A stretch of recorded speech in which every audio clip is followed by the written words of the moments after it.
This day did not foretell any trouble, but exactly until the moment when our hero received a message that his sister was seriously injured and was hospitalized. Gently stroking the cheek of the unconscious girl, Michael said with undisguised sadness in his voice that he liked it when she used to go against him, and he deliberately teased her. However, now Lucia did not even react to his touch or his voice, being in deep oblivion. He gazed silently into his sister's face for a few moments, as if trying to decide on something. Having decided something, Michael admitted that all this time he had been hiding something from Lucia. She was not the only one in their family whose abilities had awakened. He had awakened too. The hero said that his ability is called Steal, which allows him to steal the abilities of others. The next moment a blue pearl appeared above the girl's head, which began to actively absorb the thin threads of Lucia's energy. As the blue pearl filled with her energy moved into Michael's palm, the boy received a message that the ability theft was complete, and he received the D-rank ability, Mental Blast, which sends out a mental charge that attacks enemies. He was surprised when he learned the rank of his sister's ability, because with such a rank, she couldn't instantly turn into an ice statue from a so-called unintentional attack. Matt frowned at the thought, no longer feeling as if it had all been as unintentional as they had been told by witnesses. At that very moment, angry cries of his father arguing with someone were heard from the corridor. Philip tried to explain to the parents of the injured girl that everything that happened was pure coincidence, because heroes are not gods. They are already trying their best to fight monsters, saving hundreds of lives, and in the process of fighting they can accidentally harm others. Nicholas threw the offer of compensation that was offered to him aside, not intending to listen to the lawyer's words any further, and shouted angrily that they did not need this dirty money. The man hesitated, not knowing what to do in this situation, when the other side was openly showing unwillingness to cooperate. Having heard the entire conversation, Michael stepped out of the room and picked up the papers his father had thrown on the floor. Seeing this, Nicholas asked his son with genuine amazement in his voice what he was doing. They couldn't just exchange Lucia's precious life for these people's money. Michael rose from his knees, holding the papers in his palm, and turning around, placed his hand on his father's shoulder in a calming gesture, after which he calmly said that they needed money to provide for his sister, who was in a vegetative state, with everything she needed. His words brought Nicholas back to consciousness, and he realized that Michael was indeed right. They needed that money, no matter how much he tried to deny it. Meanwhile, the hero turned his gaze to Philip standing in front of him, and said that before signing this agreement, he would like to add a couple of additional conditions. The man's face showed a barely noticeable surprise, and he replied that he would listen carefully to these conditions. When Matt said that he would like the hero who harmed his sister to personally apologize to her face-to-face, the man hesitated again and asked if he could apologize on behalf of the hero. The hero insisted on his own, demanding that the hero appear in person. Taking a step forward, Philip replied that the hero's schedule was terribly overloaded. David wanted to apologize, but he was too busy fighting right now, so there was no way he could come here in person. Instead, they were willing to pay 100,000 won more as compensation. Matt had no choice but to agree to this condition, and he handed the signed papers to Philip, who had a grateful smile on his face. Immediately after this, the man hurried to leave the hospital, where he had already lost too much time trying to negotiate with the despondent parents of the injured girl. Once outside, Philip immediately contacted his employer and happily told him that he had managed to settle everything, but he would have to add another 100,000 won as compensation. This news brought a smile to the hero's face. He praised Philip and said that they would soon contact him through the secretary and transfer the promised amount. Smiling, the man ended the call and thought about how great it would be if he too were a hero. At the same time, Michael had already returned back to his sister's room. Sitting next to her, he asked her not to blame him for signing this agreement, because the situation in which their family is now too precarious. The hero also promised Lucia to find out what really happened to her. He didn't believe in coincidences. This event gave him a desire to change this world, getting rid of the awakened who are unworthy of the title of hero. To implement his plan, Michael moved out of his parents' home and moved closer to the city center. He managed to find an apartment fairly quickly for a reasonable price in one of the good areas. When he entered the apartment, the new neighbors living there were already waiting for him. The blonde girl introduced herself first, calling herself Diana, and then introduced her friend sitting next to her, Marina, and said that another girl lived there, but she hadn't returned home yet. The hero was not at all surprised by their presence, because it was with them that he had entered into a cohabitation agreement and calmly introduced himself as well. Diana smiled and suggested celebrating the arrival of a new neighbor. Marina told her that she had planned to sit in the library that evening because she was a junior at the university and she didn't want to fall behind the program, so Diana and the others could go without her. Turning towards the rooms under Diana's saddened gaze, the hero replied that there was no need for this, since he had only recently arrived and was a little tired, so he would like to rest. Entering his room, Michael put down his suitcase and immediately collapsed on the bed. A little while later, he pulled out his phone from his jacket pocket. When he went to the news page, his attention was drawn to a video where the heroes were fighting monsters, which had already gained quite a large number of views. There were also a few more videos that explained certain rare abilities. About 20 years ago, numerous dark portals suddenly began to appear all over the world, through which monsters arrived on their planet. People were able to stop their invasion only thanks to those with special abilities. Over time, such people with these abilities began to be called heroes, whose strength was admired by everyone, young and old. In order to prevent them from abusing their abilities, the government passed the ability law, which allowed heroes who passed the test and received a hero certificate to use their abilities openly. Watching this video of the heroes fighting again, Michael realized that this was the very battle in which Lucia suffered at the hands of the hero filmed here. After several careful viewings of the video, the guy sighed heavily and put the phone aside, thinking that so far he had not managed to find anything suspicious, so tomorrow it would be worth studying the recording again. When Michael looked at his phone again to check the time, he was shocked to see that it was already 2:30 in the morning, and jumped out of bed. He needed to quickly wash up and go to bed, because he had to get up early for work tomorrow. Having taken everything he needed, the hero left the room and headed to the bathroom, without turning on the light in the hallway so as not to disturb his neighbors once again. But as soon as he took a couple of steps, he froze. Matt saw a girl who could barely stand on her feet, who was slowly walking through the corridor, leaning against the wall. It was not difficult for him to understand that this was his third neighbor. Noticing someone's presence, the girl opened her eyes, trying to understand who was in front of her. Without moving from his place, Michael greeted her. Pulling away from the wall, the girl turned towards the bathroom and, apologizing, said that she would like to use this room first. Sitting down at the toilet, she immediately emptied her stomach, which was overflowing with alcohol. A couple of minutes later, Valeria was already soundly sleeping, leaning against the toilet. Michael, who noticed this, went into the bathroom and touched his neighbor's shoulder, asking worriedly if she was okay.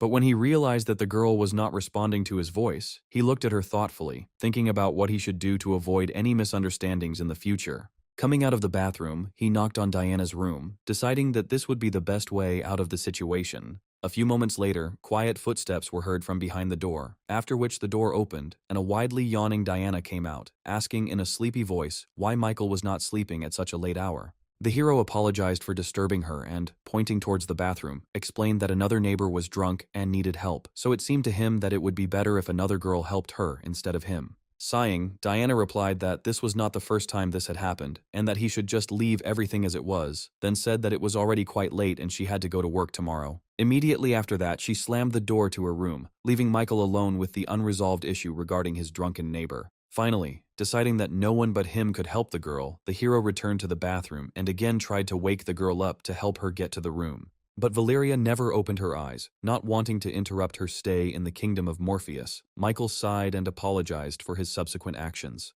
Afterwards, he lifted the unconscious girl into his arms. As soon as he did this, a message appeared in front of him that a new ability, brain overload, had been discovered, which could put the brain into a state of overload for a short period of time, significantly increasing the brain's computing capabilities. And the note noted that the girl did not know about the existence of this ability. After reading this message, Michael carried the girl into the living room, where he laid Valeria on the sofa, covering her with his jacket. Afterwards, he took away her ability without any regrets, promising to repay her for it in the future. When it was all finished, a slight smile played across Michael's face, curious to see what effect this ability would have on him.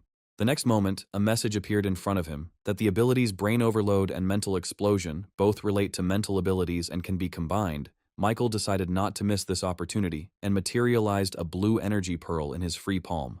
When he said, "Unite," both pearls instantly flew into the air. After that, they began to slowly merge with each other, merging into one pearl. After a few moments of waiting, an orange pearl landed on the hero's palm, and along with it, he received a message that he had received the D+ rank Superbrain ability, which automatically sends mental attacks and also contributes to a significant increase in the ability to calculate and deduce. After reading this message, Michael thought that perhaps with this ability, he could find some clues in the video of the incident in which his sister was injured.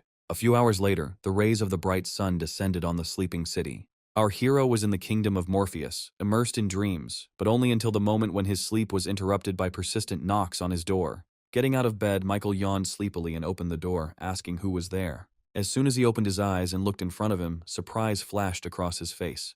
Valeria stood in front of him, already awake and having managed to change into a simple dress. Looking down, Michael noticed his jacket, which she was holding in her hands, smiling. The girl introduced herself and thanked him for his help last night. Taking his jacket, the hero replied that he could not pass by at that moment and said that she could simply call him Michael. Remembering that he had taken her ability from her the night before, the boy asked if she was okay and if she felt any discomfort. Valeria replied that she was completely fine, she had already gotten used to it, and he shouldn't worry about her. Michael smiled, saying that in that case he was calm. At that very moment, Alex came in to see them and with a joyful smile on his face, congratulated our hero on his move. Noticing Valeria standing next to Michael, he froze in shock. Pointing at the girl, Alex asked our hero in bewilderment how he dared to date someone behind his own friend's back. Michael hastened to dispel the misunderstanding and said that this girl was simply a neighbor with whom he lived.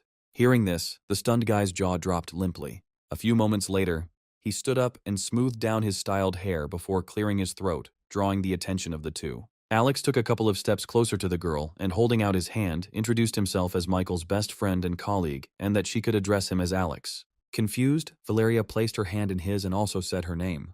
The guy began to enthusiastically talk about being one of the possessors of abilities. His ability is to take pictures and videos with his bare hands, so he said that Valeria can contact him at any time if she wants to take a couple of beautiful photos. Michael knew very well how talkative his friend could be, so he approached him to turn him towards the door, and finally he turned to the girl, saying that Alex had come to give him a ride to the editorial office and that they were leaving now.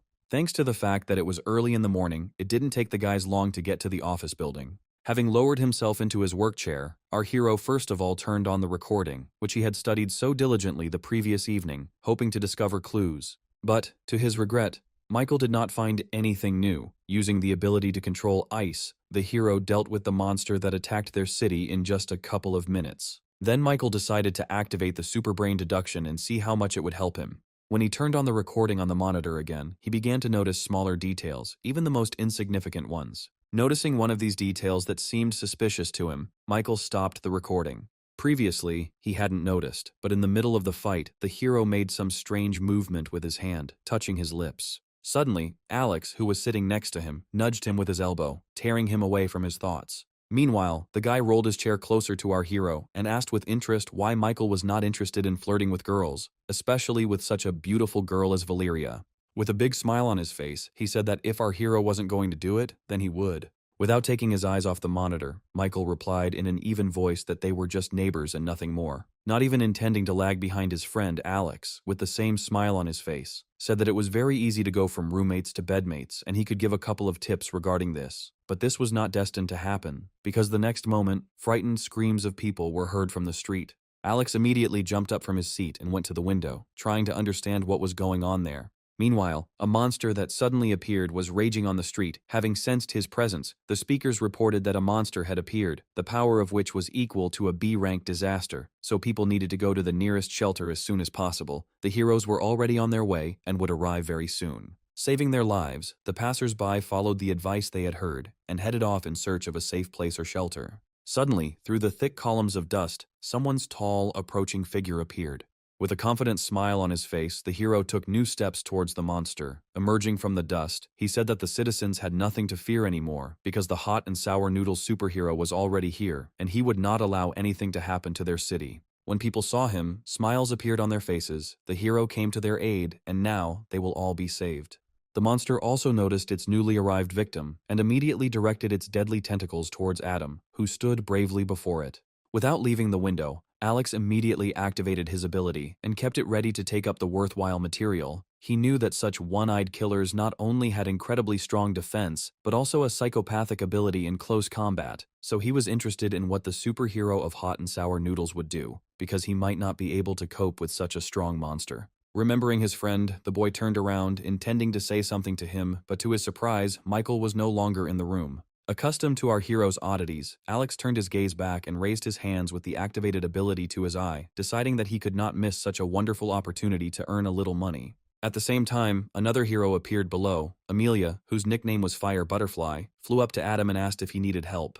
The man didn't even glance in her direction, not wanting to lose sight of the monster, and shouted that she had arrived just in time, after which he asked her to attack while he held off the monster. Amelia replied without confidence that the hero of hot and sour noodles could rely on her. The TV channels also did not waste any time and began a heroic live broadcast, turning on the broadcast from the scene of the incident on a large screen. The dark-haired man, Thomas, said that the hot and sour noodles superhero, who is a melee hero, acted too selfish and narcissistic when he first arrived on the scene.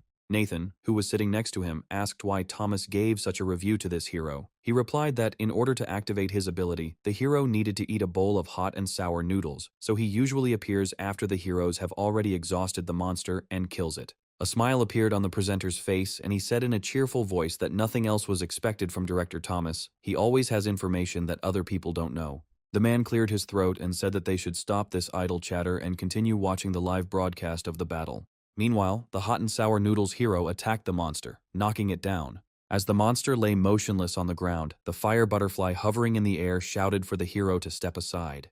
The next moment, she stretched out her hand in front of her and countless small fire butterflies flew out from her palm, immediately rushing towards the monster. Only a few moments passed before the monster's huge body was engulfed in the girl's scarlet flames. Adam managed to jump away at the last moment so that the flames wouldn't catch him too. Nathan, who was watching this, said that the life of this monster was coming to an end, but Thomas did not agree with this statement, saying that this was far from true. When the host asked him why he thought so, without taking his eyes off the monitor, Thomas replied that monsters are smart too, and during all this time, he had not yet seen a single sign of anxiety in this monster. A powerful whirlwind of flame, enveloping the monster's body, soared upward. The monster, who didn't have a scratch on him, also stood up after him. Looking at this, Adam said that their enemy had evolved, and now his body had a fireproof shield. His words caused horror to appear on Amelia's face, and she asked if the hero of hot and sour noodles could hold out for a little while longer until the other heroes arrived. The man hesitated before answering. A recent memory flashed through his mind, of his management telling him that if he wanted to become one of the company's most famous stars, he couldn't afford to lose any more, because once he failed, Adam's fame would be greatly diminished and the company would direct its resources to younger, more promising heroes. The hero understood that if he didn't cope with this now, he could forever lose his place as the senior leader in the company. All this time, Michael was watching them from a safe place. Raising his palm to his lips, Adam popped the small pill into his mouth. Despite the distance between them, Michael managed to notice the pill, and surprise appeared on his face when he realized that he had seen such a pill before. Suddenly, one of the tentacles grabbed the fire butterfly's body, squeezing it with force. With a voice full of fear, the girl screamed, asking Adam for help. The tentacle squeezed the girl's body even tighter, and the rest of the monster's limbs rushed towards her at high speed. At the sight of this, the frightened Amelia closed her eyes and screamed that she did not want to die. The next moment, one of the tentacle appendages separated from the monster's body. He froze in bewilderment, looking at his severed limb, which just a second ago contained the victim he had captured. The hero of hot and sour noodles managed to arrive in time and save his partner from certain death. Nathan, watching this scene, joyfully slammed his fist on the table. He explained to the rest of the audience that the hot and sour noodles superhero could only stay in fighting form for 15 minutes, but this time he managed to not only last longer, but also become stronger than before. The inspired man jumped up from his seat and, raising his clenched fist upward, shouted that their hero had not yet aged. Thomas, however, showed restraint, unlike the overly emotional presenter, but did not hide the fact that he was pleasantly surprised by this, but he was not allowed to finish. Nathan, who had suddenly become serious, sat back down in his seat and, without taking his eyes off the monitor, said that the one-eyed monster was attacking again. The monster's tentacles sharpened and rose into the air. The next moment, as they both rushed towards Adam, there was a terrible roar, and thick clouds of dust and small fragments of stones rose into the air. The hero, engulfed in blue lightning, was able to withstand this attack thanks to his powers, and with a smirk on his lips, said that it was too weak. Immediately after this, his furious cry was heard from under the block of stones. The monster didn't even have time to react before its limbs were cut off, and its body was pierced through in an instant.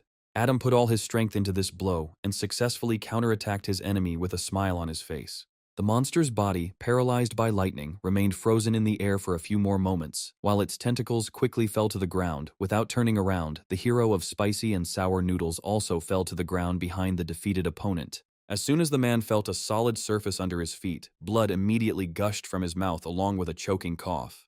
Feeling his strength rapidly leaving him, the hero sank to the ground, leaning on his hands to keep from falling completely. Amelia immediately noticed her partner's condition and ran towards him worriedly.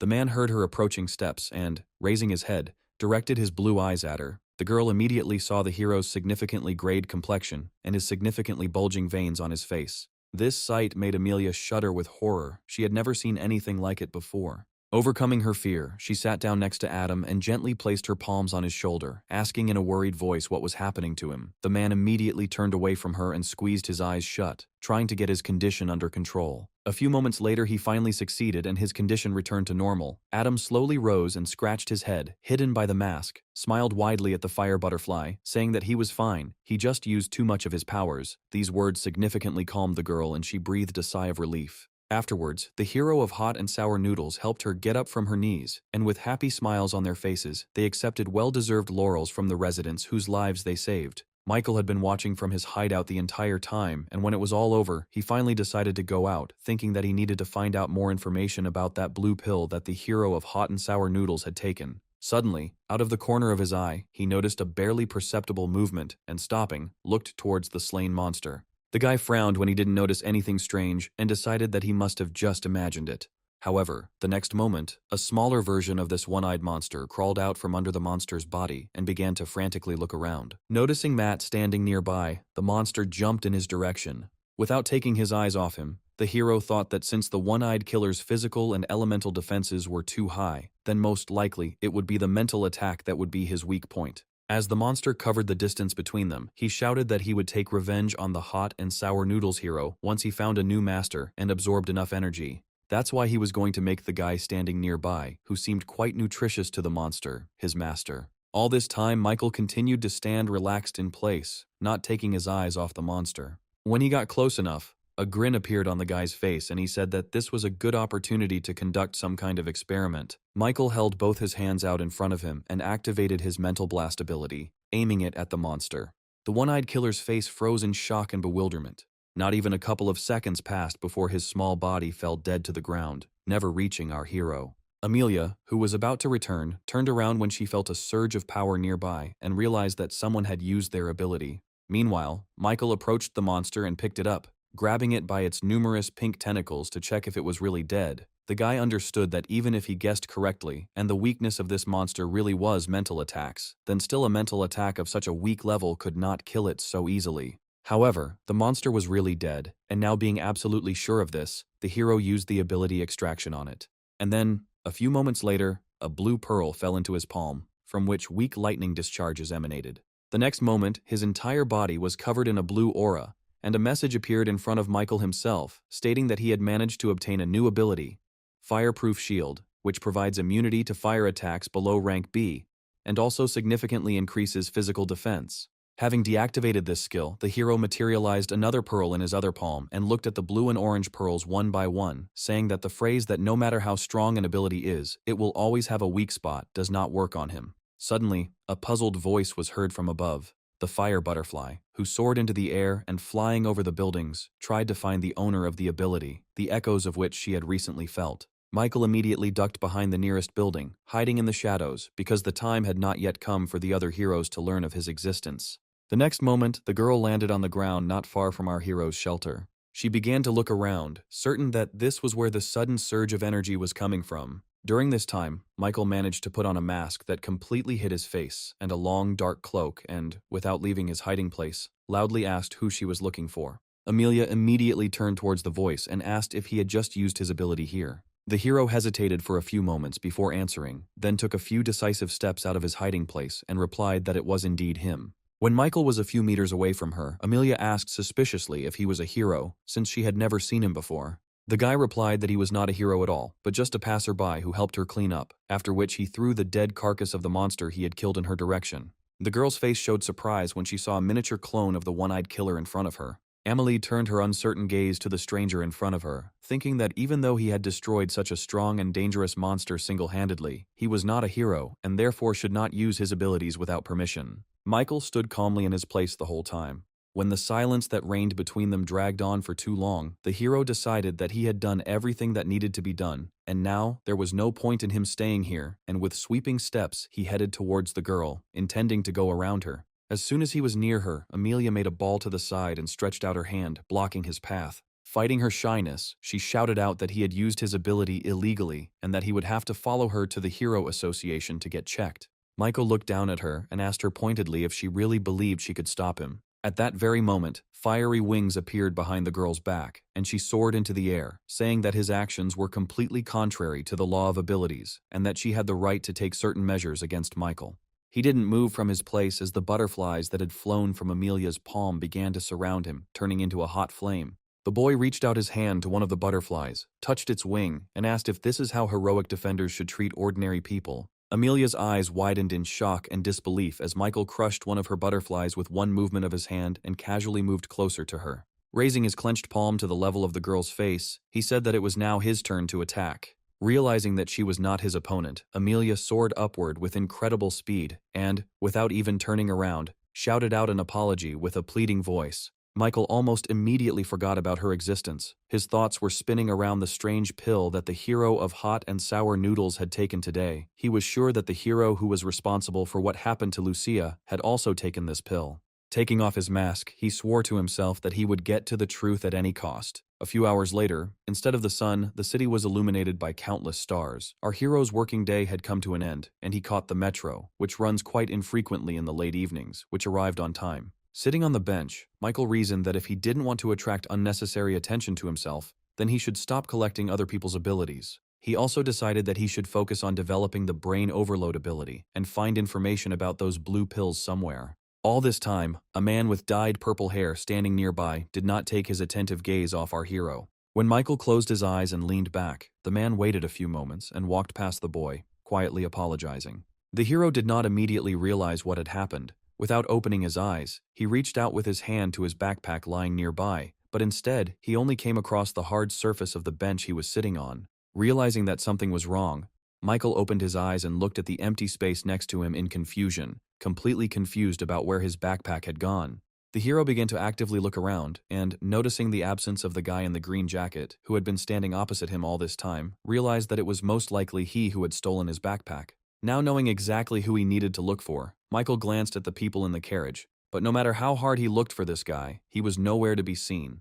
The hero frowned, assuming that the impudent fellow had the ability of invisibility, because they had not yet reached the station and he could not get out. Closing his eyes again, Michael activated his brain overload ability, enhancing his senses, and tried to identify the thief by smell. His plan was successful, and a few moments later, he managed to smell his backpack from one man, but his clothes and aura were completely different from what they were a few minutes ago. Michael immediately dismissed his assumption about the ability of invisibility. It was more like the ability to change appearance or reincarnate. Thinking about this, a smile appeared on his face. He decided that since such a useful ability had come into his hands, he couldn't just let it go. 20 minutes later, the carriage arrived at the final station, and all the passengers got out. Michael followed the man unnoticed as he strolled leisurely with his backpack. A smile played on Fred's face. He was happy with his fantastic luck today, to rob some simpleton and leave completely unnoticed. But along with the joy, he felt some kind of incomprehensible anxiety. The man did not even suspect that the reason for this anxiety was following him right on his heels. After walking a few more steps, he turned around warily. As soon as he did this, he noticed a guy behind him, happily waving at him, who was his victim today. Fred wondered with bewilderment how this guy had managed to figure him out. Deciding that this was not the main thing now, he ran as fast as he could, trying to run away as far as possible. Luckily for him, a public toilet appeared around the corner, and he immediately ran into it. It wasn't hard for Michael to guess where exactly the man could have run to, and entering the small building, he opened the door to the men's room and asked with a mocking voice if Fred really thought he could hide from him here. However, contrary to his expectations, there was no one else in the toilet. The hero turned around and stared at the sign for the women's restroom. It was the only place left where his thief could hide.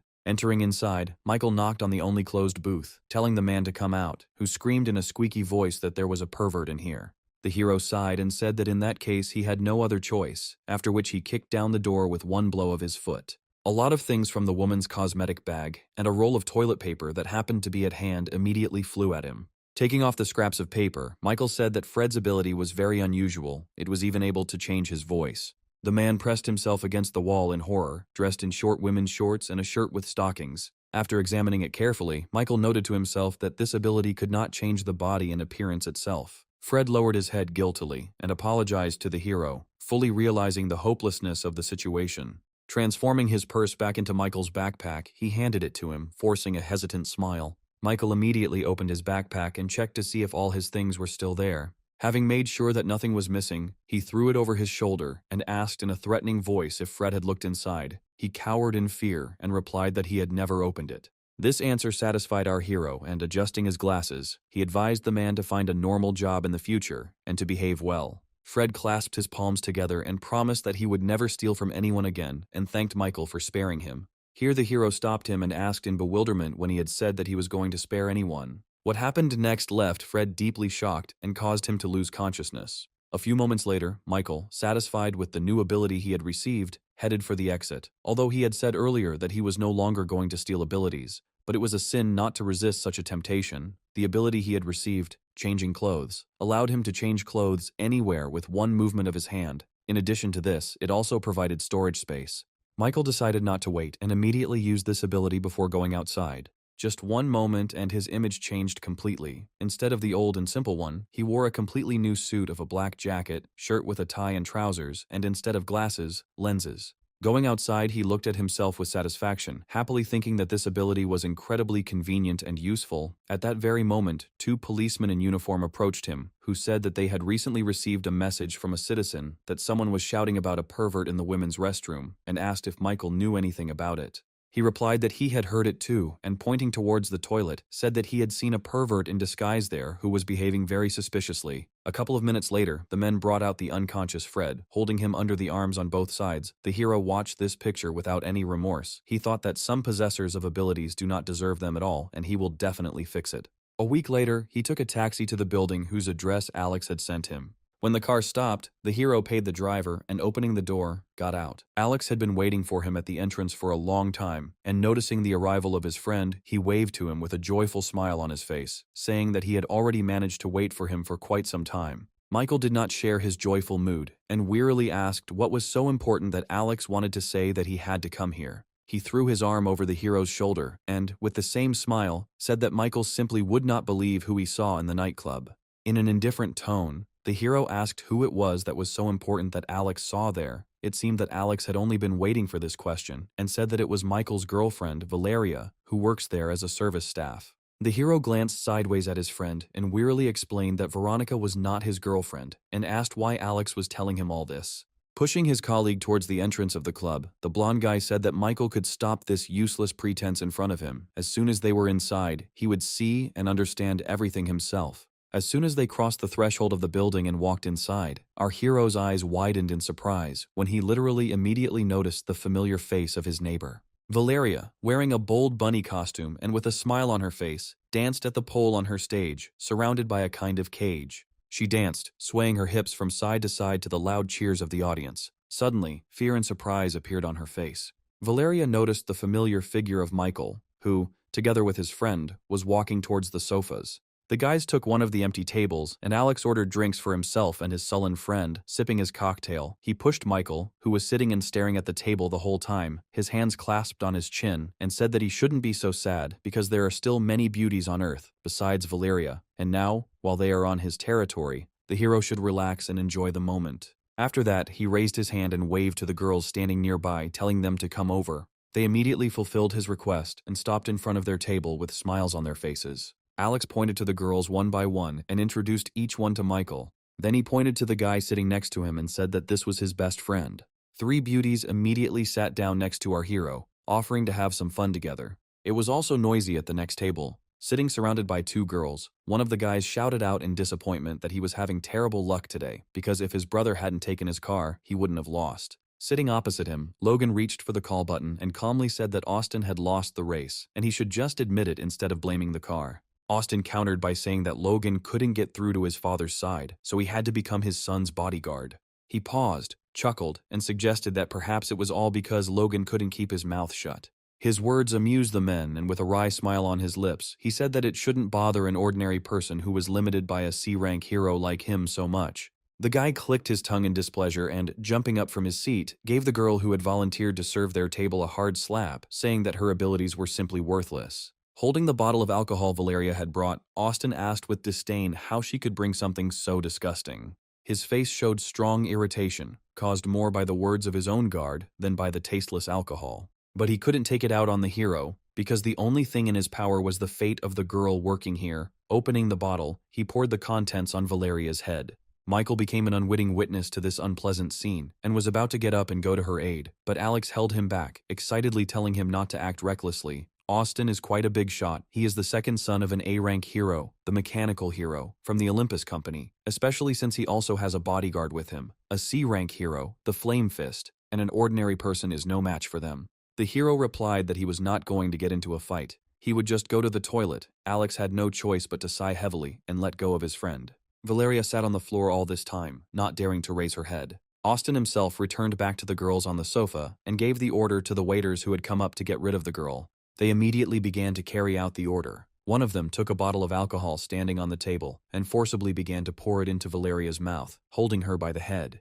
The girl was already ready to resign herself to her future fate, when suddenly someone pushed the waiter holding him aside. Freed from the hands holding her, Valeria spat out all the alcohol that had been poured into her and began to actively cough. Without looking in her direction, Michael said that he heard that the mechanical hero's son was here. Logan immediately tensed up when he appeared and asked in a serious tone who he was. Austin, sitting behind him, was pouring himself another dose of alcohol and said in a relaxed tone that he was just another person who was in a hurry to get to the next world. Michael sank into one of the chairs opposite and replied that he was simply someone who wanted to make a deal with young Master Austin. The guy glanced at our hero with a clouded gaze and asked what deal they were talking about. Logan's face showed concern, and turning to his charge, he said that it was already late and they should leave this place. Austin didn't like these words. He jumped up, threw a bottle of alcohol at a security guard standing nearby, and said with irritation that he shouldn't interfere when someone started talking about a deal. The guy's behavior clearly made him angry, but Logan couldn't do anything about it. Having lost interest in his ever-annoying bodyguard, Austin took a few steps forward and asked what kind of deal Michael was offering him. Logan tried to stop him by putting his hand on his shoulder. He said that the guy was too drunk and he should go and rest. Afterwards, he cast a displeased glance in the direction of our hero and muttered that he would talk to this clown himself. Michael, meanwhile, had managed to acquire a glass filled with a strong amber liquid, and upon hearing Logan's words, said that he was against violence. But then he added that the man had prevented him from talking about important things with the young master, so he would have to give up this conviction and teach him a lesson, and he put the glass back on the table. Michael rose slowly from his seat, his eyes never leaving Logan's. He had already managed to wrap bandages around his fists and, activating his ability, said that they would still see who would teach whom a lesson here. As he got into an attacking stance, flames erupting on his wrapped fists, Logan warned his opponent that he wasn't going to stand on ceremony with him. Michael stood motionless, watching the man's actions. By this time, a crowd of people had already gathered around, wanting to watch a battle with one of the heroes live, and Valeria, with the help of her friend, was able to get up from the floor, and together they went to the toilet to wash the alcohol off her hair and face. Deciding not to delay, Logan immediately attacked Michael. As he got closer to our hero, the man became increasingly confused as to why his opponent was just standing there and even looked like he was going to dodge. However, when his fist was dangerously close, Michael simply stepped aside and asked boredly if that was all Logan could do. He chuckled and said that his opponent shouldn't be so naive, because since he became a hero, no enemy could survive this attack. After these words, he waved his hand and a powerful stream of flame rushed towards Michael. Other clubgoers standing nearby jumped to the side in horror at the sight of this. The flames were so powerful that it seemed as if they could spread to one of them and burn them to the ground. They kept their worried gazes on the figure of the guy, whose body was completely engulfed in raging fire. To their surprise, no screams of pain or anything else were heard. Suddenly, Michael's palm emerged from the thickness of the fire. The next moment, there was no trace left of that pillar of flame that surrounded him. The fire simply dissipated into the air, and a completely unharmed guy appeared before everyone. Even his cloak was completely intact. Logan's face showed genuine bewilderment at the sight of this. Michael decided that there was no point in dragging out this fight for too long and, holding his palm out in front of him, used a mental attack. The man who was the target of this attack did not even have time to understand what had happened, as he stood dumbfounded on the spot with his face turning significantly whiter. Approaching him, the hero swung and hit the edge of his palm on the neck of his opponent, who had fallen to the floor. After this, he finally lost consciousness and fell motionless to the floor. Seeing this scene, Austin immediately sobered up. He could not believe that Fire Fist was defeated with just one blow from a mysterious opponent. Ignoring the surprised looks from the audience, Michael dropped to one knee next to Logan and touched his chest, pulling out his ability. As usual, the process didn't take long, and now he had a new ability in his arsenal, Flame Strike. When he rose to his feet and walked slowly towards Austin, who was sitting on the sofas, he shuddered with fear, and his other bodyguards preferred to quietly retreat from there. The guy began to frantically look around, trying to find someone who could help him. But not finding anyone, Austin forced out a semblance of an awkward smile and asked what deal Michael wanted to talk about earlier. If he needed money, he could transfer any amount right now. But the hero ignored the guy's generous offer and, coming closer, grabbed him by the neck, lifting him high above the floor. Austin dug his palms into his hand, trying to loosen his grip, but when he realized that this would not work, he wheezed out whether Michael even knew who his father was. He replied that he knew perfectly well that Austin was the son of the mechanical hero and asked what that should mean now. The guy said that if Michael killed him now, then his father would certainly take revenge. Having brought him closer to himself, the hero whispered that he was not going to kill him but simply wanted to share something with him. When Austin asked him what exactly he meant, Michael asked if the boy wanted to have his own ability too. He was very surprised and confused when he heard his words. Seeing that Austin was no longer resisting, the hero unclenched his hand, letting the guy go. Having fallen to the floor, he began to rub his neck with his hand and asked in bewilderment if Michael imagined himself to be a god. An ability is absolutely not something that an ordinary person can give to someone so easily. The hero sighed heavily and, turning around, threw the guy a piece of paper with the words that if he really wanted to get the ability, then he should come to the specified address alone in 7 days. After this, Michael changed back into his casual clothes and left the club. At that very moment, he received a call from a frightened Alex. When asked where he had gone, the hero replied that it was too noisy inside, so he decided to go outside to catch his breath and asked if anything had happened there. His words calmed Alex down, and he replied that Michael had missed a good show and asked his friend to wait for him outside. He would come out now and they would go somewhere to eat together, where he would tell him everything. After dropping the call, the hero sighed and looked at the sky, thinking that the first part of the plan was completed, and now he just had to wait for Austin to bite his hook. He planned to start checking the heroes from the large-scale Olympus company, because this was the fastest way to achieve his goal. A few hours later, an emergency meeting was called in Olympus. The eyes of all those gathered were turned to the screen with the recording from the CCTV cameras, which recorded the fight between the Fire Fist and our hero. Gilbert, being Austin's father, never took his gaze off the screen for a moment, and when the recording stopped, he asked what thoughts those gathered there had on the matter. The ice adventurer replied that the masked guy used his hand like a knife to deal with the Fire Fist in an instant, and most likely, his abilities were above B rank. The man sitting next to him said that what struck Logan down was definitely not a hand. Frowning, he continued, saying that Logan lost the moment the masked man made a movement with his hand. The man sitting opposite them also decided to intervene and pushed a folder towards them, which had been lying next to him all this time, with the words that this was an assessment of Fire Fist's injuries from the identification department, which he would recommend that they read before drawing any conclusions. As the three of them glanced at the text written on the paper, shock and disbelief were reflected on their faces. It said that Logan's ability had disappeared without a trace. At that moment, they realized that they were faced with a huge problem in the form of this strange guy in a mask. Thinking about this, Pavel asked where this guy who could erase other people's abilities came from. Edgar said that as far as he knew, only an S-rank hero had such an ability. Gilbert looked at him and asked uncertainly if this guy was the hero. Hearing this, Sam jumped up from his seat and shouted that this was simply impossible because the transporter was already an old man with one foot in the grave, and there was no point in him showing up now and causing such chaos. Edgar sighed and replied that the Olympus company would not be able to deal with this issue on their own, and they were obliged to report it to the Hero Association. Pavel raised one of his eyebrows and noted that a person with special abilities like that masked man, no matter what company he ended up in, would still be used as a killing machine and no one would report him.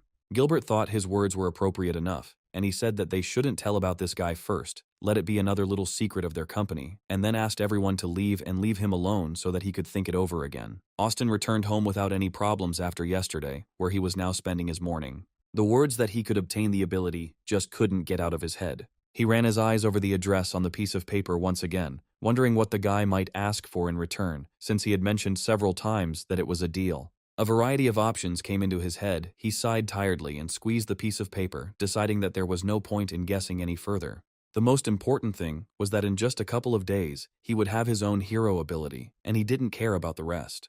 At the same time, our hero met his friend at the entrance to the museum and asked why he called him here, to which Alex replied that he wanted to learn more about monsters so that it would be easier for him to hide when meeting them. These words prompted our hero to think about trying to extract an ability from an S-rank monster. When they went inside and accidentally bumped into two girlfriends chatting sweetly with each other about something, Michael said with displeasure that Alex came here not so much to find out about monsters, but just to pick up girls. A grin appeared on the guy's face, and he replied that everyone knows that only beauties come here and he simply could not miss such an opportunity. Stopping, the hero pointed somewhere to the side and said that, unlike him, he came here only for this. A few moments later, the boys approached one of the exhibits. The electric Tyrannosaurus, an S-rank monster that was over 7 meters tall and was known for spitting out electricity and causing many disasters, causing their entire city to be paralyzed for a while, and also killing 5 A-rank heroes and 20 B-rank heroes. Suddenly, the dragon's body began to be enveloped in small lightning discharges. The next moment, he turned his body and released an electric beam from his mouth somewhere to the side. Alex was amazed by the power of this monster. Even though this dragon was already dead, its power still inspired horror. Michael remained calm and looked at this monster with interest. His palm slowly reached out towards the dragon as he thought about how great it would be to have such a terrifying ability. Noticing this, the guard immediately perked up and, pointing his baton at Michael, asked him with a threatening voice what he was doing. The hero approached the guard and with a sweet smile on his face handed him the card, saying that he was a journalist and wanted to write an article about monsters. The man took the guy's identity card and carefully read the information on it, then said that if he wanted, Michael could write his article, but here, he could only look with his eyes, not touch with his hands. The hero glanced sideways at his friend, who understood him without words and, smiling approvingly, nodded his head slightly. Afterwards, he approached the guard and, taking him by the arm, began to lead him away from here, saying along the way that they were not going to touch any of the exhibits here. Then he asked where the cutest chicks were. The man, hearing his question, was stunned. Michael decided not to waste time and take advantage of the opportunity given to him by his friend. Stretching out his palm forward, he touched the monster's body and activated the extraction of abilities. The hero frowned with displeasure. He felt the monster's ability, but for some reason it was unusually difficult to extract. It took him a couple of minutes to do this, but eventually, the ability was successfully extracted and a small purple pearl appeared in his palm. When he read the description of the ability he had obtained, he was deeply surprised. The ability he had obtained was only E rank. Its power could only be enough to charge a phone. Michael was confused as to how he managed to extract a low-rank ability from an S-rank monster. It was completely different from what he expected. Looking at the monster again, the hero assumed that the ability might have weakened due to the fact that he had been dead for a long time. Remembering his encounter with the one-eyed killer, he realized that he had managed to extract the ability completely because there was still life left in him. Michael headed towards the exit, looking at the rest of the monster exhibits with disappointment, thinking that he most likely wouldn't be able to get anything useful out of this museum, but even so, he couldn't let it all be in vain and decided to continue his search. He returned home only towards evening, when the setting sun had painted the sky in muted purple and pink colors. Now the hero was sitting at the table in his room, laying out in front of him all 3 pearls of abilities that he had managed to obtain by walking around the entire museum up and down. The first pearl, engulfed in a small cloud of flame, was an F-rank cloning ability that allowed the creation of a clone for 1 minute. The second, purple pearl, was the ability to manipulate electricity, taken from the very first monster. And the third and final pearl, called human control, was also an F-rank ability that could make any person show interest in the ability's user. Michael sighed in disappointment, saying that the power of these abilities was too weak. Suddenly, the thought occurred to him that since abilities could be combined, they could also be destroyed. Having summoned a pearl with the ability to control flames, the hero decided that he would try to do this with it. He closed his eyes, concentrated on this pearl and said, "Destroy." After waiting a few moments, he looked at his palm and saw that nothing had happened to the pearl. Michael was not going to give up so easily and decided to try again. A few moments later, he heard a soft cracking sound, and when he opened his eyes, he saw that the entire pearl was covered with deep cracks. In place of the fragments, several black cubes materialized in front of him, and the message that appeared stated that this was a product of first-level dark energy. The interested hero took one of the cubes in his palm and, looking at it carefully, he thought that most likely all the abilities were made from these cubes, and he really was capable of not only extracting, but also destroying abilities. He studied the dark energy cubes in his palm for a few more minutes, when suddenly another idea came to him. He decided to experiment with one of the abilities he had gained at the museum, and try to improve it using these dark energy cubes. When he presented the ability pearl and the black cube to each other, they immediately began to merge with each other. Sometime later, Michael received a message that the ability improvement was successful and the human control ability was improved from F to E. Now it allowed him to mentally influence people and carry out various scams. The hero was genuinely surprised. He didn't expect it to actually work. Putting the pearl aside, he looked at the remaining black cubes of dark energy with satisfaction. He had big plans for them. Michael wondered if he could create an S-rank ability on his own using them. Suddenly, loud screams were heard from the corridor, among which he recognized Valeria's voice. The hero frowned, trying to understand what was going on there. The man sitting on the sofa, with a pipe in his mouth, looked at the crying girl with displeasure and said that all she could do was shed tears in vain and irritate those around her. After he took the pipe out of his mouth and exhaled smoke, he said that they had not intentionally tried to deceive her. At that moment, Michael, unnoticed by anyone, came out of his room to better understand what was happening here. Robert paused briefly and continued by saying that if they hadn't done that, Valeria wouldn't have been so willing to send them money. At this point, a woman standing next to him intervened and explained that the girl's brother needed money to buy a house and a car, as well as to get a good wife, which in total amounted to more than $1 million. They simply did not have that kind of money. Valeria had no intention of listening to this any longer. Clenching her fists, she asked with irritation how they could deceive her and say that her father was very ill and urgently needed a large sum of money to pay for treatment. She admitted that at the moment when she learned about his illness, she was in real despair. She had to work 4 shifts a day from early morning until night, just to earn this money as quickly as possible. Exhaling smoke from his pipe, the man said in an even tone that at first they thought about Valeria simply sending them as much as she could, and then they would find a way to get the rest of the money because their family lineage could not end with them. These words outraged the girl, and she angrily asked if this was really a new way to force her to return home to sell her to a man she had never even seen. The mother came up to her and, taking her hand, reassuringly said that even if this man did not receive a higher education, he was honest and kind and would not treat her badly. Her words made Valeria pull her hand out of the woman's palms, and she asked where they thought the $50,000 she had sent them a week ago came from. Unable to hide it any longer, she admitted that she had been working as a bartender and service staff in clubs all this time, and had to become an escort to get that money. Hearing this, Valeria's parents were deeply shocked. They could not even imagine such a thing. Robert was the first to recover from the shock. Jumping up from his seat, he furiously shouted that with her actions she had ruined the reputation of their family, lowering it to the lowest level. He approached her and swung his arm to hit her, saying that he would make her pay for her shamelessness. Valeria only closed her eyes and turned away, saying that even if he hit her, it would not compare to the beating she had experienced from her clients. At that moment, Michael decided to intervene and quickly appeared next to her, intercepting the man's hand raised in the air, saying that she was still their daughter and they should not resort to such cruel measures. Robert's face showed obvious surprise at his appearance. He pulled his hand out of Michael's grip and asked him with displeasure who he was to get involved in their family squabbles. Michael turned his silent gaze from the man to the woman, noticing that Valeria's father didn't have an ounce of regret, unlike her mother, so he decided that he could help her a little. Maybe she could help her daughter. As soon as he used the human control ability on her, the woman took a decisive step forward and gave her husband a hard slap, which greatly surprised him. After which she said with displeasure that their daughter even became an escort because of him. He has no right to treat her like that, after everything she had to go through. Having scolded her husband, Maria turned to Valeria and embraced her tightly, apologizing for the fact that they had offended her so much. Looking at this, Robert sighed and said uncertainly that her brother would earn everything on his own. Seeing this scene, Michael remembered his sister, who was still in a coma. He pursed his lips, promising himself that he would stop at nothing to find out the whole truth and achieve justice. The next morning, he and Valeria saw off her parents, who left for their town on the first train. Waving goodbye, the girl shouted out that she would come to them for the new year. Maria looked out of the window and also happily waved her hand at her, shouting for her daughter not to do any more stupid things and to take care of herself. A couple of minutes later, the train disappeared over the horizon. Valeria looked at the guy standing next to her and with a smile on her face, thanked him for keeping her company. Handing the girl a glass of refreshing drink, Michael said that it would be great if her brother understood everything because it would be much more useful than any amount of money sent to her. The girl winked at him cheerfully and asked him to come closer to her so that she could say something. Michael was embarrassed, but took a hesitant step forward, approaching her.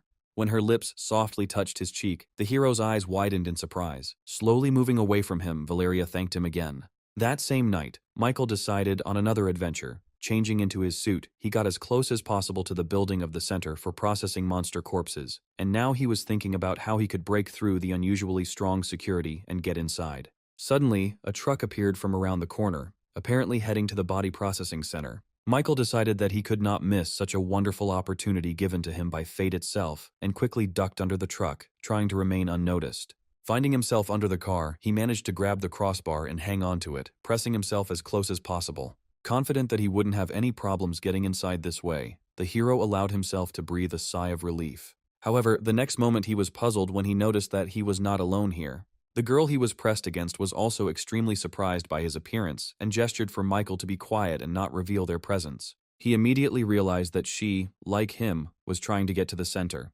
When the truck hit a bump, they were jolted considerably, and Michael had to press even closer to the girl, causing her a lot of displeasure due to such close contact with a stranger. In order to somehow diffuse the awkward situation, the hero hesitantly greeted her and said that their meeting was simply an amazing coincidence. His words outraged the girl, and she said with irritation that it was not a coincidence, but simply a catastrophe, that she had encountered him here. and that they needed to act according to the rules of the field and rely only on their abilities, trying to ignore each other's existence. Then she said that she was a representative of the F Chamber of Commerce, Anicaps, and asked Michael who he was. When he introduced himself to her, Anna said that they would soon reach the unloading area, but she would not be able to get off the truck while in such an uncomfortable position with him.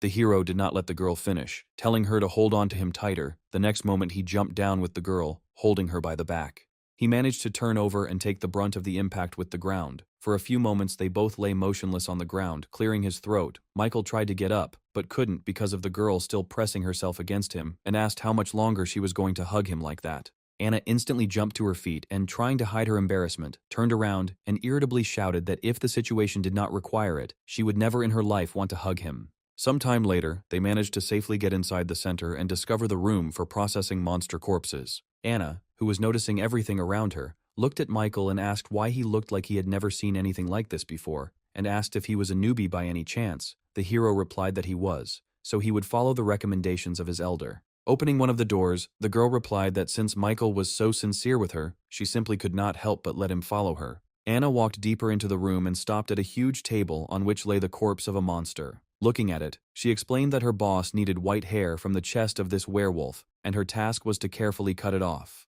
Having explained this, she climbed onto the table and, taking out a knife, cut off a small bunch. After this, the girl summoned her bag, in which she kept all the collected things. With a satisfied smile on her face, Anna looked at the guy standing to the side and proudly said that this was her ability, storage bag. With that, her task in this room was complete. She jumped back down to the floor and said that it was now time for them to move on to the next processing room. Michael caught the moment while Anna was distracted by her monologue and extracted the ability from the dead monster. This time he managed to get the ability Metal Transformation, which can change the appearance of any metal. Suddenly, the alarm system went off, causing our heroes to shudder in horror.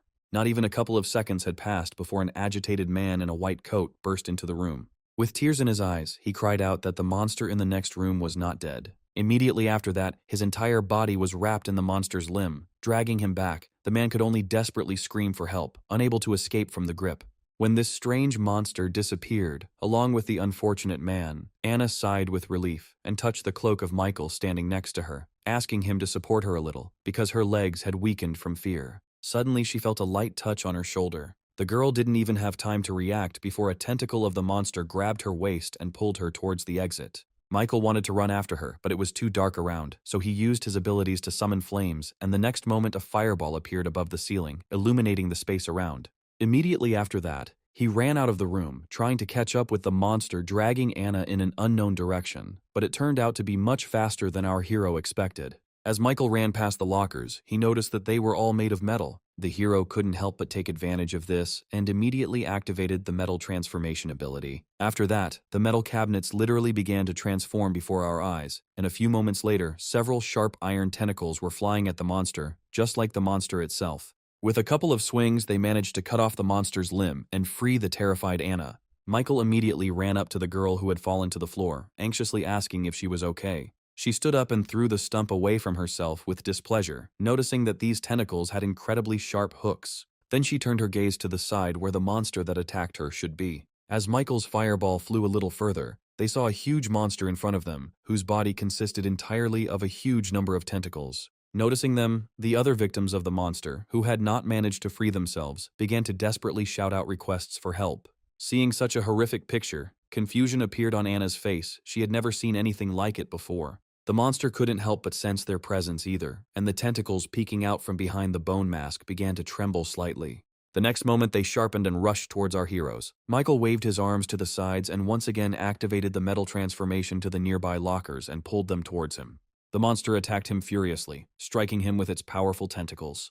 But Michael held off all these attacks by holding the shield he created from metal cabinets in front of him. Suddenly, an incredibly strong blow flew into the shield, causing a significant part to break off from the shield. Seeing this, Anna, scared to death, shouted that very soon this shield would completely disappear and Michael should urgently come up with something else. When the monster's tentacles rushed towards them again, the girl panicked, sank to the floor, covered her head with her hands, and screamed that they would die right here. They would simply be eaten alive. Still holding the shield, the hero agreed with Anna. He understood that he would not be able to hold out in this position for long and began to frantically think over a rescue plan, when suddenly the guy remembered that he had seen several canisters of gasoline here. Calling out to his partner, Michael said that she should calm down because he had an idea of how they could escape from here. Anna looked at him with hope in her eyes and asked what exactly this idea was. The hero did not waste time on explanations, but immediately moved to action. One of the metal rods separated from his shield and rushed somewhere to the side. The metal submitted to the hero quite easily, bending like a ribbon. The metal rod threw the canisters standing on the ground high into the air. Afterwards, the rod itself continued its movement, heading straight for the monster's body. At the same time, Michael divided the fiery ball hovering in the air into several and lowered them as close as possible to the canisters of gasoline. Grabbing Anna by the hand, he rushed as far away from here as possible, when a terrible explosion thundered behind them, dousing their backs with intense heat. The other captives of the monster also managed to free themselves, and they ran with all their might towards the exit, leaving the monster alone in this raging horde of flames. But Michael's plan didn't go as well as he expected. The attack failed to kill their enemy, and one of the tentacles followed them. Anna was once again about to be on the verge of death when someone appeared out of nowhere and chopped off the monster's limb, then blocked Michael's further escape route by standing right in front of him. The man gave our heroes a stern, ominous look and asked with a threatening voice if they were the same thieves who dared to revive the monster to attack this place. Anna took a few determined steps forward from behind Michael and asked the stranger with irritation who he was and why he started talking nonsense as soon as he appeared. Looking at her from under his brows, Simon said with displeasure that for her age, she was too disrespectful to those who were much older than her. The girl retorted with even greater irritation, shouting that he was the one who was disrespectful towards young people, even though he was already an old man. All this time, Michael was in no hurry to get involved in their squabble. For some reason, this man seemed familiar to him. He strained his memory a little. He remembered that this was the same Simon Kurd, the hero who defeated King Kong Berserker 10 years ago. Taking a step forward, he shielded Anna with his body and apologized to the man for his partner's behavior. Simon chuckled and turned towards the monster and said that Michael was more respectful than the girl standing next to them, but he didn't have time for them now. He needed to deal with the monster first. With these words, he jumped up, grabbing the hilt of his sword, which was resting in a sheath behind his back. As he shouted, "Polar Star Attack, Style 1, Greedy Wolf Attack," a powerful stream of aura burst forth from his blade, turning into the named beast. A couple of swipes of its claws were enough to cut off several of the monster's tentacles. After this, the wolf immediately disappeared. Our heroes watched the events unfolding without taking their eyes off. At one point, Michael said that if there was another legendary inherited power called Polar Star Attack, each style of which is an advanced technique, even those with S-rank abilities would have to take a few steps back. Having lost several of its tentacles, the monster became truly enraged. He immediately attacked Simon, sending several tentacles towards him, surrounding him from several sides. But the man was able to resist this by using the second style of the North Star, Heaven's Hunger. This attack chopped the monster's body into hundreds of tiny pieces in an instant. Finally, to finish off the monster, he used the third style, Water of Heaven, throwing his blade straight into the monster's bone mask. Michael witnessed how this powerful monster was defeated in a matter of moments. Having defeated the enemy, Simon immediately landed back on the ground. Afterwards, he grabbed his sword again and pointed it at our heroes, saying that now it was time to deal with them too. Michael saw the determination and killing intent in his eyes, so he decided to try to go the peaceful route, saying that they weren't the ones who brought this monster to life. But the man didn't believe his words for a second, replying that they were too suspicious for him to just believe them. Anna quietly called Michael and worriedly asked if he would be able to defeat this old man. Turning to her, the hero replied that, unfortunately, it was not in his power, and asked if she really wanted him to do it.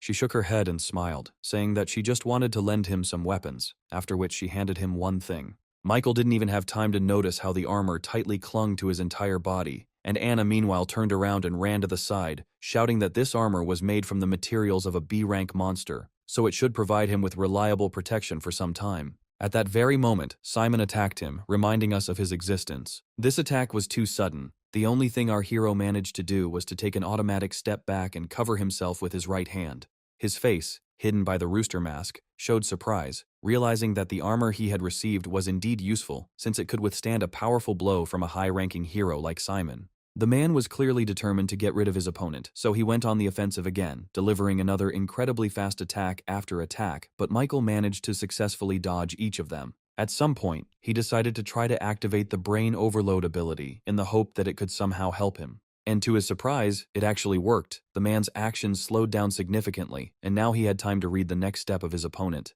Although this made Michael happy, he knew that it was still not enough for him to defeat the swordsman. Noticing his opponent's hesitation, Simon shouted that Michael should be more careful in battle and immediately attacked the open area. The hero froze in place, realizing with horror that there was no way he could dodge this attack. The only way out he had left was to try to use his human control ability to the maximum. Simon's face showed shock as he hung in the air, unable to move a finger. Looking at Michael, he asked in bewilderment how he managed to stop his movements. The next moment, the skill's effect wore off, and the hero managed to jump to the side before the enemy's sword touched him. He then looked up at the man and replied that he would already be dead if he hadn't done it. Simon lunged at the boy again, shouting that pathetic tricks were all that petty thieves were capable of. Michael understood that using the mind control ability again would be too costly in terms of strength, and he would not be able to hold off his opponent for long, so he resorted to activating the metal transformation ability and created a kind of sword for himself in order to be able to at least repel Simon's attacks. A few moments later, their swords clashed with each other.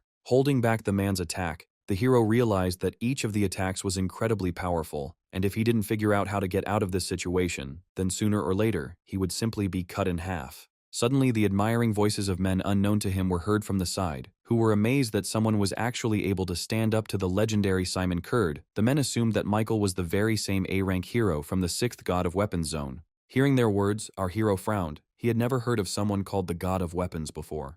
His thoughts about the unknown hero were interrupted by Simon's voice, who said that, judging by Michael's attacks, he really wasn't a thief, after which he took away his sword. Afterwards, the man turned his gaze from him to the onlookers standing nearby and said that they should immediately leave this corpse processing area. He needed to talk one-on-one with the boy standing next to him. Anna and the other men saved from the monster were very surprised. One of them asked with disbelief in his voice if they could really leave. But when they met the man's sharp gaze, which spoke for itself, they turned around and immediately rushed away, not wanting to linger there even a moment longer.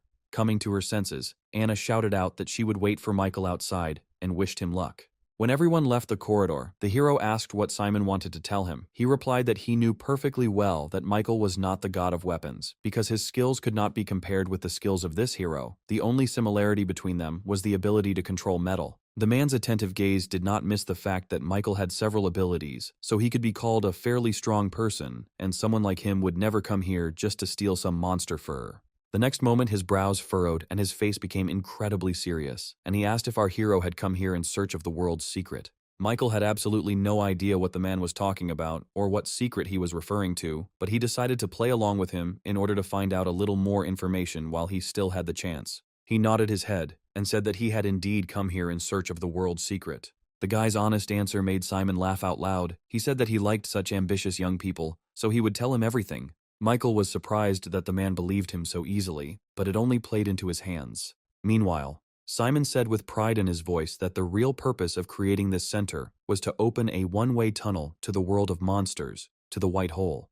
He explained that exactly 15 years ago, the White Hole of their city L was successfully discovered. The Hero Association sent a small team of high-ranking heroes there with a special mission to infiltrate the monster world. Simon was one of the members of this team. The man said with incredible sadness in his voice that during this mission, many S-rank heroes died. Only he and 2 other people managed to survive and return, only because they risked their lives. Pointing towards the furnace where the scarlet flames were raging, he explained that in fact, every monster corpse processing center is built on the weakest points of the earth.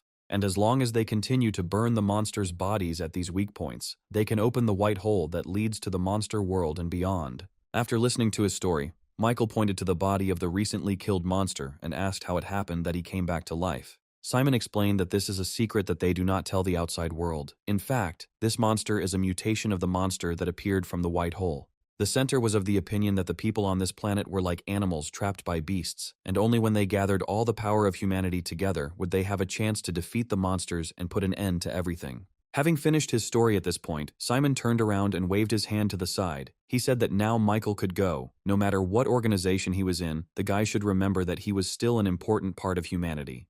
The top brass of the center had been on edge since early morning because of what had happened the night before. Katerina was extremely unhappy that Simon continued to do stupid and thoughtless things, but the fact that he dared to tell someone else their secrets went beyond all bounds of what was acceptable. The man sitting next to her calmly said that even if Simon hadn't told about it, sooner or later other organizations would have found out about it anyway. It was impossible to keep this secret forever outside the walls of their center. The girl sighed and turned around, asking if everything was ready to start the video conference. The next moment, many windows with images of people appeared in front of her, after which a female voice said that more than 25 people were participating in this conference, and she also reported that all the necessary conditions for considering an S-rank case had been met.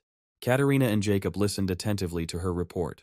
The man nodded contentedly and said that in that case, they could start a conference where he was going to tell the truth to the associations of hero owners who exceeded A rank. Hearing this, Katerina's face reflected fear and anxiety. She was not sure if it was time to talk about it. Meanwhile, our hero visited his sister in the hospital. Sitting in a chair next to her, he shared with her that today he was told a terrible secret. Returning back in his memories, he stopped at the moment when he left that corridor into the common room, where people working in the center had already managed to crowd together. As Michael walked past them, they cast puzzled glances at him and whispered to each other, completely confused about what had happened inside and why he was the only one who had come out. An excited Anna almost immediately ran up to him and hesitantly asked if he was okay. The hero hesitated, thinking that he couldn't let other people know about his abilities. Taking a step closer to the girl, Michael replied that he was fine and asked her to look him in the eyes. Upon hearing his request, Anna's eyebrows shot up and she asked in confusion why. This moment was enough for the hero to activate the human control ability. The girl could not resist this either, so she immediately fell into a trance and could not move. Michael mentally ordered her to forget about him using fire and metal abilities. He also took off his armor and added that it was he who brought her this armor and owed her 10,000 won. After that, he snapped his fingers, bringing Anna out of her trance. She woke up instantly and jumped away from him in horror. Saying that she was very glad that he was okay, she turned and ran towards the exit, shouting that she had a curfew at home, so she would leave first. Michael smiled at the memory and said that this girl was very similar to Lucia, just as sweet and also loved money. He gently touched his sister's cheek and said with hope in his voice that after he had accomplished his revenge, he would definitely find a way to wake her up. Our hero stayed in his sister's room until the night, when the nurses announced that visiting hours had already ended and Michael returned home. There he was engaged in incredibly important work, preparing for the upcoming meeting with Austin. Using his metal transformation ability, he attached a homemade stellar absorption ring to his right middle finger. In his other free hand, he took a small jar of blue liquid, the so-called medicine of ability. Michael couldn't let anyone know about his true ability, so he had to use these two things to trick Austin. In addition, he had a special snake mask prepared for this occasion. Taking it in his hands, he immediately put it on himself. After which he activated the transformation skill and changed into other clothes, specially selected for this mask, calling this set Snake. He also decided that the ability of this person in the snake suit would be C-rank electricity manipulation, and he would also be able to use fire attacks in case of emergency. In this way, Michael will be able to create a new organization, which will consist of many of his different selves, and this organization will be called Judges, the main purpose of which will be to judge the heroes who have fallen. He was confident that with Austin's help, who would take on all the organization's expenses, there would be no problems with this. The next morning, he went to the appointed meeting. Austin had been waiting for him at the designated place for a long time, practically since dawn, so when Michael showed up, the guy was sleeping, lying right on the floor. Coming closer to him, the hero nudged Austin in the side with his foot and told him to wake up. He jumped up sharply and angrily asked how he dared to wake him up. Did he really want to die so much? However, as soon as he saw the familiar mask and cloak, the guy stopped short and said guiltily that he was sleepy and did not understand what he was saying. Michael decided to ignore it and sighed, thanking Austin for coming here. The guy immediately stuck to him, clasping his legs with his hands and tearfully, with a pleading look in his eyes, shouted that if Michael could give him the ability, then in return he would get everything he wanted, be it money, girls, or status. The hero snorted in displeasure, threw it aside and said that none of this interested him. Afterwards he said that the ability is quite easy to obtain, you just need to look into his eyes. As soon as their eyes met, Michael immediately activated his human control ability. A few moments later, the hero asked Austin to tell him everything he knew about the blue pill. However, contrary to our hero's expectations, the guy remained silent. He frowned, not understanding what was happening. Deciding to test it one more time, Michael ordered Austin to slap himself, but again, nothing happened. Suddenly, our hero had a hunch that this guy most likely has an ability, and it is of a high enough rank, capable of blocking the effects of human control. He put his palm out in front of him, and barely touching Austin's forehead, used a mental attack. He immediately lost consciousness and fell back to the floor, looking at him carefully. Michael thought about the fact that the last time he was in the bar, this guy did not attack him and seemed weak enough, so he did not think that he could have any ability at all. But he decided to test it to understand why his human control ability didn't work on him to the fullest extent. Michael was very surprised when he used ability extraction and actually managed to extract something. After reading the description of the ability he had extracted, he learned that it was an A-rank ability, Resurrection, which allowed one to be reborn once after death and return to the previous day. Michael pressed the green pearl to his chest, absorbing it, and said that this ability would definitely be useful to him and would allow him to significantly turn the tide of events. Afterwards, he took out another ability pearl that he had received from the corpse processing center and presented it to the guy who was still unconscious. Once the pill was successfully swallowed, Michael told Austin to wake up, and he immediately jumped up and asked in confusion what had just happened when he had fallen asleep.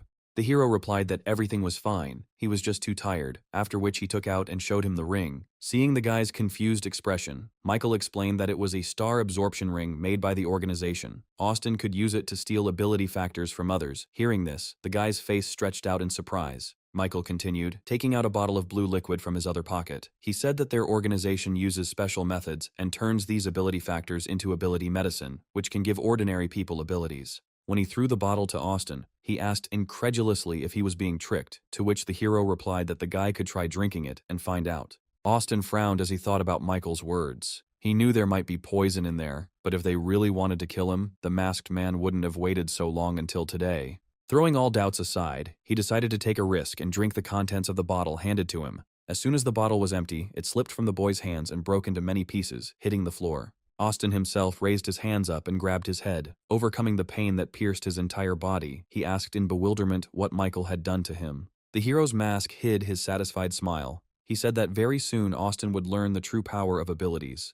Pulling his palms away from his face, the changed guy said that his whole body was simply burning. Michael silently watched Austin's transformation unfold, but in fact the medicine had absolutely nothing to do with what was happening. It was our hero who controlled the pearl of the ability invested in the guy from a distance. Suddenly, the boy's ears became pointed and covered with fur, and instead of hands, he had animal paws. A real werewolf appeared in front of Michael, whose height significantly exceeded the average human. Austin, who did not understand anything, asked with fury in his voice what was happening to him. The hero replied that he gave him the ability to transform, and now he became a werewolf. Hearing this, Austin looked at his wolf paw with doubt and said that his brother could turn into a dragon and asked which of them was stronger now. When Michael said that his brother had an A-rank ability while he only had an E-rank, the boy furiously shouted that there was a huge difference of 3 ranks between their abilities. The hero reassured him that Austin had just joined the organization, and for now they could only give him F-rank medicine. Noticing that these words had calmed the guy down considerably, and that he was now looking at him with some adoration, Michael thought that even though this guy had turned into a werewolf, he was so stupid and sweet that he looked more like a huge husky. Sighing, he continued, saying that considering that they would have to work together, he changed the medicine specifically for Austin to E-rank. From Michael's words, the boy concluded that there were other abilities in this organization, which meant that one day he could become stronger than even his own father, the mechanical hero. Thinking about this, he knelt down and hugged Michael, calling him father and asking with a pleading voice if he could change the medicine to A-rank. The hero tried to free himself from the werewolf's iron grip and asked in bewilderment why he called him father. With tears in his eyes, Austin said that he would call him his godfather, because he had never met a person who would be so kind to him. When Michael ordered to let him go, the werewolf obeyed, after which, taking a few steps back, the hero said that no matter what Austin called him, he would not give him the A-rank medicine, because the organization has its own rules, and this medicine can only be obtained by completing enough missions. After he asked the werewolf to listen to his next words very carefully, waiting for his nod of agreement, Michael continued, saying that the name of their organization is Judges. It was created by one powerful man. Under the leadership of his boss, there are 12 Zodiac leaders and he, the Rooster, is one of the 12 Zodiacs. Austin asked how powerful the boss of the organization himself was if such a strong man as Michael was just one of the leaders. The hero told the werewolf not to try to guess, because his boss is not one to show his face often and is very mysterious. With genuine interest in his eyes, Austin asked how he could earn his achievements as quickly as possible. Michael replied that he didn't have to worry about that because he already had his first mission for him. Pointing to the werewolf in front of him, the hero said that he would use his identity as the young master of the Olympus Company to search for information about the blue pill. Austin asked in confusion what this blue pill was that he needed to know about, to which Michael replied that supposedly this pill could increase someone's strength, which is why he came to this city to learn about the powers behind this thing.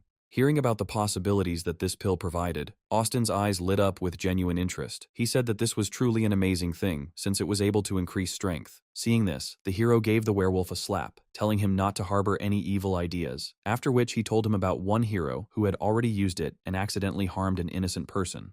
The next moment, Austin turned back into a human and, scratching his bruised head, asked who was the hero who harmed the innocent. Michael said in a calm voice that it was an A-rank hero from the Olympus Company, the ice adventurer. Austin was shocked to hear the name. He couldn't believe that the man who always acted tough was actually a drug addict. The surprise quickly turned into a joyful smile when Michael said that after he found some useful information, they would meet here again and then he would be given a D-rank ability. Pressing his palm to his chest, Austin shouted that he would do his best. After this, the hero turned around and headed towards the exit. Coming to his senses, he stopped and admitted that he had completely forgotten to say one important thing. The effect of the medicine the guy had taken only lasted 1 week, and accordingly, Austin had to complete the task within that week. These words sent the guy into deep shock, and the deadline significantly diminished his confidence in his abilities. Leaving the building, Michael walked away and found an empty place, changed his appearance, changing into his usual clothes. Today he had a day off, so, having bought a cool cola, he decided to take a little walk around the city.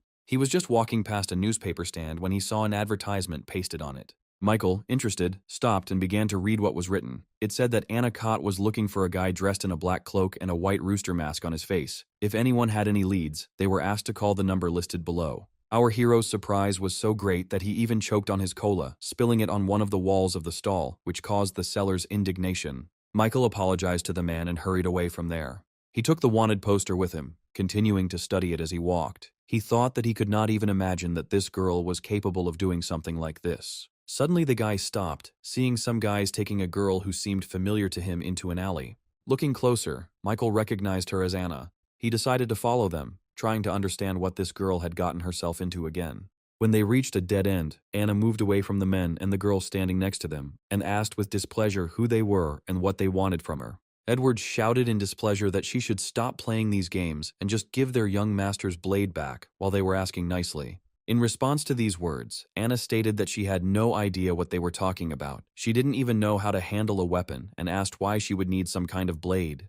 The man's patience was clearly running out. He warned her one last time not to put on a show here, because he knew perfectly well that all this time Anna had been playing with their young master and taking advantage of his naivety to deceive him into stealing his Muramasa blade. Michael frowned when he heard the name of the blade. He had heard that it was a legendary S-rank weapon, and if Anna really had it, she wouldn't be able to get rid of it that easily. The girl herself looked away, and having analyzed the man's words, realized that the blade that she had stolen actually had some value. Afterwards, she said in an innocent voice that she did not understand which young gentleman they were talking about, and that they must have made a mistake in taking her for someone else. Michael was struck by how weak Anna's defense was. Any passerby could tell as soon as they heard her that she had stolen the blade, but was unwilling to give it up. The girl standing next to the men said that she saw no point in further wasting their time on empty chatter. It was time to move on to more decisive action. Edward followed her words and drew his sword from its sheath, taking a decisive step towards Anna. His partner, in turn, with incredible speed, folded several seals with his hands and created a double. Seeing this, the hero's eyes widened in surprise, and he immediately realized that these two were the possessors of a hereditary type ability above C rank. At that very moment, Anna summoned her storage bag and, taking out a B-rank fan from there, shouted that she was not one of those who could be intimidated so easily. She raised the fan above her head and waved it with all her might. The resulting gust of wind was incredibly strong and immediately knocked the men approaching her off their feet. Anna couldn't help but take advantage of this moment, and using her fan, she soared into the air, laughing joyfully. Violetta watched the girl walk away, pursing her lips in irritation. She couldn't let the thief escape just like that. That's why she also activated her ability. A few moments later, her appearance changed completely. She turned into the Mistress of Snow. Along with her transformation, the weather also changed, and Anna was shocked to see the clear sky instantly covered with dark clouds and snow-white flakes of snow falling from there. Michael realized that this situation was taking a very safe turn, and just in case, decided to change into a rooster costume. Anna turned her gaze to the girl below when she noticed snowflakes flying towards the stranger at a terrifying speed. Having concentrated enough power, Violetta summoned a snow typhoon. The next moment, a powerful stream of snowflakes rushed towards Anna, who was floating in the air. Seeing this, Michael became seriously afraid for the girl. Noticing the anomalous phenomenon, passers-by excitedly raised their heads up, watching the battle between the two girls. Among them was a reporter who immediately started a live broadcast, in which he reported that a fierce battle was going on at the station right now, and if there was at least one hero nearby, then he simply had to come to their aid. Meanwhile, Violetta's snowstorm managed to catch up with Anna and with a powerful gust threw her back down. The girl instantly fell from a height, hitting hard on the hard asphalt. Raising her head, she saw Violetta towering over her, asking with a threatening voice if Anna would now return the stolen thing back.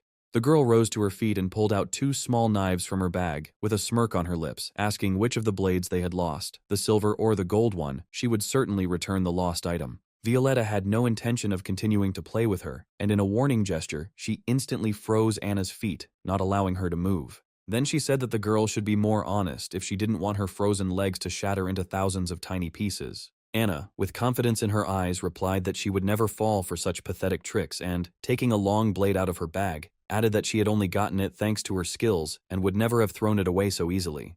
The next moment she threw it somewhere behind Violetta's back and shouted that this blade now belonged to Michael. She was giving it away completely free of charge. The hero easily caught the weapon thrown to him and said that he expected nothing less from her, praising her observation. However, when he looked at the blade he had received, he shouted out in irritation that no one would need such a worn-out weapon, even if Anna offered to take it for money. The girl replied that this was precisely why she had taken it, never imagining that she would be persecuted for this rusty, flimsy blade. Realizing that Anna's partner had been hiding here all this time, Violetta shouted to the men standing to the side to attack the guy. They immediately rushed to carry out his order, and many clones with shurikens in their hands flew at Michael. Paul shouted that no one had ever survived that. Michael stood motionless the entire time, feeling the blade absorb his power. This undoubtedly made him wary, but he was interested to know what the value of this legendary blade was. Suddenly his body began to move on its own, causing great surprise to our hero. In a couple of swings, he deftly got rid of all the clones. The same fate befell the original, whose face reflected genuine bewilderment at what was happening. Michael was really confused and didn't understand what was going on. Edward crept up behind him with his blade raised to strike, intending to kill him. But at the last moment, Michael managed to jump aside, saving his life. As he gripped the sword tighter, a purple aura began to leak out from the blade. A few moments later, she became visible to the naked eye and reached for the sword, leaving behind flashes of purple flame. Violetta's eyes widened in shock at the sight. Michael disappeared and the next moment appeared next to Edward, delivering a fatal attack. During this attack, he managed to touch the man without being noticed and extract the ability from him. The 3 styles, Sun Moon Blade ability he obtained was C rank and allowed him to activate the blade's power to fight off enemies. Suddenly, a small tremor ran through his body. Michael realized that the sword had absorbed too much of his strength and it would be quite problematic for him to hold out much longer. At that very moment, many of Violetta's ice needles were directed towards him. Turning around, he realized that not only would he not be able to dodge it, but he would most likely have to use the revival ability he had previously received. When a powerful beam of green light flashed across the sky, a new wave of surprise swept over people. All the ice needles were filled in an instant, without ever reaching our hero. Michael was no less surprised when he recognized the light of despair in the beam that flashed past. Anna was shocked when she noticed the appearance of the lazy swordsman. Edgar, who had appeared with the swordsman, stepped forward and, looking at Violetta, said that they could turn a blind eye to the arbitrariness of their group in the 6th area, but not to the rebellion that they dared to arrange in the 1st area. The girl frowned and replied that they had come here to take back what originally belonged to them. At this point, Anna intervened and, pointing at her, shouted with irritation in her voice that her master was to blame for everything, since he himself had given away his old blade. Violetta turned her gaze to her, assessing the situation. She understood perfectly well that she would not be able to stand up to 2 A-rank heroes, so she decided to take care of her own safety first. When the ice needles began to move again, surrounding Anna, she was horrified. The girl looked sternly at the man and said that if she was given back what originally belonged to her clan, she would leave this city and save the life of the hostage. These words made Edgar laugh. He said with a smile on his lips that no one had said that she would be able to leave the city, because the 1st region was not at all the kind of place where you could just come and go at will. Nodding to his partner, the man asked him to take care of the girl while he checked the abilities of their mysterious masked boy. The lazy swordsman took a few steps forward and caught up with him, reminding him that the company intended to get the boy for themselves, so Edgar should not overdo it too much. He shouted that he understood this perfectly well himself, after which he rushed at Michael with his fist raised to strike. The only thing our hero managed to do was to put out his sword for defense. The man's blow was incredibly powerful and sent Michael flying back several meters. Anna, frightened for him, excitedly called out to the guy. Violetta decided to take advantage of Edgar's distraction and attack him. The next moment, a stream of ice needles flew towards the man's back.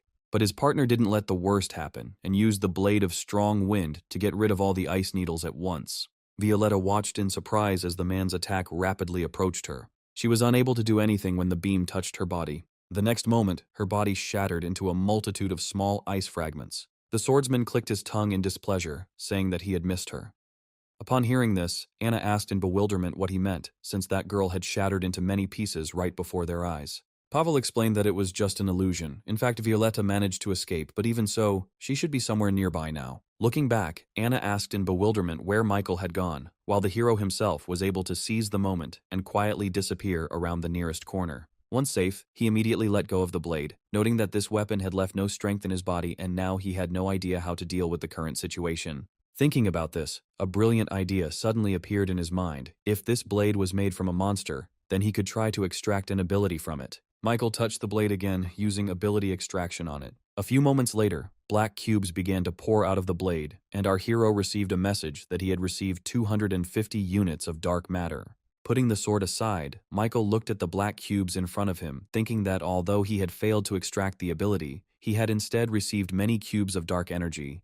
Based on this, the hero guessed that the material this blade was made of should be no lower than S rank. He picked up one of the dark energy cubes and turned it over in his hand, trying to figure out which ability he should improve to be able to go against the dragon. After going through several options in his mind, he settled on the one that seemed most suitable and summoned a pearl with the D rank metal transformation ability. He then brought it closer to the dark energy cubes, deciding that this ability would be the best fit for the current situation. It took only a couple of seconds for the pearl to finish absorbing the dark energy and change its color from blue to emerald. In the received message, Michael read that this ability was now rank A and allowed him to control all metals within a radius of 1,000 meters. The maximum weight of the controlled metal was 1,000 tons. Without wasting any time, the hero pressed the pearl to his chest, absorbing this ability. Violetta, who was nearby, felt a strange fluctuation of energy coming from the place she had recently left. Meanwhile, Michael successfully absorbed the new ability and raised his head up, feeling every object made of concrete and metal in the area. He clenched his fist in satisfaction, saying that he was finally able to get the opportunity to fight with someone on equal terms. Suddenly, a powerful stream of ice needles rushed towards him from behind. Without turning around, Michael raised his right hand up, and a stream of scarlet flame began to accumulate in the air above him. The created fiery screw increased in size and, having moved behind the guy's back, began to rotate at high speed, turning all the ice games flying towards him into water and throwing it aside. Violetta herself was thrown to the side by a strong gust of wind. But she had no intention of giving up so easily, so she stood up and held her palm out in front of her, preparing for another attack. Michael began to slowly approach her, still holding the fiery shield in front of him. When none of her attacks hit the guy, Violetta was confused, not understanding at all how this was possible. Taking advantage of her confusion, our hero disbanded his flame propeller and directed several flashes of fire towards the ice mistress. The flame, which had turned into bonds, instantly enveloped her body, hanging the girl in the air, and she cried out in displeasure for him to immediately let her go. But Michael ignored her request, saying that he would try to be more gentle since she was a girl. Then, under her puzzled gaze, he touched Violetta's chest using the ability extraction. The next moment, an emerald pearl appeared from her body. The acquired ability, Ice Mistress Rank A, allowed the summoning of a snow woman to aid in battle, and the possessor of the ability could also choose to merge with a god entering his body. Looking at the pearl in his hand, Michael admitted that he had hoped that it would be an elemental ability, but he had no idea that it could be a summoning type, which was quite a rare find. The girl, deprived of her ability, almost immediately lost consciousness and almost fell to the ground when the fiery fetters fell from her body, but the hero managed to catch her, holding her by the shoulder. At this moment, Pavel and Edgar discovered him. A strange grin appeared on the dragon's face, after which he said that Michael had chosen a rather unfortunate place to flirt with girls, while the swordsman standing behind him tensed up, noticing that the aura emanating from the guy in the mask had somehow changed. The hero sighed and carefully sat Violetta down on the ground, saying that this girl was the mistress of ice, but he had already dealt with her on his own. Edgar was shocked by the guy's words, and asked with bewilderment in his voice how such trash like him could even defeat such a strong opponent. Michael turned to them and took a few steps forward, and said that they could fight him to see for themselves. Stopping a couple of meters from the men, he asked which of them would attack first, or whether they would prefer to attack together. All this time, Tim was broadcasting live from the scene. He announced with a puzzled voice that an unknown hero in a rooster mask wanted to go up against two opponents, A-rank heroes, alone. Throwing his fist into the air, the reporter shouted that this would be one of the most exciting battles. Edgar heard everything the man said and said with a grin on his lips that despite the audience trying to stir up the topic, he was not going to team up with a lazy swordsman just to defeat Michael, as that would only lead to the A-rank heroes losing their dignity. After his words, Michael sighed in disappointment, saying that a battle of 1 against 2 would be very interesting. Edgar whispered to the man standing next to him that in order to defeat an opponent, one must first understand him. The lazy swordsman nodded his head, saying that he himself knew this very well. The dragon also noted that the ring on the boy's hand was rather strange and suggested that the secret of the loss of abilities could be connected with this thing, so they needed to be extremely careful and watch his every move. Holding the blade out in front of him, Pavel took a confident step forward, saying that Edgar shouldn't worry so much. He just wanted to see how this boy managed to defeat the snow mistress. He raised his voice and shouted that if Michael could defeat him, then the black dragon would take him on immediately after that. Our hero nodded in agreement and beckoned the man towards him, thus saying that the lazy swordsman could attack first. He didn't need much persuasion and immediately attacked the guy. Swinging his blade, he sent a powerful stream of energy in his direction. Without moving, Michael immediately created a wall of flame in front of him, defending himself from this attack. The next moment, while the enemy's view was blocked by a wall of flame, he moved behind Pavel. He managed to sense his appearance and instantly turned around, repelling Michael's attack with his blade. His eyes widened in surprise as the flames began to take on a different shape. The next moment, it completely enveloped the man's blade with its bonds. Noticing the effect on his weapon, Pavel shouted that he would not allow anyone to control his blade. He took a step forward and with effort swung the blade again, brushing the flames off the blade back towards Michael. Our hero did not expect such a lunge and was blown aside by the force of the counterattack. When he managed to land on the ground, he took control of the flames again and directed them away from himself. A huge wall instantly appeared in front of him, completely hiding him from the enemy. In a few moments of the fight, Michael managed to understand that the man's sword was made from monster materials, and they are not considered metal. Also, there was another sad fact. There were no other objects made of metal on the swordsman's body. At this rate, he understood that he would not be able to win if he did not urgently come up with something. Suddenly, he came up with an idea to upgrade another ability to A rank, so he could have at least a tiny chance of winning. He took out 2 ability pearls, Snow Woman's ability and human control, choosing which one he should upgrade. After some thought, he chose to use the human control ability, shattering the Snow Woman's pearl into many small pieces. These fragments almost immediately began to be absorbed by another pearl. When its level reached A rank, a message appeared in front of Michael, which said that this ability now allows for illusionary interference in A rank targets, can also brainwash selected targets below A rank, and gain their power for 10 years. In addition, the owner of the ability can take over the target's body for 2 hours. Looking at the purple pearl in his palm, the hero thoughtfully said that this ability could be extremely useful. The swordsman, who was still behind the wall of flames, took a step forward and asked with irritation what Michael had been doing there all this time, reminding him that their battle was still not over. The hero made a small window in the fiery wall, revealing his face, and said that the lazy swordsman should not be so impatient. The next moment, he activated his enhanced human control ability and began to influence the man's mind, hypnotizing him. Pavel staggered, barely staying on his feet, completely not understanding what was happening to him and where this strange weakness in his whole body came from. A few moments later, all the strange sensations subsided, and when he closed his eyes, the first thing the swordsman saw in front of him was a young girl with similar facial features to his, dressed in a beautiful yukata. She asked with sadness in her voice. Looking at him, did Pavel really decide to point the sword at his own sister? At the sight of her, regret flashed in the amazed man's gaze along with disbelief. Approaching him, the girl extended her palm to his cheek. At that moment, the lazy swordsman overcame his delusion and swung his blade. The tip of the blade Michael had created from his own palm was cut in 2. When he realized what had happened, a grin appeared on the swordsman's face, and he said that he had already assumed that Michael might be the owner of 2 abilities at once. Taking a step forward, Pavel made another swing with his blade, causing our hero to jump aside, who in turn replied that the swordsman had learned of his ability too late, and that he himself was surprised that the lazy swordsman, who had mastered the storm sword skill, would have such a weakness. The man could no longer repeat this attack. The mental attack affected him more than he thought, completely exhausting him. He sank to the ground, leaning on his weapon, and said that it was his dead sister. He could not allow anyone to dare insult his memory of her. The audience was horrified to see how their hero instantly became powerless. Some had already lost hope and faith in his victory, but there were also those who believed in the lazy swordsman to the very end and supported him with all their might. Raising the microphone to his lips again, the stunned reporter said with disbelief in his voice that the lazy swordsman had suddenly become weak and had fallen to the ground. He assumed that his opponent had used some kind of mental attack to disable such a strong hero so quickly. Without taking his attentive gaze off the participants of the fight, he continued, saying that the man had been afraid of the enemy's metal ability all this time, and could not have predicted that Michael would have two abilities. If you take a sober look at the current situation, you can say that the winner has already been decided. Immediately after these words, Anna perked up, jumping up joyfully on the spot. She shouted for Michael to continue in the same spirit. In these couple of minutes, she had already managed to get scared that she would lose her newfound comrade, who should return her 10,001. Our hero heard her words perfectly, and became even more convinced that this girl cared about nothing at all except profit and money. At that moment, the Black Dragon approached the swordsman, who, without taking his eyes off Michael, said that Pavel had done a good job and forced their opponent to use his trump card.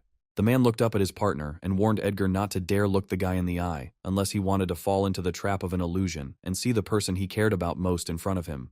The dragon nodded and resolutely headed towards the boy, releasing his purple flame, which instantly enveloped his body. When he stopped in front of Michael, our hero said with a smile in his voice that he had been waiting for him here for a long time. The man didn't answer, scanning the man standing in front of him with an attentive gaze of his amber eyes. A few moments later, his features became more dragon-like, his vertical pupils narrowed dangerously, his claws lengthened and sharpened, and an incredibly long tail appeared behind his back, and he suddenly said that in his opinion, this battle was of great importance and offered to make a bet. Michael responded with interest that he was eager to find out what the Black Dragon would stage. He suggested that the hero give him his ring and tell him the secret of this thing in case of his defeat. Michael showed him his hand with the ring and grinned and said that if Edgar wanted it so much he could come up and try to take the ring himself, but in his thoughts our hero was glad of his opponent's observation because all this time he was showing off here only so that everyone would pay attention to the ring of stellar absorption. Edgar accepted Michael's offer and immediately jumped up from his seat, instantly moving towards the guy with his knee raised to strike, which caused him great surprise. Despite the unexpected attack, Michael managed to use his metal control ability, and the dragon's attack flew into the shield our hero had put up, leaving a deep dent in it.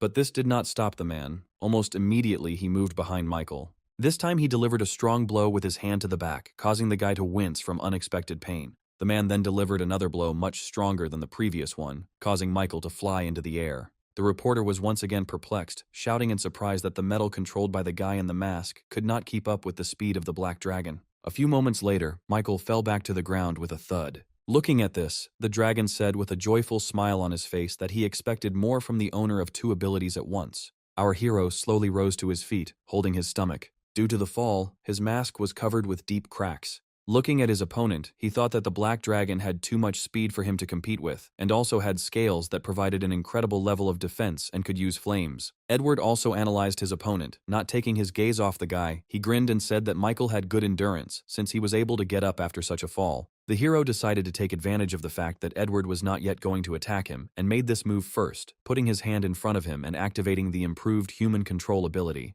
The next moment, horror and bewilderment appeared on the Black Dragon's face. Suddenly his opponent disappeared, and in his place appeared before him his younger brother, who was clutching his own neck and tearfully begging his older brother to save him.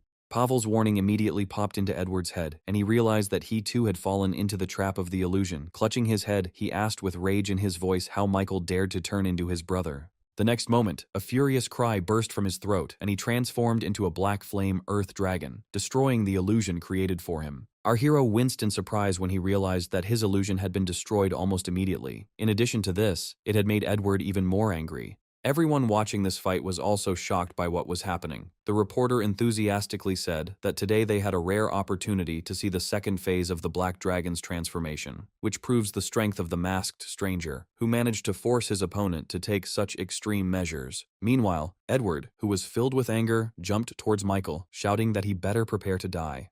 He immediately used his metal control ability and created a spiked shield in front of him. But his opponent was not simple either. His body was enveloped in dark energy, and right in the air, he turned into a powerful whirlwind, and with a mocking voice asked if Michael really believed that some metal spikes could stop him. Although our hero was surprised by such a sudden transformation of his opponent, he did not lose his head, and said that if Edward wanted to kill him so much, then first he should try to catch up with him. The next moment, he soared into the air on his metal shield, escaping right from under the Black Dragon's nose. He rushed after him, shouting furiously that Michael would not be able to escape from him by flying. Having waited until the enemy had gotten close enough, our hero extended his hand in front of him, and the metal he controlled rushed towards Edgar. The man was perplexed when his torso and all his limbs were wrapped in metal bars, preventing him from moving. But the bewilderment on his face quickly changed to a mocking smile. Looking at the guy in front of him, he asked if Michael had already managed to forget about his black flame. The next moment, his entire body was engulfed in black flames, which grew larger and larger with each passing moment. The reporter commented that this black flame had melted metals before, so it was highly likely that the metal bonds binding him would not last long this time either. Hearing this, Anna gave the man standing next to her a hefty slap on the back of the head and shouted with irritation that her little brother was not only strong, but his tactics and strategies were also admirable. He would never do useless things. A couple of long minutes later, the black flames died down, but the metal bonds remained intact and continued to hold Edgar in place, causing him a new dose of surprise. Michael noted that the B-rank fireproof shield he had obtained was truly incredible, since it was able to hold back even the Black Dragon's flames, and decided that he should now move on to the next point of the plan. Suddenly, all the cars nearby, trash cans, and various other objects containing metal began to rise into the air. Edgar looked up, his eyes widening in horror as he realized what exactly this guy was up to. High in the air above him hovered a huge block of metal. Michael lowered his hand, saying that it was time to end their drawn-out game. The boulder echoed his movements and flew down at high speed, straight towards the stunned man. The people nearby jumped up from their seats and ran as far away as they could, saving their lives. The Black Dragon could not take a step, looking straight into the face of approaching death. The man could only think that this was how he would meet his end. A huge boulder crashed to the ground with a roar, raising huge columns of dust into the air. Anna and the reporter also ran away to a safe distance along with everyone. When the dust settled a little, the man brought his microphone to his lips again and said that now that everything had calmed down, they should check whether the Black Dragon survived after this or not. Looking at the huge metal cube, the people standing nearby were sure that the hero had died, because after something like that, it was simply impossible to survive. Suddenly the fire butterfly flew to the battle site and, with tears in her eyes, tried to find the Black Dragon. The man who appeared behind her shouted for her to fly away from here immediately. The girl immediately fulfilled the mechanical hero's request and flew away, leaving him alone. After this, the man concentrated on the huge cube and activated his ability, releasing 2 blue lasers from his eyes. Numerous deep cracks immediately formed on the cube. The faces of the passers-by watching this immediately showed joyful smiles. They believed that if the mechanical hero himself had appeared here, then they had nothing more to fear. A couple of minutes later, Gilbert managed to free the lazy swordsman and the unconscious Black Dragon from under the rubble. With sadness in his voice, Pavel said that he managed to stay alive only thanks to the wall of air and sincerely regretted that their company had to lose face. Gilbert approached him and said that everything was fine as long as everyone was alive and he didn't have to worry about the rest. Amelia peeked out from behind him and asked hesitantly if they needed help. The lazy swordsman replied that he was fine, then glanced at his partner lying on the ground and said that he would definitely need help. Meanwhile, our hero had already managed to return home. On the way, he stopped at a pharmacy and was now treating his wounds and bruises, which were hurting mercilessly. Half an hour later, he finished and sighed tiredly, saying that meeting the Snow Mistress and the Black Dragon was quite unexpected. He shook his head, switching his thoughts to his main mission. Currently, he had already managed to get 2 leads regarding the strange blue pill. The first was the ice adventurer whose case he passed on to Austin, and his second lead was a B-rank hot and sour noodles hero who was going to hold a fan meeting soon, and he simply had to get there. Looking down at the many bottles of painkillers, Michael came to the conclusion that in the future he would attract even more dangers because he could no longer share an apartment with other people and prevent them from getting involved in his problems. Suddenly, Valeria appeared in the living room. Hearing her voice, the hero shuddered in surprise and barely restrained himself from screaming. The girl stopped next to him and asked him, confused, why there was such a strong smell of medicine here. Smiling awkwardly, Michael replied that he accidentally hit his foot on the corner of the table, so he had to rub it with medicine. The guy's words did not inspire confidence in the girl, and she raised one eyebrow in a silent question. Not wanting to answer, Michael looked away. Just at that moment, Diana and Marina entered the room. He said that since everyone was gathered, he would like to say that he was moving out. These words of the guy shocked the girls. Not believing their ears, Valeria asked him to repeat what he had just said. Resting his elbows on his legs, the hero explained that as a guy he wasn't very comfortable living with them. At the time he moved here, he didn't have the money to afford anything else, but now he got a promotion and his salary increased significantly, so he decided to move. Marina pointed at Valeria and asked in bewilderment what would happen to her. Reaching to the back of his head, the guy replied that he had nothing in common with this girl and asked why she suddenly asked about this. His words made Valeria purse her lips in disappointment. Without saying a word, she headed to her room, leaving Diana and Marina with Michael, sighing. Marina said that in that case they had no reason to stop him. Also, since they already knew each other's contact numbers, she asked the guy to call them when he was free. Michael replied that he would definitely treat them to good food afterwards, which could be considered a farewell dinner. With these words, Valeria slammed the door loudly, causing shock to those remaining in the living room. Our hero frowned, trying to understand what he could have said that caused such a violent reaction in the girl. There was a tense silence in the room for a few moments, and Michael was the first to speak, saying that if they were going to eat, it would be better for them all to go together. Here Marina could not stand it any longer and, taking a step forward, asked with fury in her voice why such a beautiful and good girl as Valeria did not deserve to be with him and why Michael was treating her in such a terrible way. Having spoken, she sighed heavily, and turning around, said that now they needed to rest a little. They would be able to have lunch after he had settled his affairs with Valeria. So our hero was left alone in the living room. He was thinking about what to do. He wanted to keep Valeria at a distance so as not to drag her into danger. After sitting like that for a few minutes, Michael got up from the sofa and went to the girls' room. When he lightly knocked on the door, Valeria's voice was heard from behind it, allowing him to enter. She lay on her bed, offended, staring at the wall in front of her, not even turning around, when the guy entered the room. Stopping at the threshold, Mike wanted to apologize to her, but as soon as he said the word sorry, he was interrupted. Valeria asked irritably why he was apologizing, since he hadn't said anything like that, and they really had nothing in common. When Michael said that he didn't mean it that way, the girl jumped up on the bed and, with tears in her eyes, asked him to just be honest and admit that he didn't like her past. The hero took a step forward and repeated more insistently that she had misunderstood everything, but his words did not calm the girl down, and on the contrary, frowning, Valeria asked in bewilderment what was the reason that he did not like her. Was she really that ugly? Michael sighed and gently placed his palms on her shoulders, asking her to calm down, after which he asked why they couldn't just remain good friends. Instead of answering, Valeria repeated her question. Did he really not like her at all? The hero hesitated to answer, remembering that much of her kindness towards him came from a place of insecurity, because her relationship with her family was broken, and she simply wanted to put her heart into another kind of attachment. He also understood that because he had not reciprocated her feelings all this time, Valeria took it personally, thinking that her past made other people look down on her. And now her broken appearance reminded him of a fragile porcelain doll that could break from a careless movement of its owner. Michael could not hold back a heavy sigh, thinking that he could not cause her such pain. When he was about to tell her something, Valeria turned her sad gaze to the side and said that perhaps everything Michael said was indeed correct. The hero asked her what she meant with confusion. The girl returned her gaze back to him and explained that she was too impatient. She thought that after the kiss, they both had already found each other in their hearts. Approaching him, she said with hope in her voice that even if now is not the time, she does not want them to become strangers to each other, and asked if Michael could become her first official boyfriend. There was a desperate hope in the girl's eyes, and seeing this, our hero had no choice but to agree. At the same time, Austin was actively carrying out his mission. His brilliant plan was to invite David to the club and get him drunk. He watched the hero attentively all evening, thinking with displeasure that if it weren't for his newly minted godfather, he wouldn't have had to spend a lot of money to invite David here to have fun. When the guy fell asleep, Austin carefully crept up to him and began rummaging through his pockets, looking for anything resembling blue pills. Suddenly he found some strange little case. He was about to open it when the ice adventurer woke up and frowned, asking what Austin was doing here.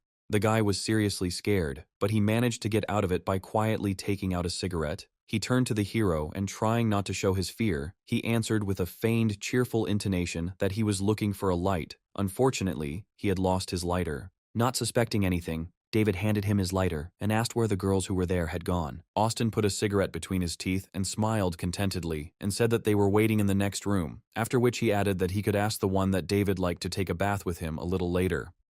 The ice adventurer liked this idea, and the same contented smile blossomed on his face. An hour later, Austin came into his room, and while the girls' happy laughter and David's muffled voice could be heard from the bathroom, the guy, without wasting a minute, immediately began searching through their things in search of that strange case. A couple of minutes later, he finally managed to find it and open it. Austin took out one of the small blue cubes from there and looked at it closely. At first he thought it was sugar or gum, but the smell was completely different. At some point, he was overcome by a strong desire to eat this strange, pleasant-smelling cube. Remembering his mission, the guy pulled himself away from such thoughts. When he looked back down at the blue cube in his hand, he saw a broken piece, and it immediately dawned on him that this was the blue pill. At that very moment, a frightened scream from a girl was heard from the bathroom. Hearing this, Austin froze, afraid to move. When the scream stopped, the guy froze and turned his worried gaze to the bathroom door, trying to understand what was going on there. He decided not to return the blue cube. He slammed the case shut and stuffed the stolen cube into his pocket, after which he put everything back in place and approached the door, quietly knocked, asking if everything was okay with David.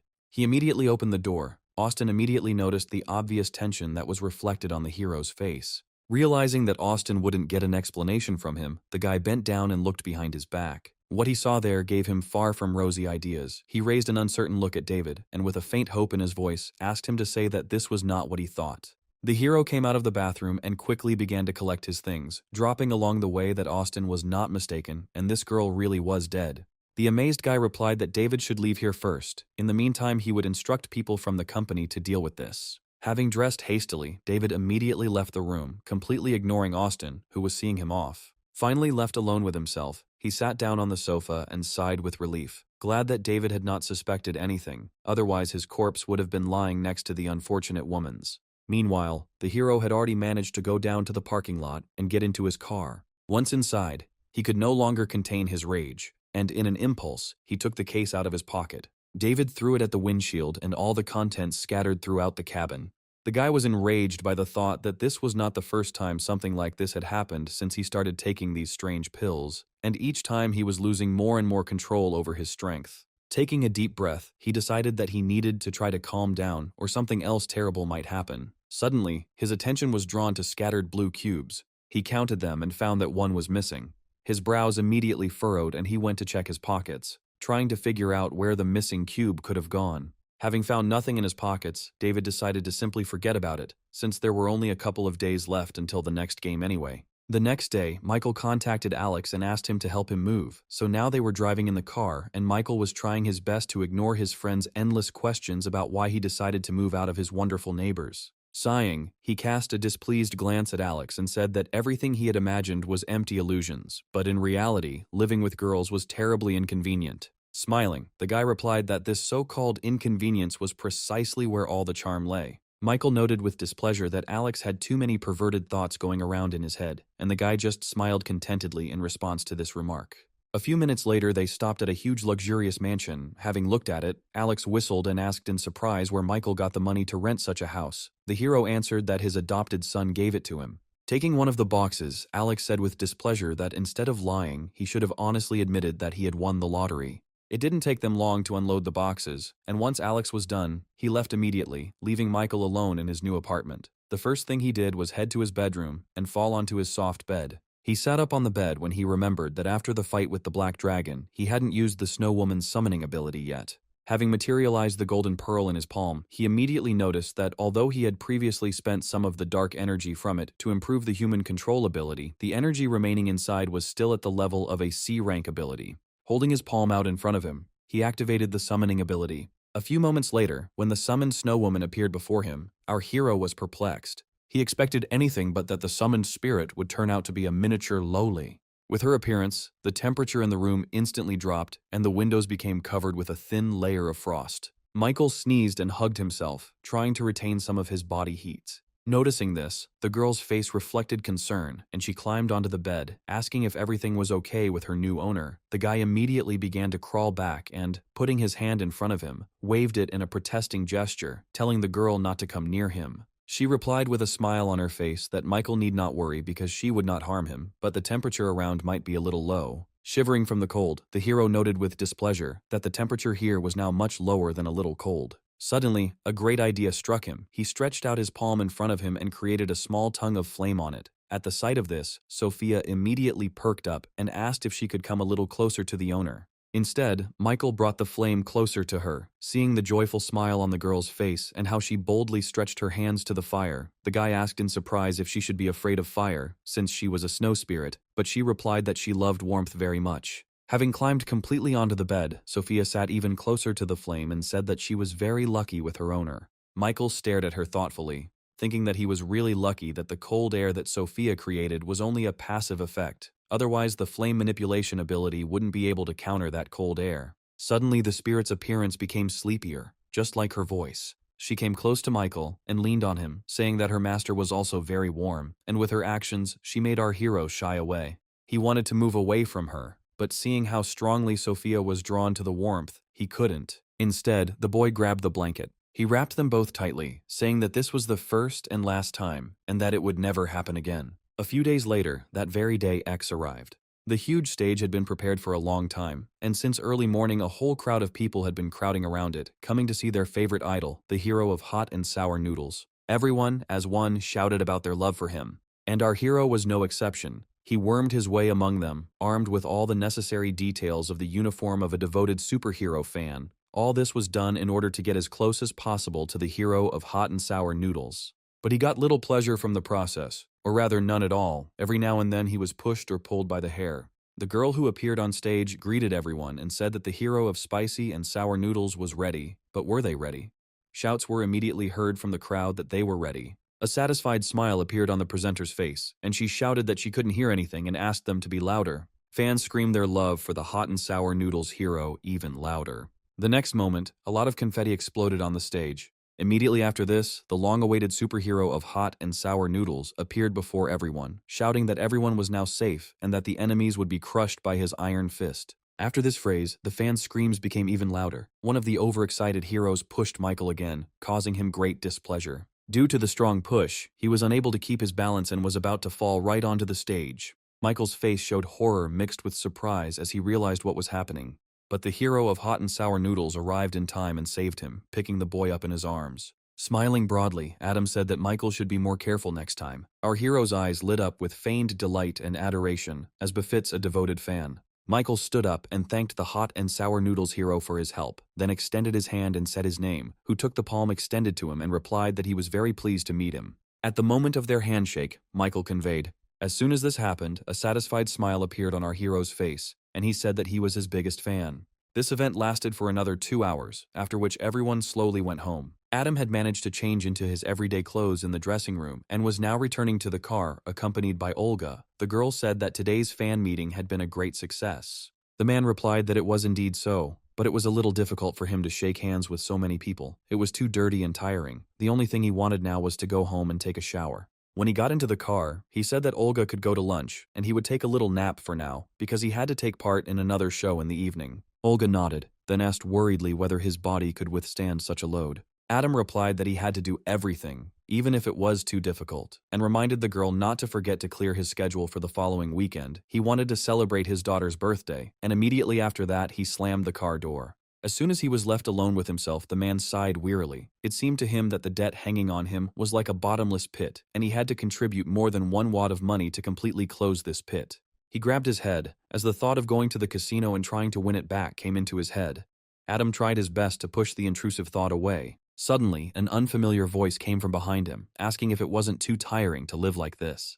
The hero's eyes widened in shock. He was sure that there should be no one else here except him. He slowly looked back and saw a guy with a familiar mask who was fighting the Black Dragon and the Lazy Swordsman. The man asked warily how he got here. Michael intentionally placed an ability pearl into his body, allowing him to easily locate his victim. Ignoring the question of how he got here, the guy said that Adam shouldn't worry because he only came here to ask a few questions. The man frowned upon hearing his words. He knew perfectly well that this guy could defeat high-ranking heroes on his own, so fighting him would be pointless and too dangerous. He should just say whatever they wanted to know from him. He sighed and said that even though he, the Black Dragon, and the other heroes belonged to the same company, it didn't mean that they all had the same positions, and asked Michael not to hold a grudge against him, to which Michael replied that Adam had misunderstood everything, and perhaps he was the only one who could help him. The next moment, catching his gaze, he activated the human control ability. He was almost immediately transported into the subconscious of the superhero, Hot and Sour Noodles. Gradually, one after another, windows began to appear in space with many different memories of Adam.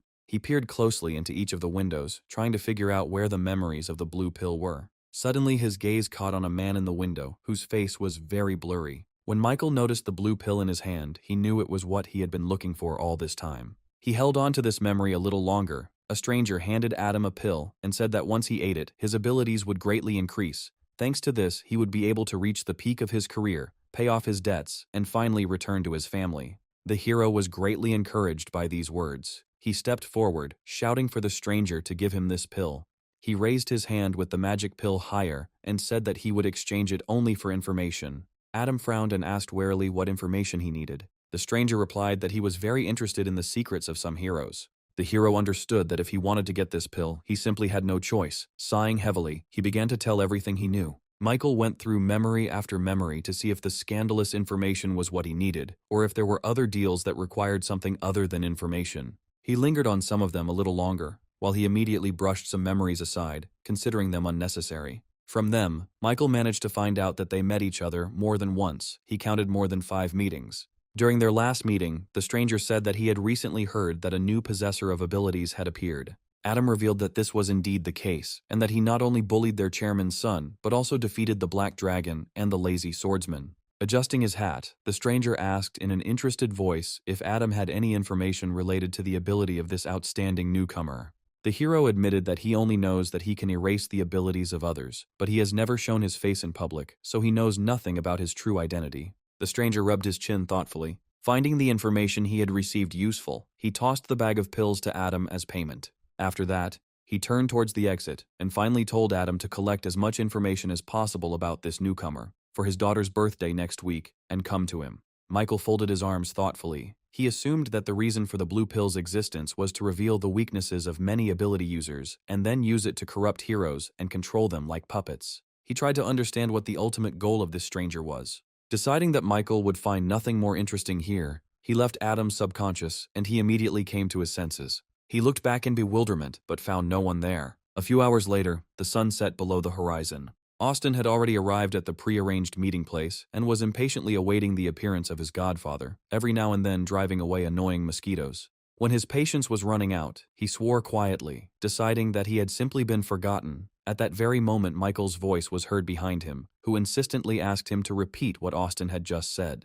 Turning around, the boy ran to his so-called godfather with a joyful smile, shouting that he had been waiting for him for a long time. Afterwards, he pulled out a small box with a blue pill inside from his pocket, and with a smile on his face, he said that he had put in a lot of effort and received this treasured thing from the ice adventurer. Michael took this pill in his hands and began to examine it carefully. In color and quality, it was similar to the one he saw in the hero of Hot and Sour Noodles. Oscar said that it was because of this pill that David accidentally killed a man and asked how terrible the effect of its use was. To this, Michael replied that in pursuit of power and glory, corrupt heroes are capable of anything, and they will not be afraid of any side effects. These words inspired Oscar, and he supported him by saying that these people really do not deserve to be called heroes. Michael chuckled when he heard his words and asked what he thought real heroes should be like. Austin became visibly wary, the thought flashing through his mind that this question might carry the weight of the organization's expectations of him. Placing a clenched fist on his chest, he said seriously that the more influential a person is, the greater the responsibility he bears. Also, heroes must make saving humanity their life's duty. They must not betray their faith for the sake of power and glory. Michael sighed, thinking that he had been too stupid to trust this guy who had copied a quote from some weird movie. He shook his head, pushing these thoughts aside, and took out a flask with a red liquid inside that he had prepared in advance from his pocket, after which he threw it to Austin with the words that he really tried hard, including the means of organization. This potion will help him raise his ability level to D rank. The boy's face showed displeasure, and he asked in surprise why only D rank. Didn't he deserve a higher reward for his efforts? Michael extended his palm to him and said that Austin should gradually raise his position and not strive for instant success, but if he was not satisfied with this, then he could return the potion back. Smiling tensely, the guy replied that everything suited him and thanked him for his generosity. Afterwards, he opened the flask and drank all the contents. When it was empty, he threw it aside and, holding back the urge to gag, asked in bewilderment why this potion tasted like ketchup. Michael replied that he just imagined it, then walked up to him and touched the guy's back, deciding that he would first try to connect 2 E-rank pearls. He quietly materialized the ability pearls in his palm. Combining them, he obtained the ability Werewolf Power D rank, which allowed its owner to freely turn into a werewolf regardless of moonlight. Austin, not noticing any changes, was confused as he watched him. Michael chuckled because if he didn't activate the ability pearl, then naturally nothing would happen. Clenching his hand into a fist, he said that Austin needed to warm up a bit in order for the changes to show.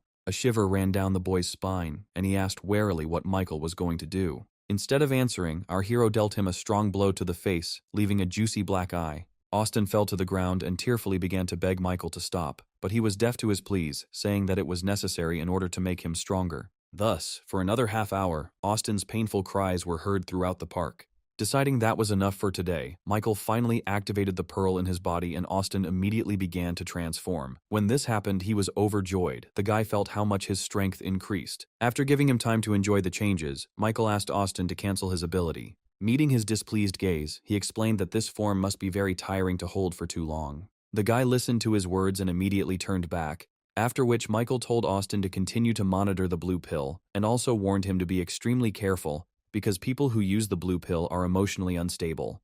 Putting his jacket back on, the guy thanked him for his concern with a satisfied smile on his face. Michael ignored this and added that in the second task, Austin will have to collect information about heroes who secretly commit dirty deeds. When the guy asked if the organization really wants to recruit new followers, our hero replied that not everyone can join their organization. Others are just ordinary raw material for them. Austin's face showed surprise and he asked if the organization was going to absorb their power. Michael asked with a grin in his voice where he thought the ability potion came from, then flew into the air on his metal shield, leaving a final word for Austin to work hard gathering more of the necessary materials for his C-rank ability.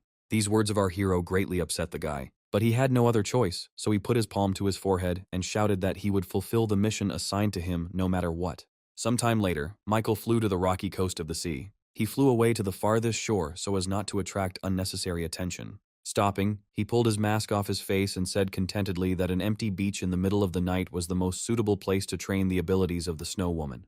He extended his hand in front of him and activated the summoning, and a golden glow of a portal appeared a couple of meters away from him. A few moments later, a joyful Sophia emerged from it, immediately rushing to him with hugs and with a smile on her face, saying that she had missed him very much all this time. Michael stopped the girl, saying in a serious tone that now was the best time for training, they would need to have a practice fight with each other. Frowning, Sophia refused the offer, saying that she did not want to harm her master, to which our hero replied that she was only a summoned C-rank spirit and could not harm her in any way. The confidence in the boy's voice convinced her. She jumped back and landed on the icy ledge, shouting that she would attack first. A satisfied smile played across Michael's face. He nodded, saying that this was exactly what he expected from her. Concentrating, Sophia released all her power. The sea instantly became covered with a thick layer of ice for the next couple of kilometers around her, and snow-white flakes of snow began to fall from the sky. Suddenly, a small rift appeared in space. Noticing this, Michael frowned, suspecting something was wrong. The rift grew larger and larger, and at some point a huge paw of a monster appeared from there. Following her, a frog of incredible size crawled out of the rift. The message that appeared in front of Michael said that it was a humanoid monster of B rank. The hero frowned even more. He was only glad that this was only a D-rank monster invasion, otherwise it would have been really dangerous. But to his surprise, that was not all. The next moment, a unicorn jumped out of the rift. Both monsters aimed at Sophia, who was unaware of their presence until the last moment, and turned around only when Michael warned her of the impending danger. At the sight of them, the girl froze in shock and surprise. She didn't have time to do anything when the frog quickly approached her and attacked, throwing her aside with a powerful blow. Seeing this, Michael realized that he could not continue to do nothing. If he did not intervene urgently, something terrible could definitely happen to Sophia. As soon as he rose into the air again, he was blinded by a bright flash of light. A few seconds later, everything stopped and he took his hand away from his face, looking ahead in bewilderment. The first thing he saw was a huge block of ice hovering above the water, and suddenly deep cracks began to appear on it. As the walls of the ice block flew apart in different directions, a grown-up Sophia appeared before Michael. Looking towards the monsters, she asked with a threatening voice if they were really so desperate to seek death. With her appearance, the snowfall intensified and the temperature dropped even lower. The frog, hit by one of the fragments of the ice block, emerged from the hole formed by the fall. Looking up at the girl floating in the air, the monster began to croak actively, as if telling her something. Sophia cursed softly, looking at the frog with displeasure. At that moment, a wary Michael approached her, noticing that she had changed a lot, and the girl explained that this was her combat form. Having looked her over from head to toe, the guy became a little embarrassed and looked away. Sophia decided not to waste time and, turning her attention back to the monster, attacked, creating many ice needles. The frog was instantly turned into an ice statue, having stared too hard at the snow spirit. When Michael asked if the monster was dead, Sophia shook her head, saying that it wasn't that simple. In confirmation of her words, the very next moment, the frog broke free from its icy prison, and many small fragments flew in different directions. Michael also decided to take part, activating his flame control ability. A blue flame shot out like an arrow towards the monster, but it managed to dodge before it could hit it. Michael attacked several more times, but the monster deftly escaped each time. Turning to Sophia, he asked her to try to stop him. The girl nodded and again created ice needles, directing them towards the monster. Due to the high attack speed, the monster was unable to dodge. The needles firmly pinned him to the ground, depriving him of the ability to move. Michael took advantage of this opportunity and attacked him again, creating several fireballs. As the blue flames enveloped the frog's body, a painful roar from the monster was heard. A couple of minutes later, it was all over, and our hero landed on the ground. He approached the dead frog's body and knelt down, activating the extraction ability. When the pearl was in his palm, a message appeared in front of him, stating that the acquired ability physical training was D rank, which allowed him to pump up his stamina and other physical indicators through training. Sophia sat down next to Michael and said that they had lost one. The hero rose from his knees and began to look around, trying to understand where the unicorn could have gone. At one point, Sophia pointed towards the city, saying that there was a high probability that the monster was heading towards the city. Michael agreed with her and said that in that case they should catch up with him as soon as possible. However, at that very moment, something strange began to happen to the girl. Clutching her head, she shouted in irritation that this was not fair, because she had only recently broken free and another part of her wanted to take away her control over her body again. Michael asked her excitedly what was going on, and she, desperately trying to resist her other half, shouted out that her name was Miranda, and she was not the Snow Maiden. Suddenly, she grabbed the guy by the cloak, saying that she would not let anyone take this opportunity away from her. When Miranda closed her eyes and leaned in for a kiss, Michael's face showed surprise mixed with embarrassment. However, her wish was not to come true because she turned back into her smaller version. Michael managed to catch the girl in the air and carefully lowered her to the ground. Sophia asked in confusion what had just happened.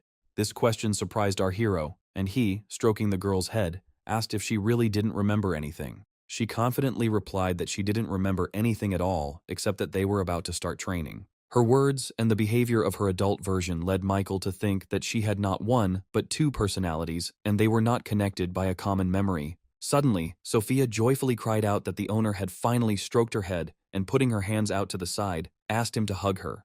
This request left Michael stunned. Sighing tiredly, he realized that in the future he would definitely have problems with her two personalities. Rising to his feet, he offered his hand to help Sophia up, but she said that she really wanted to sleep. Michael said that in that case she could go back and rest. Having received his approval, the girl activated the portal and, covering her mouth with her hand, waved to him, saying goodbye that she would miss him.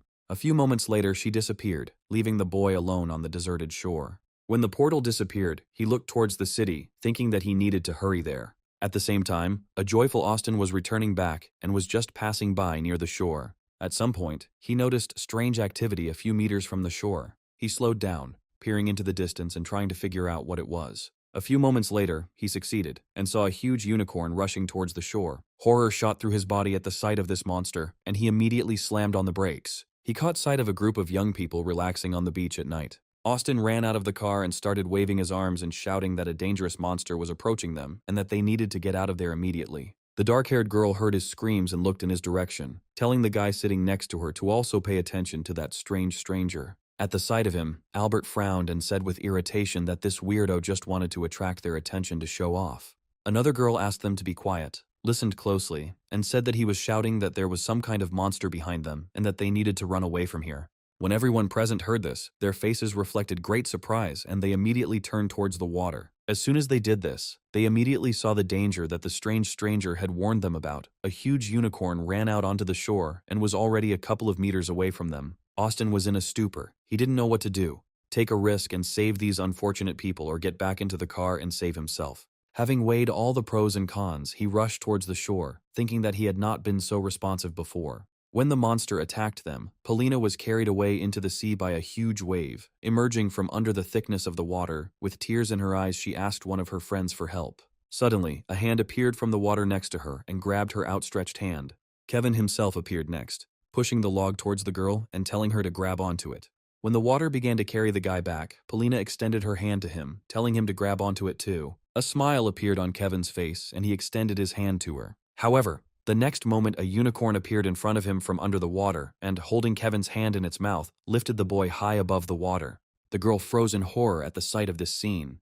The next moment, Kevin, having lost his arm, fell into the water with a heart-rending cry, and the monster dived after him, raising another wave.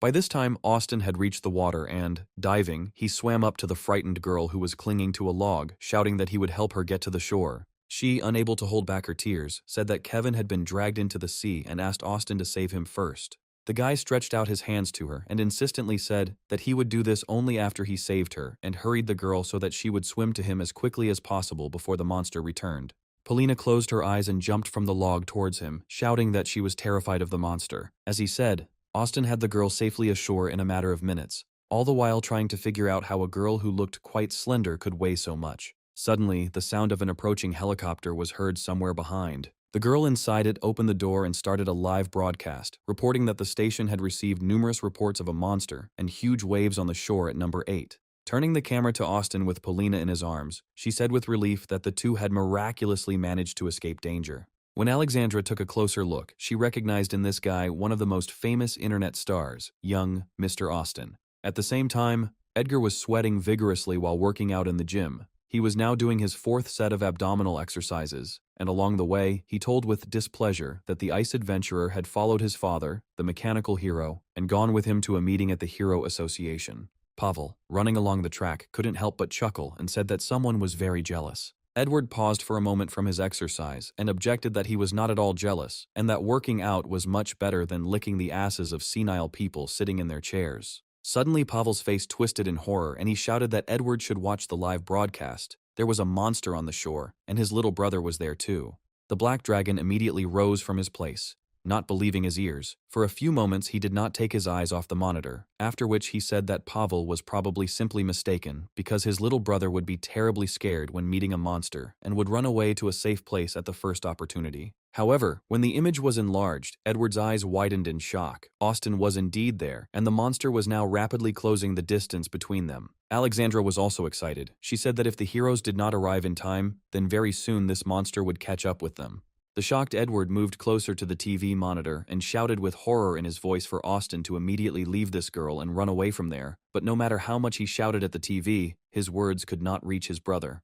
Meanwhile, the unicorn had already caught up with Austin and Polina. Hearing death approaching behind him, the boy cast an anxious glance back. Looking at this, Pavel sighed in disappointment and, closing his eyes, said that he was definitely finished. Edward seemed terribly broken, watching his only younger brother about to die, and he was too far away to do anything to help him. Contrary to Pavel's expectations, Austin was able to save himself by turning into a monster, much to his and Edward's surprise. Thanks to the werewolf's powerful body, his speed increased significantly, and their chances of successfully escaping from the unicorn increased. Shocked, Edward took a few steps back, not believing his eyes. He had no idea that his little brother also had the power of transformation. Austin made a sharp jump and in an instant found himself at a safe distance with the girl. In the girl's eyes, he became a real hero.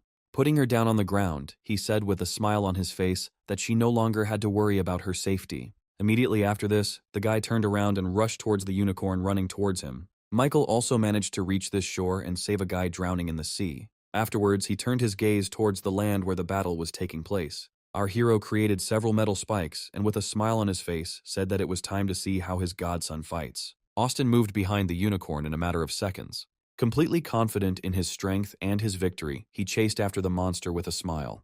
When he managed to grab the unicorn's leg, his eyes flashed dangerously, and he said that today was a great opportunity to use a new technique. The unicorn wanted to run under the water and drag the werewolf with it, but Austin managed to stay afloat, holding tightly to the monster's leg. The next moment he began to accelerate to high speed along with the monster. Deciding that this would be enough, he released the unicorn and it flew high into the sky. Austin watched this with a smile on his face. He said that he had long since stopped being the kind of person who runs away or hides until rescuers arrive. A few moments later, the monster fell limply a couple of meters away from him back into the water. Deciding that victory was his, Austin threw his hands up in the air and joyfully shouted that he was one step away from surpassing his father and older brother and becoming an S-rank hero. Michael had been watching from the sidelines the whole time, not interfering, and when it was all over, he put away his prepared thorns and said that Austin had done a good job and had made people change their opinion of him for the better. At the same time, Polina's frightened friends ran up to her and asked where Kevin was. The girl replied that the monster had dragged him into the sea when he tried to save her. There was a look of great surprise on Albert and Vicky's faces. Polina continued, pointing towards Austin. She said that this hero said that he would help her save their friend. Suddenly, something strange started to happen with the water. Austin didn't understand what was happening because the monster should have been dead by now. The water grabbed his legs, immobilized him, and lifted him high above the surface in a powerful whirlwind. At that very moment, a unicorn's neighing was heard behind him. When the werewolf's back was pierced by the monster's sharp horn, a painful cry escaped from his throat. The monster mercilessly threw its opponent down with its hoof. Despite his injury, Austin managed to land safely on the shore. Alexandra, who was watching the battle from a helicopter, was shocked by what happened, but did not forget to comment on everything that was happening. Edgar could not calmly watch his brother being killed and hastily put on his gear and headed towards the exit of the office building. Just before he left, Pavel asked his partner to take care of the others there. Thus Edgar left Olympus and flew to help his brother. Austin slowly rose to his feet, fighting through the pain. The unicorn also did not want to give up while his opponent was still alive and rushed towards him at high speed. Austin's face showed horror as he saw the monster's now familiar attack. The unicorn turned into a powerful whirlwind again, which instantly appeared near the confused werewolf. Alexandra reported that the monster had gone berserk, which made things much more difficult. A huge vortex of water swallowed Austin, leaving him unable to breathe. Suddenly he noticed on one of the towering rocks the familiar figure of his so-called godfather. Having struggled to get out from under the thick water, he shouted out a request for help. The water did not want to let him go and again enveloped his body, immobilizing the werewolf. The crowd gathered on the shore watched what was happening in horror. Bitter tears welled up in Polina's eyes. She desperately hoped that someone would save him. Suddenly, someone rushed past them at high speed, attracting everyone's attention. Michael heard Austin's cry for help and was now rushing to his aid. As he passed by the helicopter, Alexandra shouted in surprise that it was the same mysterious masked guy who had recently appeared on television during his fight with the Black Dragon and the Lazy Swordsman. A few moments later, Michael stopped near the vortex and thanked Austin for revealing his abilities and acting as bait. He then extended his left hand upward, activating his metal manipulation ability. When a metal pole on the beach suddenly buckled, the people standing nearby became very scared and chose to move away. So Michael got new metal needles. The unicorn didn't notice our hero right away. Meeting his gaze, Austin said that the monster should prepare for death. Then he waved his hand down, and all the arrows flew at once towards the unicorn. The monster tried to escape, but 3 arrows still hit him, piercing his neck and stomach. This attack was his last, because the water whirlwind immediately dissipated, releasing Austin from its grip. Shocked by what she saw, Alexandra commented with disbelief in her voice that the guy in the mask knocked out the monster with just one punch. Michael managed to catch the unconscious Austin before he fell into the sea. As soon as he found himself on our hero's metal shield, the guy immediately transformed back. Meanwhile, Michael carefully descended, flying up to the dead carcass of the monster he had defeated. Without wasting any time, he immediately activated the extraction ability. The surfing master ability he had obtained was a D-rank ability that allowed him to walk on water and control its flow to attack. Taking the Pearl of Ability, he said that he would let Austin take all the laurels this time. Polina raised her surprised gaze to the sky when she noticed a man approaching them. Once on land, he handed the wounded Austin over to the girl, who treated his wounds and the wounds of the found Kevin, saving their lives from danger. Sometime later, Austin regained consciousness and slowly sank to the ground. Polina immediately threw herself on his neck, hugged him tightly, and thanked him for saving her. Feeling the softness of the girl's body, the guy became a little embarrassed and asked her not to hug him so hard because it was putting pressure on the bandaged wound. He was instantly surrounded by others who had been watching the entire fight with excitement, and various questions began pouring in from different directions about when Austin had managed to awaken the hero's ability. Michael stayed with them a little longer, and, having made sure that everything was now okay and there was no threat, flew back. Unnoticed by the others, an unfamiliar person quickly approached the crowd. The man moved forward quickly, pushing aside the onlookers who were in his way. Austin turned around when he heard disgruntled voices behind him. He immediately recognized the man who stopped next to him, who said in a stern voice that Austin had violated the rules for using abilities, so he needed to follow him to the Hero Association. With his appearance, everyone immediately began to whisper to each other, throwing displeased glances every now and then. But the man nicknamed Grumpy didn't pay any attention to it. A confused Austin said that he was just saving people. To this, the man replied that he did not care what the reasons were, whatever they were. He had broken the law by using his powers in a public place without permission and had to report to the Hero Association. When Edward appeared and said that this issue would be decided by the Olympus Company, and now he was very interested in taking a look at the one who dared to send his little brother for interrogation, the man shuddered. When everyone saw the black dragon in front of them, admiring sighs were heard from all sides. Austin's face showed surprise, and as he approached his brother, the guy asked what he was doing here. He ignored the question and, after carefully examining Austin, said that the Wolfman had very good regeneration since his wounds had almost healed, and in a stern tone asked Austin not to get involved in anything like that again, because it was causing the company unnecessary problems, to which the guy replied with displeasure that he would try, but did not promise anything. Realizing that his presence here was pointless, Grumpy turned and walked away, expressing his hope that the Olympus Company would be able to provide the Hero Association with a comprehensive explanation of what had happened today. Edgar forgot about him almost immediately. All his thoughts were focused on trying to understand why Austin had woken up so suddenly, because he had never had the slightest hint of having an ability before. After yesterday, Michael returned home safely and went to bed. This morning he started with a refreshing shower. After drying his hair with a towel, he materialized in his palm the pearl of ability received from the unicorn, and the thought came to him that he already had quite a lot of different elemental abilities, and they could be tried to be combined. The next moment, the flame, metal, and plasma control ability pearls appeared in front of him. But he decided to put this matter off for later. There was a glimmer of hope in him that he would find a healing ability with which he could heal his sister. Thinking about where he could find information about a person with such an ability, he came to the conclusion that he should try to penetrate the body of the hero of hot and sour noodles and look for some useful information. Closing his eyes, he activated the human control ability. An unsuspecting Adam was leisurely strolling through the park near his home, enjoying his well-deserved day off. Suddenly his body became paralyzed and his consciousness left him. Michael managed to successfully take control of the hero. He could freely control this body, which made the guy incredibly happy. He held his hand out in front of him and tried to activate his metal manipulation ability, but it didn't work. A look of displeasure crossed his face as he realized that as long as he was in this body, his abilities would be unavailable. Suddenly, loud voices were heard nearby, attracting the attention of our hero. Michael hid behind a nearby tree and listened to their conversation to understand what was going on.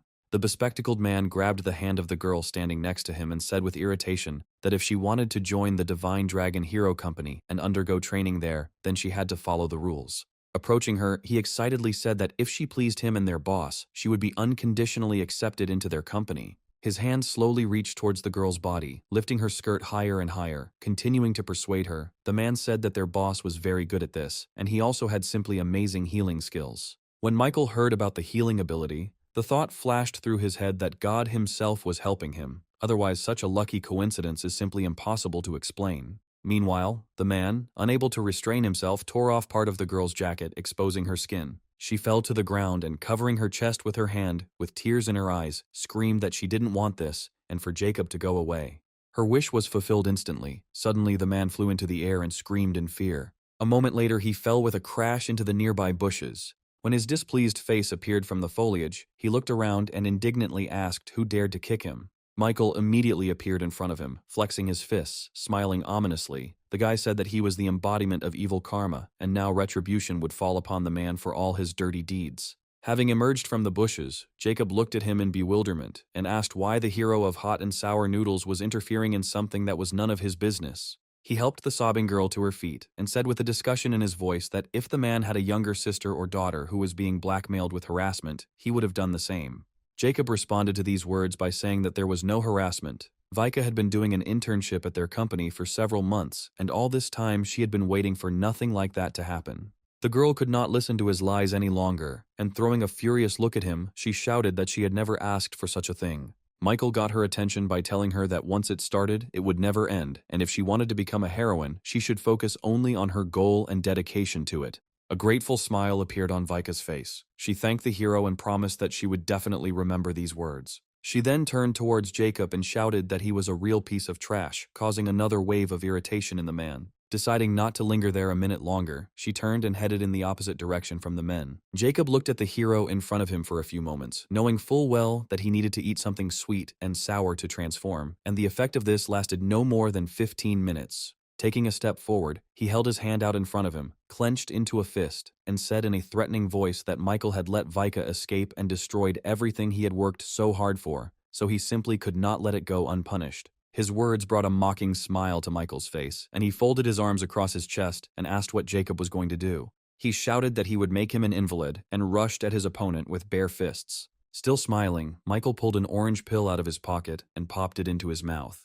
The next moment, he transformed into the hero of hot and sour noodles. Standing in a stance, he delivered a powerful punch to the stomach of the approaching man. He flew a good couple of meters to the side back into the bushes. Michael waited for the man to come out to him again, but everything was quiet around him. Frowning, he shouted for Jacob to come out.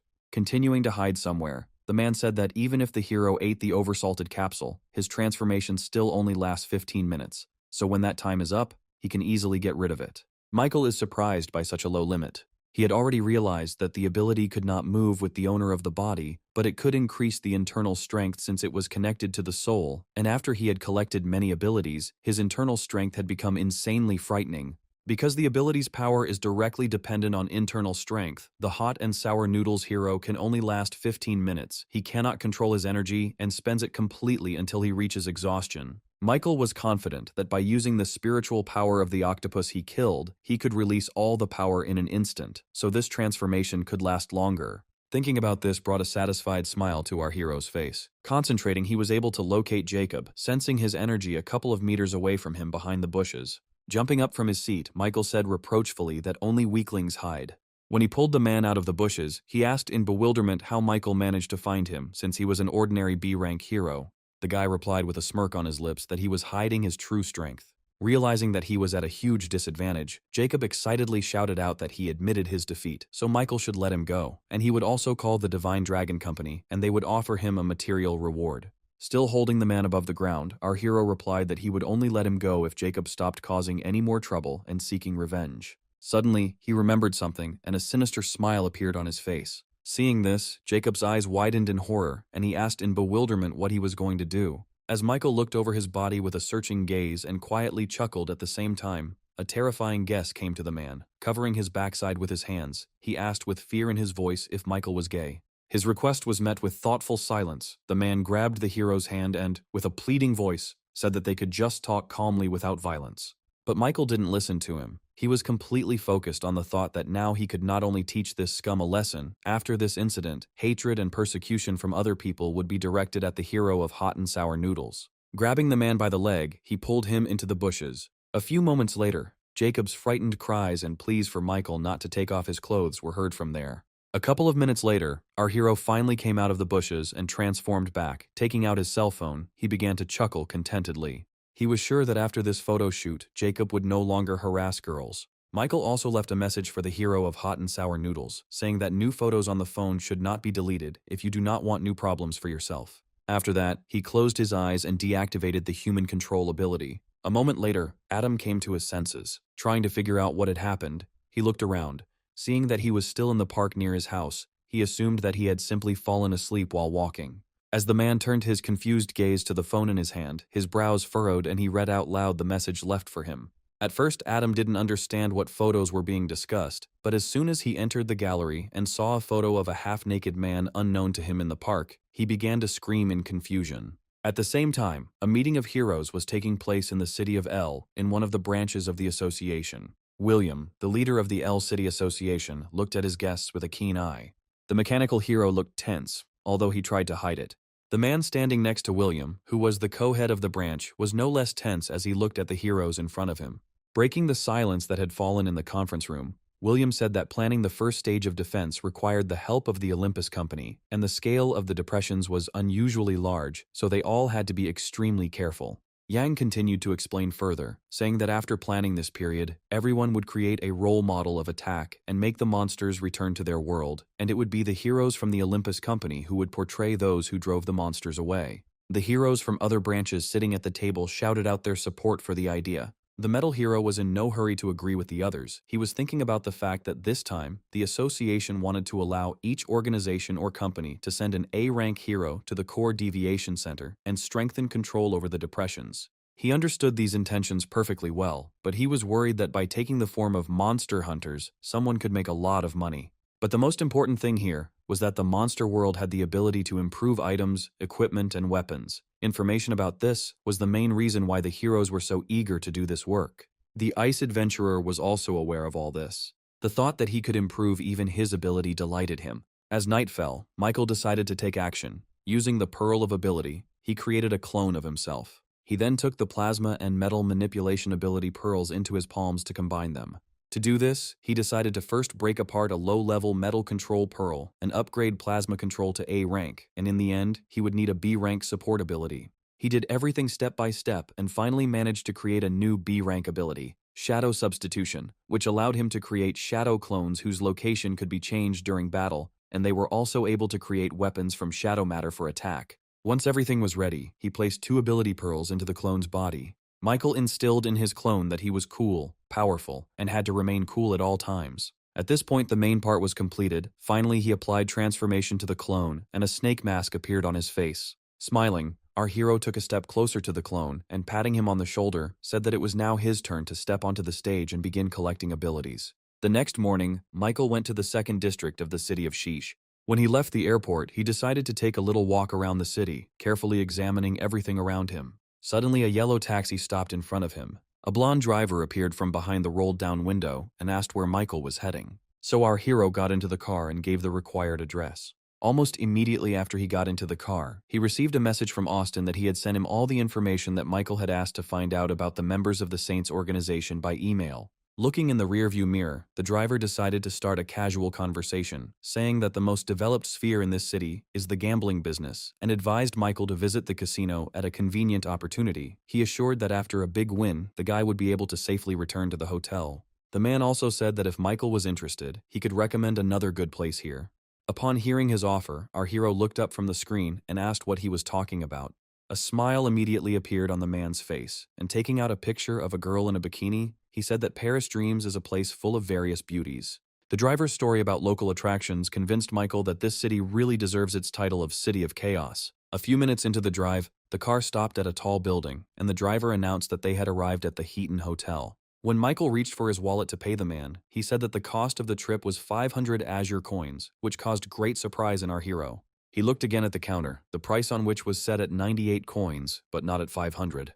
Michael frowned and said that the man had quoted the wrong fare, which caused a grin to appear on the taxi driver's face, who explained that he had quoted everything correctly. Everything else was a fee for information and explanations, so Michael could consider today a lesson for someone who had come to the second district for the first time. Suddenly, he pulled out a gun and pointed it at the guy, saying that if he had nothing to pay with, he would have to pay with his life. Michael frowned and replied that the man had chosen the wrong victim and had activated his human control ability. Afterwards, he and the man went inside the hotel and took a room there. When the girl handed him the key card, Michael thanked her and walked away from the reception desk. Watching him go, the girls began to whisper to each other, trying to understand how he managed to get this uncivilized taxi driver to help with his luggage. One of the girls put on lipstick and said hopefully that perhaps Michael would like to invite her to dinner. Stopping at the elevator, the hero turned to the taxi driver, saying that he still had things to do and that he could leave as soon as he brought his things into the room. When the elevator stopped on the 37th floor, Michael got out. He immediately took his phone out of his pocket and opened the letter Austin had sent him. There was information about the location of one of the heroes of the Saints organization. Michael checked that the floor he arrived on was correct. Now all he had to do was find room number 441. Putting the phone back, he activated the shadow clone skill and created a clone. He quickly found the right number and stopped. The shadow clone was able to easily sneak inside by turning into a shadow. Once he was sure it was safe inside, he resumed his human form. Voices could be heard from the next room, and that's where the guy headed with confident steps. A masked hero with a towel wrapped around his hips was frolicking with two girls. Suddenly, one of them froze in place in horror. Several black shadow arrows appeared from behind the man. Sam's whole body tensed, and he turned around, asking in confusion who was there. He immediately saw Michael's clone who was controlling these strange shadows. The man reacted quickly and covered himself with a girl standing nearby. The next moment, the shadows wrapped around the women's necks, squeezing them tighter and tighter until their bodies went limp. As the shadows rushed towards the man, he threw his hands up and shouted furiously that Michael would not get off that easy, especially after he allowed him to absorb the fear of the dead girls. Then he rushed at his opponent with his fist raised to strike. Michael was not idle either. Dropping to one knee, he directed a shadow pillar towards the man to attack him, but he dispelled it with one blow. The man stopped in front of him and asked warily who he was. He had never heard of anyone being able to control shadows before. Still holding the girls' bodies in shadow, Michael ignored his question. It was becoming more and more difficult for him to act coldly and ruthlessly with each passing moment, but he had to see this through to the end. Sam frowned too. He knew that if it weren't for the power he had pulled out of the girls, he wouldn't have had a chance against him. Suddenly, several more shadow arrows shot towards him, but the man managed to jump aside, and the arrows fell on the empty bed.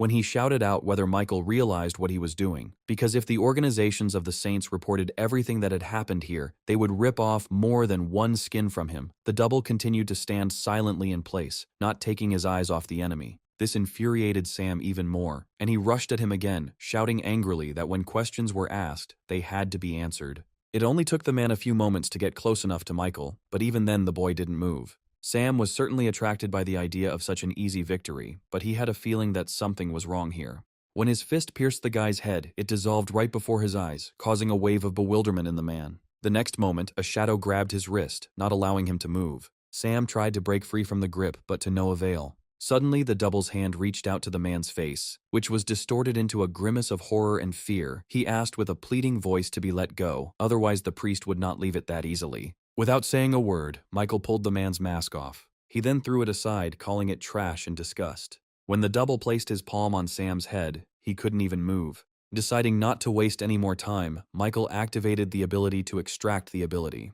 The pearl that was obtained was of C rank, and the ability itself was called the Mask of Fear, which allows its owner to absorb fear, and with the help of this makes him stronger. A few moments later, everything was over, and the man came to his senses. Resting his hands on the floor, he asked with tears in his eyes what Michael had done to him and where his ability had gone. To his request to return the ability back, because without it the priest would kill him, the clone replied that in that case he simply had to look at this priest, whom Sam had already repeatedly remembered.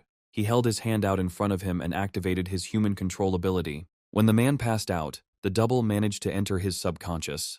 While looking through Sam's memories, Michael learned that he had participated in the War of Ability and had been mortally wounded, leaving him with virtually no chance of survival. Suddenly, a man stopped next to him and promised to heal him, but in return Sam had to swear allegiance to him, and he had no choice but to agree to this deal. When his consent was given, a soft healing glow enveloped Sam's body. All his wounds disappeared without a trace in just a few moments. The man sank to the ground and looked at himself with an unbelieving gaze, after which he bowed low to the man who had saved him and swore deep loyalty. The next morning, Michael took control of the man and left the hotel. It took him some time to reach the garages, which are located almost right next to the coast. Michael stopped at one of them and began looking for the garage he needed. A few moments later, he found a familiar combination of numbers that he had already seen in Sam's memories.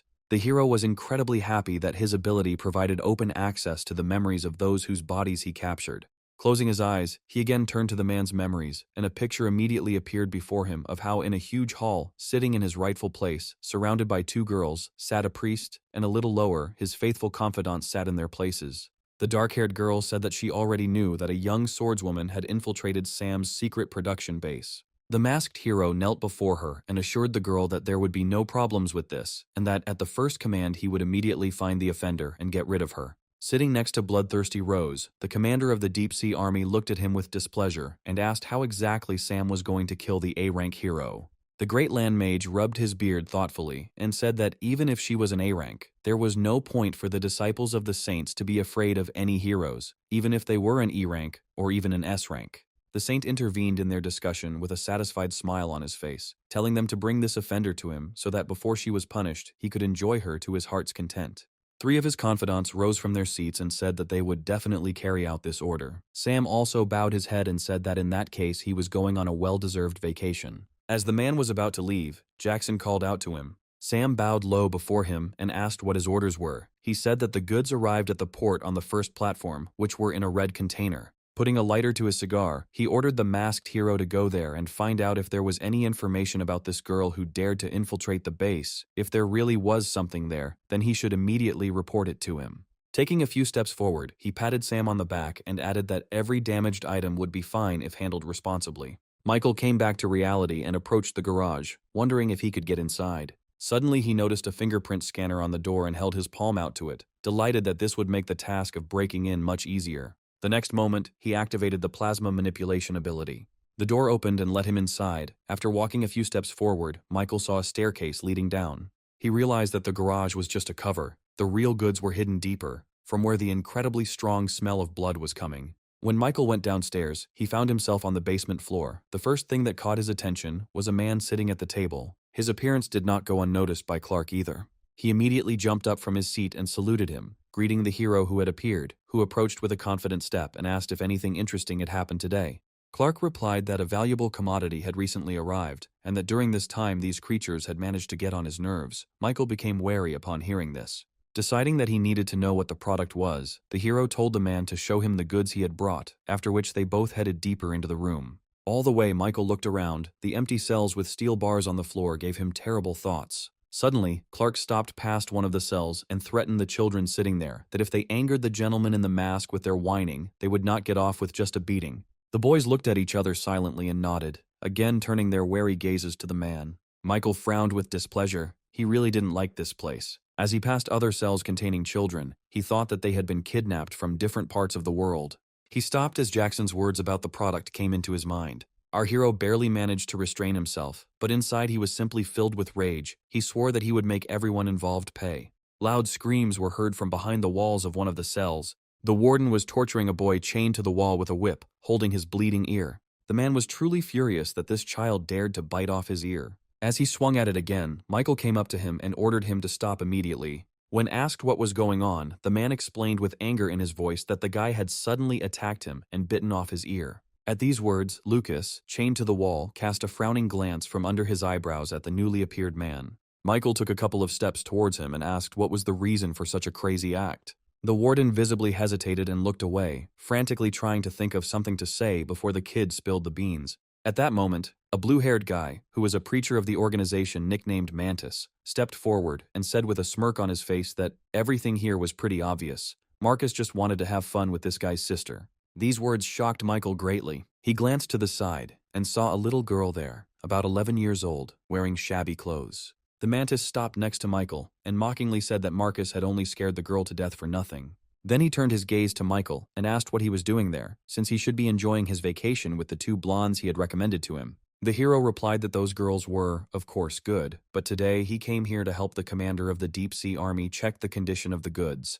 Pointing to the chained guy, he told them to let him go, because they could pay a large sum for him. Lucian walked up to him and bent down, grabbing Lucas by the face, saying that even if this brat lost all his teeth, he could still be sold for a high price, but so be it, they would leave him alone. In response to this, the guy, already missing a couple of teeth, said in his own language that he would kill them all. Frowning, Michael said that Lewis needed to be patient for a little while longer, and very soon he would grant his wish. Lucian turned his suspicious gaze and asked if he really understood their language. Concentrating energy in his palm, Michael replied that he promised to fulfill his wish and would definitely fulfill it no matter what. The next moment he pierced Lewis's body through and through. The guy's face distorted with bewilderment, and he whispered with his lips the question of why he betrayed them. Towering over him, Michael said with anger in his voice that he and that boy were similar. He didn't give Lewis a chance to fully comprehend the meaning of these words by depriving him of his head. The men standing behind him were frozen with fear and had no idea what was happening. Creating several shadow strands with blue flames at the ends, Michael turned to face the men and said that they would all die here.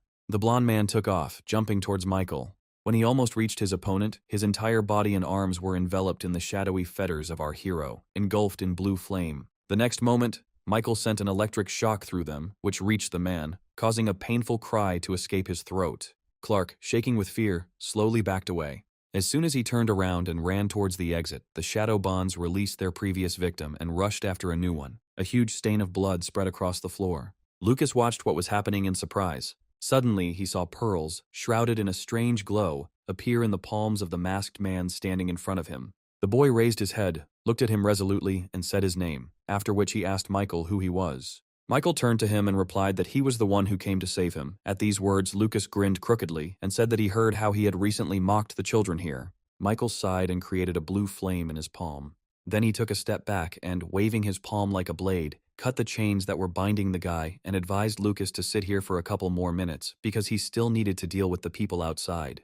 Nodding, the boy silently stood up and headed towards his sister. Kneeling down beside her, he pulled her body closer to his and hugged her tightly. Seeing this picture, Michael sadly remembered his sister, who still had not regained consciousness. Suddenly, guards appeared at both ends of the corridor he was in. As they rushed towards him, our hero again summoned the shadow bonds and, shouting for them all to die, attacked first.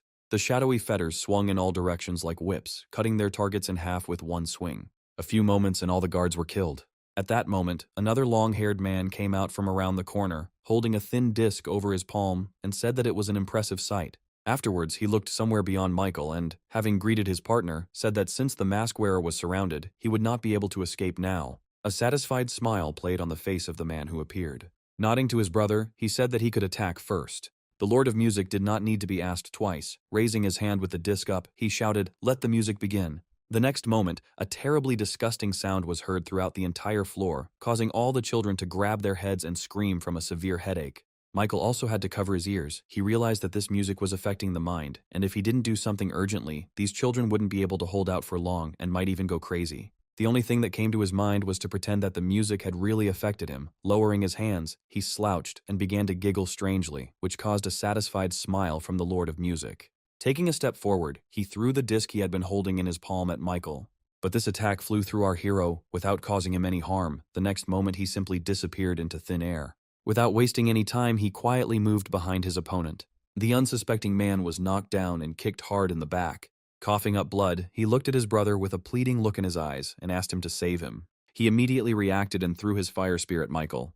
The hero was too busy with his first victim and did not notice the danger approaching him. The spear pierced his right shoulder through and through. He lowered his gaze to the wound, pausing for a few moments. Then he clenched his fist and hit the man lying underneath him with all his might. Spearman's eyes widened in horror as he watched Michael kill his brother. When he asked why the masked man had betrayed their organization, the hero slowly stood up and asked if he really didn't understand. Waving his hand towards the cages, he shouted that he was doing this for these children and in the name of justice. These words puzzled the spearman, and he said with a mocking voice that, by fighting in the name of so-called justice, he was doing no better than themselves, and even if he managed to defeat him, he would not be able to escape from here in any way, because the commander of the deep-sea army was already approaching here. With his eyes burning with anger, Michael said that he would kill everyone here. Andre tensed at his words and involuntarily clutched his spears tighter. At some point, a thin thread of fear appeared from his forehead. It reached right up to Michael's chest, and he immediately felt the absorbed power spreading through his body.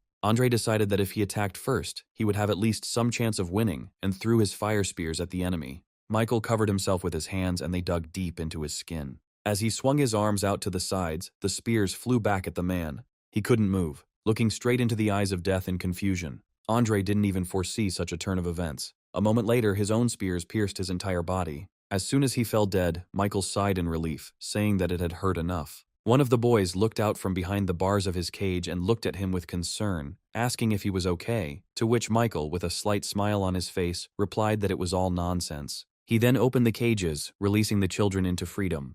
At the very end, Lucas also came out of his, carrying his sister on his back. Stopping next to Michael, the guy looked him straight in the eyes and said in a serious voice that he no longer wanted to suffer because of his own weakness, but wanted to become as strong as he was, and asked if the hero could become his teacher. Michael nodded his head in agreement and added in an equally serious tone that before that he had to swear eternal loyalty to him. The guy's gaze showed unbending determination. He replied that he was ready for anything and would definitely become his most devoted student. This answer satisfied Michael, and he handed Lucas the pearl of ability taken from Mantis. The guy looked at her in bewilderment, asking what it was. The hero explained that this is an ability that will allow Lucas to turn his hands into swords, just like Mantis did, thanks to which the guy will be able to protect himself and his sister for some time. Michael's words brought a joyful smile to Lucas's face, and he gratefully accepted the gift extended to him. Afterwards, he headed towards the exit under the accompanying gaze of his savior. As they disappeared around the corner, the hero sighed and turned his gaze to the corpses of the lying men and quietly said that now he needed to deal with this.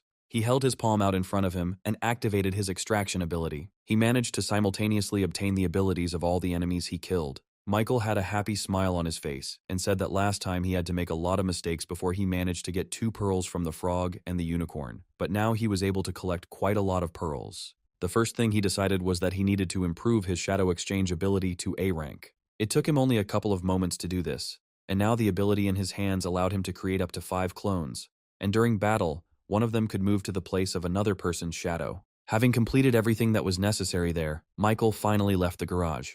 He froze in place, having taken only a few steps from the garage when he felt a threat appear behind him. The girl pointing a blade at him asked with a clear threat in her voice who he was and where so many children came from. Michael gently turned his head in her direction and asked who she was. The wary girl was about to answer something, but she was interrupted. The children surrounded her and began to shout her name with joyful smiles on their faces. One of the boys told Alex that this hero saved them. The other guys nodded their heads in agreement, confirming his words. The girl realized that she had jumped to conclusions and, putting away her sword, embarrassedly asked Michael for forgiveness for her mistake. A slight smile appeared on the hero's face and he replied that everything was fine. Then he asked if she really was the A-rank swordswoman heroine. Alexa confirmed this with an agreeable nod and said that she received information that people were being traded here, so she rushed to save them, but she couldn't even predict that someone would be able to free them before her. Afterwards, she walked up to Lucas and gently stroked his cheek, apologizing for coming too late. Suddenly, fear appeared on the children's faces as the ground beneath their feet began to shake noticeably. Michael also felt this trembling that came from nowhere and, throwing a puzzled glance towards Alexia, asked what was going on.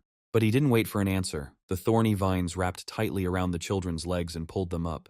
In a few moments, these vines had already enveloped the entire port and everything that was there, including the garages. The children, one after another, rose high into the air and, with tears in their eyes, begged for help. Michael managed to shield Lucas and said that they should try to escape, and he would save everyone else. Afterwards, he took a step towards the three men and a girl standing a couple of meters away from them. One of the strangers was sitting on a huge blossoming rose, from which all these vines had spread. Amanda heard his words and looked at Michael in bewilderment, asking how exactly he was going to save them. A satisfied smile played on Wilhelm's face. Pointing his staff towards his subordinates, he ordered them to show this bug all the power of the saints, after which he used the ability of healing. Amanda flinched as she felt healing energy shoot into her back and instantly spread throughout her body, restoring her strength. Confidence showed on her face, and she said that using an ability with such a large radius was very tiring, but now with the power bestowed upon her by their high priest, she had fully recovered. Wilhelm touched his chin and looked thoughtfully at Alexa, saying that she was not allowed to touch the goods of the Saints organization if she did not want to die, then she had better surrender right away. Then he turned his gaze to Michael, and without thinking twice, said that they would get rid of the traitor on the spot. Hearing this, Michael and Alexa tensed up. The girl grabbed her sword more comfortably with both hands. She was confident that she could easily deal with 3 opponents, but she might have problems with the priest. Looking straight at Wilhelm, she said that the Hero Association was already on their way here and said that they should lower their weapons and deactivate their abilities, otherwise they would die for disobedience. To this, the priest merely chuckled with displeasure and repeated his order that his subordinates should deal with them before the association members arrived. They immediately rushed towards our heroes. Alexa also took a step forward and activated the seal power. Her sword was immediately enveloped in powerful energy. Michael was shocked that she could also release such a dangerous ability. However, nothing else was expected from an A-rank hero. She took off and rushed towards her opponents, completely confident in her abilities. The mage pointed his staff towards her and used a sand magic circle. The girl was running straight towards him when a huge wall of earth appeared a couple of meters in front of her. But this did not stop her. With one swing of her sword, she destroyed this wall, opening the way to her goal. Jackson, the earth mage standing next to him, also did not remain idle, but began to actively form the necessary seals. The next moment, 3 water vortices appeared near him. Alexa decided to attack first, and swinging her sword in the air, created an incredibly powerful wave of fire that immediately flew towards the enemies. But as soon as she looked down, where her attack had flown, the girl's eyes widened in horror. Amanda, with a joyful smile on her face, held out the boy she had captured earlier in front of her and shouted that he would be her first victim. A moment later, the child was consumed by Alexa's intense flames, leaving not even ashes behind. With horror in her voice, the swordswoman asked how she could use a child as a human shield. Amanda smiled wryly and replied that kindness was a weakness, and she would be very interested to see what Alexa would do next, since she still had many hostages. At the same time as these words, a sly smile appeared on Jackson's face and his body began to slowly dissolve in the water. In an instant, he was behind Alexa with a blade raised above her head. The girl didn't even flinch, completely not noticing how the blade silently descended above her. At the last moment, Michael intervened, covering the girl with his body. His torn mask immediately fell off his head, as did his disguise. Adjusting his snake mask, he said with displeasure that it was close, a little more, and he would have managed to hit the second mask. He turned around and attacked the man. As he plunged the sword into Justin's neck, a pained cry escaped his throat. The man immediately took a few steps back, holding the wound on his neck tightly with his hands. Alexa wanted to go and finish him off, but Michael stopped her, blocking her path. Wilhelm rose from his flower throne and raised his staff high above his head using his healing ability. As soon as he did this, the wound on Justin's neck instantly healed. Feeling a surge of strength, the man laughed contentedly and said that with the high priest they were as good as immortal. Meanwhile, Wilhelm used his new skill, enhancement. A blue glow enveloped all 3 of them, enhancing all of their abilities. Michael clicked his tongue in displeasure as he watched this scene. He really didn't like the fact that the priest could improve the characteristics of his followers. Thus, the strength of these 3 would rise to A rank, if not higher, in a very short time. Suddenly, the earth mage dropped to one knee and clasped his palms together at his chest, concentrating the energy. Alexa was horrified and shouted that under the influence of this power, the destructiveness of his spells would reach A rank. Our hero also tensed up. He understood that this long-range attack could harm the children, so he had to prevent it by any means necessary. Taking a step forward, he glanced sideways at the swordswoman and said that he was leaving these 2 to her. he would deal with the rest himself, which caused a strong stupor in the girl. Looking at him with bewilderment, Alexa asked, even if by some miracle he could cope with the spells of the Earth Mage, but what would he do with the children taken hostage? With a wave of his hand, Michael asked her to simply trust him. The girl was confused. For some reason, this stranger gave her confidence. Sighing, she clasped the sword in her palms, and releasing her ability, she said that she would clear the way for him. The next moment, Alexa made one powerful leap and rushed towards Justin. He blocked her attack from above with his blade. He didn't expect this girl to have so much strength, and with difficulty holding her back, the man called out to his partner standing behind him, telling her to help him. Amanda huffed in annoyance and released more force, telling Justin that she wouldn't save his ass forever. The number of vines increased significantly, and a multitude of scarlet rose petals fell from the sky, and the air was filled with a sickly sweet aroma. Alexa froze and looked up in horror as she realized her strength was rapidly fading. Smiling contentedly, Amanda explained that her body was now craving love and could awaken this desire in others as well. At the same time, Justin, using the water element, created several clones. Afterwards, his original approached Alexa from behind and asked with anticipation how she felt about what was happening. Suddenly, the girl released all her power, activating the mind seal, immediately after which a bright column of light burst out from her body, throwing Justin and his clones aside. Amanda was perplexed. She had never seen an ordinary swordsman possess such a strong ability as a mind seal. At some point, Alexa disappeared.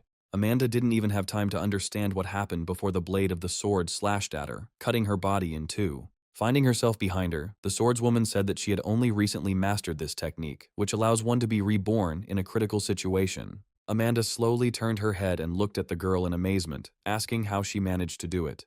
By this time, the Earth Mage had also completed his preparations and activated the release. A moment later, in its place was a huge dragon, eager to destroy everything around it. At the sight of it, the children were overcome with panic. None of them noticed how an ornate shadow stretched upward along the stem. Without wasting any time, the monster rushed at the swordswoman. Before the dumbfounded girl could do anything, Michael appeared in front of her with the lightning control ability activated in his hand. He threw a powerful charge straight into the monster's mouth. As the dragon's body became paralyzed, the hero clenched his fist tightly. The next moment, a loud explosion thundered in the port. The rescue helicopter was rapidly approaching the scene when suddenly there was an explosion somewhere below, followed by a huge cloud of dust and smoke. The Earth Mage who had turned back thanked Wilhelm for saving him. If it weren't for that, he would already be dead. The priest gave him a displeased look and said in a voice full of irritation that they were of absolutely no use. He even had to lose 2 B-rank followers. Rising to his feet, the old man said that even if the saints had been defeated, he should not worry too much, because the high priest was still alive, and it would not be difficult to restore the organization. Wilhelm returned his gaze back, agreeing with the magician's words. Among the clouds of dust, he found Michael carrying an unconscious girl on his shoulder. The priest knew that since this man was able to repel an A-rank attack with just one blow, he was much stronger than them, and they should retreat before it was too late. Suddenly, a pillar of bright light appeared again a couple of meters away from our heroes, but this time, its creator was Wilhelm, who activated the reverse summoning. Watching this, Michael said that no matter where they ran, he would definitely find them one day. Afterwards, he laid the girl on the ground and approached the man lying nearby. He put his hand in front of him and activated the extraction ability. A few moments later, a pearl of the B-rank deep-sea ghost ability appeared in his palm. It allows one to control the water in the human body,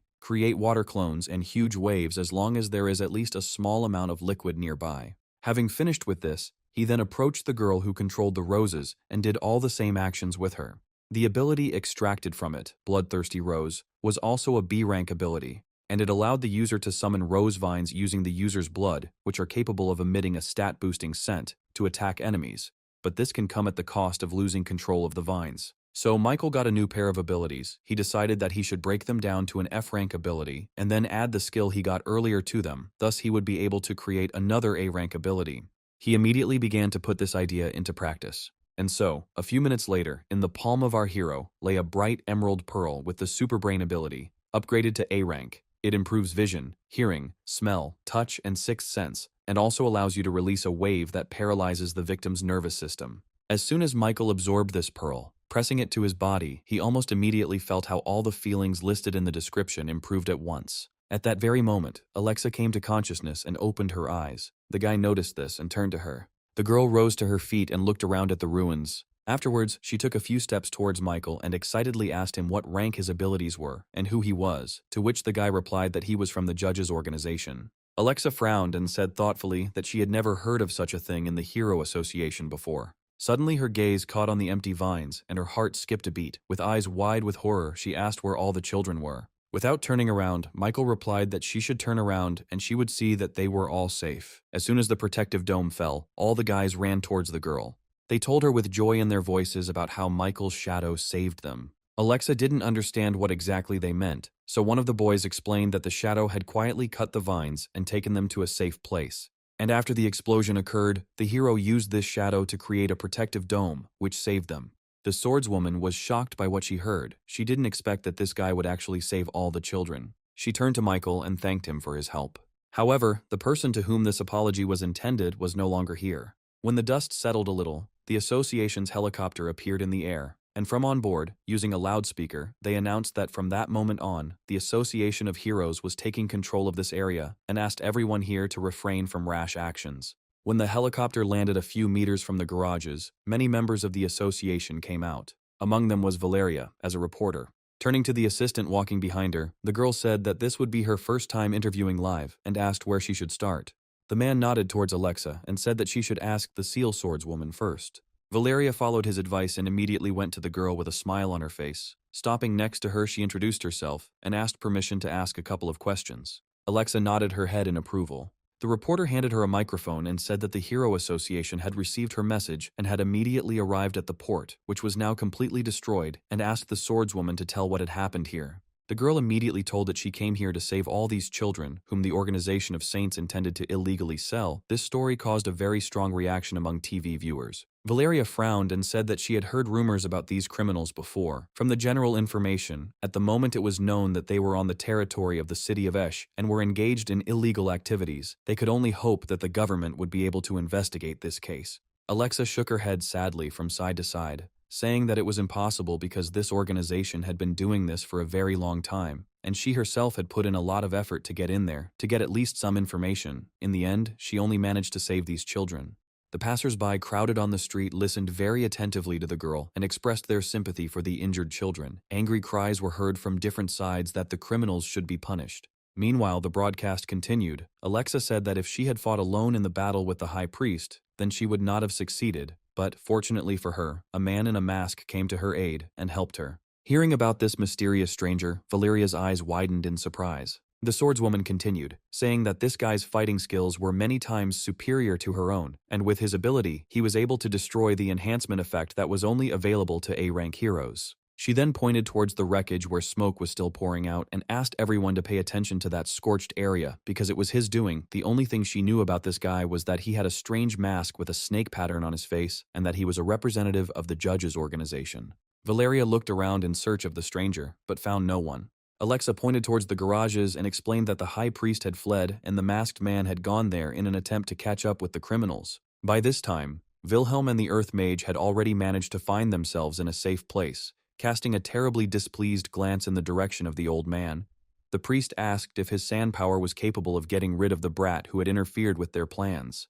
The Earth Mage nodded and replied that he had filled the environment with his magic, and even if he tried to use his abilities to attack them, it wouldn't change anything. Michael, hiding around the corner, heard every word they said, even how Wilhelm, moving to the very end of the parking lot, told the old man to find a suitable car so that they could drive away from here and lie low. The hero frowned. He didn't plan to let them escape, but on the contrary, to make this place their grave. Everything might have gone according to his carefully thought-out plan if suddenly the phone lying in his pocket had not started ringing, giving away Michael's presence completely. Hearing this sound, the men immediately stopped, turning on the spot in the direction where our hero was now hiding. Michael cursed loudly in his mind, wondering who could possibly need him at such an inopportune moment. When the melody rang again, the men were already carefully approaching the partition, the only place where their mysterious friend could hide. Taking out his phone, he saw that it was none other than Valeria calling him. He listened to the approaching steps of the men, who stopped a couple of meters from the wall, and thought about what he should do in this situation. Wilhelm stared at the wall and kept his forces at the ready. Meanwhile, Michael came to the conclusion that it would be best for him to pretend to be an ordinary passerby, so he used his ability to change into his everyday clothes. Immediately after that, he answered the call and came out from around the corner, talking to the girl in a cheerful voice. His appearance greatly alarmed the men. They were overcome with doubts that this guy could be an ordinary civilian, but they decided not to weaken their vigilance until the very end. When Valeria happily said that Michael would never be able to guess where she was now, the guy asked in confusion if she shouldn't be at home now. To this, the girl replied that she had flown to the city of Esh on the association's helicopter. For a moment, Michael hesitated. He was deeply perplexed about what Valeria was doing here and how she got on the association's helicopter. Trying to maintain a casual tone, he said that the city was currently in turmoil and asked what brought her here. As soon as the girl replied that she simply wanted to share the news that she had found a new job, Michael was overcome with a new wave of surprise. Meanwhile, Valeria continued, happily telling about how she had been accepted as a journalist intern into the Hero Association and had just taken her first interview with the swordswoman heroine, Alexa, and was now going to find and question the masked man. Michael was still recovering from the shocking news he had just heard when he froze again, miraculously not tripping on the level floor. What he found out didn't please him at all, because with the help of the Hero Association, the girl could easily find him. A moment later, he regained his composure and continued on his way, promising Valeria that they would definitely celebrate her new position. All this time, the men simply watched him, and when he disappeared into the dark corridor, they agreed that he was just a passerby, and they were worried in vain. But Wilhelm soon realized that they were mistaken and had simply been fooled, forcing them to relax their vigilance. Once again transformed into the serpent, Michael leapt out of the shadows, followed by shadowy shackles shrouded in blue flame. The Earth Mage reacted instantly and created Earth Wolves, ordering them to kill the boy. When one of the wolves attacked Michael, the boy's body simply disintegrated into thin air. Looking at this, Wilhelm said with a smile on his face that they needed more of these wolves to deal with this guy.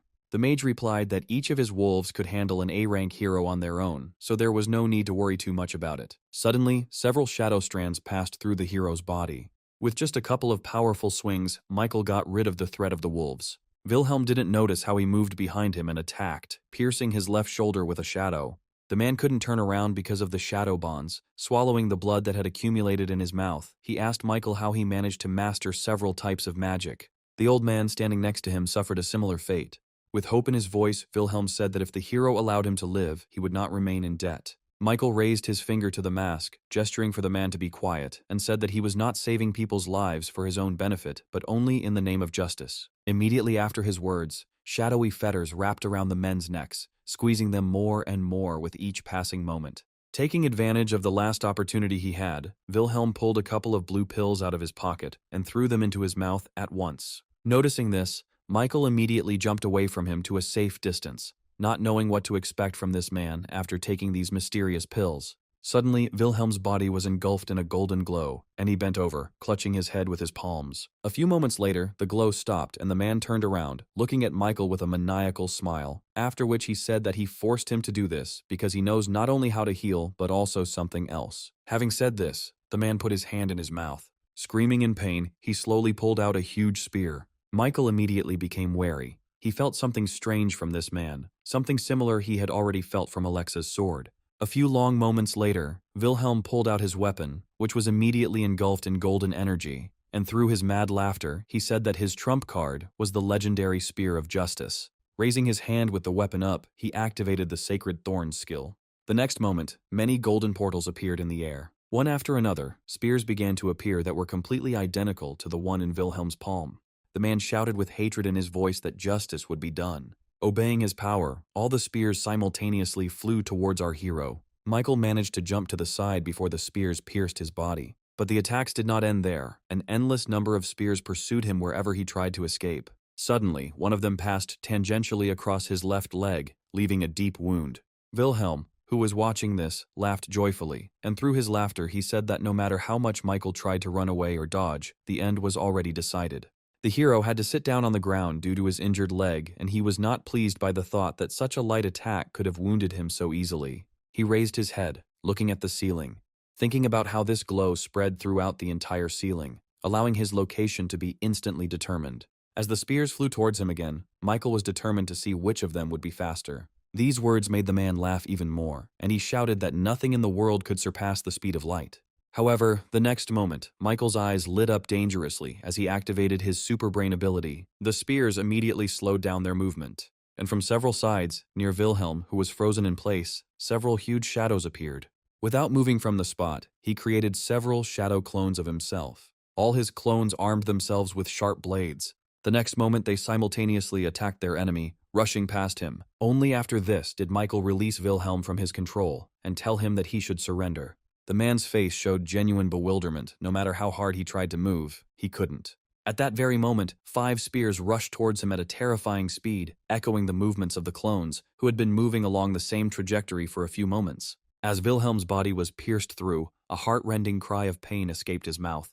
Breathing heavily, he said that no one person could have so many abilities. Michael noticed the man's attempt to heal himself, and said that it was useless to try to heal himself because Wilhelm would have to experience the same torments of death many more times until he stopped trying. Afterwards, he extended his hand to the side and activated the extraction ability. The ability he received, Heart of Light, was an A-rank ability and had several uses: recovery, heals physical wounds; enhancement, increases ability stats; invisibility, hides the selected target; holy healing, allows you to heal yourself and others; and Spear of Justice, allows you to use light and create a large spear that can destroy an enemy. Michael absorbed this ability and immediately used the holy healing skill. His whole body was enveloped in a healing glow. Feeling his strength being restored and his wounds healing, he said that he should be more careful in the future. He didn't expect that Wilhelm would have a blue pill. Because of this, he almost said goodbye to his life. When the treatment was finished, Michael approached the dead body of the old magician. By activating his extraction ability, he also took away his B-rank Great Land Wizard ability, which allowed him to change the landscape using sand and summon an attacking sand monster. Michael jumped as a loud announcement came from the street about the arrival of the Hero Association. Just like in the previous location, they repeated that from now on, they are taking control of this area. Our hero did not want to be discovered, so he quickly changed his clothes and headed away from this place before the members of the association arrived. By this time, several helicopters from the Hero Association had already landed near the building. As they walked down to the parking lot, Valeria reported that the sound they had heard earlier indicated that there had been a fierce battle taking place in the building. When she saw the body of William, who had been pierced by his own spears, she said in disbelief that this was the leader of the Organization of Saints, the High Priest. The cameraman approached him and filmed everything in close-up. This picture caused a strong reaction among the viewers of the broadcast. They were glad that the criminal was finally punished for all his crimes. Suddenly, one of the men who had discovered the magician's corpse shouted out that there was another body here. Valeria felt sick from contemplating the deaths. Covering her mouth with her hand, she took a few timid steps back. Finally, unable to restrain herself, the girl turned around and ran to the nearest wall. Paul, standing next to her, worriedly asked if everything was okay with her, but Valeria no longer heard him. As soon as she stopped at the walls in the corner, the entire contents of her stomach came out. A look of surprise crossed her face when she saw the bottle of water being handed to her, and a familiar concerned voice. She looked up to see Michael standing in front of her and asked him what he was doing there. He replied that he had been nearby when she had called him, and given the amount of noise the association had made, it wouldn't be difficult to find her. The girl looked away, and said with embarrassment on her face that he was never there during her brilliant interviews, but constantly caught her in such awkward situations. Michael pulled her close, embracing her tightly, kissing her on the top of her head, and saying that she was still beautiful no matter what she did, while he mentally noted to himself that he should have done something more sensible and cleaned up the place a little. At that moment, Paul approached them and wanted to ask if Valeria was feeling better, but noticing her in someone's arms, he stopped short. The couple turned awkward glances at him. The man decided to speak first. Dispelling the awkward situation, he informed them that the rescue team had found a girl who had been kidnapped by an organization of saints and that they were now going to interview her. This news surprised Valeria. She looked to the side and indeed noticed a rescuer a little further away who was pulling children out from under a hole in the floor. Valeria freed herself from Michael's embrace and ran there, asking him to wait for her. This scene broke Paul's heart. He also liked Valeria, but as it turned out, she already had a boyfriend.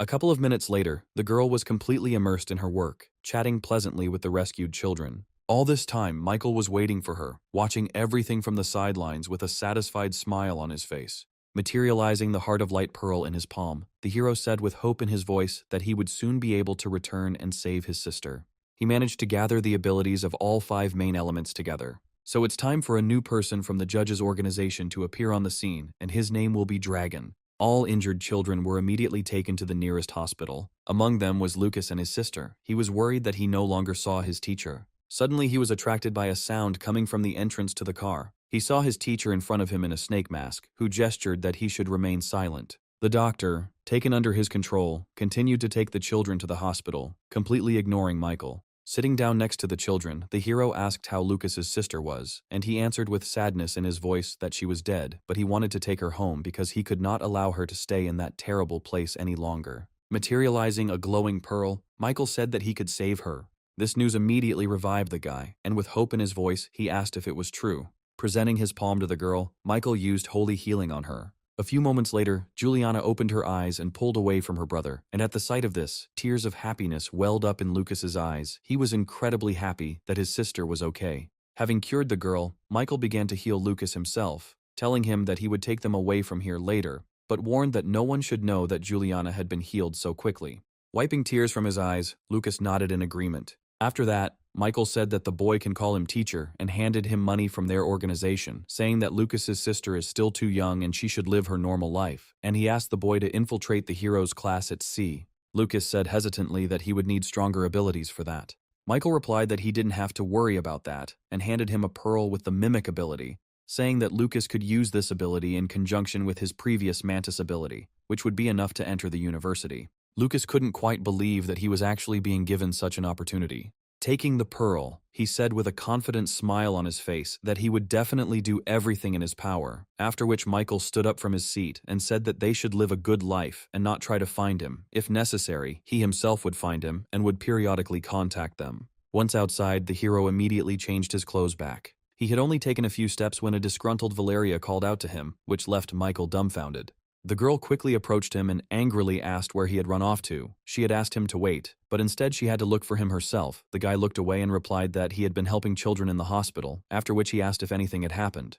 The answer calmed Valeria. Sighing, she shook her head and said that she was glad that they were finally saved. Now the association should contact their families. When Michael asked what would happen to the homeless children, the girl replied that they would be sent to a shelter and would live there.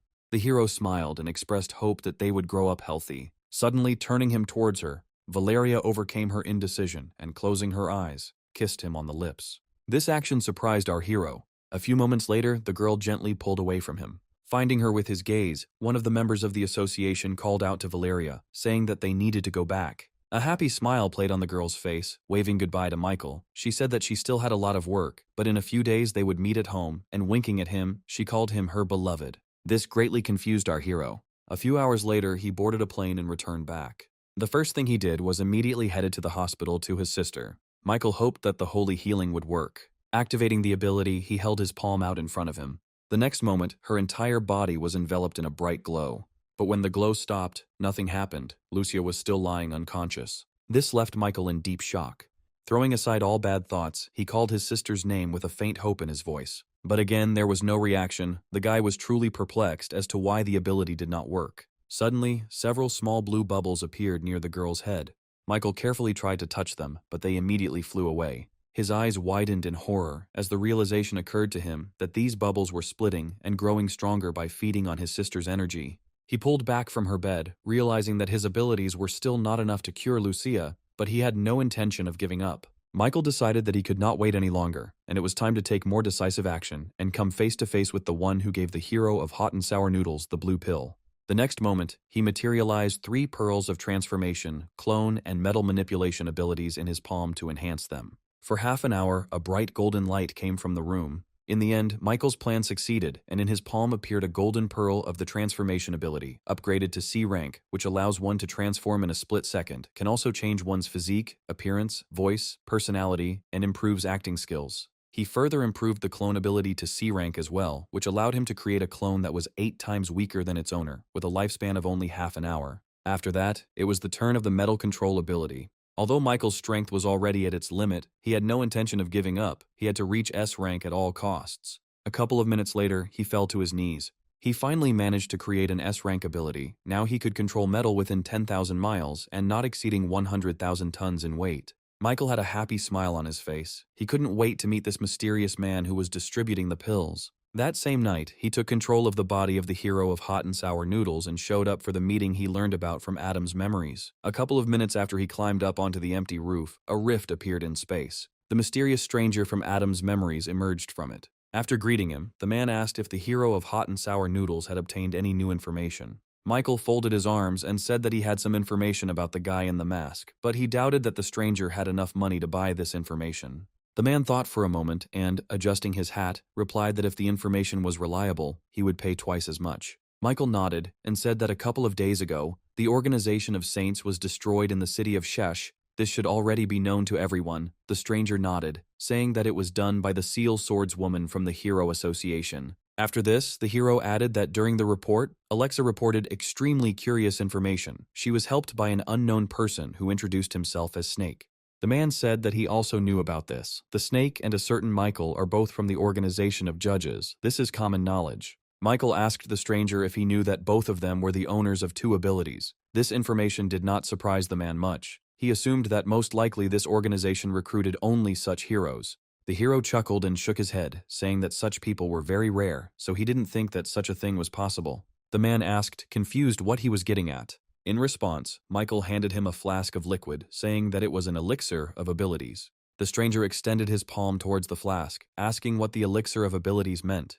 But at the last moment, Michael closed his hand, saying that after using it, a person can gain a new ability. A user without superpowers will become their owner, and those who already have the ability will receive additional power. The man shook his head, saying that this was just complete nonsense. Michael expected such a reaction, so after opening the flask, he looked into the man's eyes and said that he would now demonstrate the effect on himself. Afterwards, he emptied the flask in a couple of gulps. A moment later, when his hand was engulfed in flames, the stranger was confused. He knew that the hero of hot and sour noodles had the ability to strengthen the body, but not flames. Meanwhile, Michael continued the demonstration, raising his fist up and releasing a fireball into the sky. He explained that he had previously managed to make a deal with Michael, which is why he had all this information, and thanks to the blue pill, he was able to believe in the existence of such things. The man was amazed by what had just happened and asked if he knew what the elixir was made of. A satisfied smile appeared on Michael's face, and he said that he had told everything he knew, and now it was time to pay for the information he had received.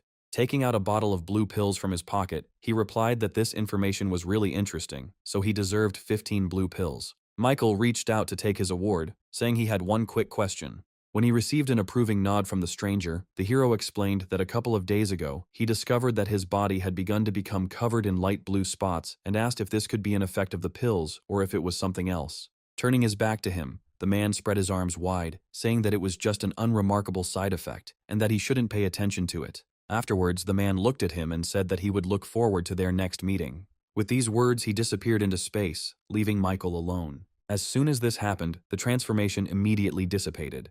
He was amazed that even after discovering the effect that entailed the loss of vitality, the man called it an unremarkable side effect.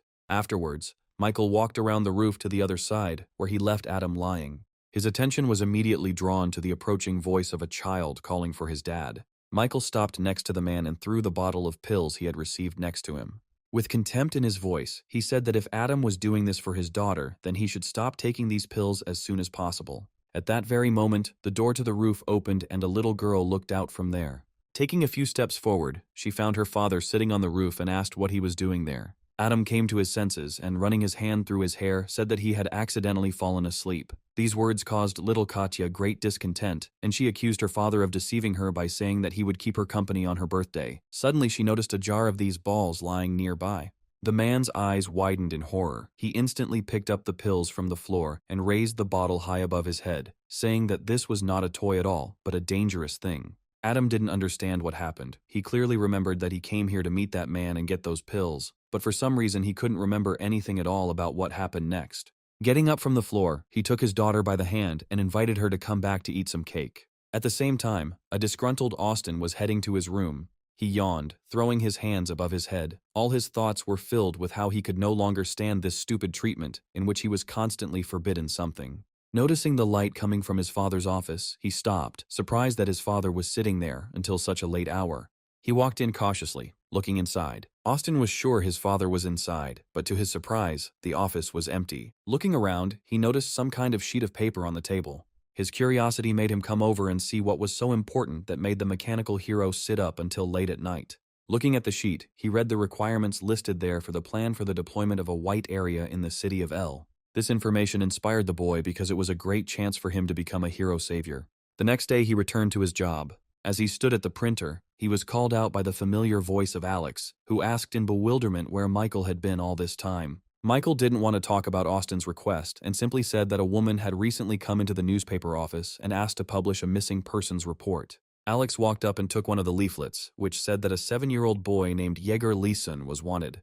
The hero took the leaflet from him and asked him to leave and not distract him from the matter. Suddenly, an announcement was made about the invasion of A-rank monsters, and now all residents need to immediately go to a safe shelter, and B-rank heroes were also asked to come to the scene to confront the monsters. Everyone who was in the office panicked and ran hastily towards the exit. Michael frowned when he realized that the street in question was very close to the apartment he rented with Valeria and the others. He hastily dialed the girl's number and asked in an excited voice where she was now. When the terrified girl said that there was a monster in their apartment, the guy squeezed the phone tighter. Valeria wanted to say something else, but she didn't have time. Someone's scream was heard, and then the call was dropped, leaving the guy in horror and bewilderment at what was happening there. Alex approached him and asked excitedly if everything was okay. He decided that he couldn't waste time on empty chatter and rushed to help Valeria, leaving his confused and bewildered friend behind.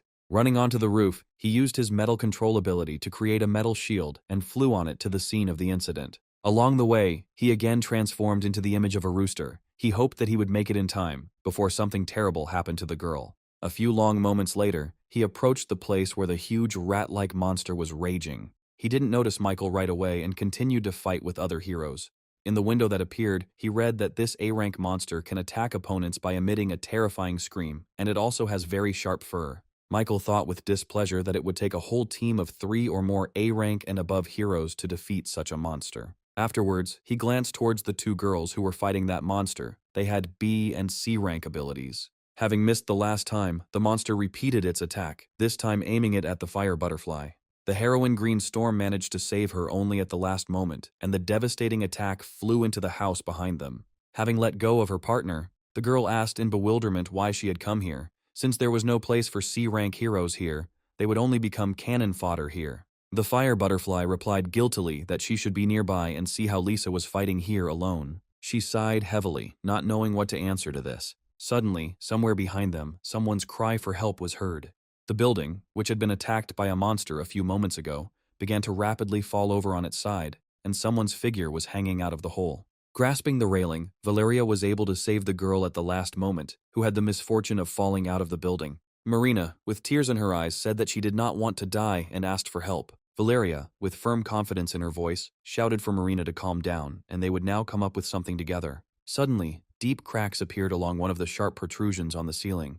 A moment later, he fell straight down on the girl. Valeria screamed in pain as the sharp end of a piece of debris pierced the hand she was holding onto the railing with. Because of this, both girls fell down. As she fell down, Marina screamed loudly in horror. She didn't want to die so early. The fire butterfly managed to catch her a couple of meters above the ground. Marina looked at the girl in front of her with disbelief. She smiled sweetly and winked and said that now she could stop worrying because her life was no longer in danger. The arriving reporters could not help but film such a heroic scene of rescue. Suddenly, the host Emily came to her senses and became worried about what had happened to the second girl. The cameras quickly found her too. Valeria was still flying down helplessly. However, a moment later, someone's shadow slipped past and saved the girl. This is what a confused Emily told the viewers. At that very moment, Lisa's loud scream was heard, warning the television crew of the impending danger. A devastating attack from a monster was flying towards their helicopter. Realizing that they simply wouldn't have time to fly away, Lisa stood up to protect them, releasing her power.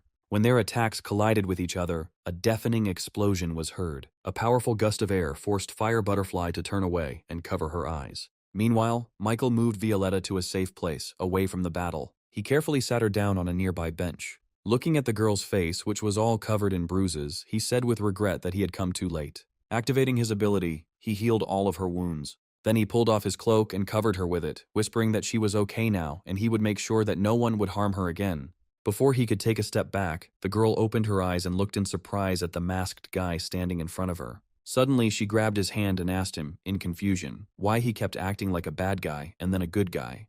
The hero replied that he saved her simply because he was nearby, that's all. Michael couldn't reveal his true identity to her, otherwise she would be in danger. He activated his metal manipulation ability and raised his shield, climbing onto it, telling Valeria one last time that she should rest for a bit and then head for cover. Michael flew back, ignoring Valeria's screams. The girl was haunted by a strange feeling that this guy was familiar to her, even though she was seeing him for the first time. Michael created a shadow clone as he rose high into the sky. Afterwards, he materialized 2 pearls in his palm and said that the clone's abilities would be the Heart of Light and the power of the Snow Queen, and also added that it would be better for him to be in the form of a girl. The next moment, his clone transformed into a pretty girl with a rabbit mask on her face. When Michael ordered Rabbit to go and save everyone in danger, the clone immediately went to do the job. Once his clone was gone, he decided that he could now take on this monster. He was about to attack, but suddenly noticed another figure on the roof of one of the neighboring houses. Victoria had a confident smile on her face, and flexing her fists, she said that she would never have thought that she would have to deal with such a creature right in the middle of her own vacation. Emily also noticed her appearance and couldn't believe her eyes. In front of them was the famous A-rank heroine, who was last seen in L City several years ago. Victoria looked straight into the camera and smiled, waving to everyone. Mike decided that since heroes had appeared who were ready to take everything upon themselves, he could simply watch everything from the sidelines and assess their strength. The girl returned her attention to the monster and looked at him thoughtfully, thinking that he would be perfect as a punching bag for her. The monster meanwhile decided to attack. Opening its mouth, it released another destructive sound wave. Lisa called out to Victoria, warning her that the monster's sonic attacks were incredibly powerful. She just smiled and crossed her arms over her chest and said that if she didn't try, she wouldn't be able to find out whether she could handle this task or not.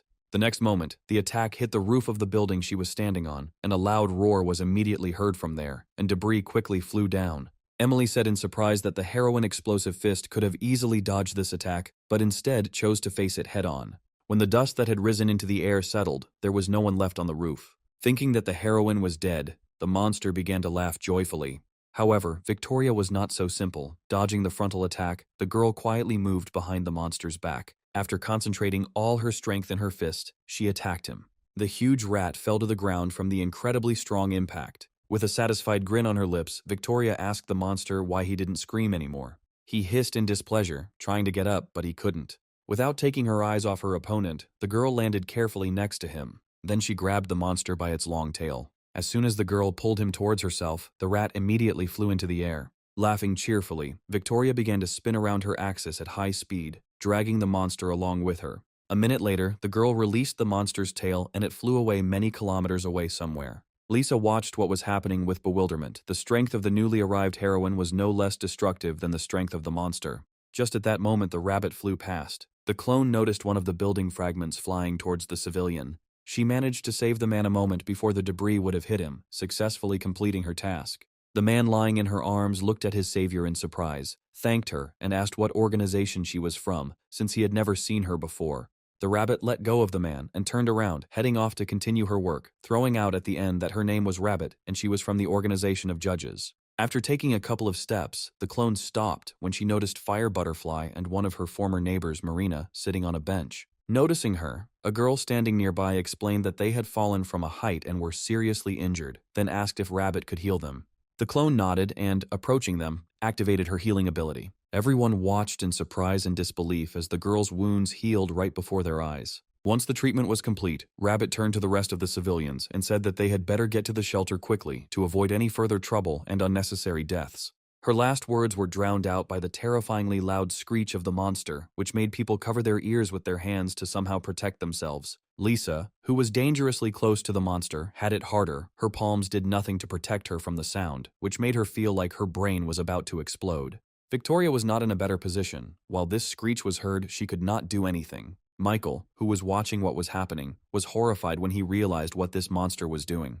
The rat absorbed the souls of people nearby. A few moments later, when the monster was surrounded by many green lights, the monster closed its mouth, stopping the disgusting screech. After a moment's pause, his mouth opened wide again, and he began to absorb all the souls he had collected. Lisa, who didn't understand anything, asked Victoria what was going on, and she replied that this monster was absorbing the energy of the souls of dead people. As the souls were absorbed, the rat's wounds gradually healed. Noticing this, the reporter immediately commented on what was happening. Doubts crept into her mind as to whether the best fighter would be able to cope with an opponent with such a terrible ability. Victoria looked at Lisa and said that she should retreat because the monster's subsequent attacks could be even more ruthless, and took a decisive step forward. As the girl had expected, having regained his strength, the monster simply went berserk and began to attack even more furiously, destroying everything around him. Valeria jumped towards him, concentrating all her strength in her fist raised to strike. The next moment, a powerful shockwave erupted from her fist, sending the monster flying to the side. After landing, the girl looked hopefully towards the direction where a large cloud of dust had risen after her attack, checking if the monster was dead. Suddenly, she winced from the pain piercing her body. The rat's tail attacked her from behind, piercing her right through. Wincing in pain, she said that this was too low a reception. The monster lifted the girl into the air and threw her sharply to the side, causing the girl to cry out in pain. She fell to the ground, hitting her back hard against the hard surface, and blood gushed from her mouth, which meant that there were some serious injuries. Although with difficulty, Victoria managed to raise herself up on her elbows. Dying so early was not in her plans yet. At that moment, a frightened Lisa appeared next to her and picked her up in her arms. Her appearance caused displeasure on the part of Victoria. Throwing an angry look at her, she asked what Lisa was doing here. After all, she was told to leave here if she valued her life. She replied with tears in her eyes that it was her duty as a hero to protect people, and she couldn't just run away after meeting a monster. Emily continued to comment on everything that was happening here with tension. As the monster raised its paw to finally get rid of the two annoying obstacles, Victoria quickly covered Lisa with herself, deciding to take the full brunt of the blow. However, before the attack could reach the girls, a sharp metal needle pierced the rat's tail, causing the monster to yelp in pain. Michael and his clone arrived in time to prevent any more victims from appearing. His appearance left the reporter amazed, and she excitedly said that in such a tense moment, a masked A-rank superhero had come to their aid. This time, all the attention was drawn from Michael to his clone. The mysterious beauty caused a violent reaction among the audience. Victoria and Lisa's faces showed surprise when two previously unknown heroes saved them. Meanwhile, Michael created several dozen more metal needles. With a wave of his hand, he sent them all at the frozen monster. A moment later, the monster was pinned to the ground by needles. The only thing it could do was hiss furiously. Victoria watched this from the side, noticing that the rat's mouth was also pierced. She realized that the hero did this in order not to prevent her from absorbing souls for her healing. Lisa, standing nearby, doubted that this would really help. Completely confident that she was right, Victoria gave Lisa a slap, looking at her with displeasure. Michael continued in the meantime. When the monster's body suddenly flew into the air, Victoria couldn't contain her surprise. The disgruntled monster tried to free himself. Through the pain, he managed to open his mouth wider. Then he turned towards Michael and threw his sound wave in his direction. Our hero reacted quickly and put a metal shield in front of himself. The shield that was put up managed to hold back the rat's powerful attack. Without moving from his place, he called out to Rabbit and ordered him not to allow the monster to open its mouth. The clone nodded and activated the Snow Queen's ability. The air temperature instantly dropped sharply, and snow-white snowflakes began to fall from the sky. An icy hurricane surrounded the body of the crucified monster. The civilians were shocked. They couldn't believe that this girl was actually able to freeze such a huge monster in a matter of seconds. Hanging in the air, the rodent tried to escape from its icy confinement, but it was all useless. It was completely immobilized. Suddenly, green lights began to rise up from under the rubble again. Victoria's eyes widened in horror. She didn't understand how this was possible. Michael shouted that the monster might forget about feeding on someone's energy again,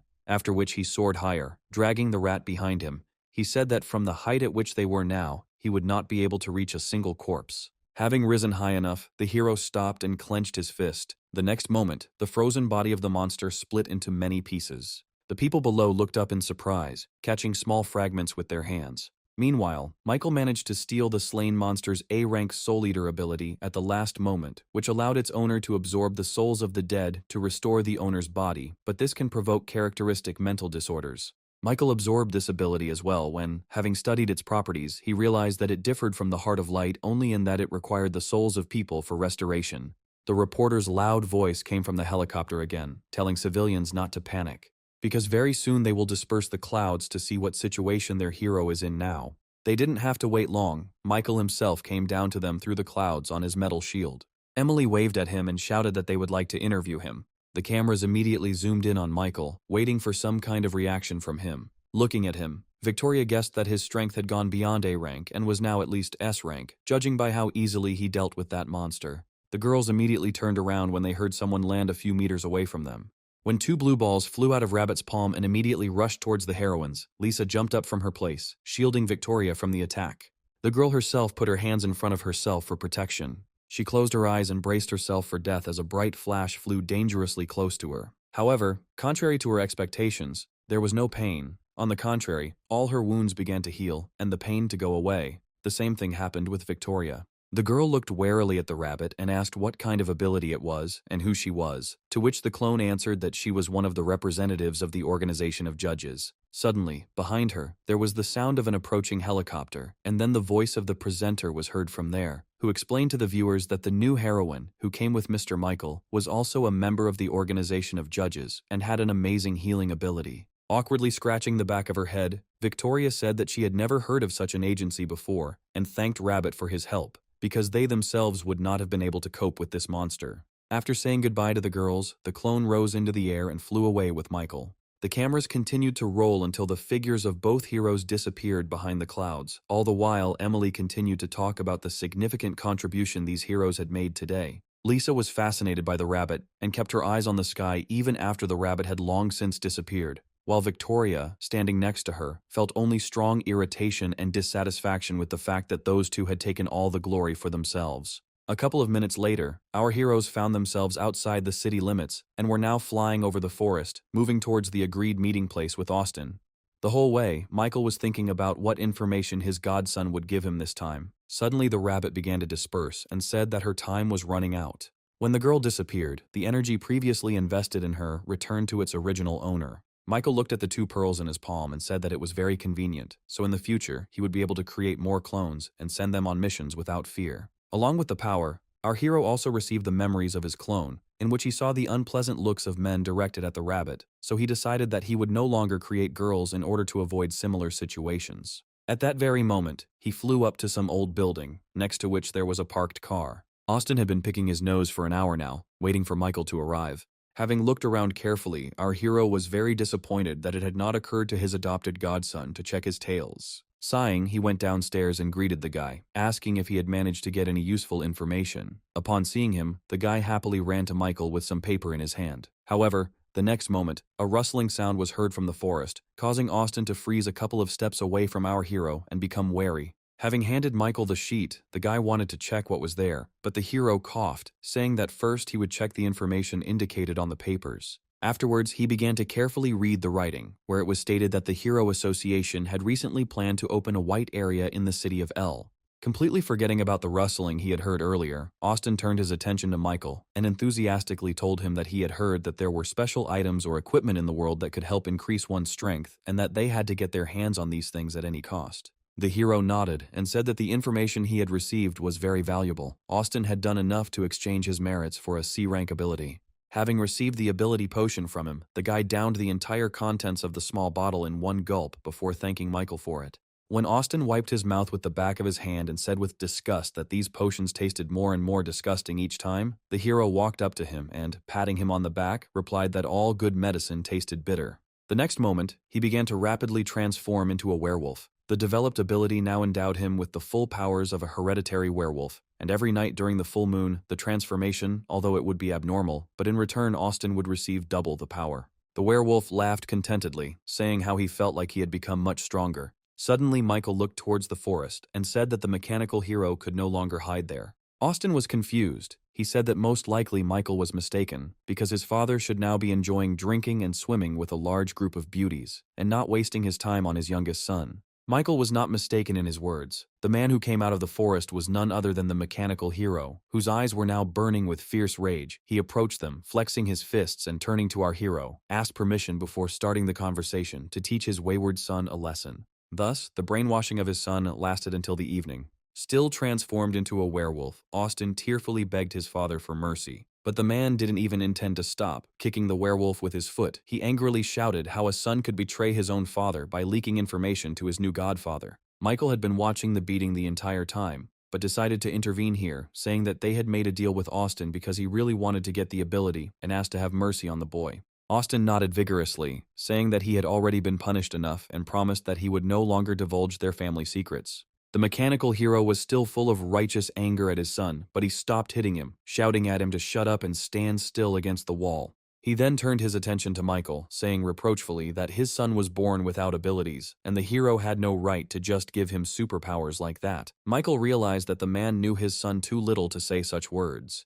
He knew that he had previously had the ability of A-rank reincarnation, and now this ability was his main trump card. Spreading his arms out to the sides, the hero replied that it was actually not that difficult. Giving Austin 1, 2, or even 3 abilities was a piece of cake. These words surprised the werewolf, and he immediately became interested when he learned that he could get more power. The mechanical hero frowned and asked if superpowers could really be obtained by anyone, even an A-rank hero like him. This question made Michael smirk. This man could not cope normally with what he already had and asked for even more, but the hero understood that this was an expected reaction. People who thirst for power will try to become stronger at any cost, and there will be no end to this. He took a step aside and replied that it was indeed true. Absolutely anyone could become the owner of these abilities, but the price for an A-rank ability would be prohibitively high. It was clear that this interested the mechanical hero, and he asked Michael to tell him more. Instead, the hero threw the man a blue pill, which he immediately caught and asked if he knew anything about it. He looked closely at the ball in his hands and shook his head, answering that he had never seen anything like it before. A crooked smile appeared on Michael's face, which was reliably hidden by the mask, and he said with a hint of mockery in his voice that the mechanical hero was not even able to keep track of what was happening inside his own company, and said that his heroes had been using blue pills for a long time, and if you eat one of them, your power will immediately increase threefold. When the man asked if Michael was one of the representatives of the organization that produces these pills, our hero replied that he was from another organization, but was cooperating with Austin precisely to obtain information about the manufacturers of these pills. At these words, Gilbert looked at his son and asked him to tell him everything he knew. He enlightened his father that the ice adventurer was abusing this drug to indirectly get rid of many people he didn't like, and he even saw it with his own eyes a couple of times. The man sincerely did not understand how such a small pill could have such strong properties. Earlier he was interested in learning how Pavel provoked all these accidents, and now he finally knew the true state of affairs. He turned his frowning gaze to the boy in front of him, realizing why Michael had told him all this. Gilbert was more stating than asking the boy that his plans were for him to find out everything about the organization that was making these strange pills. The hero nodded, then added that he would also need his help to enter the White Area's plan, and as a reward, he could offer an A-rank ability that would give a double boost. Upon hearing his offer, the man warned Michael that the White Area was a dangerous place where people died just by stepping in and never returned alive. To this, the hero replied that the mechanical hero had no need to worry about him, and showing the ring on his hand, he explained that he only needed to activate it to collect all the ability genes. The man frowned even more and asked in confusion what it was. Michael shared with him that ability genes are the most important ingredient in making the ability elixir. Criminals take them from weapons obtained from monsters and various materials, and the White Area will be full of monsters just waiting for the hour of their death. His words still did not inspire complete confidence in Gilbert, and he asked how Michael could prove to him that the elixir of abilities was really effective. The hero immediately spread his arms out to the sides, a flame flared up in one palm, and ice in the other. He said that his very existence served as the most solid confirmation, but if the mechanical hero believed that the judges could not be trusted and cooperated with, then that was entirely his right. Hearing this, Austin, who had been standing quietly to the side until then, perked up, shouting at his father not to make a mistake and not to interfere with his further progress along the hero's path. His son's screams irritated Gilbert again, and he punched him in the head, yelling at him to stop yelling in his ear every time. Sighing, he turned his serious gaze to Michael and replied that he agreed to this deal and promised to deal with the ice adventurer. This was more than enough for our hero. Rising into the air, he said goodbye that he would look forward to their next meeting. After this meeting, Michael immediately went to the hospital. Sometime later, a sleepy Valeria entered the room. She had to spend the night in the hospital. She was very surprised when she saw Michael inside and asked what he was doing there, especially at such a time. The hero took a few steps towards her and put his arm around her shoulders, saying in a voice full of excitement that he had been looking for her all day. He heard that all the wounded from the shelter had been transported to this hospital, so he immediately hurried here. After that, he asked if everything was okay with her, to which Valeria replied that she had received a minor injury, and that her home was no longer there, and now she had absolutely nowhere to live. A smile appeared on Michael's face, and he said that if that was the problem, then she could move in with him. Such a sudden proposal to move in greatly embarrassed the girl. With a blush on her cheeks, she said that it was still too early for them to live together. Michael realized how wrong this could sound on his part, and hastened to explain that he did not quite mean it that way. But Valeria was not going to listen to his explanations, and, breaking free from his embrace, rushed to the other end of the room, insistently saying that she did not want to live with him, which left our hero stunned. Standing near the window, the girl sighed sadly and said that she still missed her chicken. Michael raised an eyebrow and asked in confusion what chicken he was talking about. Without turning to him, Valeria, with a dreamy look on her face, replied that today she almost died, but she was saved by a mysterious hero in a rooster mask. While the girl continued to soar in her dreams, Michael's displeased gaze pierced her back. He would never have thought that he would be jealous of his own girlfriend towards himself. Valeria screamed in surprise when the guy picked her up in his arms. Ignoring his questions about what he was doing, Michael threw the girl onto the hospital bed. Valeria slowly rose up and, with an embarrassed look, repeated her question, which the hero had so stubbornly ignored all this time. But this time her question remained unanswered. Michael simply silently approached her, not taking his gaze off her. Realizing what the guy wanted to do when his hand reached out to her, the girl turned away and said that you can't do something like that in a hospital. However, the guy's subsequent actions surprised her greatly. He simply covered her with a blanket and climbed onto the bed after her. For several minutes they simply lay next to each other, looking into each other's eyes. Suddenly Michael pulled the girl to himself, embracing her in a warm embrace, and said that she had better fall asleep quickly, and tomorrow he would help her with the move. It would be better if she lived with him after all. Valeria nodded slightly, hiding her happy smile on his chest. The next day our hero had to urgently go to another city. While standing in line, he talked to Valeria on the phone, who was desperately trying to find a frying pan in their now shared home. When the guy advised her to check the kitchen cupboard, the girl replied with displeasure that she had already searched the entire kitchen and could not find a single grain of rice there, let alone a frying pan. By this time, Michael had finally managed to get into the plane's cabin, where he was loading his luggage onto the shelf, holding the phone with his shoulder. He told Valeria to take the card he had left her yesterday and buy everything she needed, to which the girl replied that she would just wait until he returned from his business meeting. After which, she added that she had prepared a surprise for him. The man sitting next to him looked at Michael strangely when the girl's meowing came from the receiver, after which the guy said goodbye to the girl, promising that he would call her as soon as he got off the plane. The man smiled, saying that animals require a lot of attention, in response to which our hero only laughed awkwardly. A couple of minutes later the plane took off. Michael sat quietly until suddenly something caught his attention, disturbing his peace of mind. In the next row right next to him sat Anna, next to a girl he didn't know. He was going to the city of Esh to make a deal with the Chamber of Commerce, but he couldn't even imagine that he would fly on the same flight with this girl. He could only hope that she wouldn't recognize him in ordinary clothes. The men sitting behind him were literally devouring the girls with their eyes the whole time. As a pretty flight attendant walked past them, the girl sitting next to Anna asked if she could bring her a towel. She nodded and asked to wait a couple of minutes. At that very moment, Anna noticed Michael sitting next to her and, with irritation in her voice, asked why he was staring at them like that, and immediately switched to various insults in his direction. But the hero ignored all of this. He did not want to attract unnecessary attention to his person. Suddenly, the towel that Sakura had asked for earlier fell to the floor. Feeling the barrel of a gun pressed into her back, the flight attendant raised her hands and in a pleading voice asked not to be killed. The man standing behind her ordered no one to move and to put both hands behind their heads.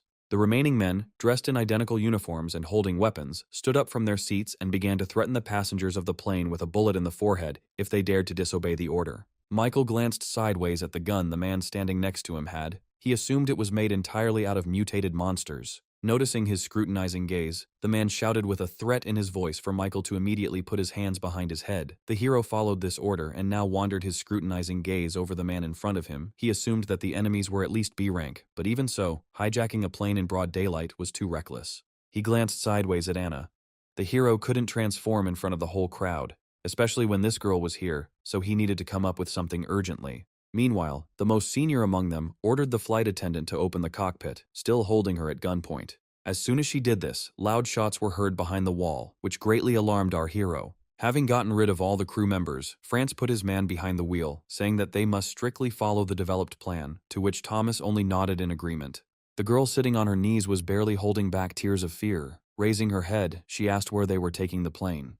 France turned to her and, pointing the gun at her again, replied that they were heading to the tallest building in the city of Sha, to the White Tower, and that everyone else would die. Immediately after these words, he fired a bullet into the girl's forehead. When red drops of blood splashed on his face, the man's gaze did not waver. It remained just as cold and ruthless. The criminals kept a close eye on their hostages. At the same time, the man sitting next to Michael looked quite happy. He couldn't take his eyes off Anna, saying that even though this would be his last flight in his life, he didn't regret it at all, because it was worth it to meet such a beauty. Michael, meanwhile, was wondering where these kidnappers came from. Since this question was asked out loud, Anna heard it and said that a couple of minutes earlier, one of the men said that they had seized control of the plane to shoot down the White Tower, so judging by their hatred of the 2nd District, they could be from the 35th. When Michael asked her why she thought so, the girl's eyes widened in surprise, and she asked if he hadn't heard of the old story yet.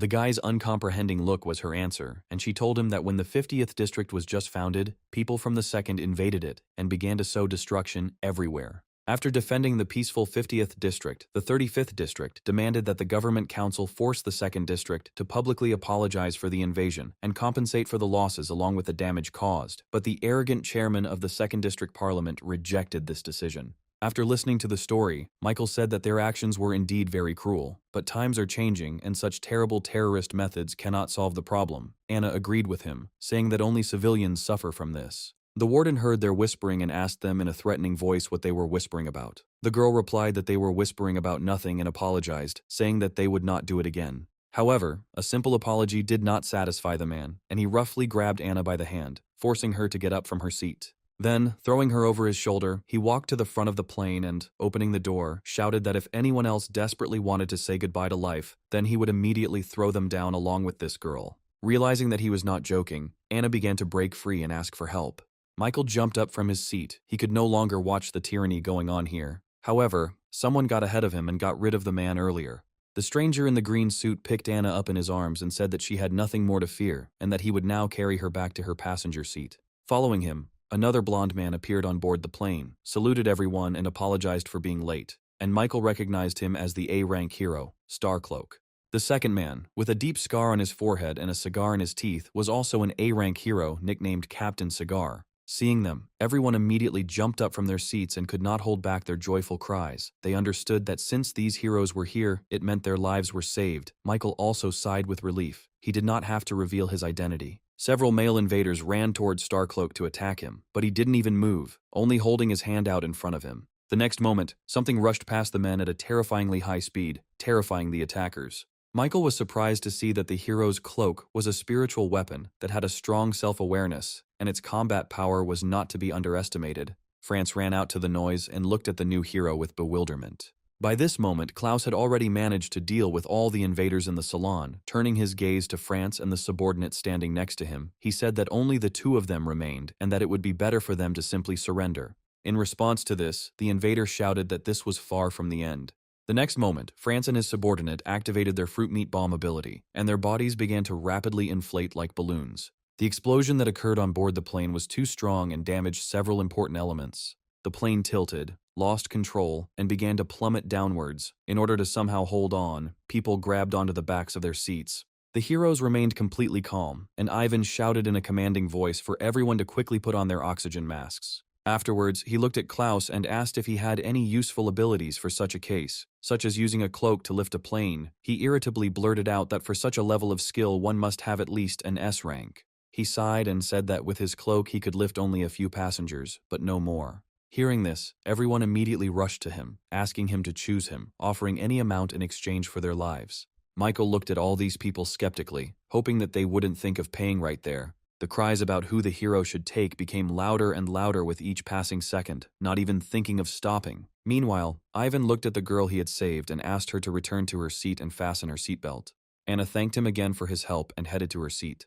When she approached, she was met by an excited Sakura. Taking off his cloak, Klaus spread it on the floor in front of him and told Ivan that he had a good plan and asked the man to follow him. When Ivan said that they should not leave the passengers alone and asked what his partner was going to do, he replied with a hint of displeasure that the man should just trust him, otherwise it would be too late. Ivan had no choice but to agree as he climbed onto Klaus's cloak and they both flew up and out of the plane. Watching this, Michael also came up with a brilliant idea. He could simply create a clone of himself outside. Even with only a small part of his creator's powers, the clone would be able to save the plane. Deciding that he had no time to waste, he closed his eyes and activated the ability. His shadow seeped through the window, and a few moments later, Rooster was already looking at him from the other side. Meanwhile, the two heroes managed to climb onto the roof of the plane. Once there, Klaus shouted at Ivan to use his ability and create a large parachute to slow the plane's fall. The man praised his partner for his intelligence. He himself did not even come up with such an idea. Taking a deep breath, he used his cigarette smoke ability. A moment later, he exhaled thick cigarette smoke. Splitting into 3 parts, the smoke entwined the tail and wings of the plane, leveling it. Once everything was finished, the man sat down tiredly on the surface and, breathing heavily, said that the skill had greatly exhausted him and now he was practically without strength. He sat with his back to Klaus, so he didn't see how an evil smile appeared on the young hero's face. Twisting his cloak into a sharp needle, he thanked Ivan for his hard work. As the plane slowed down, Michael's clone noticed the two heroes who had come to their aid a few minutes earlier on the roof of the plane. Suddenly, Klaus attacked his partner from behind. He waved his hand and the sharp end of his cloak pierced Ivan's body, causing him to cry out in pain.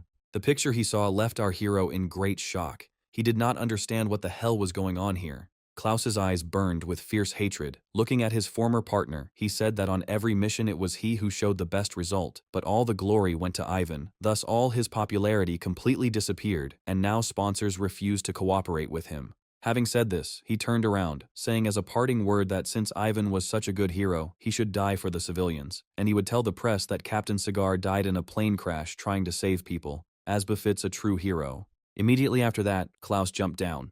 When the hero disappeared from sight, Michael immediately flew to the wounded man and began to heal him with his ability. Breathing heavily, the man replied that he should not waste his strength in vain, because this wound was inflicted by a spiritual weapon and could not be healed. Michael winced in shock, not believing his ears. When the guy stood up, Ivan said with regret in his voice that he was too naive and could not even imagine that Klaus hated him so much, but he still had a son who was waiting for him at home to play football together. Suddenly, Ivan's ability disappeared and the plane shook violently. By this time, Klaus had managed to return back on board the plane and, under the puzzled looks of the passengers, went inside. When asked where the other hero had gone, he said with mock sorrow in his voice that Captain Cigar had thrown all his efforts into slowing down the crash, but had been unable to stop it completely, then apologized and said that he could only take a few of them with him. The next moment, the hero's cloak grabbed several girls, causing them to be confused. As the cloak wrapped around Sakura's waist, she cried out in fear that she wanted to stay on board with Anna. But Klaus was not going to listen to anyone. Having chosen several girls, he left the plane. The hearts of the remaining passengers sank into real despair. Meanwhile, Michael extracted Ivan's ability, promising that he would definitely avenge him. Suddenly everyone crowded around the windows when they noticed the familiar figure of the hero in the rooster mask outside. Using metal control, Michael attempted to stop or at least slow down the plane. It seemed to him that the tense seconds stretched into minutes, but nothing happened. The plane continued to fall down. However, when there were a couple of kilometers left to the ground, the plane finally gave in to him and froze in the air. After that, Michael tried to lower him to the surface as carefully as possible. Once safe, the passengers ran outside with joyful cries. Some began to look around worriedly, trying to figure out where the hero who had saved them had gone. Anna was the last one to come out and sighed with relief, glad that she had managed to survive. Coming to her senses, she also began to look around in search of Michael. By this time, Klaus had managed to run to the city and return back, bringing reinforcements with him. Following them was an association helicopter, with a reporter inside saying that they would keep viewers updated on what was happening at the crash site of the hijacked plane. When the hero jumped off his cloak, his face showed confusion. He was sure that there must be a lot of victims here after the plane crash, but somehow everyone managed to escape without a single scratch. Noticing him, Anna immediately approached him and, with accusatory notes in her voice, asked what he had done with the girls whom he had earlier forcibly taken from the plane. Having landed nearby, the reporter said that they still don't know what happened here, but the only thing that matters now is that the plane landed safe and sound, and some people also said that before the plane crashed, there was a hero in a rooster mask who could control metal, but they disappeared somewhere along with Captain Cigar. Klaus listened carefully to what the reporter was saying so he could fit the legend. When reporters approached him with a list of questions, he said with a voice full of sadness that Captain Cigar was his precious partner, with whom they participated in the rescue operation. Covering his face with his hand, he said that at the moment of the crash, Captain Cigar threw all his strength into slowing the fall and died from lack of strength, and he himself was able to save only a few passengers. Afterwards, he called an ambulance as soon as possible to save the victims, but he did not expect at all that they would be lucky and that everyone would remain alive. Suddenly, an angry voice came from above, telling Klaus to stop his one-man show, because he should have known better than anyone whether it was a success or not. Michael sank to the ground next to them, holding Captain Cigar's dead body in his arms. His appearance shocked not only the passengers and the arriving reporters, but also Klaus himself. Anna ran up to him and asked if it was true that he was the one who saved their plane. Michael carefully laid the man's body on the ground and replied that he had only helped them a little. The real hero they should thank was Captain Cigar. The girl turned her sad gaze to Ivan and asked if he really died simply from overexertion, having used too much strength. However, the next moment she noticed a gaping hole in his chest. When Anna reported this, others also began to have strong doubts about the version told by Klaus. Michael pointed at the Star-Spangled Banner hero and asked in a reproachful voice what had really happened, and he instantly turned red with rage and shouted that he had no idea what had happened to his partner. Our hero sighed heavily and said that in that case he would tell everyone the truth himself. Then he told everyone that he saw with his own eyes how Klaus lured Ivan out of the plane under the pretext of saving people, and then he forced him to use his ability and killed him when he was very weak, attacking from behind. To prove his words, Michael asked everyone to pay attention to the hem of Klaus's cloak, on which there were bloodstains from the fallen general's cigar. To be sure, it would be enough to conduct a blood test, and everything would immediately fall into place. When the passengers standing aside actually saw the bloodstains on the cloak, everyone was shocked. They found it hard to believe that Klaus really killed his partner. Reporters immediately surrounded the caped hero, asking him to comment on the accusations brought against him and to answer a couple of questions. When the truth was revealed, there was no point in him continuing this whole circus, his face distorted with irritation, and he said that he had been very stupid. He did not expect that his carefully thought-out plan could be ruined by some scoundrel who appeared out of nowhere. Unable to cope with the emotions that had washed over him, he burst into a shout, asking why Captain Cigar had always been more popular than him, since all this time he had tried not to give in to this man in anything. But still, all the laurels went to Ivan. Michael suddenly intervened, saying that those people from the 35th region were very surprised to see him. Their faces showed the pain of betrayal, so our hero dared to conclude that Klaus had secretly made a deal with them and agreed to steal the plane. These words caused the hero to burst into a fit of crazy laughter. Soaring upward, he shouted that this was indeed so. In fact, he was also from the 35th region. He then pulled off his cloak, saying that because of Michael's intervention, the deaths of his friends were in vain. The next moment, a huge sand whirlwind rose into the air, sucking in several medical buses and the unfortunate people who were near the vehicles. When he was a child, Klaus had a favorite cape that his mother gave him before she died. She said that all superheroes who save the world wear one like that.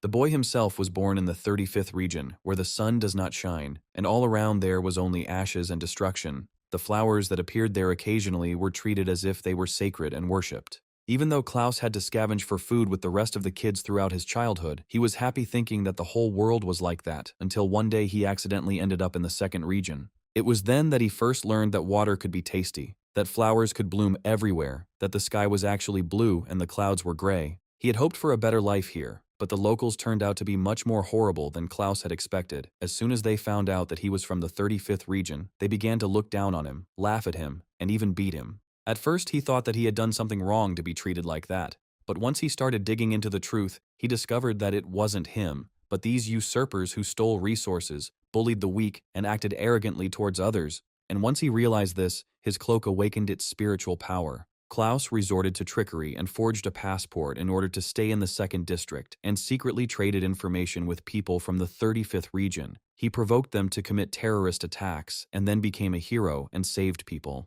Thus, he transformed from an ordinary citizen into a respected A-rank hero. He was enjoying himself, basking in the glory, until Captain Cigar showed up and all the attention shifted to him. Klaus couldn't stand it, so he tried his best to kill as many people as possible, but Captain Cigar saved them again and again. Klaus was simply overwhelmed with emotion. He shouted that all the fools from the 2nd region, Captain Cigar and all these stupid rules deserved to die. He would get rid of all this. Taking a step forward, Anna shouted with horror in her voice that he was simply crazy, that what he had become was absolutely no different from those usurpers he had spoken of. Then she turned her gaze to the guy standing next to her and asked what they were going to do, because this madman could really kill everyone present.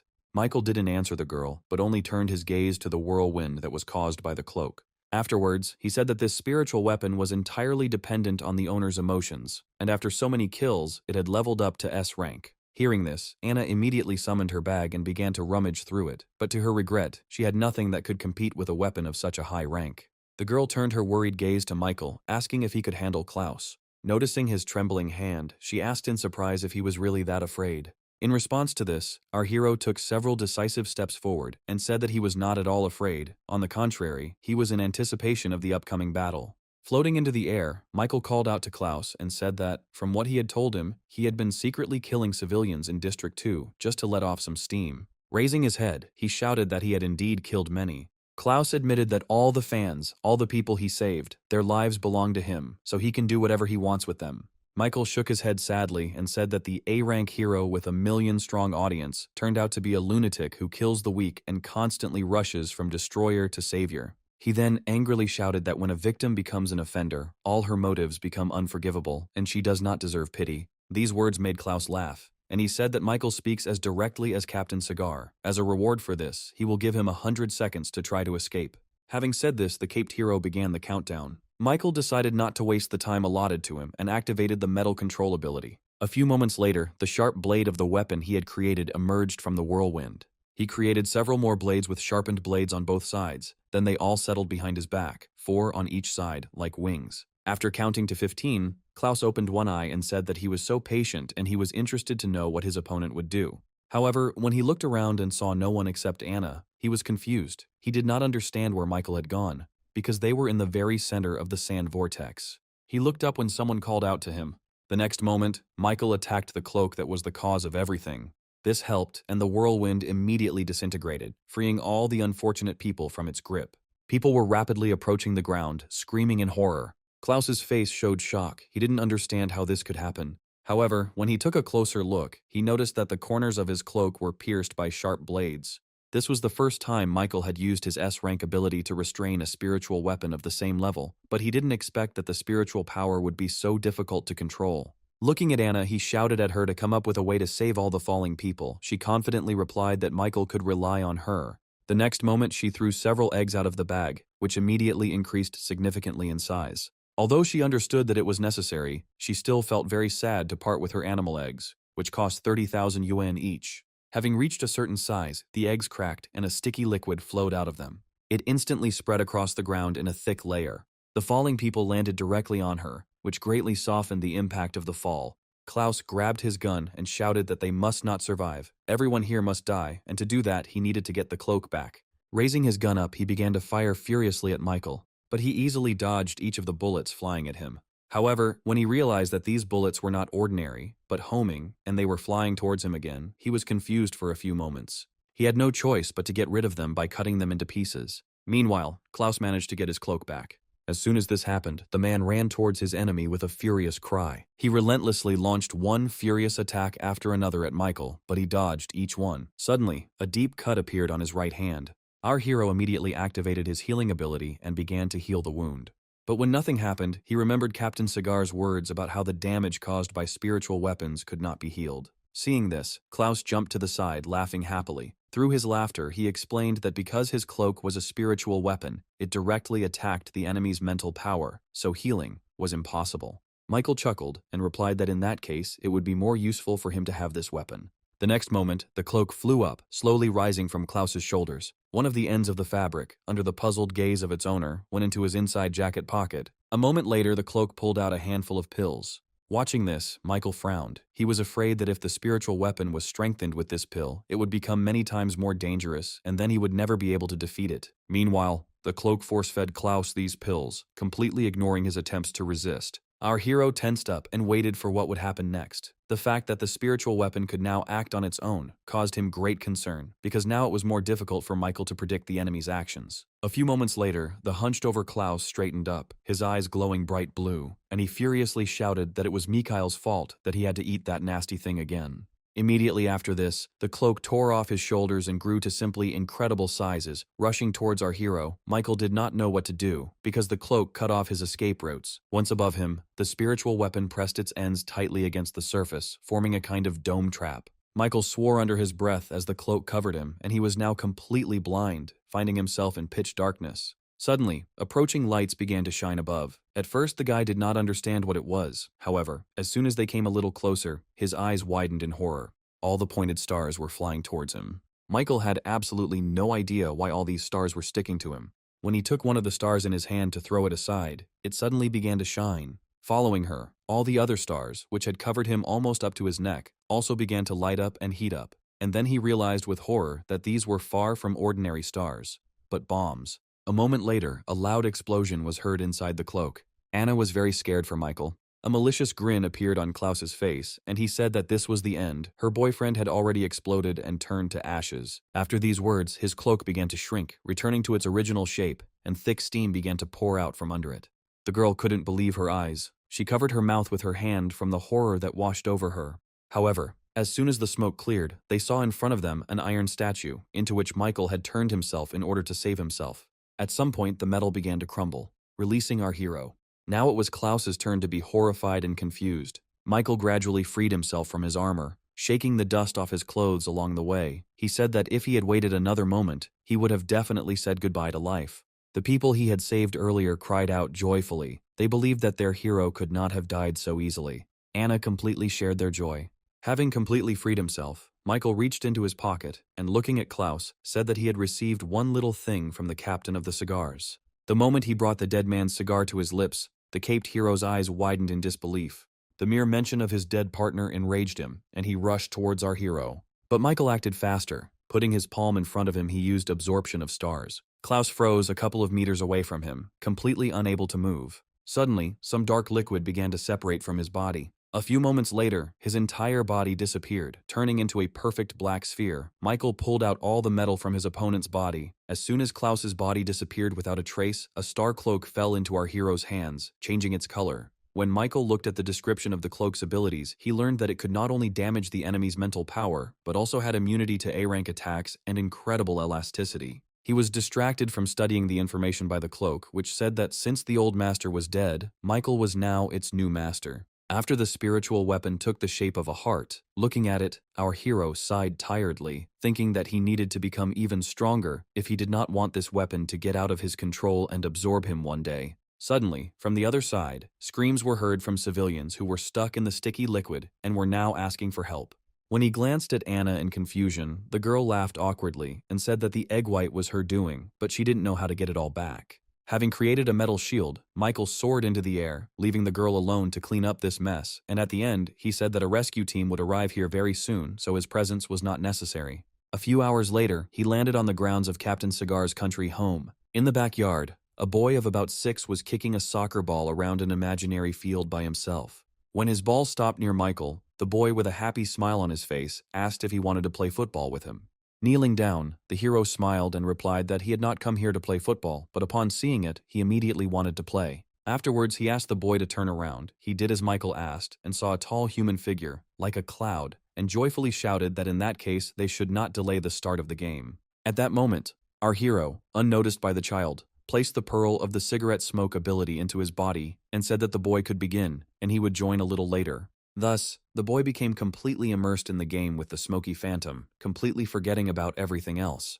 Leaving an open pack of cigars on the front step, Michael quietly disappeared, fulfilling his promise to Captain Cigar. Meanwhile, all the victims who were on the crew of the hijacked plane had long since been rescued by the rescue team and taken to the city. Now Anna and Sakura were walking and actively discussing everything that had happened to them. Mimicking Michael, Anna told in great detail how he dealt with the caped hero. Sakura couldn't boast of that, because those who took Klaus were much less lucky. They were simply abandoned in the desert.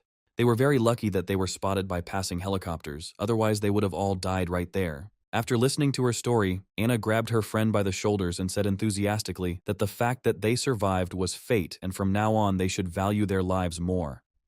Sakura nodded in agreement, then said that today she still had a meeting with the organization of judges. She needed to make a deal with them. She pulled out the letter she had received and showed it to Anna, explaining that a couple of days ago, a letter with an invitation had arrived at the head office, the sender of which turned out to be a member of the judges' organization. She could not even dream of being sent on such an important mission. As she spoke hopefully about possibly being able to see that very hero in the rooster mask who had saved them today, the snake appeared out of nowhere behind her. Anna immediately noticed him and pointed behind her friend with surprise on her face. She turned around and, seeing a stranger hanging over her, asked in fear who he was. He was silent for a few seconds, just looking at her, and then asked why she was so surprised.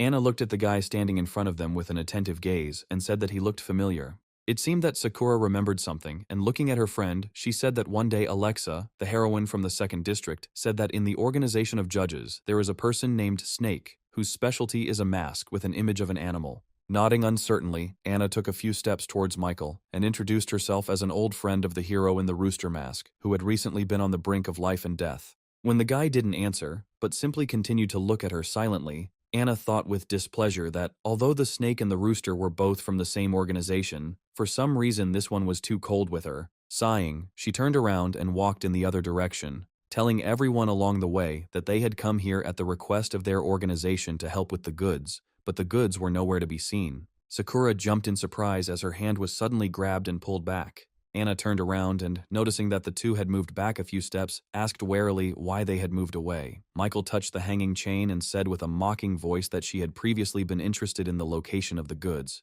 The next moment he pulled the chain, and a shocked Anna felt the ground disappear from under her feet. Smiling contentedly, Michael thought that this girl should have been taught a good lesson a long time ago. Sakura was terribly afraid for her friend. She dropped to her knees. She carefully crawled towards the hole in the floor, desperately calling Anna's name, but no one answered her. When Michael approached the girl and began the countdown, her face showed confusion. At the exact moment when he named the last number, Anna's terrifyingly joyful cry was heard from below about how rich she was, which greatly surprised Sakura, who was sitting at the edge, and made her crawl back. Anna did not calm down and shouted to her friend to jump down boldly. Afterwards, a little more quietly, she said that she had never seen so many jewels in her life. She climbed into one of the huge boxes of gold and, with her eyes shining with happiness, said that she wanted to stay here until the end of her days. Michael came down and explained that these were the goods of the judge's organization, and for some reason they were handing them over to the MOPS Chamber of Commerce. Taking out her purse, Anna winked at the guy and, sticking her thumb out in front of her, said that he could trust them with peace of mind.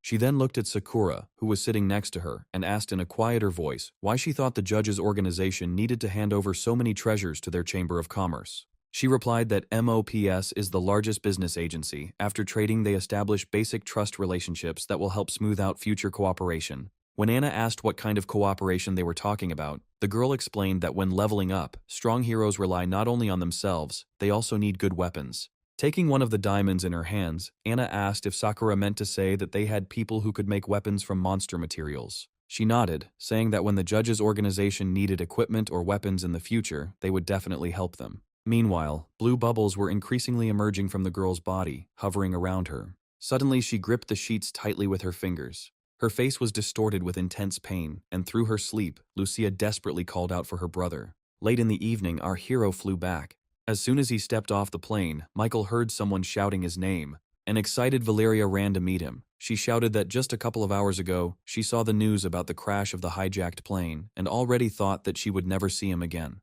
Michael wrapped the girl in a warm embrace and said with a gentle smile on his face that she was exaggerating too much. Michael was soothingly stroking the girl's hair when he noticed the burning, jealous glances of the men passing by. Moving away from him slightly, the girl said with tears in her eyes that the next time something like this happened, she demanded that he write to her that he was okay. He nodded and hugged the girl, leading her towards the exit, saying that now he would take her home, and after that, he would need to meet his godson.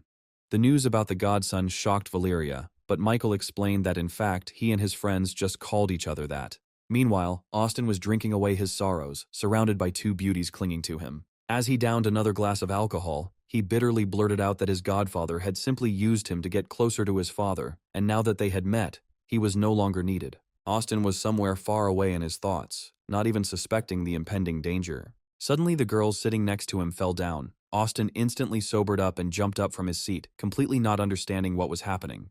The next moment, someone poured ice water on him, causing the guy to let out disgruntled cries and then threatened to get rid of this brave man. Michael, standing behind him, said with a mocking voice that he would be interested to watch his attempts. Austin immediately realized what a huge mistake he had made and stepped back, putting his palms out in front of him in a surrendering gesture. He said that he would never dare do something like that to him, and he had no reason to. Michael chuckled and ruffled his godson's hair, asking if he was the one who had complained a moment ago about being used, to which Austin replied that he had indeed been.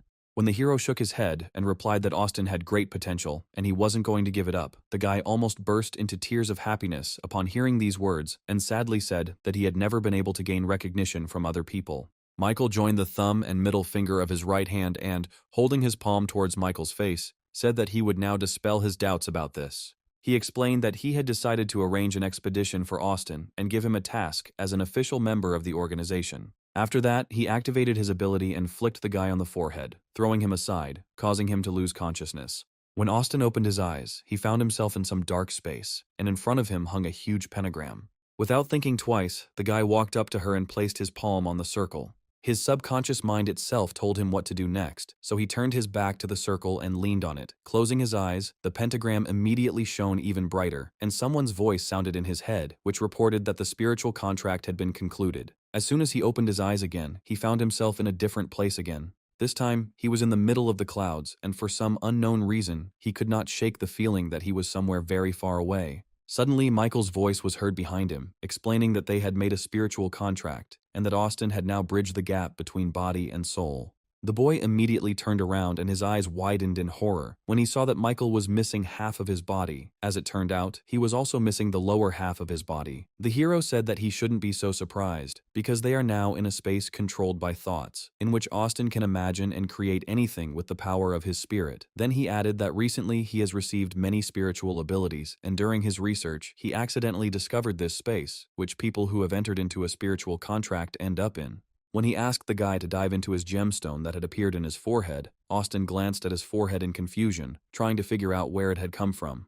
Then I closed my eyes and tried to concentrate on my consciousness. The next moment, the space behind him began to change rapidly. First floors appeared, and then the walls of a huge building grew. Shocked Austin looked around frantically, not believing his eyes, and the last thing he saw was 12 empty thrones, one of which was immediately occupied by Michael. The guy looked at all this and couldn't find a single word. Noticing his godson's reaction, our hero beckoned him with his palm, telling Austin to come closer. Having recovered from the shock, he shouted with enthusiasm in his voice that the organization of judges was much bigger and cooler than his father's company. Michael reminded that he had promised to give him official membership, and this place is called the Heavenly Palace. His organization uses it to exchange information. The next time their meeting will also take place here. Hearing this, Austin's eyes sparkled with interest, and he asked what his mission was and what position he would occupy. Michael raised his palm and pointed to one of the thrones and said that the rat's position was currently vacant. Hearing this, Austin was very happy and immediately rushed to his throne. However, as soon as he took a couple of steps, he crashed into an invisible barrier, hitting his nose painfully against it. When Michael jumped down and found himself behind the guy, he asked in confusion why they did this to him.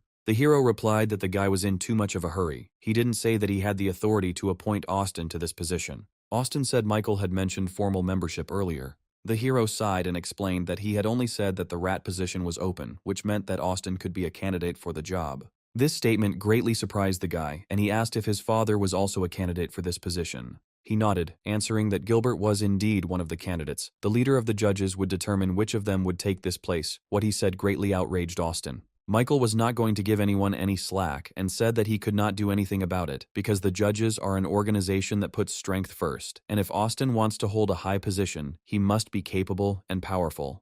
The guy hung his head dejectedly and, sighing sadly, replied that he understood everything and would try not to miss the chance given to him, then asked that Michael give him a new assignment as soon as possible. With a thoughtful look, the hero said that Gilbert would never give him the ice adventurer, so he wanted Austin to figure out how to lure him into a trap, and then he would deal with him himself. The guy nodded contentedly, saying that he could handle it, but he had one question. Having received Michael's approval, he asked if he would be introduced to Rabbit if he became a rat, a question that left our hero dumbfounded. With a dreamy expression on his face, Austin said that he saw her on TV, and she would always remain in his heart. If luck smiled on him and he married her, then his life would not be wasted. Michael was simply shocked by the news that this idiot wanted to marry his clone. This would be another reason why he swore off creating any more girls. Kicking Austin in the ass, he shouted that now was not the time to sit around here. The sooner the task was completed, the better for him. Michael returned home late in the evening. He sat at the set table in the kitchen and watched the news while waiting for Valeria. He became interested when the host said that the financial company from the second region, the Knights of the Round Table, imposed a fine on the A-rank heroine, swordswoman Alexa. What he heard greatly shocked our hero. A girl entered the room and called out to him, informing him that the barbecue chicken was ready. With slow steps, dressed only in underwear and an apron, an embarrassed Valeria headed towards the table with a plate of chicken in her hands. To say that Michael was shocked would be an understatement, even though he had seen the girl once in more revealing clothes when she worked at the club, but now he couldn't take his impressed gaze off her. When the girl approached the table, she, without looking up, asked why he was not saying anything. Did she really look bad? Michael, still impressed, shook his head from side to side and said that she looked great and asked why she was suddenly dressed like that. Valeria sat down opposite him and replied that she had already mentioned earlier that she was going to give him a surprise. And it was not only about delicious food, but also about something else. Eventually, the girl's embarrassment overcame her, and taking a chicken thigh from the plate, she shoved it into Michael's mouth, telling him to eat quickly. As he was starting to eat, the girl suddenly came to her senses and asked if he had watched the news about the swordswoman Alexa. The hero nodded, chewing on his chicken, and asked why she was interested. She replied that she had heard from other heroes that Alexa was in secret collusion with one organization, and then disappeared after a massive attack in the second region.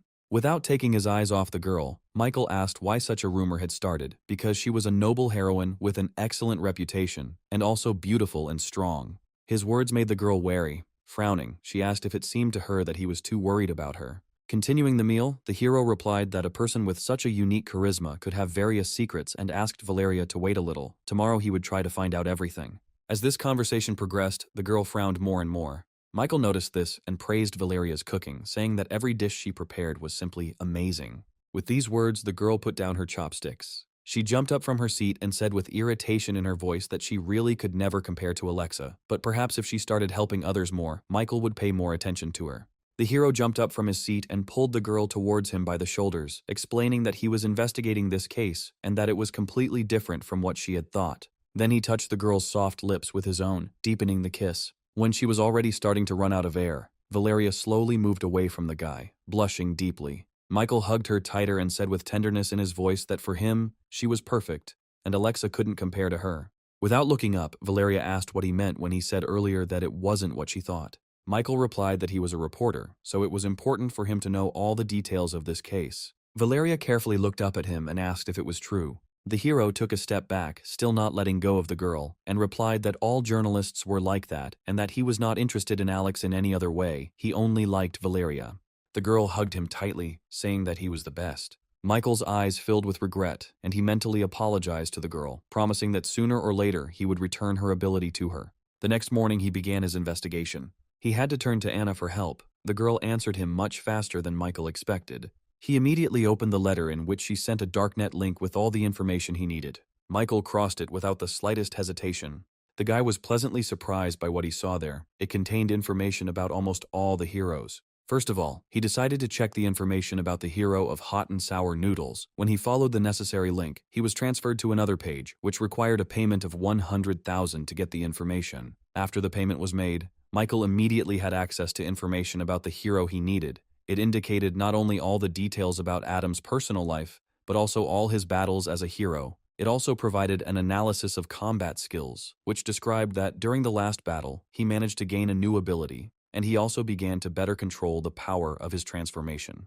Having familiarized himself with all this, our hero became convinced that the darknet is quite reliable, and even recorded the time when they taught a lesson to an idiot in the park. Michael decided to end here and move on to the next hero, the Ice Adventurer. His brows furrowed as he moved to a new page and saw a message that there was no information about this hero. The guy strongly doubted that they really had no information about him and assumed that most likely it was simply hidden. Since he couldn't find anything about the Ice Adventurer, Michael moved on to Alexa, who interested him. This time he was lucky. The information about her was not classified. After making another payment, he got access to her personal information. It was written there that the girl betrayed the Knights of the Round Table Company, but this case has not been fully solved. The incident began due to the fault of the hero boxer in a mask in the hotel. After a series of investigations, it was established that Alexa, together with the organization of judges, killed Boxer in a mask. Now she is wanted, and it was established that she was last seen in the port of the city of Shish. Michael was shocked to learn that the masked boxer was one of the heroes of the Knights of the Round Table.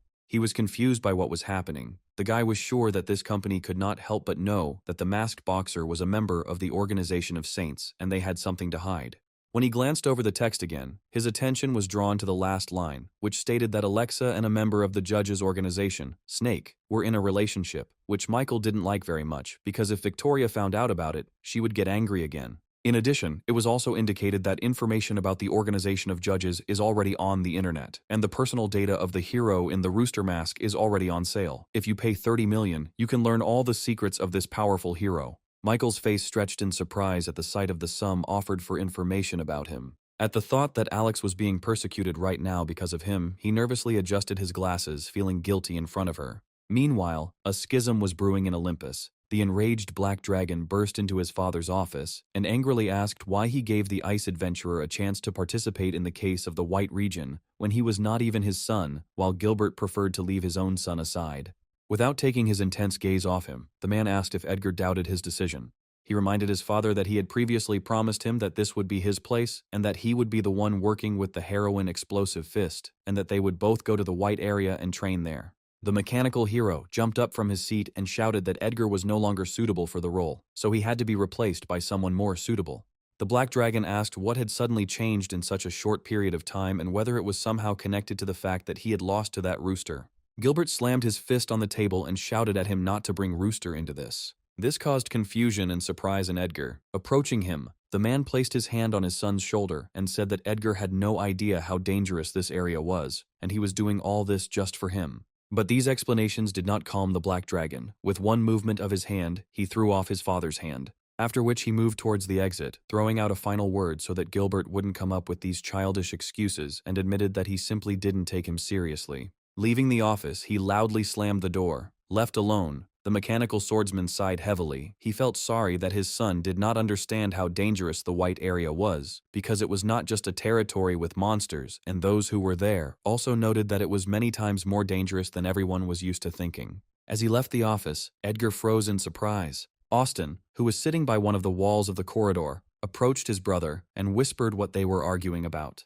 The Black Dragon replied that their father wanted to let Pavel participate in the White Area operation, and because of that he was now furious. This news made Austin very surprised. He did not understand how his father could do such a stupid thing, because everyone knows that the White Area is a great place to earn a lot of valuable materials from monsters. Edgar walked past him and said with irritation in his voice that if other people found out about this, they would think that Pavel was Gilbert's biological son. Immediately after meeting him, Austin immediately went to the toilet. He needed to tell Michael about everything. Locking himself in the booth, he concentrated, holding his palm on his forehead crystal to enter the heavenly palace again. A few moments later he succeeded and fell face down on the floor. When he heard Michael's voice standing in front of him asking what brought him here at this time, Austin looked up at him in surprise. The guy stood up and, actively waving his arms, he told about how his father was sending Pavel for an operation in the White region. Michael frowned and asked suspiciously what Gilbert was up to. Austin replied that he did not know this, and his brother began to argue with his father about this. The hero sighed heavily and said regretfully that if he got rid of the ice adventurer, it would make people wary since he had a very close relationship with Gilbert. After thinking for a few moments, he suggested that Austin take part in this operation together. If something happens in the White Area, no one will be surprised. He was surprised by this proposal and asked what his role would be in this. To which Michael replied that he was instructing him to make sure that everything went according to his father's plan and that he and Pavel both took part in the operation and that he could not worry about the rest. Hearing this, Austin stood at attention and putting his hand to his head, shouted that his godfather could provide this to him. Sometime later, our hero returned to reality. He decided not to waste time and improve his abilities in order to prepare for the operation. First of all, he began to pump up the transformation and cloning abilities to B rank, for which he needed to decompose several abilities into dark matter cubes. Afterwards, he materialized 2 pearls of abilities in his palms and began to fill them with dark energy. A couple of minutes later, everything was finished, and Michael received 2 B-rank abilities. The improved transformation ability gave the ability to change body size, appearance, voice, and even personality, and cloning extended the lifespan of the clone to 6 hours. Immediately after that, he began to improve the ability of the Spirit of the Deep Sea and Fiery Fire to A rank and received 2 more improved abilities. Water Leader, which had several skills such as Bloody Rain, River Defense, Water Steel Spear. The second ability, King of Fire, allowed him to take control of the territory engulfed in fire. Michael was pleased with the results he got because these 2 abilities would be perfect for the dragon. A few hours later, at dawn, a secret meeting took place in the port. Holding a bag full of money in his hands, the guy looked at Alexa and asked why a girl who was bathing in money and fame decided to take up smuggling. She gave him a dark look and said with a bit of irritation that he shouldn't interfere in other people's business. If he was going to live, then he shouldn't do what he should, and if anyone asked, he should say that he didn't know anything. He sighed and decided that for his own safety, it was really better for him not to touch her anymore. He said that he would keep all questions to himself. The girl wandered around the city until the night, thinking about how only a couple of days had passed since she stopped in the city of S. But now she didn't belong here either. In such a short period of time, she managed to turn from a superheroine into a super criminal, and those who want to bring her back are A-rank heroes. She couldn't help but think that whoever killed Masked Boxer, it was right, because that hero was a servant of the Saints organization, and he didn't deserve forgiveness. Alexa walked slowly towards the park, her thoughts gradually turning to why the company didn't care about her motives and instead just chased after him. She assumed that she could find the serpent in this city, where a hero in a rooster mask constantly appears. Suddenly, a voice came from behind her, shouting that she would never be able to escape from him, causing Alexa to shudder in horror.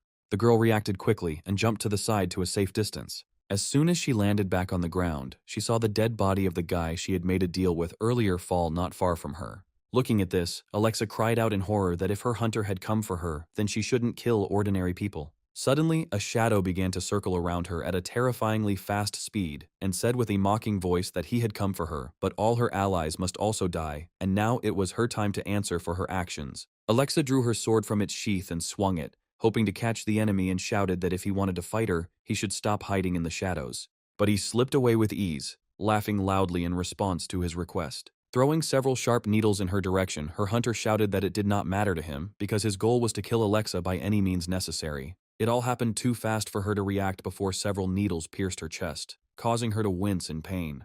The girl froze in place and could not force herself to move even an inch. She had already managed to prepare for death when suddenly an agitated Valeria appeared next to her and asked if everything was okay with Alexa. Taking a closer look, She noticed a wound on her chest and she became even more worried. Alexa looked at her and through the pain said that Valeria should leave here as soon as possible. She did not immediately understand why the stranger was saying this. However, when she raised her head, she saw sharp needles approaching her. Valeria covered Alexa with her body and screamed loudly, hoping that someone would come to their aid. Her screams were heard, and the needles were destroyed just before they could reach the girl. Alexa and Valeria raised their surprised gazes to the guy who had protected them, in whom the swordswoman easily recognized the snake. The bounty hunter hid behind a nearby tree, and, without taking his attentive gaze off Michael, he asked if he really was one of the judges who had destroyed the organization of the Saints. The hero asked him a counter-question about why this bounty hunter didn't run away, since they already knew each other, to which he laughed and said that he was interested in seeing for himself what the snake was capable of. Stepping out from behind the tree, he released a powerful stream of energy from his palm towards Michael. He threw a counterattack at his opponent, but it was quickly dispersed by the energy of his opponent. This surprised our hero quite a bit. He was completely confident in his abilities and did not expect anything like this. He took a step forward, steadfastly taking the brunt of the blow. Even though Michael tried to cover the girls with his body, several swift rays still hit them, tearing their clothes. This attack helped Alexa identify her bounty hunter. Looking in his direction, she shouted his name, asking if it was him. Stefan came out of his hiding place and said with a smile on his lips that he was very surprised that she still remembered him. She asked in bewilderment how he managed to escape, because 2 years ago she had put him behind bars, and he was even given a life sentence.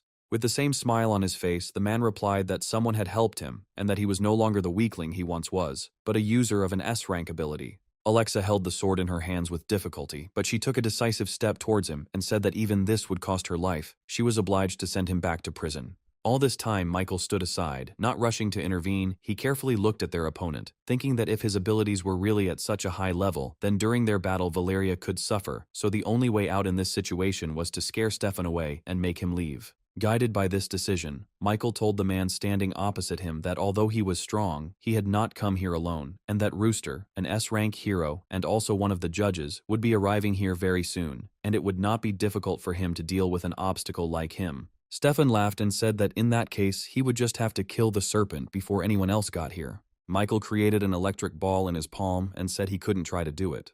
Alexa shouted to the girl standing behind her that she needed to run away quickly because the snake wouldn't be able to stop him alone, while Valeria dialed the right number, saying that she wasn't going to abandon them to their fate and would call for reinforcements from the Hero Association. These words of the girl did not go unheard by Stefan. Jumping on one of the lamp posts, he said that this time they had the advantage, but one day he would return for their lives. Immediately after that, he disappeared. Valeria sighed with relief, glad that she had managed to scare him off. Looking at her, Michael asked if she had actually called the association. She shook her head, answering that she had simply wanted to scare Stefan, especially since Alexa was currently wanted. It would only have added extra trouble. The swordswoman coughed to get his attention, and said that he had one question regarding the organization of the judges. Michael held his palm out in front of him, interrupting the girl, and replied that she should first get better, and then he would visit her when the time came. Immediately after these words, he disappeared, leaving the girls alone. Looking at the empty space in front of him, Valeria noted that all powerful heroes simply love to disappear without a trace. She then turned her attention to Alexa and asked if she needed to be taken to the hospital before the poison spread too much. She shook her head from side to side, explaining that it was too dangerous for her there, and said that Valeria had better hurry up and get out of there, and she needed to find a secluded place so she could heal her wounds.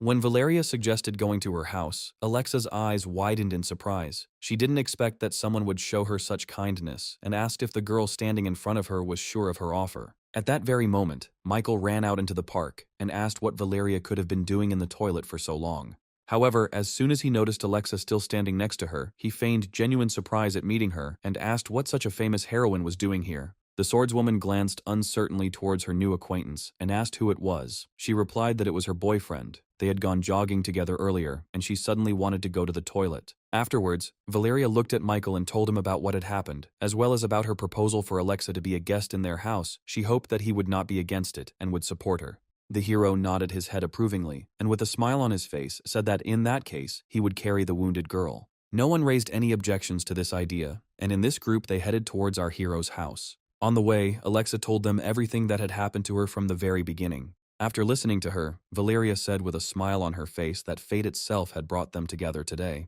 The swordswoman closed her eyes and thanked them for their help, since she was a wanted criminal and they had no need to save her. Valeria confidently answered that the Alexa she knows always sacrificed herself to save others, and it was she who helped the children in the city of Shai, so she and Michael do not consider her a bad person. Alexa's eyes filled with tears, and she admitted that she did not kill the masked boxer or work with the mysterious organization of judges. After listening to her, her hero said that he heard that the masked boxer was somehow connected with the saints in the city of Shai. Even if she personally killed him, it would only be for the best. Alexa shook her head, saying that it didn't matter how he died. The main problem was that someone wanted to use his death to get rid of her, but that might not be their only goal. When the girl fell silent, wondering if she should voice her assumption, Michael did it himself, saying that this was also a great chance to drag the judges' organization into this, making them enemy number one, which caused surprise to the swordswoman sitting on his back. She asked why he thought so too. The hero replied that the rumors and news were not only against her, but also against her collaborating with the judges. Valeria intervened and said that it would not be so easy to pull this off, because this organization has a good reputation, because the rooster has saved people many times already, and now the snake helped them. Alexa looked at the girl and told her that recently, heroes from all regions have become afraid of the judges. Some even say that this organization wants to take over all 53 regions, if not the whole world. The assumption she voiced greatly shocked Michael. He did not understand where such crazy rumors could come from. Meanwhile, the girl continued, saying that it was these rumors that made her understand that people from all over the world were hunting her, and judging by the promised reward for her head, there would be many who wanted to get it. When Valeria asked how this happened, Alexa explained that because their country is divided into so many regions, the distribution of superheroes and their abilities must be even to avoid one region dominating another. For this reason, the association often sends its heroes to another area. Some call it a vacation. After listening to the swordswoman, Valeria said that this is confidential information, so ordinary people like them will not understand much. Michael, meanwhile, was carefully considering the information he had received. He immediately remembered Ksenia, who had appeared during the rat's attack. She had said something about having just recently returned from vacation. Now our hero understood what explained her long absence and what her words about vacation meant. Alexa interrupted his thoughts, saying that there are too many strong heroes in the judges' organization, and the most powerful of them is Rooster. Because of his sudden appearance and uncontrollably huge power, they have become a kind of lever for pressure on other heroes from different areas, and there is no doubt that someone wants to take advantage of this opportunity to gather all the superheroes together and destroy the judges. Michael asked in confusion if people were really capable of spreading so much hatred through rumors alone, which surprised Valeria, who said that the power of rumors should not be underestimated. Our hero frowned. He couldn't shake the thought that the organization that deals in blue pills is good at manipulating people's consciousness, and she probably has something to do with it. With each passing day, Michael had more and more questions and too few answers. Besides this, he still hadn't figured out what this blue light was that surrounded his sister, gradually absorbing her energy. No matter how much he wanted to give it all up, he couldn't. He glanced sideways at Alexa and asked her why she had come to this city, and she replied that she wanted to find out everything and help the judges. This statement from the girl left Michael in shock once again. When he asked why she would suddenly help them, the swordswoman's cheeks turned pink, and she said that she knew the serpent from their organization. They had been through fire and water together, and now he had miraculously appeared here and saved her. She believed him unconditionally, so she wanted to ask about the true motives of the judges' organization. Michael barely held back a smile. Earlier he had simply heard strange sounds and, having transformed, hurried to Valeria, worried about her safety. At the same time, the storage facility of the main office of the MOPS Chamber of Commerce allowed visitors in for the first time in a long time. Anna helped her boss carefully lower himself into his chair. The man was incredibly pleased with the news that such a rich and powerful organization of judges would appear among the 4 great seas. Without taking his eyes off his wealth, he said that if Anna managed to concede there, then their position would be significantly strengthened. The girl happily replied that she would also like this very much, but despite their close relationship with the rooster, she had never been offered to join the judges, and suggested that in this matter they could be helped by the treasures with which they would bribe him. Sakura, standing behind her, shouted that Anna was a real genius, and that this could really work. Nikolai laughed contentedly and told Anna to organize a monster weapon exhibition and invite Rooster there. It would be a great opportunity to gift him with an S-rank weapon. Anna hugged the man, happily saying that she believed her grandfather would support this idea. Sakura didn't seem so happy at the thought of having to give up such a valuable weapon. The next morning, Valeria woke up early and prepared a delicious breakfast for everyone. Michael woke up because of the aromatic smell that filled the whole house and went into the kitchen, hugged the girl from behind. She said that she received a message from work in which she was assigned an emergency price, so she would not be able to have breakfast with them. Kissing the girl on the cheek, the hero replied that he could give her a lift to the meeting place. She smiled and said that everything was fine and she would get there herself, and he should wash up and sit down to breakfast. Otherwise, what she had prepared with such diligence would go to waste. Alexa became an involuntary witness to such a sweet picture when she also went downstairs, led by the appetizing smells of food. Quickly changing, Valeria took everything she needed and headed towards the door, saying that it was time for her to go, but Alexa could stay with them longer until she recovered. Thus, Michael and the swordswoman began breakfast together. The girl said that she was very grateful for the help and care for her, but she also had to go. Tearing himself away from his breakfast, the hero looked at her in surprise and said that it was not safe to go anywhere in her condition now, especially since everyone outside was only looking to catch her. Smiling mysteriously, Alexa replied that she still had things to do and tasks to complete, despite all the danger, and Michael didn't have to worry about her because her wounds had almost healed.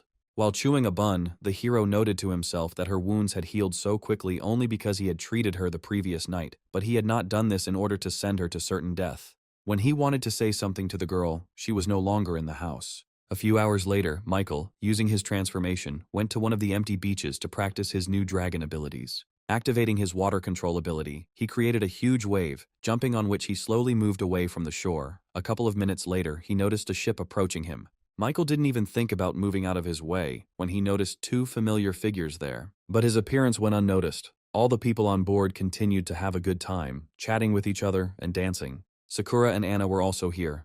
The first girl stepped forward and, putting her hands on her hips, shouted with undisguised irritation to the group standing opposite that they were not welcome here. A grin appeared on the blonde boy's face, and he replied that without the support of their organization, the Florence family would never be able to obtain an S-rank weapon. Frowning, Anna said that even after many years, he had never stopped playing the role of a little dog chasing her, and now suddenly he decided that he had become strong enough to bark at her. Twisting his lock of hair around his finger, Jacob admitted that he had hated her family all this time for their impulsive decisions. Even if he was an ordinary dog, he could still easily surpass Anna. This time, Sakura stepped forward, shielding her friend with her body. Frowning, she said that Jacob should not embarrass himself and waste their time. The girl's words made the guy laugh, and he said that now they would learn from their own experience what shame was. Then he gave the order to his subordinate standing nearby to tear Sakura's clothes into pieces. He couldn't wait to see what the second most beautiful girl among all four seas looked like. His subordinates, with gloomy looks, approached the two friends almost closely, intending to carry out their master's order. At that very moment, Michael, sitting relaxed on the crest of a wave, attracted attention by asking if they knew in which direction the city of El was. Anna immediately became happy when she saw him, because judging by the appearance of this stranger, he was one of the rooster's partners. Michael heard the girl's suggestion and laughed, replying that his name was Dragon and that he was one of the members of the judge's organization. The others on board looked at him with genuine interest, eager to find out what he was capable of. Meanwhile, Sakura ran up to the side of the ship and greeted the dragon, asking if he could take them away from here. With one movement of his hand, he asked her to shut up and replied that he could not do that. Then he pointed to the guys behind her and said that he could help get rid of this obstacle. Jacob's face twisted in anger, and he asked with bewilderment in his voice how someone like him dared to provoke the love organization. Without saying a word, his subordinates simultaneously jumped towards Michael, who was still sitting on the wave in a relaxed pose. Wilson attacked first, firing several bolts of dark energy towards his opponent. Without changing his position, our hero activated the river defense skill, and many drops of water began to rapidly rise upward. Everyone watched what was happening with wide eyes. Anna was among them, trying her best to understand what kind of technique the dragon was using. A few moments later, the figure of the water protector appeared behind Michael, easily repelling the attack that had been sent earlier. With a mocking voice, the hero said that he expected more, but to their regret, now it was his turn to go. The water protector's huge fist firmly grabbed Wilson's sword, and the boy himself couldn't make his body move. Suddenly, a sharp splash of water rushed past him, tearing the clothes at his shoulder. The next moment, the water protector let go of him and Wilson fell into the sea, realizing that the difference in their strength was too great and he had no chance of winning. Having studied the enemy's strength, Will, Jacob's second subordinate, went on the attack, shouting that although the dragon's strength increases several times near water, he can easily reduce the gap in their strength. When he swung his staff, several clumps of flame flew out from it, which immediately transformed into several fire dragons. With a mocking tone in his voice, Michael said that his opponent should calm down because he could use more than just water. Immediately after these words, our hero stood up, thinking that by activating the Lord of Fire, he would easily subjugate the flames that were lower in level than him, which he did. Michael held his palm out in front of him and directed the dragons towards his opponent, shouting that he would now show Will what it was like to be chased by a fire dragon. He started running away in panic, shouting to everyone else that this guy had two abilities and they needed to get out of there as quickly as possible. Others watched with delight what was happening and filmed this incredible fight of the newly emerged hero from the judges. Sakura also kept her admiring gaze on the dragon even as he landed on the side of the ship next to her. He looked around and noted with regret that these three had given up too easily, and Jacob had been shouting so loudly that he wanted to beat him to death. Before Sakura could say anything, an inspired Anna ran up to her and asked with hope in her voice if he would help them find the rooster, since they were from the same organization.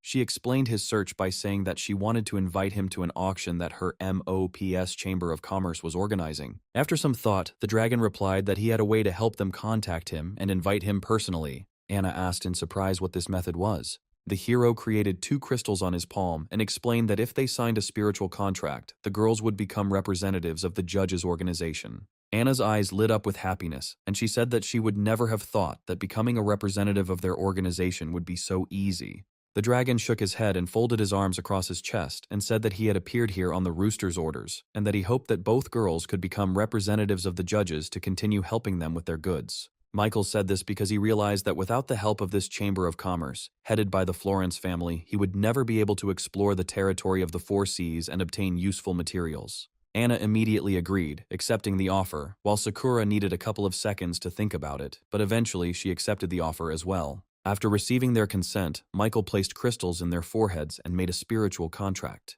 A few hours later, all the news programs were discussing the new member of the judges, Dragon, and his fantastic fight today, which many recorded on camera. This is precisely what distracted Edgar from his intense training. Upon hearing about one of the judges, he immediately dropped the 40-kilogram weight and headed out of the gym. By the time it was dark outside, most of the invited guests had already arrived at Florence's luxurious mansion, languishing in anticipation of the rooster, the special guest of the evening. Our hero did not keep us waiting long, and arrived at exactly the appointed time. As soon as he entered, everyone turned their interested and admiring glances towards him, continuing to whisper quietly among themselves. At the entrance, Ivan and his granddaughters greeted him warmly. The man greeted his guest and said that he had heard a lot about him and was glad to meet such a respected hero in person. Michael nodded, and putting his clenched fist to his chest, replied that it was an honor for him to have managed to meet the head of the Florence family. Afterwards, the man looked towards the guests and good-naturedly told them to start taking their seats because the auction would begin soon.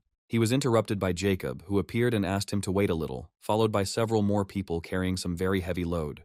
With a sinister smile on his face, the fair-haired guy asked why there was such a rush, since not all the high-ranking guests had arrived yet.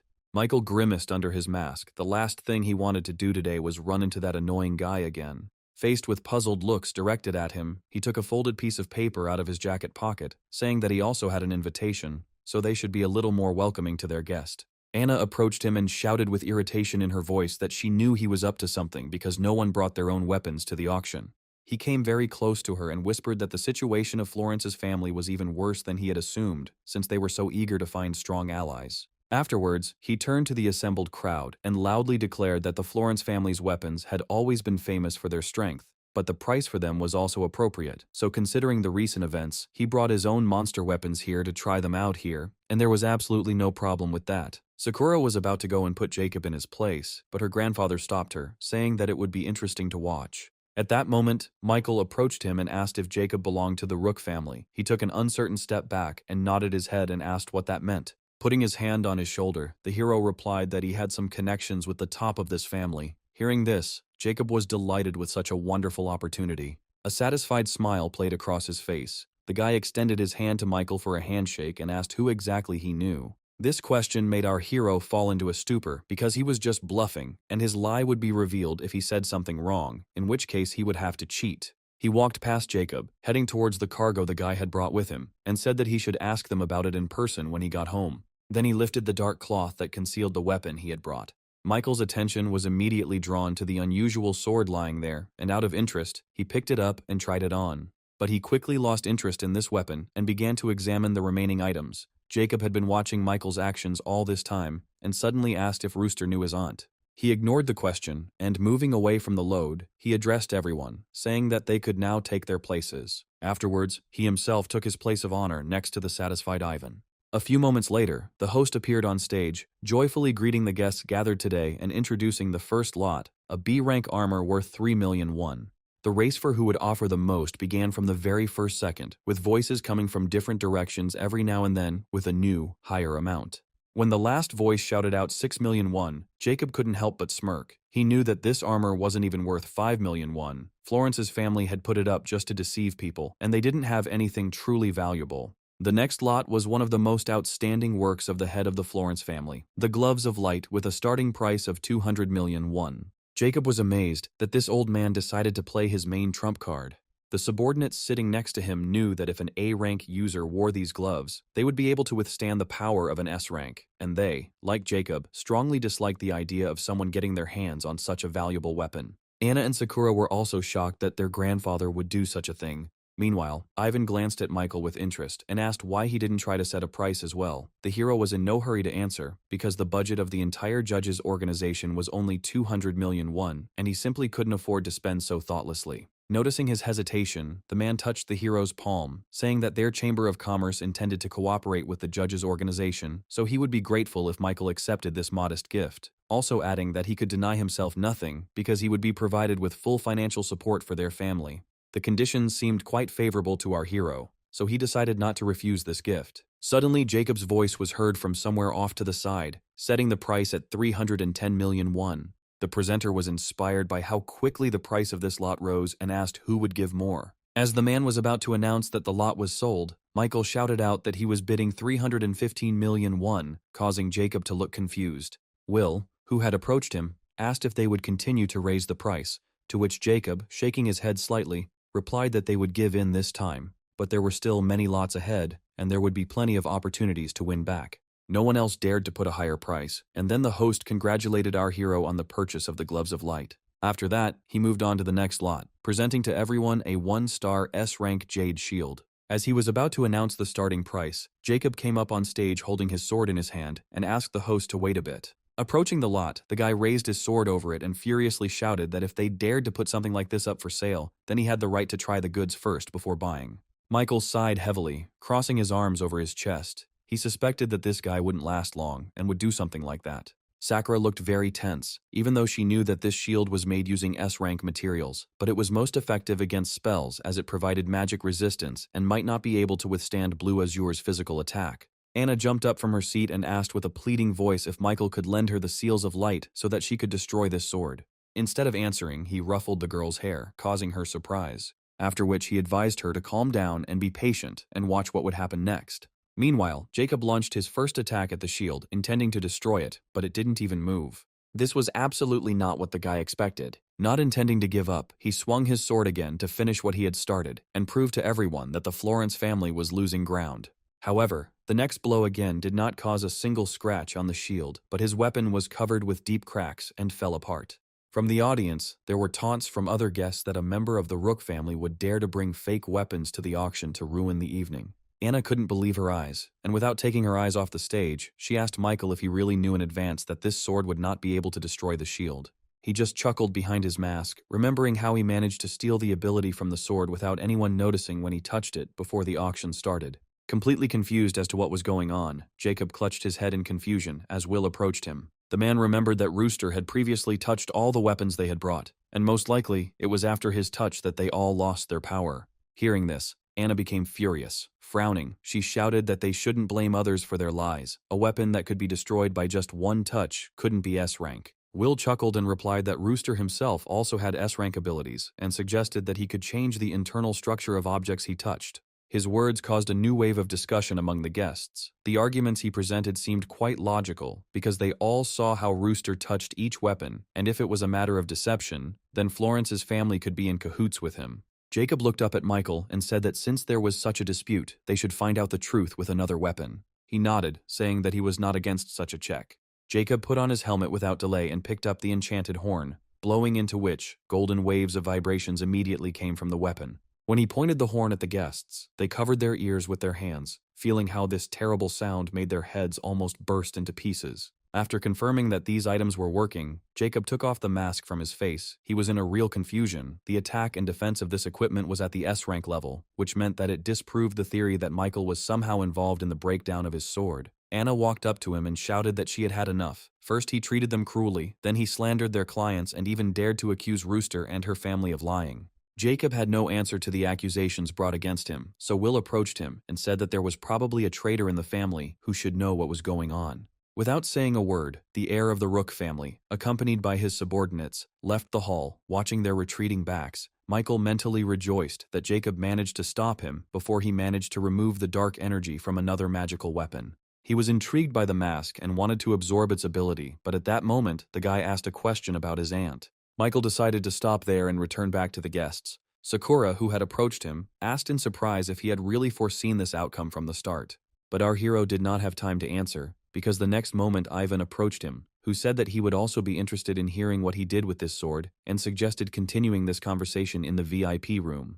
Meanwhile, Alexa wandered through the deserted streets of the city. When she felt the gazes on her, she raised her head and saw mercenaries who called themselves the Five Elements on the rooftops of the buildings surrounding her.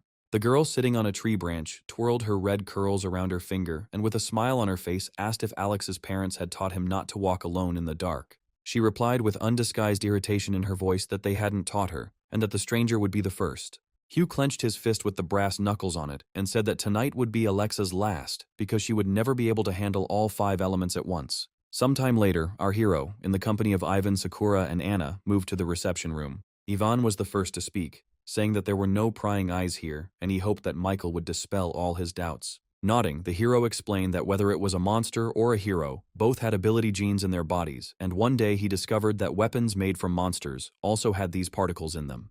Anna said that if she understood him correctly, these ability genes should be something like energy from alchemy. The man was eager to understand everything in more detail and said that they, the masters, can only feel and use this energy, but not extract it, and asked how Michael managed to do this. He replied that it would be correct to say that he does not extract the ability, but collects it, then showed him his palm with a ring, and explained that thanks to this absorbing star ring, he manages to absorb the genes of abilities. Anna asked in surprise if he could really absorb all the ability genes with just one ring. The girl's question was ignored. Standing up from his seat, Ivan said that he also had some achievements in the field of alchemy, but he had never heard of collecting ability genes before. Taking a brush from the table, he handed it to Michael, saying that it was a D-rank wolf brush that allowed for faster healing, and asked if the hero could demonstrate to them how he absorbed the ability genes on it.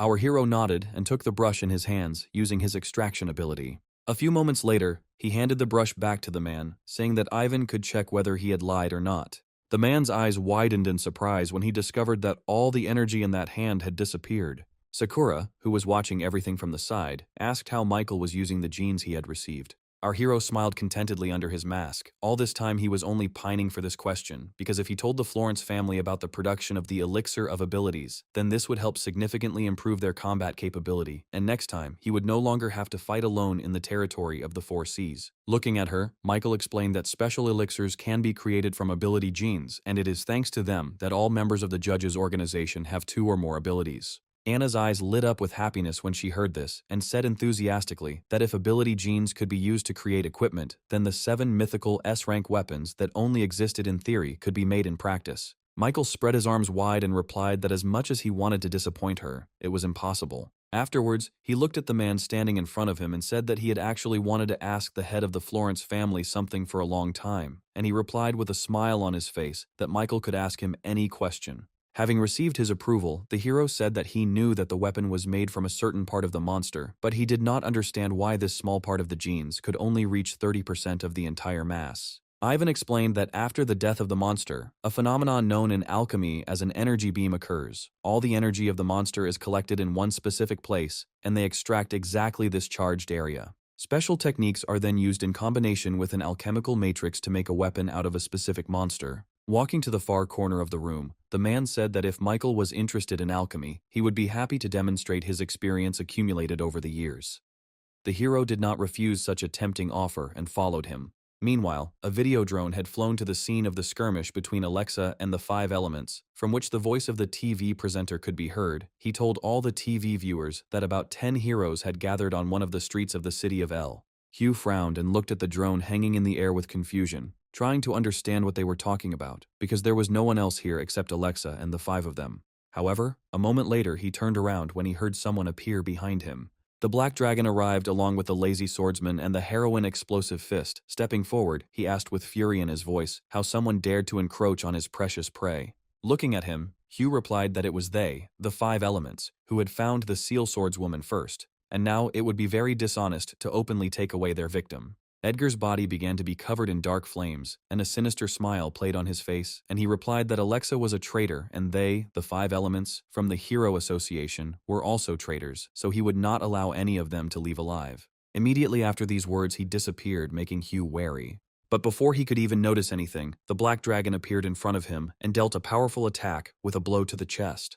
The TV presenter, who was watching everything through a drone, shouted out that the Black Dragon could instantly get rid of the Golden Claw Tiger. With such power, the chances of his opponents escaping were greatly reduced. The spectators rejoiced and supported their idol, eagerly awaiting how this skirmish would end.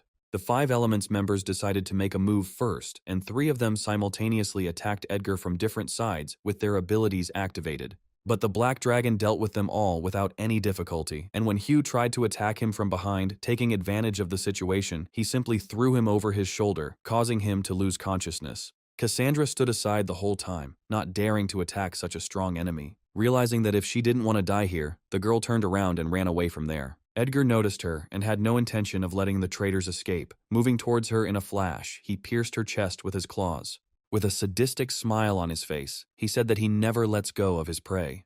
Having dealt with the annoying five, Edgar looked at Alexa, who was still there, and said that it was now her turn. A tense Oscar and a joyful Amelia were watching what was happening there through the TV screen, telling the guy sitting next to him that he shouldn't worry about his brother so much, because Alexa wasn't in the best shape right now, so the Black Dragon's victory was guaranteed. Oscar smiled and replied that for this reason he was not at all worried about his brother. All this time he was worried about something completely different, whether Alexa was one of the members of the judges or not. If she really was one of them, then what would he say to the Godfather when Edgar killed her? The girl standing behind him, still with the same smile on her face, said that although Oscar says he is not worried about his brother, his face shows otherwise. Austin turned around and headed towards the exit, asking Amelia to monitor the broadcast while he went to the restroom. Once he locked himself in the booth, he used a spiritual contract and was transported to the judge's secret meeting place, where he told Michael that the Black Dragon was too ruthless today and was going to kill the Seal Swordswoman. Then he approached him and conspiratorially asked if Alexa was one of them or not, because on the internet everyone only talks about it. There is even a rumor that she is the Snake's girl. Michael replied that Austin shouldn't believe stupid rumors. The Snake is too old to get into a relationship with anyone. The guy frowned, trying to figure out what kind of connection there could be between him and Alexa if they weren't in a relationship. The only assumption that came to his mind that could explain everything was that Alexa was actually the illegitimate daughter of the Snake. Shaking his head from side to side, he decided that since it was a secret, he should pretend that he didn't know anything and wouldn't cause his godfather any unnecessary problems. He was brought out of his thoughts by Michael's voice, who said that he would send reinforcements to the scene. Hearing this, Austin was very happy, and, getting ready to leave this place, he threw in a parting shot that he would closely monitor the broadcast and, if anything happened, he would immediately report it. As soon as he disappeared, our hero materialized pearls in his palms, deciding that he could endow the dragon with 2 more types of abilities. Michael enhanced these earth control and wind control abilities to A rank, then created a clone to absorb these enhanced abilities. Once everything was finished, the dragon went to help Alexa. Edgar slowly approached the girl, saying that he could be generous and give her time to call the hero in the rooster mask here. He explained that he was not eager to kill Alexa, because they were on good terms when it came to studying. She looked at him with a frown and said that he shouldn't waste time. If he wanted to fight, then she was ready. The Black Dragon didn't need to be told twice, and he shouted that in that case she should show him everything she was capable of, and immediately jumped up, declaring his body a dark flame. The girl barely managed to step back when his sharp claws flew past her a centimeter away. Quickly moving to the side, she concentrated her power into her sword. When Edgar landed on the ground, he turned around, feeling something was wrong. The next moment, the sharp blade of Alexa's sword pierced his body, causing the guy to cry out in sharp pain. Overcoming the pain, he took a step forward and turned sharply to attack his opponent. But she managed to jump back a couple of meters in time and cover herself with her sword from the cutting air wave. Although it was difficult, Alexa managed to survive, which cannot be said about the drone, which received significant damage and fell down. When control of the drone was lost, the TV presenter said that, to his great regret, their equipment was damaged and the image was lost. but despite this, he asks everyone to remain calm because a team of reporters will arrive there very soon and continue the broadcast. Alexa and Edgar continued their fight, completely oblivious to anything else. Approaching the girl sitting on the ground, the black dragon said that if she did not call the rooster, she would die, but the swordswoman refused anyone's help. Edgar had no choice but to continue attacking her, hoping that sooner or later his opponent would give in and finally call the one he really wanted to see here. As he was about to attack her head-on, the girl raised her sword in front of her and created a protective dome, which the black dragon's fist smashed into, leaving deep cracks on the golden surface of the dome. Putting more force into the blow, he shouted that for him this was all nothing more than a warm-up. It was obvious that with each passing second it was becoming more and more difficult for Alexa to hold on, and her shield was about to collapse. A few minutes later, Valeria arrived on the scene, accompanied by a drone, and reported that the black dragon and Alexa were still fighting each other. Having broken through the swordswoman's shield, Edgar approached her and grabbed her by the throat, lifting her off the ground. Gradually strengthening his grip, he gave her one last chance, saying that if she called the rooster here, he would let her go. But the girl shouted that she would never do that. The guy, irritated by her stubbornness, threw her into the wall, not sparing his opponent at all. She slowly slid to the ground and showed no signs of life.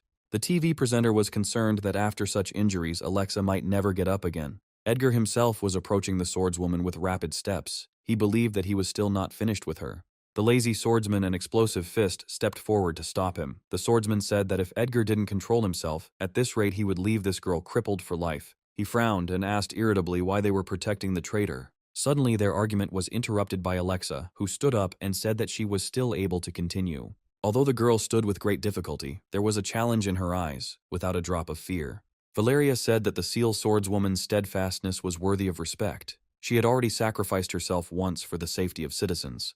Without taking his eyes off his opponent, the black dragon shouted that since she wanted it, he would not stop. As he was about to attack her, something unexpected happened. A huge column of water, coming out of nowhere, swallowed his raised fist, completely immobilizing the guy. Edgar looked up and saw the guardian of the waters hanging over him. The other hand of the water giant gently lifted Alexa. Surprise was reflected on the girl's face. She saw the dragon in front of her, who apologized to her for the fact that their organization was a little late. This picture convinced the audience that the seal swordswoman was indeed on the side of the traitors, and all those rumors were true. Swallowing her fear, Alexa asked in confusion why he said she was a member of their organization of judges. To this, the dragon replied that if she wanted to stay alive, then she would be better off joining them. These words gave rise to many doubts in the girl's head, although she understood that she really had no other choice. Leaving her alone with her fears, the hero jumped down to the black dragon and asked what their cutie Alexa had done to him. He ignored this question and asked his own, asking why he had arrived and not the rooster.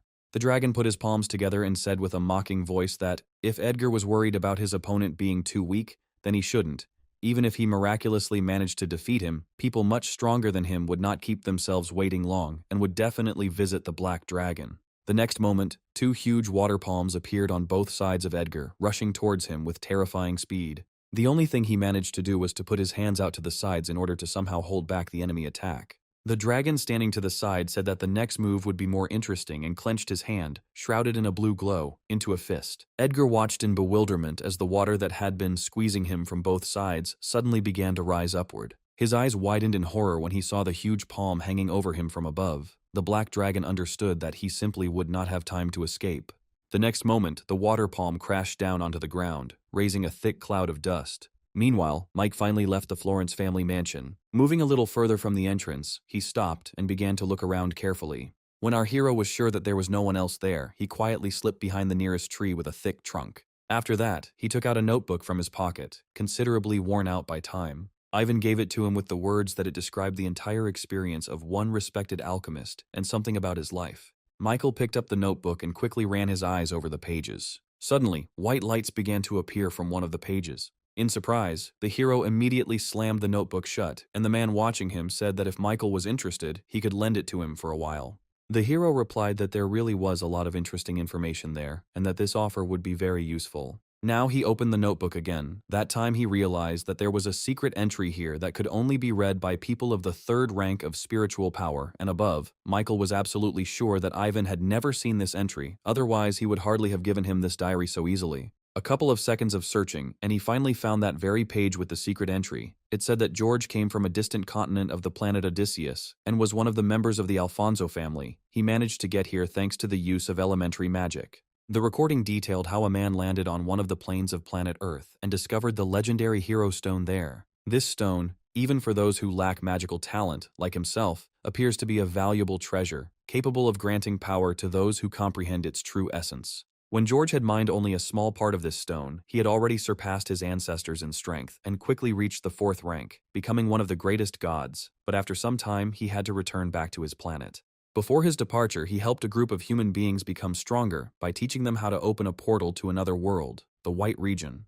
He ordered the lucky one who was able to find this diary to go in search of the heroic stone, which he hid somewhere on this planet. It was his gift to people to prevent their imminent enslavement. As Michael reached the end of the recording, a bright glow began to emanate from the pages again. Suddenly it separated from the page and rushed towards our hero. He closed his eyes, feeling a strong tingling sensation in his forehead. A few moments later, everything passed and Michael, having created a shield, rose into the air. He had a hunch that this strange glow was the key to the location of the hero stone, and now he needed to try to collect more information about this world and its secrets.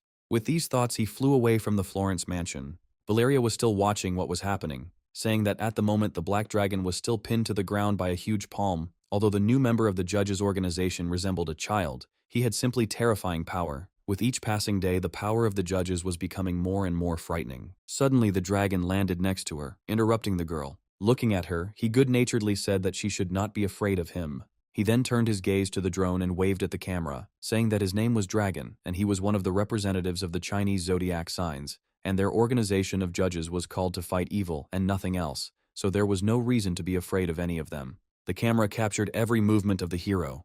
The dragon's short conversation with the audience was interrupted by a loud bang that came from behind him.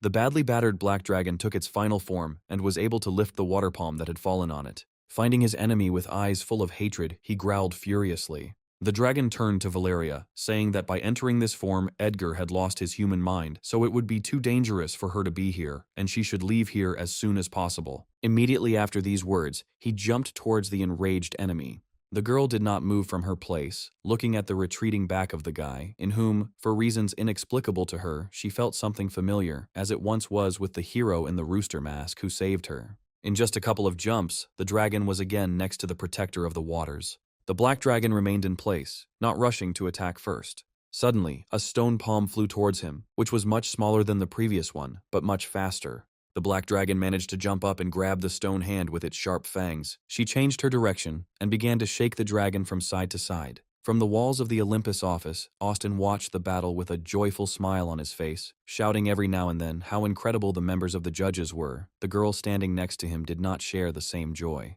At some point, she came closer to the guy and worriedly asked if he thought the building had become much colder. The reason why she felt the sudden coldness revealed itself when the black dragon blew away half of the building's roof with its powerful tail. Amelia's face showed genuine horror as she imagined what would happen if they were caught too. Standing on the roof of one of the houses, the black dragon tried his best to immobilize the stone hand. But she was stronger, and when she jerked to the side again, he was unable to hold on because the surface he was leaning on crumbled and the black dragon himself also flew down. Valeria, standing below, watched with frozen horror in her eyes as a huge piece of the roof fell towards her. She closed her eyes, preparing herself for death, but when a few seconds later nothing happened, she cautiously opened her eyes. In front of her stood the dragon and his water monster, who caught the fragment flying at her. The girl waved her hand uncertainly at him and thanked him for saving her life. The hero waved back at her as well, thinking that he needed to end this battle as soon as possible before there were any unwanted casualties, which would be very difficult to avoid if the black dragon continued to rampage uncontrollably. Suddenly, he felt a sharp pain in his chest area, and his mouth was filled with the metallic taste of blood. Someone pierced him with a sword from behind. Behind the water protector, the lazy swordsman said that he had been waiting for a long time for the moment when the dragon would let down his guard. This attack took the last of the man's strength. Dropping his sword, he fell down helplessly, saying that he had already played his role. The TV presenter said with disbelief in his voice that in order to defeat the dragon, the lazy swordsman had ignored all the consequences of his own windsword pursuit technique, which was equivalent in strength to S rank. His eyes filled with horror as he realized that the black dragon was now defenseless. If he received another attack, it would be the end for him, which he informed the viewers. But at the same time, the man noted that the dragon was being reckless in trying to protect an innocent reporter. What happened there caused viewers to have conflicting views on Edward, who should protect the residents, but now he only brings chaos, and the dragon, whose side it was very difficult to determine. Explosive Fist couldn't stand still either, and decided to intervene. Gathering all the strength in her fist, she struck the huge water monster. But it didn't cause him any particular damage. Xenia only tore off a small part of his body. Soaking wet from the water drops that rained down on her after this attack, Valeria said that by combining their efforts, all three heroes managed to injure the water monster. At the same time, the dragon was busy with his opponent. Making several strikes in the air, he sent a dozen air blades towards his opponent.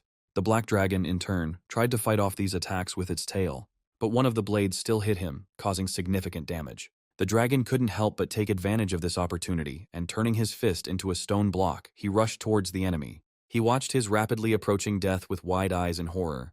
Having gotten close enough to the black dragon, the dragon delivered a powerful punch straight into his chest. Immediately after this, the stone fist disappeared, and the hero shouted that it was time for Edward to give up, because this time he was definitely finished. Echoing the movements of his palm, another stone hand emerged from the ground and grabbed the black dragon in a vice. No matter how he struggled, it was all useless. The hand pulled his body towards the ground. A few moments later, there was a loud roar, followed by a cloud of dust rising into the air. When it dissipated, everyone saw Edward lying unconscious, who had returned to his normal form. The dragon wrapped water vines around the bodies of the lazy swordsman and the defeated Edward, and said that Gilbert had a difficult choice to make. The man had been watching the fight from his company's conference room the entire time. The warning he received from the dragon filled him with a fierce rage that he was unable to contain. Valeria, who was still there, did not understand what choice was being discussed. No matter how many assumptions were born in her head, she could find out all the details only by being patient. A couple of minutes later, she noticed the mechanical hero approaching them, dragging the ice adventurer with him. The man slowly descended to the ground, where the dragon was already waiting for him. He understood the deal he had made with Rooster some time ago. His duty was to investigate the blue pill case and help him take part in the white area operation. Turning to the dragon, Gilbert said that they should carry out everything according to their original plan. Hearing this, Pavel looked at him in bewilderment and asked what it meant. He lowered his head and replied that an agreement was an agreement, and it had to be followed.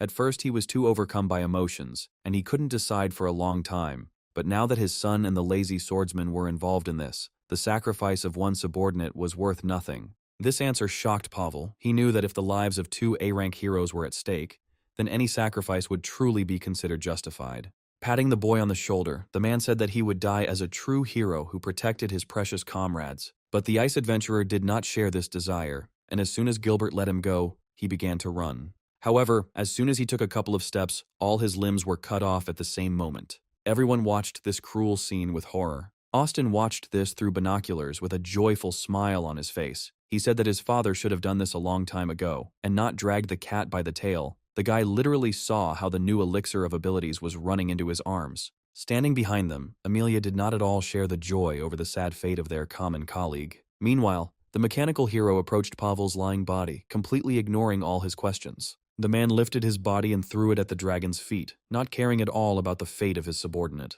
He turned his head towards the hero and asked why him, since he had done nothing wrong to their organization, to which the dragon replied that if Pavel really thought so, then he was very much mistaken. For taking drugs and killing civilians, he could be classified as a villain without much investigation, with whom the judges deal. When the mechanical hero received his son and the lazy swordsman in exchange for Pavel, he announced that he had already excluded the ice adventurer from his organization and that he was leaving the rest to the dragon. Just as they were about to say goodbye to each other, they heard Pavel's hysterical laughter from the side, attracting their attention. Taking a closer look, the dragon noticed the guy's distraught look. The next moment, a powerful explosion was heard in the place where he was lying, but Gilbert and the dragon managed to jump to the sides. When the cloud of thick smoke cleared, Paul appeared before them, who by his own power restored his severed limbs and angrily asked how he should take revenge on them for such a vile treatment of him. Without taking his eyes off his offenders, he said that the most appropriate thing in his opinion would be to let them die here and now. Looking at the dragon, Gilbert suggested that they join forces and get rid of Pavel. The clone willingly accepted his offer. Activating his flame manipulation ability, he summoned a huge phoenix. This only made the ice adventurer laugh and, raising his hands above his head, he shouted that his ice power would be enough to turn the fire monster into an ice statue. The next moment, he threw a couple dozen ice bullets towards the phoenix. In a matter of seconds, he was covered with a thick layer of ice, preventing him from moving. Without wasting any time, Pavel approached the phoenix statue and, turning his hand into an ice blade, cut the fiery bird into two. Afterwards, he looked at the dragon and said that it was too weak. He then attacked the mechanical hero, who had betrayed him, throwing several of the same freezing bullets at him. The grim man didn't move from his spot at the sight of the danger flying towards him. Instead, he fired several rockets from his rocket launchers behind his back. They flew towards Pavel and, having reached their target, exploded, creating another cloud of smoke and dust in the air. But Gilbert knew that this wouldn't be enough to kill the ice adventurer. So he fired laser beams from his eyes and aimed them at where his enemy was supposed to be. His calculations were correct, and he attacked right at the guy's eyes, causing him to scream in pain. Unable to bear it, Pavel lost consciousness and fell limply to the ground. The dragon, who was watching this from the side, felt that there was a catch somewhere. He could not believe that their enemy could be defeated so easily. When he landed next to him to check if the guy was alive, he was stopped by Gilbert, who landed next to him. He said that there was no need for that, because he had already figured it out completely. Suddenly, the dragon's attention was drawn to the blue liquid slowly flowing down the ice adventurer's armor. As if noticing someone else's presence, the liquid moved towards him. The dragon was able to react quickly and jumped back to a safe distance to the side, dragging the mechanical hero along with him. But the strange slime was not going to let go of its victim so easily. Several more tentacles formed from it, the ends of which were covered with sharp teeth. They instantly caught up with the heroes, wrapping themselves around their bodies and making them unable to move. Gilbert looked at the dragon in bewilderment and asked what the hell this was. He shouted that he himself did not understand anything, and asked if his partner could fire a couple of shots to blow up the tentacles that had wrapped around them. As his gaze dropped downwards, the clone noticed that Pavel, who should have been dead, had risen again and was in the very center of this creepy slime. Laughing mockingly, the guy shouted that the power was simply overflowing him, and he absolutely loved this feeling. Gilbert was horrified by what he saw. He didn't understand how his ice adventurer could turn into something like that. The dragon assumed that this was the result of the blue pill's influence. All this time, another unnoticed figure was watching what was happening from around the corner of the house. Looking at how the ice adventurer had gotten out of control, he said with a bit of disappointment that if only a little more had happened, everything would have worked out, and now he would have to admit number 52 as an official failure. But to give this guy credit, the destructive power he was seeing now was much greater than that of the previous test subjects. Mr. X adjusted his hat, saying that the more he delved into studying spiritual power, the more magical it seemed, and with each new detail, he became more and more convinced of his own incompetence. He needed to obtain the third stage of spiritual power at any cost in order to quickly reach the level of a great commander. So he decided that he should wait until the culmination of this battle, and then take advantage of the opportune moment, and take the dark blue fragment. Immersed in his thoughts, the man did not notice the stranger's intent gaze on him. Michael quietly said that the stranger was not the only hunter here, waiting for his prey. Meanwhile, Valeria reported that no drone could get close to the epicenter of the battle, so they too had to retreat to a safe zone. Regarding the battle, the girl said that his transformation was more like some kind of infection. The dragon managed to escape the grip of the tentacles and was now delivering furious blows to them with wind blades. But no matter how much he chopped them, the tentacles regenerated too quickly. Gilbert, in turn, incinerated them with his lasers, fired from his hands. The ice adventurer watched their fluttering with a satisfied smile on his face. He tilted his head to the side and said that they should just give up. Right after he was done with them, he would deal with the entire Olympus company. Suddenly a thought flashed through his mind that it would be a good idea to eat all those heroes. After all, humans were just food for the dark blue race. Suddenly he became furious, and his head began to hurt terribly, as if it were splitting into two. Pavel screamed in pain. With difficulty, he managed to switch his focus to the dragon and the mechanical hero. When the pain dulled a little, he blamed them for all his suffering. When one of the tentacles covered the guy's head, he said with relief that after another dose, he felt much better. The clone said that Pavel's body no longer belongs to him and is controlled by someone else. They need to find the enemy's real body and deal critical damage to it. Gilbert shouted that he could use the exploding egg to get rid of this clingy monster, but in order to do that, Dragon would need to figure out how to get him out of the monster's clutches. He nodded and summoned the fire phoenix again. The raging flames instantly engulfed the tentacles, burning them. This was enough for Gilbert to free himself, and immediately after that, he threw down the exploding egg. It fell rapidly straight into the very core of the monster's body. Looking at the dragon, who was still held hostage by the monster, he said that he forgot to mention one important thing.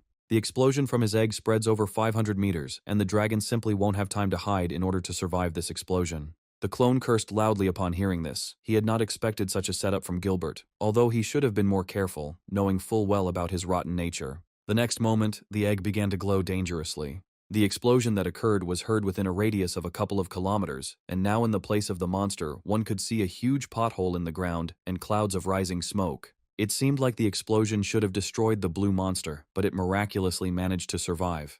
The dragon was also badly hurt, losing half of his body, but Michael was glad that this body was just a clone and not the real one, otherwise he would already be dead. Drones flew in and filmed the current situation. The spectators were shocked. For the first time, the judges' organization tolerates such a situation colossal damage. They also quickly noticed that the monster was still alive and quickly took on its previous form. This sight made many think about the end of the world. So, a few moments later, one of the tentacles was already rising above the houses. At the same time, the hero of Hot and Sour Noodles arrived at the scene.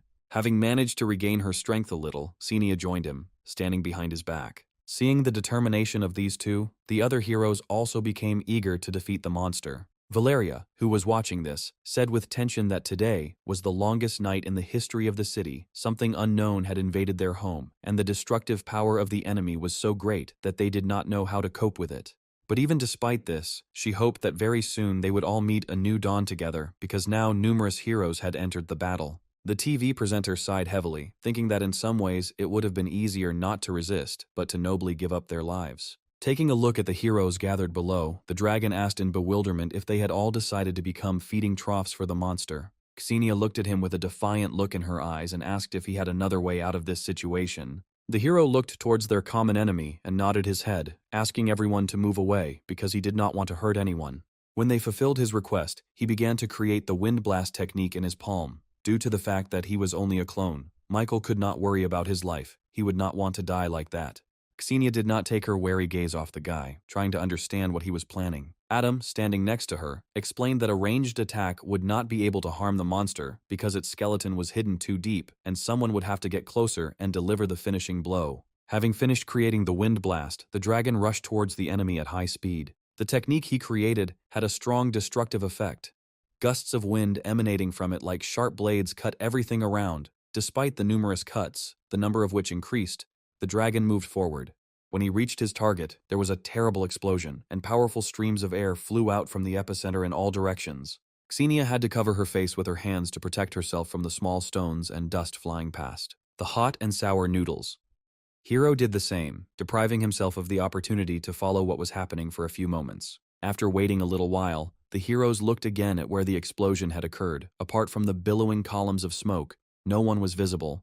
The TV presenter jumped up from his seat in surprise, not believing his eyes. The man shouted that no one could have imagined that the judges' organization would make such a significant contribution to history. Even after the dragon lost both of his legs during the battle, he destroyed the monster, dying like a true hero. Tears welled up in Valeria's eyes, which showed joyful relief and a bit of regret. The girl mentally thanked the hero who had given them a new dawn. Meanwhile, Michael created another clone and appointed him as the new dragon, saying that the A-rank abilities would still be the same as before: control of water, earth, air, and fire. He nodded, replying that he would fulfill his mission.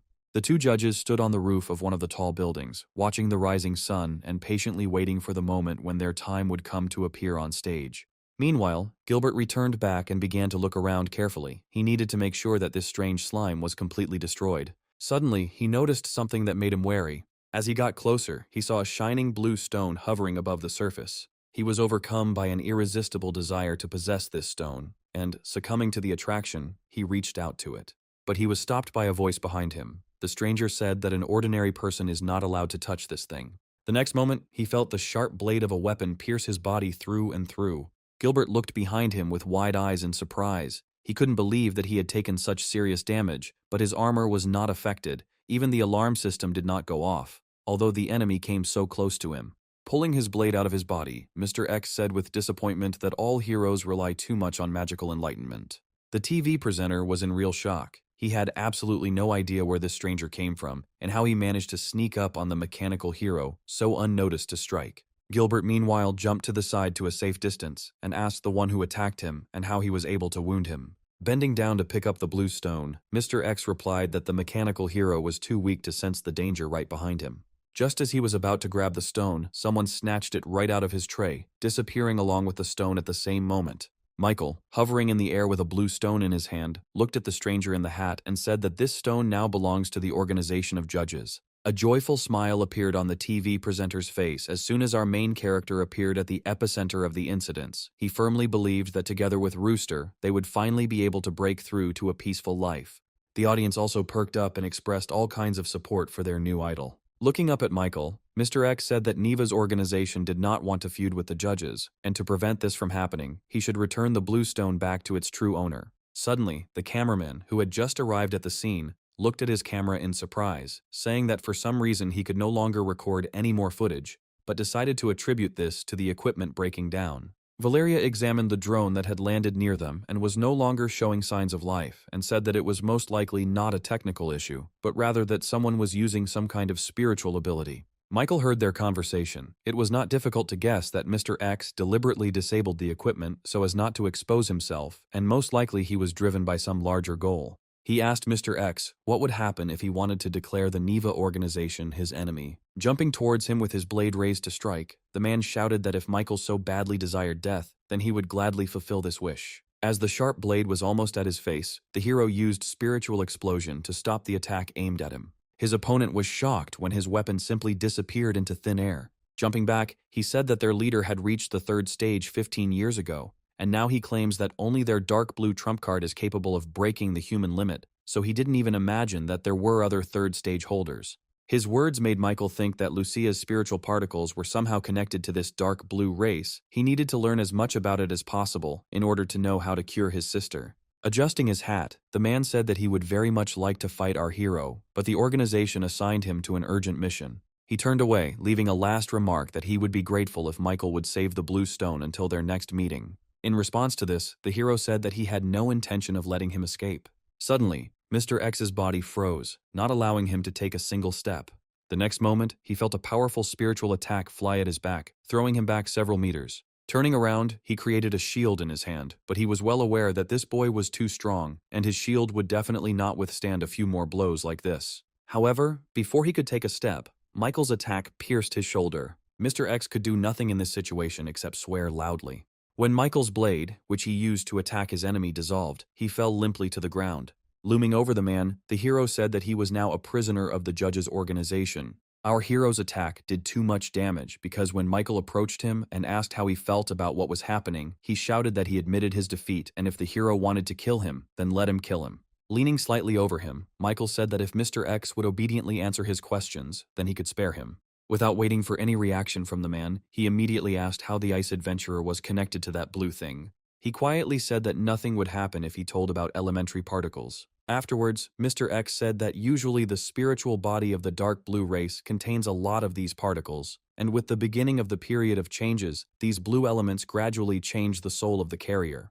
Over time, peculiar sprouts grow from the bodies, which will track the location of areas of light in order to subsequently obtain the soul of a representative of the race, and the greater the spiritual power, the denser the particles will be located in the carrier's body. Thus, the sprouts are cultivated, increasing in size. Depending on how stable these sprouts are, the more power particles a person will be able to absorb, opening up new secret techniques or combat skills within themselves. The dark blue race is now actively trading blue pills to find a suitable body for their migration. But as the ice adventurer's experience has shown, not everyone is able to withstand when the particles begin to act. Grabbing the man by the lapels, Michael asked if it was possible to cure a person infected with these particles. He asked with surprise why the hero was interested in something like that. But a few moments later, he figured it out himself, and with a mocking voice asked if there was anyone among the test subjects that Michael valued very much. Instead of answering this question, the hero attacked the man with several more blades of spiritual power. However, he managed to avoid the attack at the last moment. When Mr. X was safe, some blue energy flew out of his body. Michael cursed loudly when he realized that the creature that controlled the man had escaped. The man himself fell limply to the ground, and white steam began to emanate from his body. Underneath the mask, our hero's eyes widened in shock when he saw what happened next. Gilbert, standing nearby, also couldn't believe his eyes. The image of the man evaporated, and in his place everyone saw an unconscious woman, who was undoubtedly recognized as the head of the Association of Heroes of their city. Michael clicked his tongue in displeasure, and said that Neva's organization had already infiltrated the top of the association. Looking at him, Gilbert said that regarding the case of the headmistress's murder, he could testify in defense of the judge's organization if necessary. This would serve as retribution for the unintentional injury to the dragon. Hearing this, Michael pounced on the man, asking with rage in his voice if he was really trying to hush this matter up with just a few words. An ordinary person couldn't even imagine how difficult it was to raise a person with 4 abilities at once. Gilbert stepped forward and asked what he wanted from him then. to which our hero replied that the mechanical hero should allow Austin to replace the dragon and become the successor of the Olympus Company. A nervous smile appeared on the man's face, and he said that he could indeed make his son his heir, but to do so, he would need to at least reach A rank, otherwise no one else would support this decision. Rising into the air on his shield, Michael replied that there would be no problem with that, and that once Austin became an A-rank hero, he would immediately be appointed as the heir to Olympus.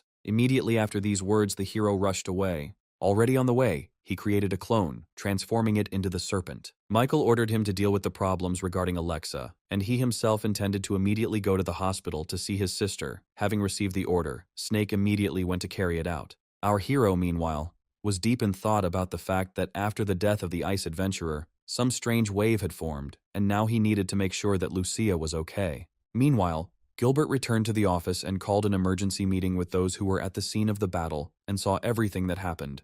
Without taking his eyes off the window, the man said that everyone had witnessed the fact that Headmistress Olivia had been infected, and this suggested that she could have been a spy for some secret organization that was responsible for the ice adventurer's mutation. For this reason, he asked everyone present to answer the Heroes Association's questions honestly. Xenia and Adam said that they would do everything in their power. After this, the trio headed towards the exit of their boss's office. When Gilbert called out to his son and asked him to stay, he obediently turned around and asked with a weary look what he wanted. The man patted Austin on the shoulder and said that he had made a deal with Rooster. He explained that the hero wanted to make him the successor of the Olympus Company, so Austin would have to obtain an A-rank ability at any cost. Having said this, he ruffled his son's hair and wished him success in this difficult task. He only gave his father an irritated look and said that this would ruin his relationship with his brother. Austin threw off Gilbert's hand with disdain, his goal being to become one of the judges, one of the signs of the zodiac, and to fulfill the will of the dragon. Looking again at the man standing in front of him, he said that his godfather had opened the way to a bright future for him, while Gilbert was constantly forcing him to run around on family errands. Therefore, he does not intend to continue down this path, wasting his talent. Looking at his son, the mechanical hero couldn't help but sigh heavily. Even though Rooster had done a lot for them, he had greatly underestimated his relationship with his sons. Unable to contain himself, the man hugged Austin tightly and said with slight regret that he had not even had time to notice how his children had grown so much. Such a sudden surge of parental love caused the guy to become indignant, and he demanded that he be released immediately. At the same time, Alexa sat leaning against the wall of one of the houses, which was located at a safe distance from the scene of hostilities. Suddenly, someone appeared in front of her and extended his hand. The girl looked in surprise at the snake who offered her help, but shaking her head, she replied that she could handle it herself, and, grabbing her sword in her hands, she began to slowly rise from the ground, leaning on it. However, her weapon couldn't withstand the load and slipped, causing Alexa to fall back onto the cold floor. Due to extreme fatigue, everything she had held back until that moment came flooding back at once, and she could not hold back her tears, covering her face with her palms. The girl apologized to the serpent for the death of the dragon, who had suffered such a sad fate because of her fault. The snake stroked her head and said that it was not her fault at all, so she should not be so upset about it, and now she should go with him, because this is exactly why the organization of judges sent him here. With a weak nod, the girl extended her hand to the guy and followed him. By this time, our hero had already managed to fly to the hospital. His worst fears were confirmed. Some strange dome covered the entire hospital building. Going down, he entered the building without any obstacles, but to his surprise, he did not meet a soul inside, although he should have come across nurses or other medical personnel making their rounds, but there was no one. Suddenly, a strange, dense energy concentrated a couple of steps away from him, forming a kind of curtain. A few moments later, strange, zombie-like creatures emerged from it. Michael took a few steps back when he realized that the wave had turned all the victims of the department store incident into dark blue uniforms. He stopped when he felt a hand touch his shoulder. When he turned around, he saw a monster rushing towards him with its mouth wide open. Without moving from his place, the hero grabbed the monster's blue hand, which was resting on his shoulder. Immediately after that, he threw the monster over his shoulder, laying it on its shoulder blades. He then delivered the finishing blow with his fist to the chest. Taking the blade in his hands, Michael got rid of all the monsters in the corridor in a couple of moments, rushing past them. He looked at those he had killed and sincerely hoped that his sister was not among them, for that he should hurry and check her room. Before heading towards his sister, he threw his blade towards the camera, disabling it. After that, he found Lucia's room in a matter of seconds. When he entered, he saw that many blue bubbles filled the room, and his sister, embraced by a blue glow, was floating in the air. The girl's body was almost transparent, and small appendages, which Mr. X had mentioned earlier, were bursting out of it. Michael realized that his sister was mutating, and if he did not intervene urgently, he risked losing his sister forever. He called out to Lucia, telling her that she must not give in to this power. At some point, the glow began to fade, and a loud, painful cry escaped her lips. Miraculously, her body returned to its original state and slowly sank back onto the bed. Lucia stopped screaming in pain and unconsciously hugged her body. At the same moment, her hair turned from golden wheat to black. Michael immediately approached his sister, anxiously checking her breathing. Feeling his presence, the girl opened her multicolored eyes and looked at the guy in front of her with confusion. Jumping up quickly on the bed, she created a dagger in her palm and, holding its blade to Michael's throat, asked who he was and what he was doing here. He raised his hands in a surrendering gesture and said in confusion that it was him, her brother, but Lucia did not believe him, saying that her brother had a completely different voice. Michael was then forced to drop his disguise and return to his normal form. But even so, the girl did not believe him and repeated her question about who he was, having said before that he was definitely not her brother because he could not transform. Sighing, the guy adjusted his glasses and told him about an incident from his childhood, when Lucia, at the age of 7, wet the bedsheet, and so that her parents wouldn't find out, she lied to him and asked him to sleep with her, and then set him up, placing all the blame on him. This story was more than enough to dispel all the girl's doubts. Putting away her weapon, she looked at her brother with admiration and asked when he learned to transform so masterfully. Grabbing his sister's hand, Michael said that first they needed to get out of here, and he promised to tell her about everything else on the way. Upon returning home, the girl immediately went to the shower. By this time, Valeria had also managed to return home after a hard night and prepared breakfast for everyone. Michael carefully approached her from behind and hugged her, thanking her for preparing so much. Turning around, she wrapped her arms around the guy's neck and said that there was a reason, because Lucia had finally woken up, so they should definitely celebrate it. Suddenly, sadness appeared on her face, and she said that today at work, she felt how weak a person can be in front of an unknown force. Valeria was deeply affected by the death of such a strong hero as the dragon, and the memories of his selfless battle still haunted her. However, when she raised her head again and looked at Michael, she said that this incident taught her to value her love even more. A romantic atmosphere reigned in the kitchen. Michael did not take his eyes off the girl's face. When Valeria reached out to him for a kiss, a slight happy smile touched his lips and he slowly moved towards her. He didn't even notice the footsteps that were heard in the corridor and Lucia's loud voice that she had already taken a shower and wanted to eat. But Valeria became embarrassed and pushed the guy away from her, shouting that everything was ready and they could sit down at the table. Michael helped her carry the plates of food to the table and lay out the chopsticks. Seeing the set table and the dishes on it, Lucia joyfully shouted that all her favorite food was here and thanked Valeria for such a warm welcome.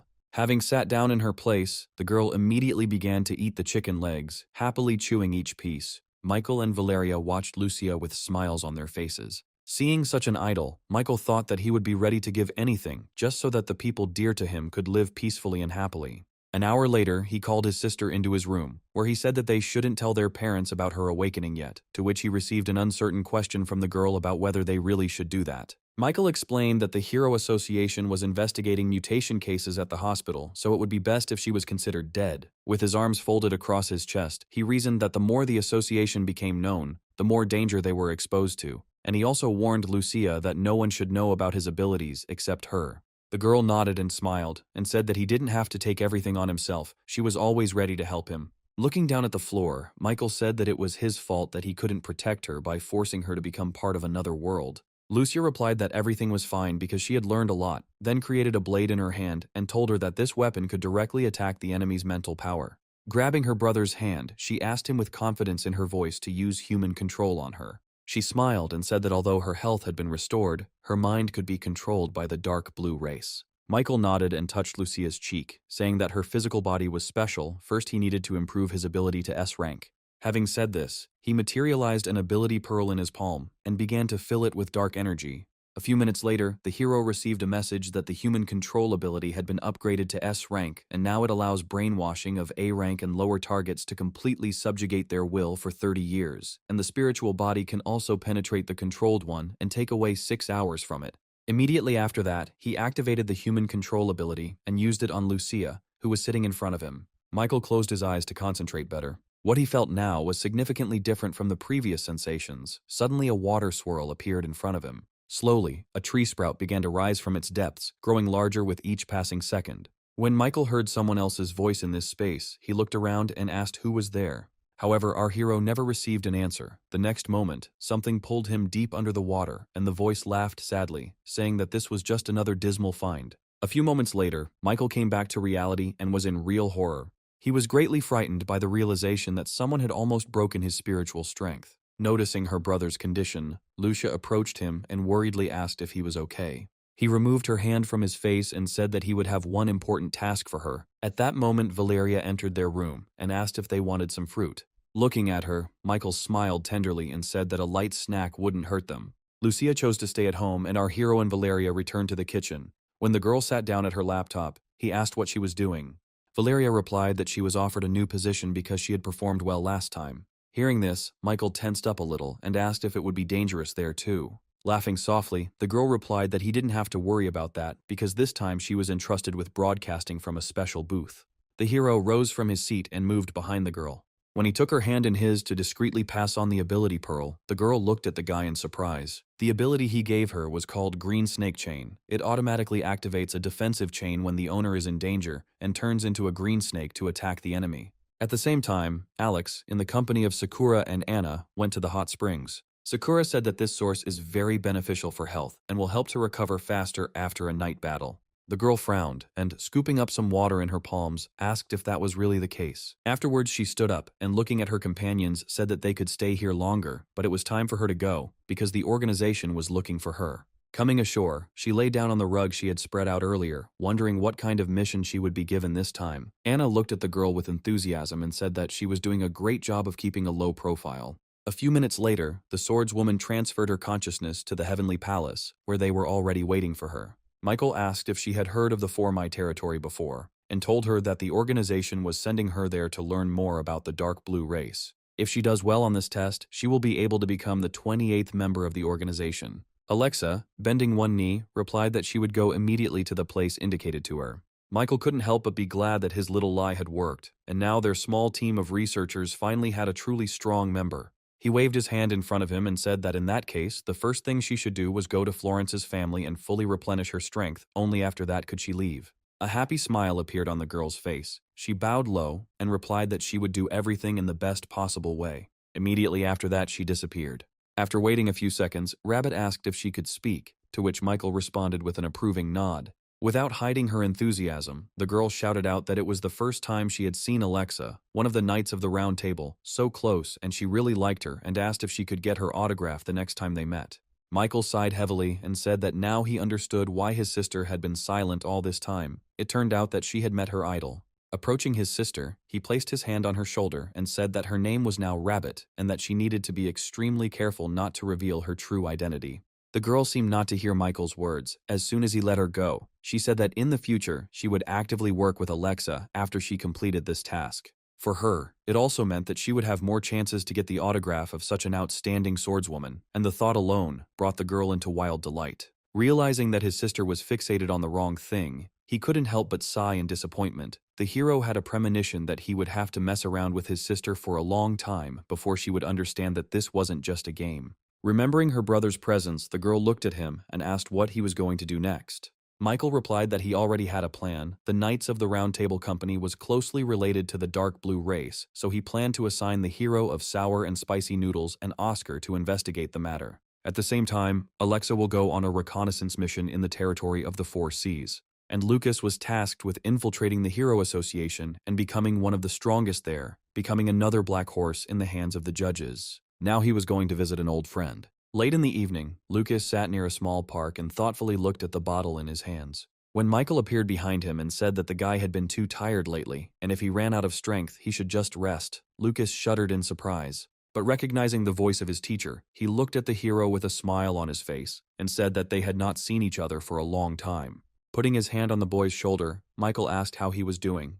He looked down at the floor and replied that he still couldn't fully awaken his power. His body was only 7 times larger than a normal human's. Our hero was very surprised by the number he heard and said that usually, when this number reaches 10, the hero is approaching A rank. He praised Lucas for the excellent work he did and said that he should not wind himself up again, but calmly develop at the same pace. With that said, Michael turned around and headed the other way, saying that he had no doubt that Lucas would be the next winner of this year's World Hero Championship. In response to this, the guy shouted out that he would do everything in his power for the sake of the organization. Michael interrupted him with a raised hand, silencing him. Without turning around, he said that the danger was too close now, and he would have to use the human control skill to temporarily control Lucas's body. He nodded in agreement and replied that he was ready for this. A few moments later, our hero occupied his body. At the same time, not far from the place where they were, an active battle was taking place. The men the girl had been fighting with all this time were slowly approaching her. One of them said that she should have continued to mind her own business instead of interfering and ruining their organization's business, something that they, the Firecloud Club, would never be able to let her get away with. In response to this, the girl asked in bewilderment since when sending out postal responses to ordinary people was a business. The girl didn't have time to finish speaking because she noticed a clot of dark energy flying towards her. Taking a step to the side, she managed to get out of the way of the attack and the clot flew past. Immediately after that, she rushed at the large man with horns, pointing her blade at him. He didn't have time to react when he felt part of his horn being destroyed. The next moment, purple liquid flowed from his mouth and horn, and he realized that the girl had used poison. But he was unable to counterattack her in any way, because the next moment there was a loud explosion. The man hiding behind his partner took a few steps back, succumbing to a strong gust of wind and covering his face with his hands. Suddenly he felt a threat approaching from behind. Leaning back, he miraculously managed to avoid the beam of light flying at him. The man sank to the ground and looked at the girl in bewilderment, asking how a person could master several elements at once. Alice threw the gun over her shoulder and, smiling, replied that he could try to guess, and if he succeeded, she would be happy to share the details with him. An irritated expression appeared on the man's face and a gray mist began to emanate from his body. However, before he could take action, he noticed someone's boot approaching his face. Lucas knocked the stranger out with one kick. Then he looked at the girl standing to the side and said that if she created another explosion, this place would be finished, and in 5 days the entrance exams of B University would be held here. Judging by how easily he dealt with a C rank, Alice guessed that this boy was a B rank or even higher. She stepped forward and extended her hand to him, telling him her name, and then said that if things worked out, they could meet at the entrance exams and even become partners. Shaking the girl's hand, Lucas nodded that if in 5 days they were on the same team, then so be it. Suddenly he looked down at their palms in surprise. The girl tried her best to squeeze Lucas's hand to cause at least some discomfort, but he didn't react in any way. Smiling sweetly, Alice asked if he would like to have dinner together that day. The guy was confused and not knowing what to answer, he turned to Michael, who was sitting in his head, for help. He answered that Lucas should calm down. Now he would help him. Afterwards, he took control of his body and coughed into his fist, saying that he still had some things to do at home, so he had to go. Without waiting for any reaction from the girl, he pulled his hand out of her grip. Alice looked at the back of the departing guy in surprise. In her memory, no one had ever refused to have dinner with her. Meanwhile, Michael told Lucas to never bother girls, always remembering his sister, and the guy thanked his mentor for his help and guidance. Suddenly, a satisfied smile blossomed on the girl's face. She was sure that this time there would be something to see at the tests. 5 days later, from early morning, many people flocked to University B. The team of reporters arrived among the first, took their place. Veronica greeted everyone, saying that today she would be a commentator. Afterwards, she introduced everyone to her new partner, Valeria, who had already established herself as an excellent reporter. Having finished with the introductions, the girl said that now they would explain the procedure for conducting entrance examinations to help the audience understand what was happening. Here Valeria picked up, saying that the rules themselves were simple. You just need to complete the assigned task in a certain amount of time, using any techniques. Veronica winked and said that there was no need to think ahead of time, that in reality everything was so simple, because the organizers had prepared various traps and obstacles for the children. Lucas, along with the other participants, had already arrived at the place and was patiently waiting for the start. Ethan approached him, threw his arm over the guy's shoulder, and asked with surprise if Lucas had abilities that increased physical strength, because apparently he had no transport, but for some reason he was not wearing windproof glasses. To this, Lucas replied that he does not use such abilities, he just has good speed and does not need any glasses. Smiling widely, Ethan said that today was apparently going to be a very interesting day. Afterwards, he talked about how he heard that even the S rank, Purple Panther, was invited here, and Alice Wilson, who was an A rank, was also invited. Suddenly, his story was interrupted by Lucas's call. When the boys raised their heads, they saw Alice in front of them, dressed in a sports uniform, with a smile on her face. The girl said that she was waiting for this meeting with Lucas and said that today they would be on the same team. Approaching him, she reminded the guy that last time they agreed to work together, and he could not break that promise. Suddenly, Ethan stepped in between them with a cheerful grin on his face and said that he also had speed abilities, and if Alice were paired with him, they would easily complete the task. The girl just snorted in displeasure, replying that he was just a user with the ability to improve physical strength, of which there were millions, and she was not at all interested in him. Lucas looked at his friend in surprise, whose hearts were literally shattered into tiny pieces. A couple of minutes later, a warning sounded that the exam was about to begin, and all participants should take their places and get ready. Immediately after that, everyone hurried to the starting line. Many participants were in cars, but there were also those who were confident in their physical abilities and performed without any transport. Lucas was among them. When the countdown began, he tensed. After counting down to 0, permission was given to begin, and in confirmation of these words, one of the organizers fired a pistol, giving an additional signal to begin the test. As soon as the shot rang out, most of the participants immediately soared into the sky, to the surprised looks of the spectators. One of these participants looked down and, smiling contentedly, shouted that those who fly cannot be defeated in a sports car. However, he did not notice the obstacle that appeared in his path in the form of a flying goose. The bird began actively pecking the guy, leaving him confused. A few moments later, several more geese appeared in the sky, looking out for their victims. Veronica said from her seat that if it were so easy to travel by air, many would bring flying machines with them. Afterwards, the girl turned her gaze to Valeria and asked if she recognized these monsters. She nodded and replied that the summoned creatures in front of them were B rank. When Valeria looked at the sky again, she announced with surprise that the flight team had already dropped out of the race and that the leadership now belonged to the participants in sports cars. One of the participants, who managed to get ahead, shouted that this would be the easiest driving test. Suddenly another car caught up with him. The racers were racing at full speed, completely unable to distinguish the road and obstacles in front of them. The boys were too busy arguing among themselves. At some point, the black car accelerated even more, pulling ahead. However, one of the organizers standing in his way put his palm in front of him and blew into the scroll, attracting the attention of the participants.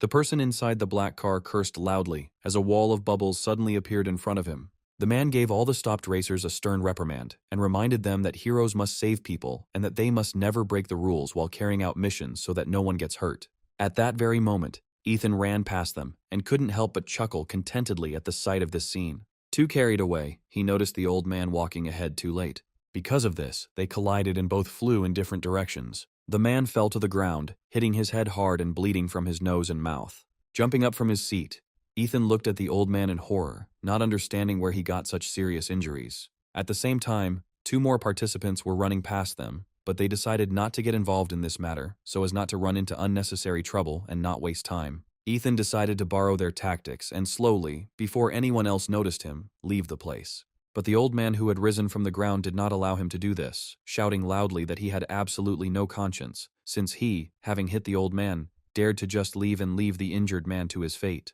Lucas, however, moved forward without any problems, jumping across the rooftops. Alice landed next to her craft, holding on to it. The guy looked back from her and said that the university had put a lot of effort into organizing this test, even using illusion magic. Alice looked at him in surprise and asked if he meant that the old man was just an illusion. Lucas nodded and, preparing for another jump, warned the girl that there were 2 people on their way. She replied that she was really looking forward to the next test.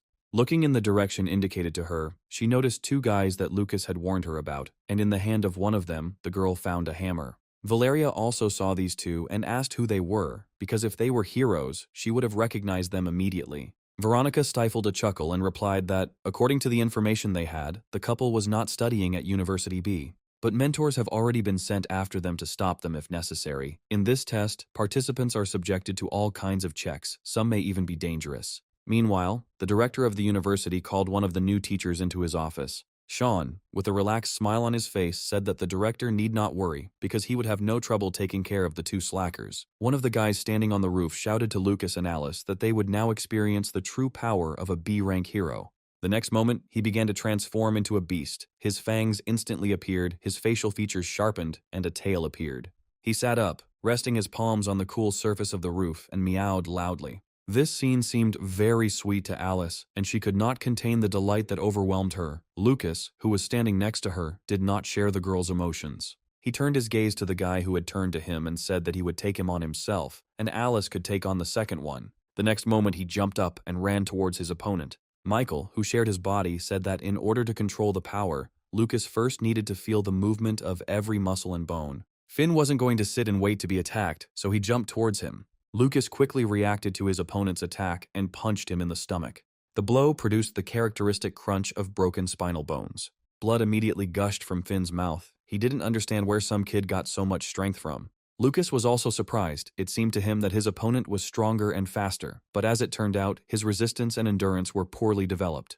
Leaning over to the guy lying on the ground, he extended his hand and asked if everything was okay, since he had slightly misjudged his strength. Finn shouted that Lucas had gone too far, first defeating him, and now he dared to mock his defeated enemy. Suddenly, a fiery ball appeared next to Lucas, flying straight towards him. He managed to jump back and avoid unwanted damage from the explosion. The second attacker actively swung his hammer from side to side, throwing fiery clots at the girl, who deftly avoided all his attacks. But when the flames flying at her became more numerous, she created a fire extinguisher cylinder. Lucas watched in surprise as the girl put out the flames. She and Michael noted that her ability to create items was incredibly useful. If she could create equipment as well, that would be great. When the smoke cleared, Lucas saw that the enemy he had been fighting had disappeared. But the next moment he noticed movement a little to the side, throwing Finn over his shoulder. The second one ran away when he realized that he couldn't cope. By this time, Valeria had managed to find out information about these two, and she informed the viewers that these heroes were members of the Fire Cloud Society. One of them, who had the ability to transform, Lucas defeated with just one blow. Veronica, who was sitting next to her, happily shouted out that everyone should notice this boy and send him a gift, because perhaps in the near future he could become a super strong hero. The escaped heroes didn't get far. As soon as they thought they were safe, Sean appeared before them and said that those who dared to touch his students must pay in full for it. Our heroes at this time had already reached the finish line. The girl looked at the huge screen and sighed in disappointment when she saw that she and Lucas had taken 14th and 15th places. The guy standing next to her said that she shouldn't worry about it because that battle should be enough for them to be noticed. Alice turned her gaze to him and nodded with a satisfied smile. At that moment, Michael mentally told Lucas that it was time for him to go. The guy looked forward seriously and replied that everything was fine. He could figure it out himself from now on.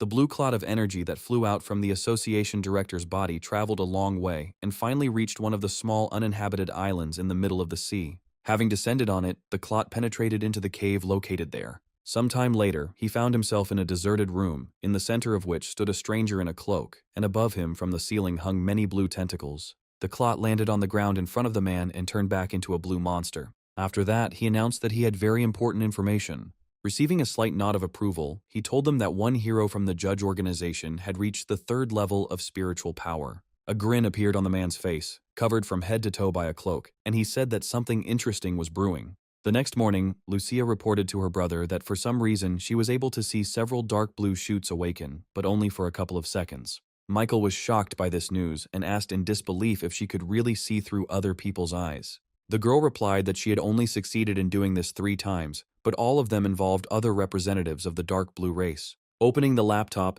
the hero asked if she could remember where they were. After thinking for a moment, Lucia replied that the first time it was a large white tower in the 2nd region, the second time, in the clubhouse, the 3rd time, inside the mansion. After listening to the descriptions of the places, Michael tried to find something similar. A few minutes later, he shouted out that he had found the clubhouse and asked Lucia to see if it was the same building. The girl moved a little closer, looking at the screen. She nodded and replied that this was it. She had seen people from the dark blue race come there to get their nails or hair done. Michael frowned, a memory flashing through his mind that among the leadership of the Knights of the Round Table, there was definitely a girl who owned half of their shares, but she didn't have even a hint of ability. Meanwhile, Lucia continued, saying that the 3rd time she saw a lawn, a fountain, and some antiques, but there was nothing else there. Collapsing back onto the bed, she said wearily that she couldn't do it anymore and didn't understand anything at all. Suddenly, she had a great idea, which she voiced to her brother, suggesting that he use his ability to climb into her head and look through all her memories himself. An equally important family meeting took place at Olympus this morning. Gilbert sat with his hands clasped thoughtfully, considering how best to present the information to his eldest son. He sighed heavily and finally said that he had called them both here today to tell them one important thing. He looked at Edgar and said that he would take his place in the heroic union, and the company would be entrusted to Austin's hands. Austin himself was extremely tense and kept his eyes on his brother, watching his reaction. Contrary to his expectations, relief was evident on Edgar's face, and he said with joy in his voice that his father should have recognized Austin's talent long ago, because he was much better suited for this role. The next moment, his gaze became extremely serious, and he said that he just wanted to become the strongest hero. Frowning, Gilbert said that he knew that Edgar had a grudge against the judges' organization, but he had to tell them something. Casting an equally serious glance at his son, the man asked if he knew why all the members of this organization were so strong. He shouted that it was natural, a consequence of their hard work, as well as innate talent. Gilbert shook his head and said that Edgar was very wrong. These people have special technology and equipment to create the elixir of abilities. But besides this, the judges are assisted by forces from another world. Michael followed his sister's request and looked into her memories himself. Having scrolled through her entire memory up to the latest events, he finally found what Lucia was talking about. From her memories, he was able to learn more about the places she described. Immediately after this, without wasting any time, they, having transformed into the costumes of the judges, headed to the House of Firearms. When they arrived at the scene and Michael told his sister to just stand aside, the girl rebelled and asked in bewilderment why he had taken her along if he had planned to make her just a decoration. The guy extended his hand towards her and ruffled his sister's hair, calming her down. Suddenly, she laughed, causing Michael to look puzzled. She nudged him in the shoulder and said that she knew of his strength not because of his abilities, but because of his acting skills. Meanwhile, the man who owned the house our heroes had flown up to was calmly sipping tea in his garden. Noticing the stranger's presence, he asked with a smile why the guest had arrived without an invitation. Michael came down, released his shadows, and destroyed the statue standing nearby. The table at which the man was sitting followed her. He dodged the attack when one of the shadows rushed straight at him. Landing in front of Michael, he said that he heard an interesting rumor that the organization of judges helps the dead, and Florence's family supports them in this. Our hero tensed up. He couldn't understand where this rumor came from and why it spread so quickly. Meanwhile, the man rose to his feet and asked if the judges could really return the soul to the body of a dead person. To this, Michael replied that the dark blue race had achieved great heights in the study of the spiritual component, so why was the man asking him about it? He shrugged his shoulders and said with disappointment that the answer was the same everywhere. Afterwards, he quietly pulled out a gun and pointed it at Michael, firing, saying that since he couldn't say anything, he no longer needed it. As the bullet flew towards our hero, he activated his clone ability and created about a dozen shadow clones. The bullet hit one of them and went right through him. But she didn't stop there, but changed her trajectory and flew towards the next clone. Watching this, Michael analyzed that although this gun had a homing function, but because the speed was low, throwing it back and forth would take too much time. George understood this too, so he shot at several clones at once, saying that it would be harder to dodge. Michael himself approached his opponent from behind with his sword at the ready and said that he should be more careful. When the man turned around and looked at our hero, a satisfied smile appeared on George's face. The next moment, an explosion thundered in the garden. But the clones quickly reacted and jumped back to a safe distance, so they managed to survive. George, who was at the epicenter of the explosion, also survived, and suddenly an icy stream of air rushed towards him. The man was truly horrified when his hand began to rapidly freeze. Lucia, sitting on her ice throne, chuckled quietly. George screamed hysterically that they had indeed kicked his ass, but 2-on-1 was not fair. The next moment he called over to them a girl who had been standing unnoticed all this time, and told her to join in. She immediately emerged from the shadows with a sword in her hands and rushed towards her opponents. A worried Michael warned his sister to be careful. She nodded and also created an ice sword for herself. A moment later, their blades clashed, Eliza putting all her strength into the attack, but Lucia blocked her sword without much difficulty. The girl jumped to the side and lowered her sword, asking if Rabbit was also from the dark blue race. Lucia didn't answer and jumped back onto her ice throne floating in the air. Meanwhile, George again pointed the gun at his opponent, shouting that if he dared to come closer, he would die immediately, and he fired. Michael closed his eyes, considering how best to deal with the homing bullets. While he was deep in thought, without moving from his place, the bullet came closer and closer to him. A few moments later, she flew into his shoe, where a small flame immediately began to flare up, but immediately went out. At that very moment, the hero opened his eyes and was able to come up with a plan on how to deal with this. The next bullet was flying straight at his head, but Michael dodged in time, and the bullet flew into the trunk of a tree, piercing it right through. Immediately after this, the entire tree trunk was engulfed in raging flames. George's face showed obvious displeasure. The man realized that the snake had already guessed how to resist his ability. Meanwhile, Michael created an eclectic ball in his palm and ran towards the man. At the same time, Rabbit also rushed into battle. Eliza was running straight towards her when suddenly an electric ball flew at her. However, she managed to take a step to the side, and he flew past her, only touching the girl's shoulder. When Eliza was attacked by Rabbit, the girl put up a shield in front of herself, holding back the attack.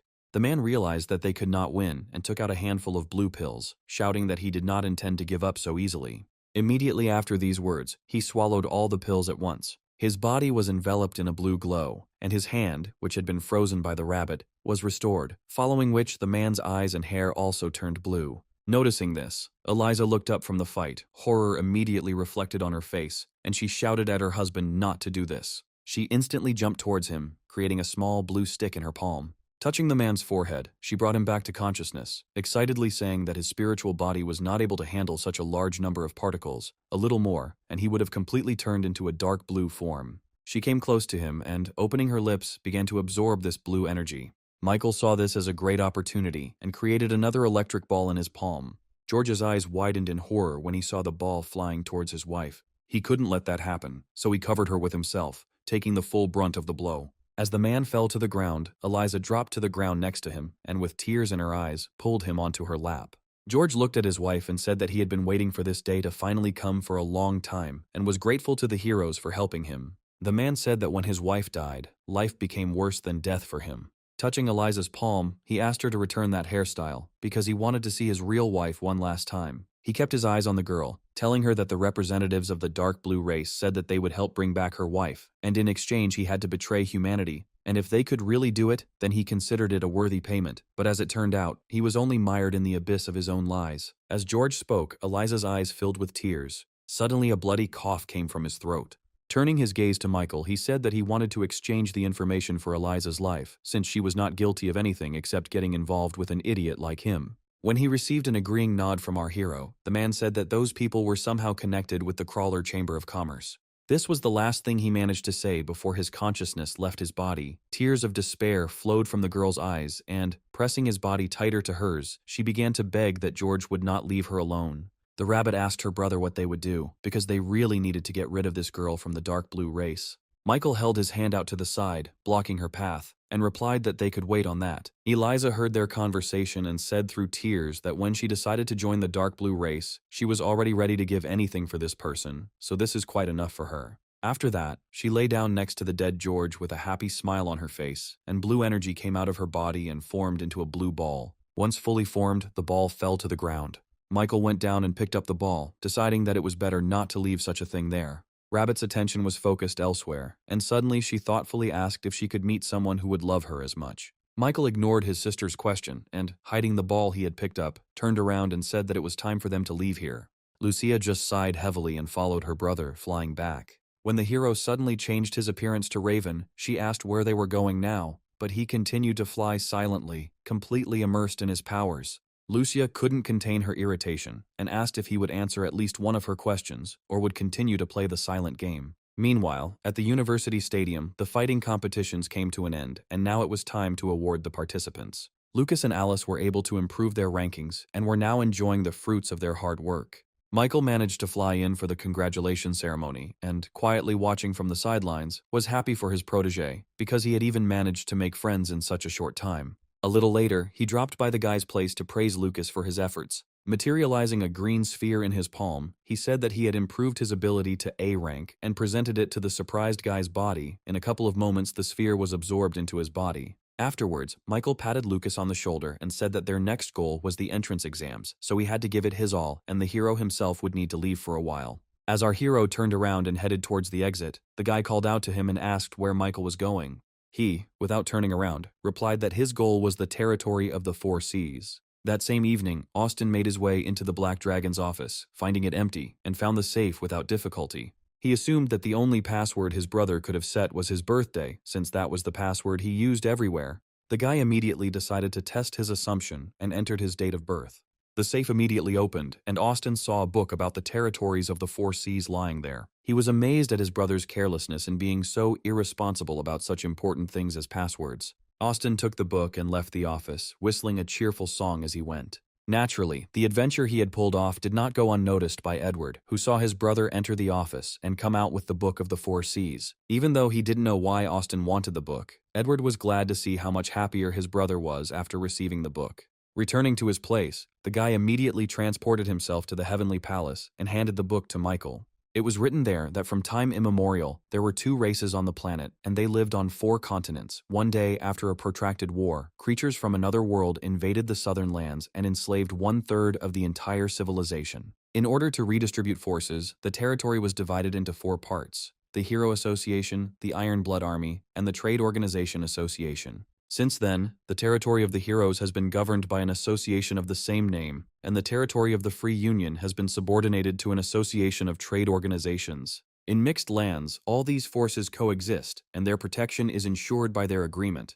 Whatever the relationship between the dark blue race and the heroic stone, all the facts pointed to the free sea territory. Michael decided to test this hypothesis and start his search from this place. Placing his hand on Austin's shoulder, he said that he had done a great job, which showed his growth as a member of their organization. The guy's eyes lit up from these words. Rubbing his palms, he wanted to voice his cherished request. However, Michael got ahead of him, saying that since Austin had passed his test, the judges would not shortchange him either. He would receive his elixir of abilities, which he had earned for his work, and threw the guy a flask with the potion. The guy immediately removed the lid and covered his nose with his hand, wincing from the disgusting smell. But this smell did not become an obstacle for him, because he tried so hard for this potion, he emptied the contents of the flask in one gulp, trying not to think about the fact that its taste was as terrible as the smell. His strength instantly left him, and he sank to the floor, asking what rank the potion was, to which Michael replied that it was B rank. Afterwards, he explained, using his fingers, that this potion contained 2 B-rank abilities, an improved werewolf ability, and the Mask of Terror, which uses people's fear to increase the wearer's strength. The maximum possible increase in strength is only 9 times, and the lifespan of the fear energy is exactly 45 minutes. Hearing this, Austin beamed with happiness, jumped up from the floor, hugged our hero, and thanked him with all his heart for such a wonderful gift. Having said goodbye to his godson, our hero returned home, where a wonderful dinner awaited him with Valeria. There was a romantic atmosphere around them today, and the girl was wearing a beautiful black dress that emphasized her figure. Here, Michael shared that he had received an offer for a year-long assignment abroad. With a slightly saddened look, he said that they could go together. Valeria smiled broadly and replied that she could take care of herself there, but he should work hard for the sake of their common future. Michael had no choice but to agree with her. Taking a glass of wine, he drained it in one gulp. He wanted to quickly sort out all the problems and just enjoy life. The girl rose from her seat, and approaching the guy, she hugged him around the neck and said that she would look forward to his return. He hugged her back, and a happy smile blossomed on his face. He was pleased to hear these words from Valeria. Having given in to passion, the couple moved to the bedroom, helping each other get rid of their clothes along the way. This is how our heroes spent their love-filled evening before their long separation. The next day, Michael went to Florence's family estate.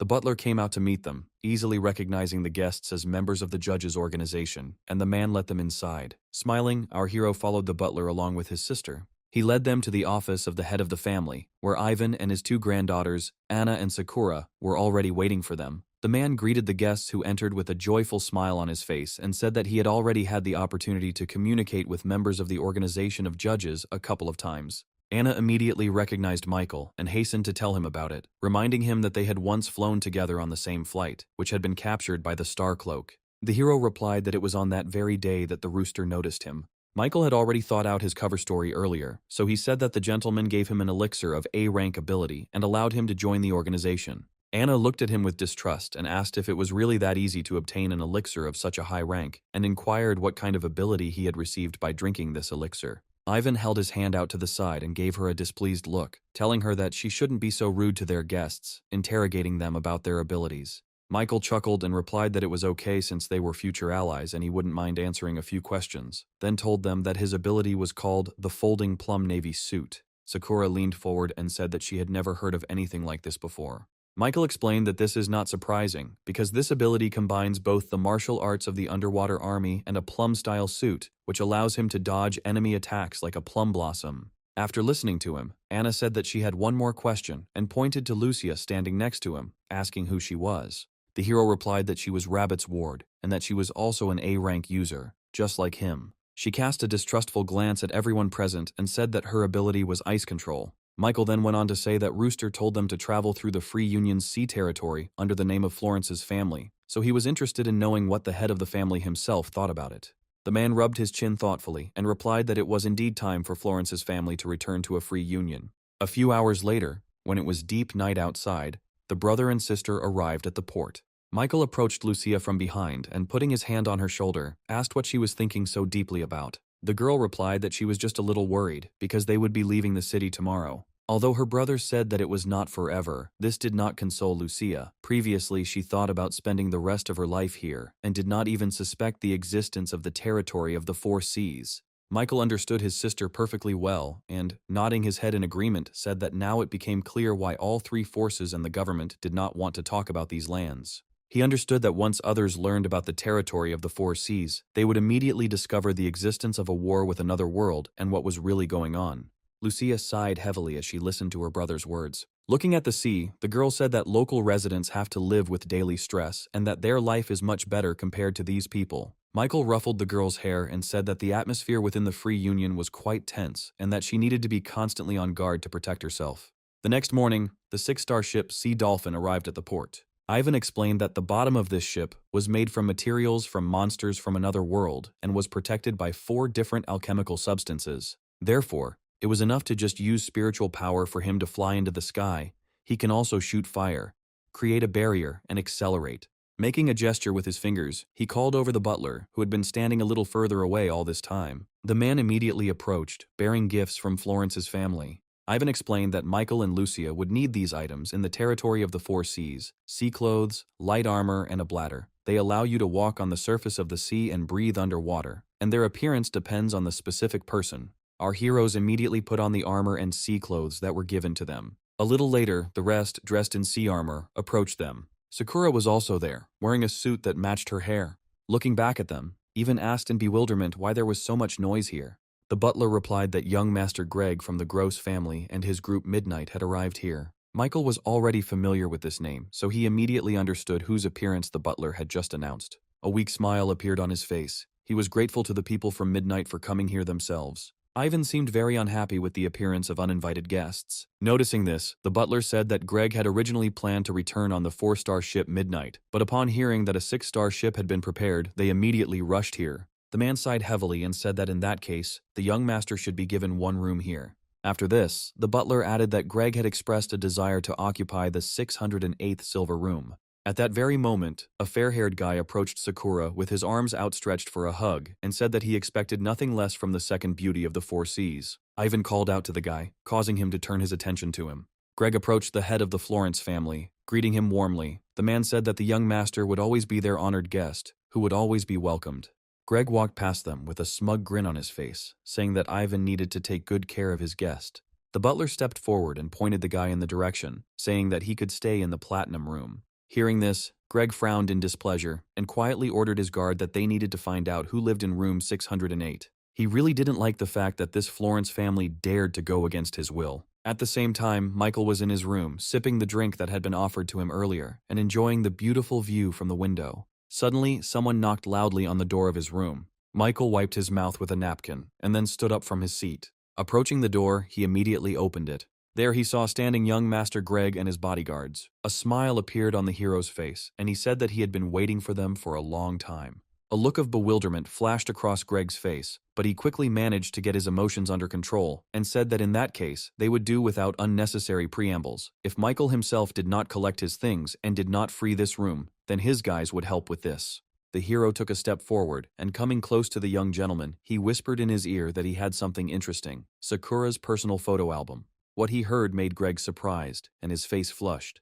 Turning his interested gaze to Michael, he asked if he really had this thing. He stepped back and replied with a smile on his face that he would not dare to lie to the young master of the Gross family. Coming a little closer, Greg whispered to ask what the price would be for such a generous gift. Michael suggested that we look at the photos first and then he would quote the price. Greg nodded and ordered his guards to stay outside. After that, they both went inside, closing the door behind them. The young gentleman impatiently voiced a request to show him the album quickly. When Michael turned to him, the boy staggered, feeling something strange. Using his ability, the hero entered Gag's head and was now looking through his memories in search of useful information. A few moments later, he managed to pull out memories of Uncle Greg. Michael knew that Byron played only a secondary role in the family hierarchy, but some time ago he suddenly gained power and authority, becoming one of the key figures in the family. Looking through the memories, Michael realized that despite all his attentiveness and caution, Byron only opens up to his nephew. Having brainwashed the guy, our hero completely repaired him. Michael approached Greg and in a serious tone ordered him to behave appropriately to the young master of the Gross family from now on, and to interact more actively with Byron since he could be a member of some organization. He bowed low and replied that he would pay more attention to the events happening in his family and would definitely let me know if he learned anything. After saying goodbye to Michael, he left his room. The security guard who had been guarding the entrance the whole time asked if they should start taking out the guy's things. Greg hit the man on the head, asking why they were doing this when they were already in the platinum room. The confused man bowed, apologizing for his mistake. After that, they headed away from here. Several hours later, the ship began to sail towards the island. Michael and Lucia were watching the night sky when the girl noticed land and, delighted, asked what was there. The hero replied that it was an independent customs office. Suddenly, they heard approaching footsteps behind them. Turning around, they saw a man who greeted them and informed them that he was the manager of this place. Michael immediately tensed up because he didn't even feel his appearance. Ivan came out to meet the man and welcomed the guest on board. The men shook hands, and Richard said with a smile on his face that when the head of Florence first arrived at their customs house, he was sure that one day he would return again. When the ship docked, Richard invited everyone present to follow him, saying that he would treat them to dinner. At dinner, the girls almost instantly surrounded Michael and did not let him take a step. From all sides there were proposals to exchange numbers. The hero was a little confused. He had not been given such attention before, so he tried to gently decline their proposals. Anna watched everything from the side with displeasure. She was very angry at the fact that instead of her beautiful sister, Michael chose the company of those ugly women. Embarrassed, Sakura replied that they weren't on good terms, so Anna shouldn't be so angry about it. Suddenly, Lucia began to violently push the crowd of girls aside and persistently tried to break through to save her brother. When she reached him, she grabbed Michael's hand and pulled him away. Finally, she said that instead of just standing and watching, they should help her get rid of these annoying flies. Smiling, Sakura suggested that they all go together to the famous Rakushka Hotel and have some fun there. Anna's eyes lit up and she supported her sister, saying that this hotel's special event was very popular among the 4 Seas. Michael asked with interest what this event was. Suddenly another girl appeared next to him and silently pointed to his cheek, on which there was a trace of someone's lipstick. The hero immediately took out a handkerchief and wiped it, blushing deeply. Alexa folded her arms across her chest and sighed heavily, saying that he himself would come and see everything. Sometime later, their company moved to the Rakushka Hotel, where the event was just in full swing. They were led into a spacious room decorated in a marine style, and instead of one of the walls, there was an aquarium in which fish of various sizes swam. When enough people had gathered, the host thanked everyone present for coming to today's mermaid party. Michael asked Sakura if she had the ability to transform into this. Smiling mysteriously, the girl replied that he would find out about everything very soon. Anna ran off in an unknown direction, saying at the end that she needed to go change clothes, and Michael and the others could wait here. The other guests also remained in their seats, waiting for the main fun to begin. Suddenly, a multitude of holes appeared in the wall of the aquarium, from which water gushed in turbulent streams into the common room. Everyone reacted to this with joy. Michael was confused because he had absolutely no idea what was going on. A man standing on a stage protected by glass announced that the party was now open, and they should now prepare to become mermaids. Once in the water, a confused Michael immediately held his breath, still completely confused. He looked around, studying the situation. Suddenly, Anna's cheerful voice was heard from behind him, asking why Michael hadn't transformed yet. Noticing the appearance of other girls who had mermaid tails, thanks to which they moved in the water without any difficulty. When the hero felt his body begin to transform as well, he looked at his tail in surprise. Besides, he didn't have to hold his breath underwater and could breathe freely, which made him very happy. He immediately decided to try out his new abilities, looking around with interest. Suddenly, a strange sound caught his attention. A huge shark broke through the wall and rushed towards them. The guests were overcome with panic and immediately began to swim as far away from her as possible to save their lives. However, the shark was not going to let its victims escape so easily, so it chased after them. Michael watched this strange shark, trying to figure out if it was a real monster or just a transformed human. When she approached, the hero managed to activate the ancient dragon ability. Thanks to this, he managed to grab the shark by one of its fins, squeezing it painfully. The monster couldn't hold back a painful cry. The next moment, he threw Michael aside, slamming his powerful tail into him. The powerful blow caused a thin stream of blood to flow from our hero's mouth, and he clutched his chest, which was aching with pain. It was not difficult for him to understand that this shark had been sent here to test his and Lucia's fighting strength. He decided that he first needed to try to understand the enemy's tactics, and only then come up with a plan on how to defeat him, because showing too much force now would be dangerous. Alexa couldn't stay away and, having created a weapon, she attacked the monster before it noticed her. But he was not so simple, and dodging the attack, he broke the sword that the girl was holding into pieces with his bite. Sakura couldn't believe her eyes, because this sword was an S-rank weapon, and it would be simply impossible to destroy it so easily. With the next move, the shark lashed out with its tail at Alexa, sending her flying, just like Michael had moments earlier. Sakura looked at the swordswoman with concern and asked how she was. Suddenly, Anna, standing nearby, said that they had better look ahead. Lucia blocked the monster's further path with herself and activated her ability, directing streams of water towards the enemy. The shark almost instantly turned into a huge block of ice.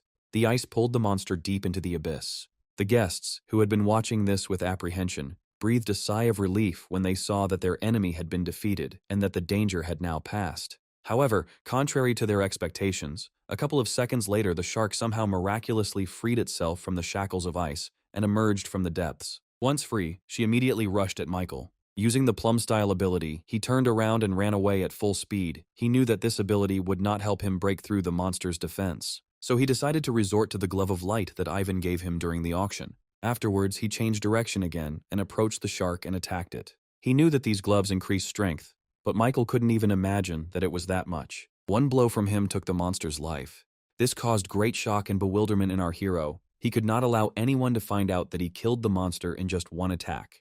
Therefore, he dealt a few more active blows to the enemy's body in order to divert unnecessary suspicions from himself. All three girls watched this battle. Anna's face showed surprise. She admitted that for a moment she thought that Michael had taken out this shark with the first blow, but Alexa replied that it was not so easy to deal with a high-ranking monster. A few moments later, everyone saw how the shark transformed into a man who began to fall down like a limp doll. Michael also transformed back into a human, landing next to his sister. Taking advantage of the opportunity, he quietly stole the enemy's A-rank ability, which allowed him to transform into a killer shark and increase his physical characteristics, making the wearer a dangerous sea monster. Lucia asked worriedly if her brother was badly hurt. He replied that he was fine. Sakura, who approached him, said that they should return to heal his wounds since Michael was badly injured in the battle. Our hero's face showed surprise when Alexa picked him up in her arms, telling him that he shouldn't have taken such a big risk by going it alone when they could have done it together. He didn't answer this, but just looked away, thinking that in this situation, he would have to pretend to be seriously wounded. The next morning, Ivan came to visit Michael. When the man stopped next to him, the hero wanted to say that his wound had healed long ago, but was stopped. Smiling, the man replied that he didn't need to explain anything because he already understood everything. Since people were trying to reveal his true power, they couldn't let them do it. Michael breathed a sigh of relief and asked who had sent the killer shark after them. Taking the pipe in his mouth, Ivan thoughtfully said that there were many security agencies behind this man, and it was practically impossible to find out who exactly it was. He slowly approached the window and said that when they reached the Island of Love, they would be under the control of the organization of the same name, and therefore the Rook family. Hearing this, Michael remembered that the guy who caused a scandal at the auction was also from this family. After standing by the window for a while longer, Ivan headed for the exit, telling our hero that Florence's family would spread the word that he was seriously injured, so he would have to pretend to be sick for a couple more days. A few hours later, when the sun was already beginning to set, Michael decided to leave his room. Together with her sister, they lay on the sun loungers, enjoying the quiet moments of rest. Suddenly, the girl jumped up from her seat, shouting that she had seen the vision of the dark blue race again. Michael took off his glasses and looked at his sister with concern, saying that they needed to find the hero's stone quickly. Lucia had a smile on her face and said that this time she managed to remember even more details, and when she got better, she would even be able to find their base. Michael shook his head and said in a serious tone that she should forget about even thinking about helping him with this, because he simply wanted her safety and health. Lucia sat down next to him and, taking his hand in hers, she said that he could read her memories and discover something new. Michael really had no other choice to find out anything, so he sighed heavily and used the control ability on his sister. He found himself back in her subconscious, looking through her memories. The hero tried to quickly scroll through memories that were in no way connected with the dark blue race. A couple of minutes later, he finally found something interesting. He saw someone kill a stranger. Afterwards, the same man, with a silver ring on the thumb of his left hand, mixed some blue liquid with water. The test subjects standing to the side were covered in cold sweat from horror. Having seen everything, Michael came out of his sister's subconscious. He rose from his seat and walked towards the side, thinking that if that blue liquid was what he thought it was, then the number of infected people of the dark blue race would increase significantly. Meanwhile, on the Island of Love, the lady of the Rook family was about to enjoy her rest in her bathhouse, where they were already waiting for her. Without undressing, the girl slowly entered the slightly cooled water, filled with many scarlet rose petals. Cassandra sank almost completely into the water and swam up to Isaac, saying that she missed him very much. While sipping a cherry at him, she invited him to play a little game. As they were about to touch lips to enjoy the taste of the berry together, the voice of her subordinate was heard, who announced that young Master Jacob wished to see Cassandra. The girl sighed in disappointment. Kissing the man on the cheek, she came out of the water, telling Isaac to wait for her here. Suddenly she stopped, and with an intriguing smile on her face, said that when she returned they would play another, more exciting game. A couple of minutes later, she came out into the common room, where Jacob was waiting for her, his arms open for a hug. The guy asked if his beloved aunt knew about the owner of a spiritual ability nicknamed Rooster.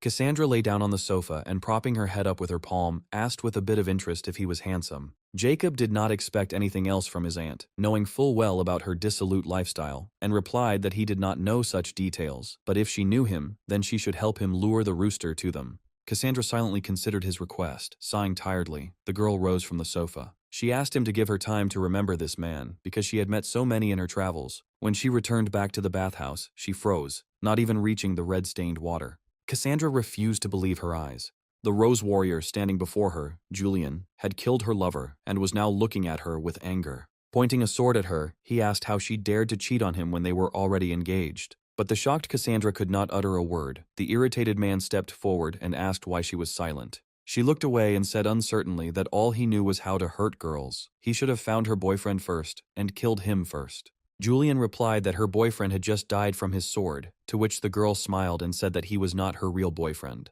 Hearing this, the man approached his bride and, grabbing her by the neck, ordered her to name her lover. Cassandra was in great fear for her life, shaking all over. She said that it was Rooster from the judge's organization. Every time Julian called her, they slept together and laughed at him. Suddenly, blood started pouring out of the man's mouth, and he had to let go of Cassandra. He looked at her and said that she had gone too far, and swore that one day he would kill her. Michael was a little tired during the day from pretending to be sick in front of everyone. When everything around was covered in fog, the hero frowned. He felt that something strange was happening, but he could not yet understand what exactly. A few moments later, he saw a boat approaching their ship.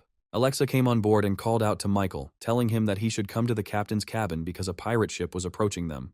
The hero followed the girl. In the captain's cabin, Vincent told everyone that the pirate group approaching them is known as the Shooting Star Pirates. Their leader is an S-rank user, the Undead Mage. He also said that this pirate had 3 important subordinates under his command: the Charming Fox, the Seaweed Monster, and the Tyrant of the Deep Sea. He bowed down and asked the heroes gathered there for help, because all the passengers would be in danger if their ship was captured. Ivan thoughtfully said that this time these pirates attacked to test the strength of Florence's family and the judge's organization, so he warned Michael to be extremely careful. A smile appeared on the guy's face. He was pleased to receive care and support from Ivan. No one had ever worried about him like that before. He pushed those thoughts aside, deciding that now was not the time for sentimentality, and said that they could leave the captain of the Shooting Star Pirates to him and Lucia, and the rest of them could take care of the rest. Sakura stepped forward, blocking his path and telling him that he couldn't participate because he hadn't fully recovered yet. Ivan chuckled and said that she didn't have to worry about it because Michael was already practically healthy and there shouldn't be any problems. The girl looked at him and said that such severe wounds could not heal in such a short time. Michael scratched the back of his head and said that they had better stop arguing and hurry to repel the enemy attack before it was too late. Suddenly the sirens began to wail and flare up in all the corridors and floors. The pirate ship came very close to our hero's ship. The undead mage stepped forward and informed his brethren that the famous Florence family ship, Dolphin, was right in front of them. Raising his staff above his head, he asked them what they wanted. His subordinates all shouted out as one that they wanted gold and jewels, and also beautiful girls. Immediately after this, several of the warriors jumped down. Michael arrived at this moment and also rushed into battle. He ran over the heads of all the pirates who had come down and took them out of action. A charming fox was waiting for him right at the courthouse. When the hero was at a sufficient distance, she immediately attacked him. Because her attack was too predictable, Michael easily dodged her attack. The girl turned around and, looking at him, said with irritation that he should stop being a coward and fight like a real man and not dodge. When another attack flew at the hero, he couldn't immediately notice it. But he didn't even need to dodge this attack. The spiritual skill that Charming Fox attacked him with was too weak in comparison to his 3rd spiritual stage. Leaping forward, he grabbed the stunned girl by the neck.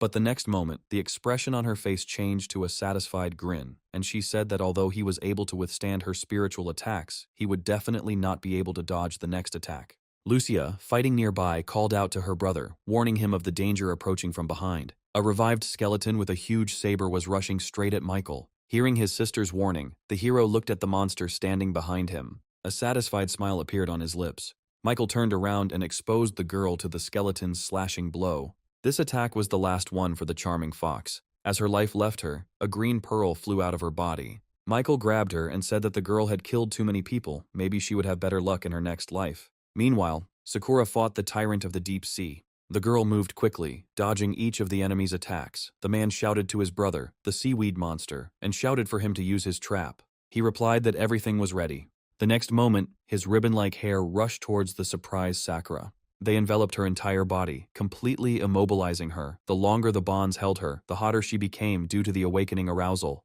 Alexa came to her aid, cutting through the bonds that were wrapped around Sakura with her sword. The seaweed monster shouted that no one had ever managed to stop his seaweed. As his hair began to flow towards the girls again, Alexa stepped forward, shielding Sakura. At that moment, Lucia appeared and used her ice control ability. All the algae instantly froze and crumbled.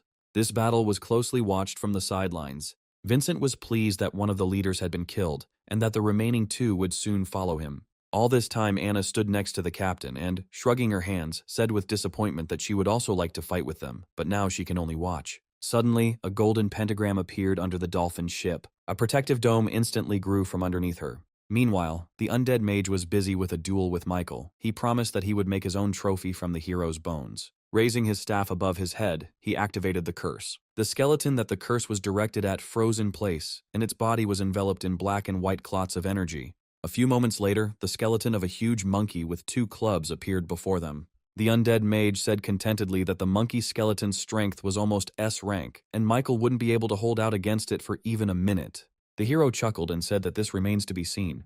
The next moment, the monkey rushed towards him. Stopping literally a step away from the guy, she hit with both batons the place where Michael should have been. But our hero was clever enough to escape the attack. He jumped and landed on the back of a monkey skeleton. His opponent was not going to just stand there waiting to die and tried to attack the hero with his tail again. Noticing this threat in time, Michael jumped back to a safe distance again. He immediately materialized gloves of light when he realized that if he couldn't get rid of this tail, he wouldn't be able to get to the spine. His thoughts were interrupted when the monkey's tail flew at him again. But thanks to the power of the glove, our hero managed to hold off this attack without difficulty. The monkey immediately pulled its tail back. Using his speed, he was able to strike his opponent in the back before the monkey had time to react. Due to the force of the impact, the skeleton fell limply to the ground. Satisfied, he shook his palms and asked the undead mage to repeat his words from earlier. The mage shouted in irritation that if Michael wanted to die so much, then he would now show him the full power of the S rank. However, the next moment, his expression changed and he voiced an idea that came to his mind, that instead of dying, he should turn Michael's skeleton into a knight, which he would use to defeat the others.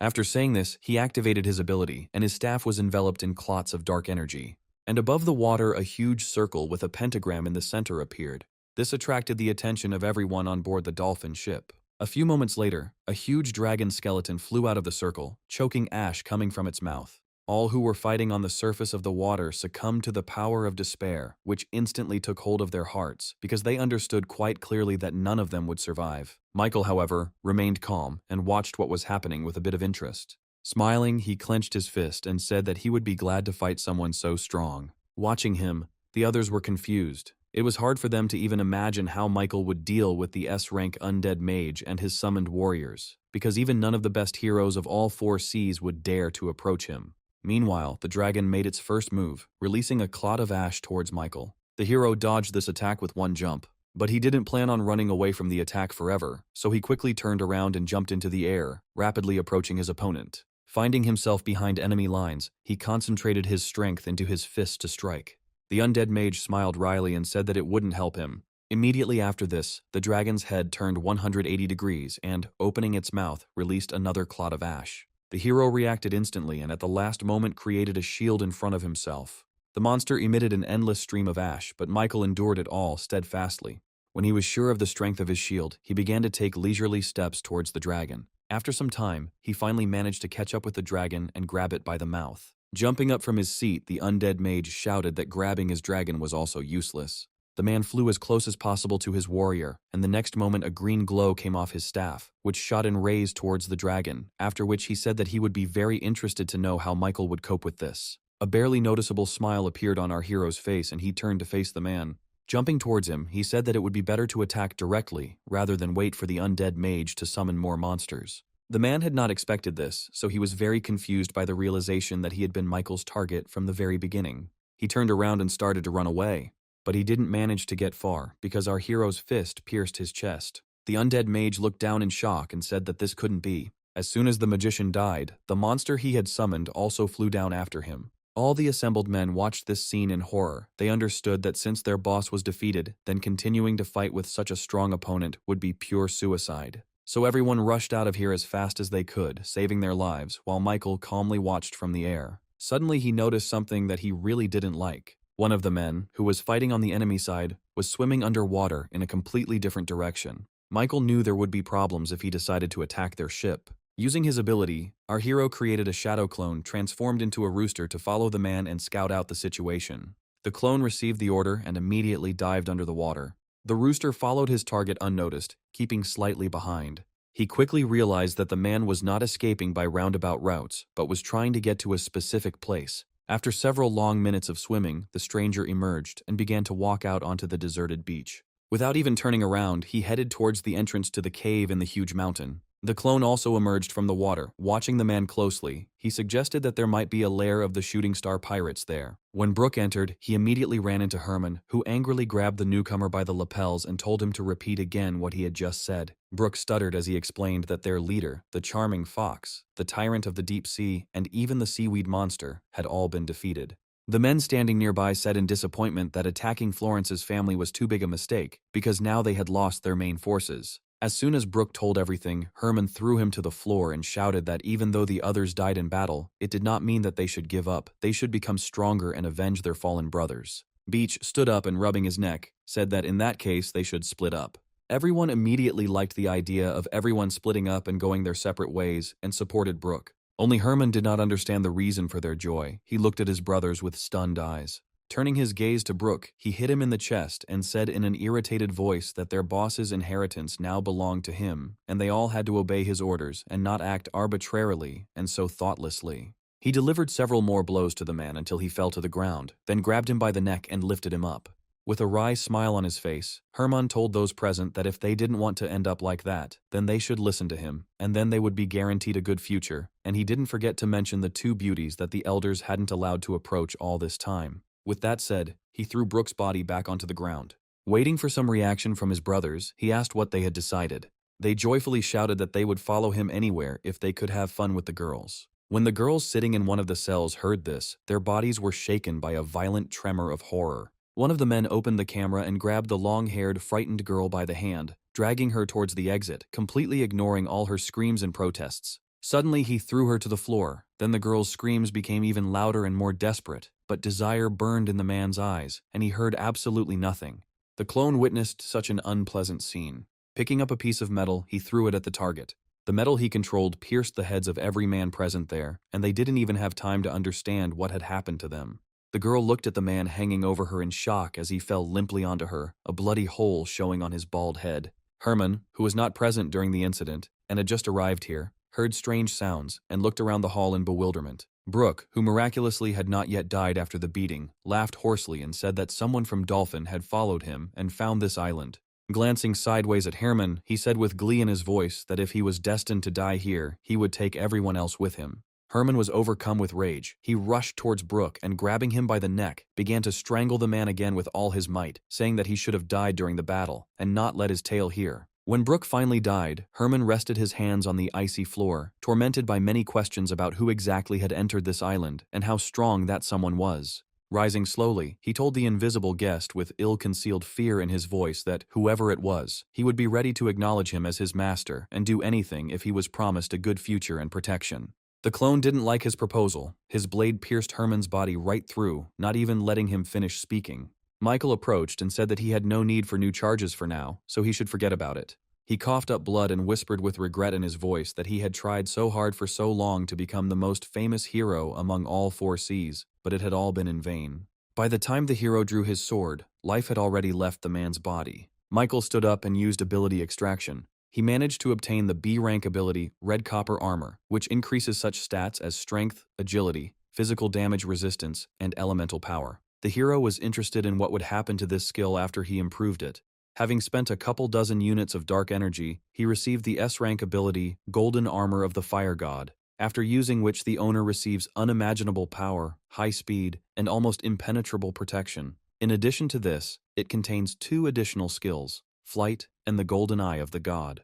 After he absorbed the ability he had received, Michael went to the cells with the prisoners and, opening them, announced that everyone was now free. He also said that he would leave them 1/3 of the treasure. This amount should be enough for the girls to survive for the first time. The hostages could not believe that this was not a dream, but that they were really free, and tears of joy flowed from their eyes. Having freed everyone, Michael climbed out of the cave and climbed to the very top of the mountain, thoughtfully looking into the distance. He reasoned that in the territory of the four seas, even an S-rank ability didn't seem that strong, so he should try to improve some ability to SS rank. Without further ado, our hero immediately moved on to his experiment, which resulted in him obtaining a pitch-black pearl of the SS rank ability, the golden armor of the demon god, which increased physical strength by the 3rd level and provided immunity to normal attacks and elemental abilities. Michael smiled contentedly under his mask. He liked the result he got. He decided that he should disassemble this ability and improve other abilities and test them in action. He got straight to work. However, contrary to his expectations, nothing worked out for him. Thinking about this, Michael decided to improve other abilities and try to break them down into dark energy particles because the potential of this ability is much higher. But he was haunted by the worry that this oddity might somehow be connected with the 3rd stage. After all, if this is really so, then it turns out that an ability that has reached the 3rd stage can no longer be decomposed. He created a clone to learn more about the armor's ability. After absorbing the pearl of ability, he explained what needed to be done. Moments later, our hero's rooster image changed to the golden armor of the demon god. Michael said that the clone needs to use physical, spiritual, and elemental attacks. Nodding, the clone attacked him, delivering a powerful blow to his chest. But this blow did not cause any harm to the hero, because the armor completely absorbed this attack. The clone moved away, and using the air element, attacked again. Michael held his staff out in front of him. He wasn't surprised when the S-rank element technique sent at him was absorbed by the weapon. Michael waved his staff and decided it was time to try out the armor's additional skill. He raised the weapon above his head and swung the staff with all his might, as if cutting the air with a sword. In response to this attack, the water beneath his feet parted to the sides, rising high into the air. The drunkard slept peacefully with a bottle in his hand in his small ship. However, a sudden strong shaking caused him to wake up instantly. The man grabbed the binoculars and began to quickly look around to understand what was happening. By this time, the water in the sea had already returned to its usual state. The power of this ability impressed our hero so much that he was already tired of fighting a stronger opponent as quickly as possible. But now he decided to try out his flying skills. Putting away his staff, he threw himself like an arrow straight into the sea. When his body was underwater, a lot of splashes flew out to the sides. He swam deeper and deeper into the sea. When our hero activated the golden eye shard, 2 golden beams appeared from his eyes. Any random fish that came their way were instantly incinerated. The same drunken sailor continued to observe the changes taking place in the sea. The man had absolutely no idea what was going on and decided to blame it all on the fact that he had drunk too much. The next day, the dolphin practically swam to one of the islands of the 8th archipelago. When Michael asked who was in charge, Ivan replied that the K-Union ruled here, led by their leader, the Sewn Spring Sword Julian. The man's gaze became more serious, and he said that the power that their leader possessed should not be underestimated, because when the Florence family fell, the K Association offered itself for this position many times. A couple of minutes later, they docked at the port. Julian and his daughter had been waiting for them there for a long time. The man shook Ivan's outstretched hand and said that it was an honor for them to meet members of Florence's family. Michael noticed the intent gaze of the girl standing next to him. When he looked at her, she immediately blushed. The hero did not understand at all the reason why she was staring at him like that.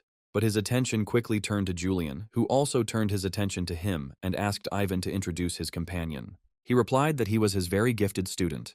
Julian took a few steps towards Michael and said that he seemed very strong to him and that he would most likely be able to take his own place in the territory of the Four Seas in the near future. Afterwards, he said that the girl behind him was called Vivienne, who was a 43rd rank 4th C, so he thought that these young people should get to know each other. Julian took their hands and joined them, which greatly embarrassed the couple. He also added that the K Association had prepared a banquet and a comfortable hotel for them, where they would now be taken. The man let go of the young people's hands and headed in the right direction. Sometime later, Michael was enjoying himself with everyone at a banquet arranged for them. There they offered him drinks almost continuously, even though the hero constantly refused. A couple of hours later, he returned to his room, so drunk that he could barely stand on his feet and immediately collapsed on the bed. Not even a few minutes had passed when someone knocked on his door. When he opened it, he saw Vivian standing there, who, without raising her eyes to him, said that there was one very beautiful place on this island and asked if Michael would like to go there with her. The hero asked in surprise if it was really just the two of them going, to which the girl replied that there would be no one else. Michael smiled and apologized, saying that he was too tired and suggested that they go there some other time. Immediately after these words, he slammed the door right in front of Vivian's nose, despite all her protests. Meanwhile, a very tense conversation was taking place in Julian's office. His sister was extremely unhappy with what was happening now. but Julian sternly said that without sacrifices there would be no benefit, and if they did not use Vivian, then they had no other way to lure Michael into their nets. One man promised him to deprive Florence's family of the support of the judges and to make their Association K a full-fledged organization. That's why Julian was ready to sacrifice his daughter. Meanwhile, the girl still managed to get into our hero's room, who immediately laid her down on the bed, covering her with a blanket. He remembered very well that Vivian had not drunk enough to be in such a state, so he did not understand at all why she was so drunk now. Also, for some reason, with each passing moment he felt hotter and hotter, and his consciousness became clouded. The best solution to regain his sober mind was to take a cold shower, but when this did not help, disturbing suspicions crept into our hero's head. Suddenly the bathroom door opened.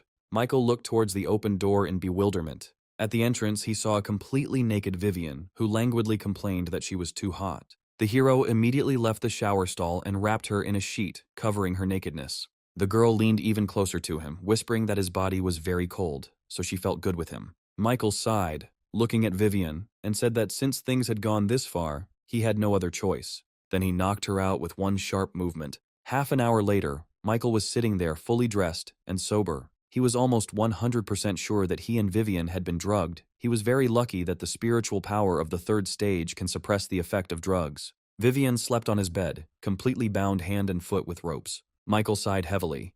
He tried to find the culprit, but neither the people from Delphinus nor the people from the K-Union had a reason for such a devious plan, especially considering the fact that Vivian was Julian's biological daughter. Suddenly the door to his room swung open and the enraged head of the K family burst in, followed by his sister. However, the picture they saw was fundamentally different from what they expected, and anger was replaced by surprise and bewilderment. Michael's face also showed surprise at their unexpected appearance here. Augustina approached the bed and, screaming, began to untie the ropes that bound the body of her dear niece. The hero's eyebrows involuntarily frowned when he realized that it was these two who were behind the fact that they were drugged and were waiting outside all this time. If the drug had not left his body, something irreparable could have happened. A few moments later, Augustine was finally able to shout to her niece, who slowly opened her sleepy eyes. Seeing her aunt's familiar face, the girl immediately hugged her tightly, and without holding back her sobs, admitted that she almost made a mistake. The girl's tears quickly dried up.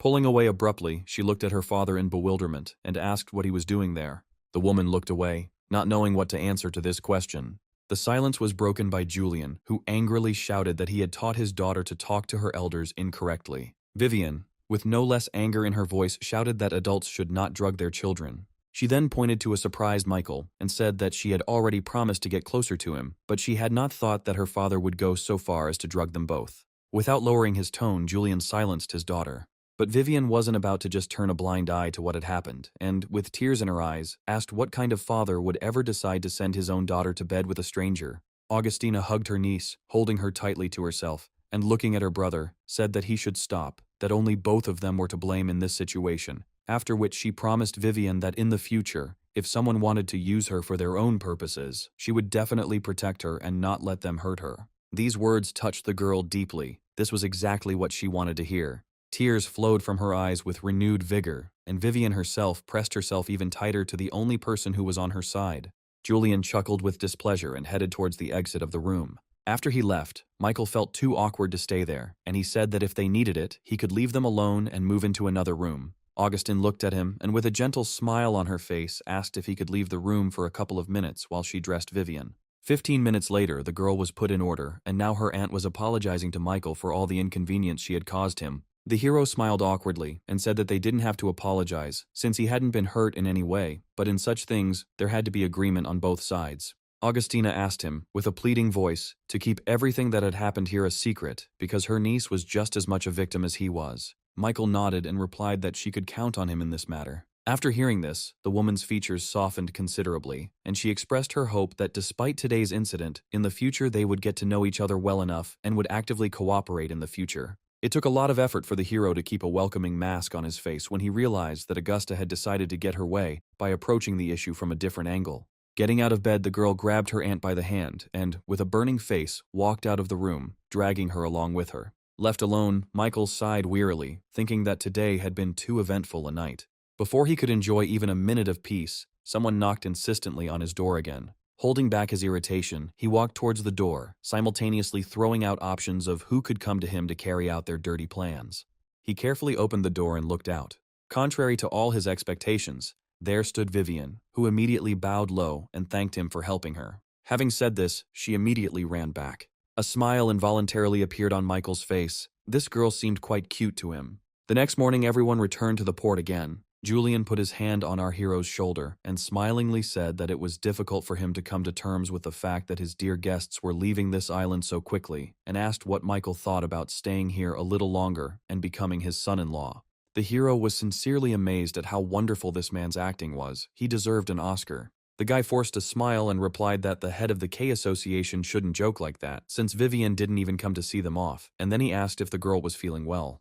The hint about last night made Julian hesitate for a few moments. Looking away, he said that the time for departure had already come, and it was time for them to go. After saying goodbye, all the dolphin passengers began to slowly board the ship. Suddenly, an unfamiliar voice from above shouted the rooster's name. The man demanded that the hero come out to him, if he had the slightest shred of conscience left. Julian looked down at them from the air with a menacing expression. The people at the port did not understand what had brought one of the Rose Warriors here, and why they needed someone from the judges' organization. Some were whispering that a major scandal had occurred between them. Michael was truly perplexed, because he saw this man for the first time in his life. He even approached him and asked if Michael knew why the famous Warrior of Roses held a grudge against the rooster. To which, the hero replied that he hadn't crossed paths with him for a long time, so he too wasn't aware of what was going on. The man turned his gaze to Julian and said thoughtfully that he was already somewhat familiar with the rooster, and asked why the Knight of Roses needed him. He replied that he did not want to quarrel with the judges, but he was simply left with no choice, because his fiancée had cheated on him with the rooster, and today he had come here to restore justice. The people who heard this were shocked by such a statement, but it fully justified Julian's thirst for revenge. Michael frowned. He didn't understand at all why he was dragged into the mess that was happening in the Rook family, and even accused of something he didn't do. Julian asked with a mocking voice if the judges' organization was really made up of only cowards, since Rooster did not dare to come out and answer for his shameless act. Having said this, he looked around, expecting that his opponent would finally decide to come out, but when this did not happen, he said with disappointment that if the culprit did not want to come out, then okay, he would come back, but this time, not with a simple warning. Suddenly Julian shouted that if the Rose Warrior wanted to insult the people on his territory so much, he should first ask permission from his sewn spring sword. To this, Julian replied that this was only his business, and that scoundrel from the judges, no one else dared to interfere in this. Without waiting for the knight to finish speaking, the head of the K family took out his sword and attacked him. Julian held off this attack without much difficulty, and asked with displeasure why Julian needed to get involved in this conflict and create new problems for himself. He replied that he would not allow the members of the judges to be touched in his presence, after which he shouted to Ivan that they should sail away from here as quickly as possible while he held back this knight. Julian grinned, saying that in that case he simply had no other choice. Suddenly, a threatening voice of his master sounded in his head, demanding that the rooster be brought to him, alive or dead, and that no one waste time on unnecessary trash, otherwise no one would escape the consequences. He realized that he had to get rid of this guy at any cost if he wanted to continue to peacefully fulfill his duties as a knight. Feeling something strange, Julian looked down in confusion and saw a small golden dragon wrapped around his leg. Meanwhile, Julian jumped towards our hero with his sword raised to strike. He immediately materialized gloves and clenched his hand into a fist, concentrating all his strength there. So when the man struck with his sword, he responded with a punch. To his surprise, the sword turned out to be stronger and survived. Michael decided that since it didn't work, he would have to show all his maximum power. The next moment, a clone of Julian, dressed in golden dragon armor, appeared behind him and said that he had seen enough of their games and it was time for them to end them.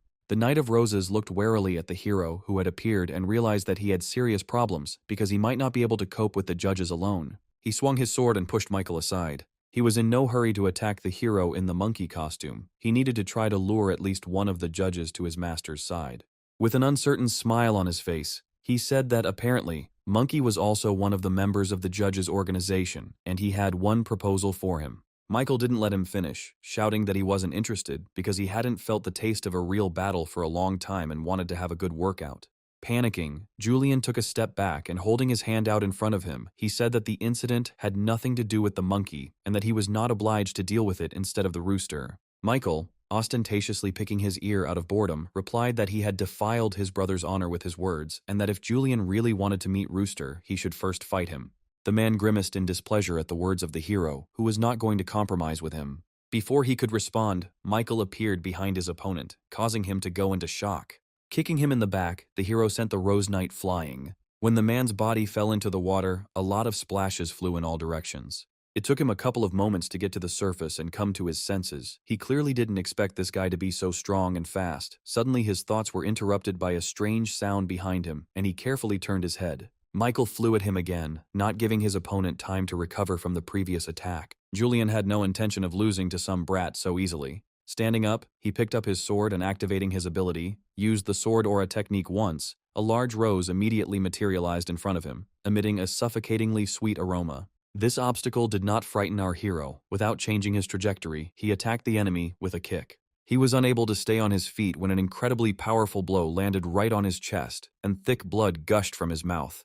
They both sank under the water, Julian unable to do anything because Michael kept pressing down on him with his weight. Suddenly, the pressure on him decreased, and the next moment, using him as a support, the hero made a leap. He jumped out from under the thickness of the water to the astonished gaze of the crowd gathered nearby. He folded his arms across his chest and looked down to where Julian should be deep under the water and said with disappointment that he had expected more. The spectators watching this fight were amazed by the strength of this hero, who easily throws the Knight of Roses from side to side as if he were an ordinary bag of sand.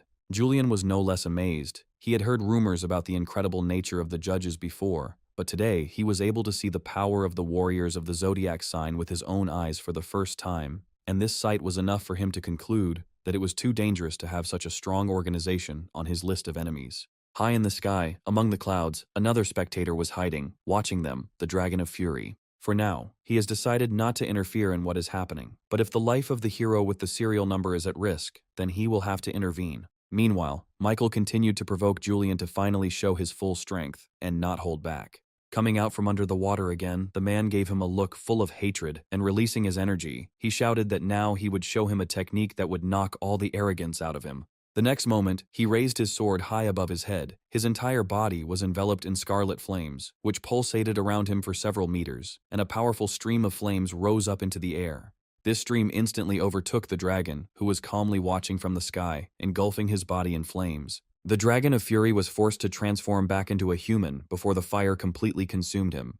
Julian looked at Howard with a smirk on his face and said that their deal was too unequal while he was doing the heavy lifting for both of them, and the man would get his benefit without doing anything. He silently descended to the surface of the water towards them, Julian's action leaving him no choice but to intervene. He folded his hands in a welcoming gesture and greeted Michael, saying that he was just passing by when he saw Julian bullying the weak, so he wanted to teach the bastard a lesson, but he was beaten to it. Michael's eyebrow arched behind his mask, knowing full well that the words spoken by the man standing before him were too obvious a lie. Without waiting for any answer, he looked at his quasi-accomplice. Afterwards, the man summoned the dragon and ordered him to kill it.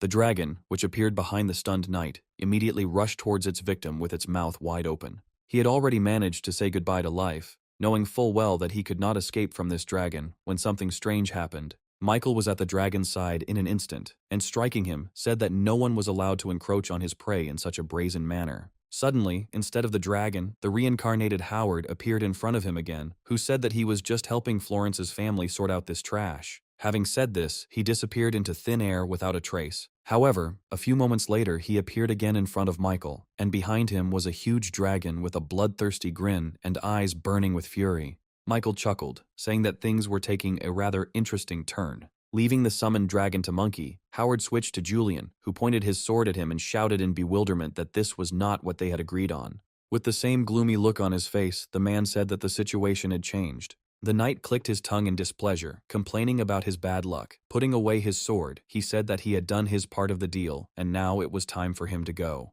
He was about to leave when suddenly something blocked his breathing and he froze in place, his face distorted with horror and bewilderment. Julian began to desperately struggle against the invisible enemy, who had wrapped his neck in a chokehold. Blood began to flow from his mouth as he was suddenly attacked again. With one hand, the knight pointed the blade of the sword at himself, shouting that he would drag this monster to hell with him. The next moment, without a moment's hesitation or fear, he carried out his threat by cutting off his own neck, along with the invisible monster. Julian's vision went blank. The life left his body, and he collapsed limply. When Alexa asked what that thing was, Sakura replied that it was Howard's third summon, an invisible dragon. The hero pointed his staff at the summoner and said in a threatening voice that he had broken the law by killing a man with a serial number. He just laughed in response to the accusation brought against him, and said with a smile on his face that he had not killed anyone because Julian had committed suicide. Suddenly, Michael noticed the man's clothes and noticed that they were exactly the same as what Lucia had seen on the dark blue race. This important detail led him to suspect that Howard might be one of them. A slight grin involuntarily appeared on his face, and he said with hope that this fight should be more interesting than the one with the dead Knight of Roses. The man also did not hide his smile, and confidently said that the monkey would not be able to maintain his arrogant behavior towards him after he realized who he had crossed.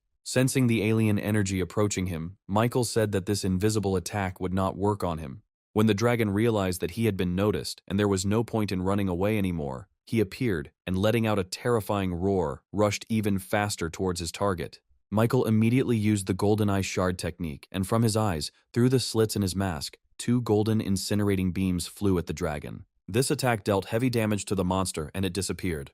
Having decreased in size, the dragon, breathing heavily, materialized next to its master, who looked at the beast and said that he would definitely take revenge for the suffering he had endured. A few moments later, the dragon had grown significantly in size again, standing behind Howard. He transferred part of the accumulated energy to the dragon. Afterwards, he disappeared, leaving Monkey alone with his dragon. Standing on the shore, Ivan looked at Michael uncertainly and asked if the monkey could handle it alone, since his opponent was ranked 25th in strength.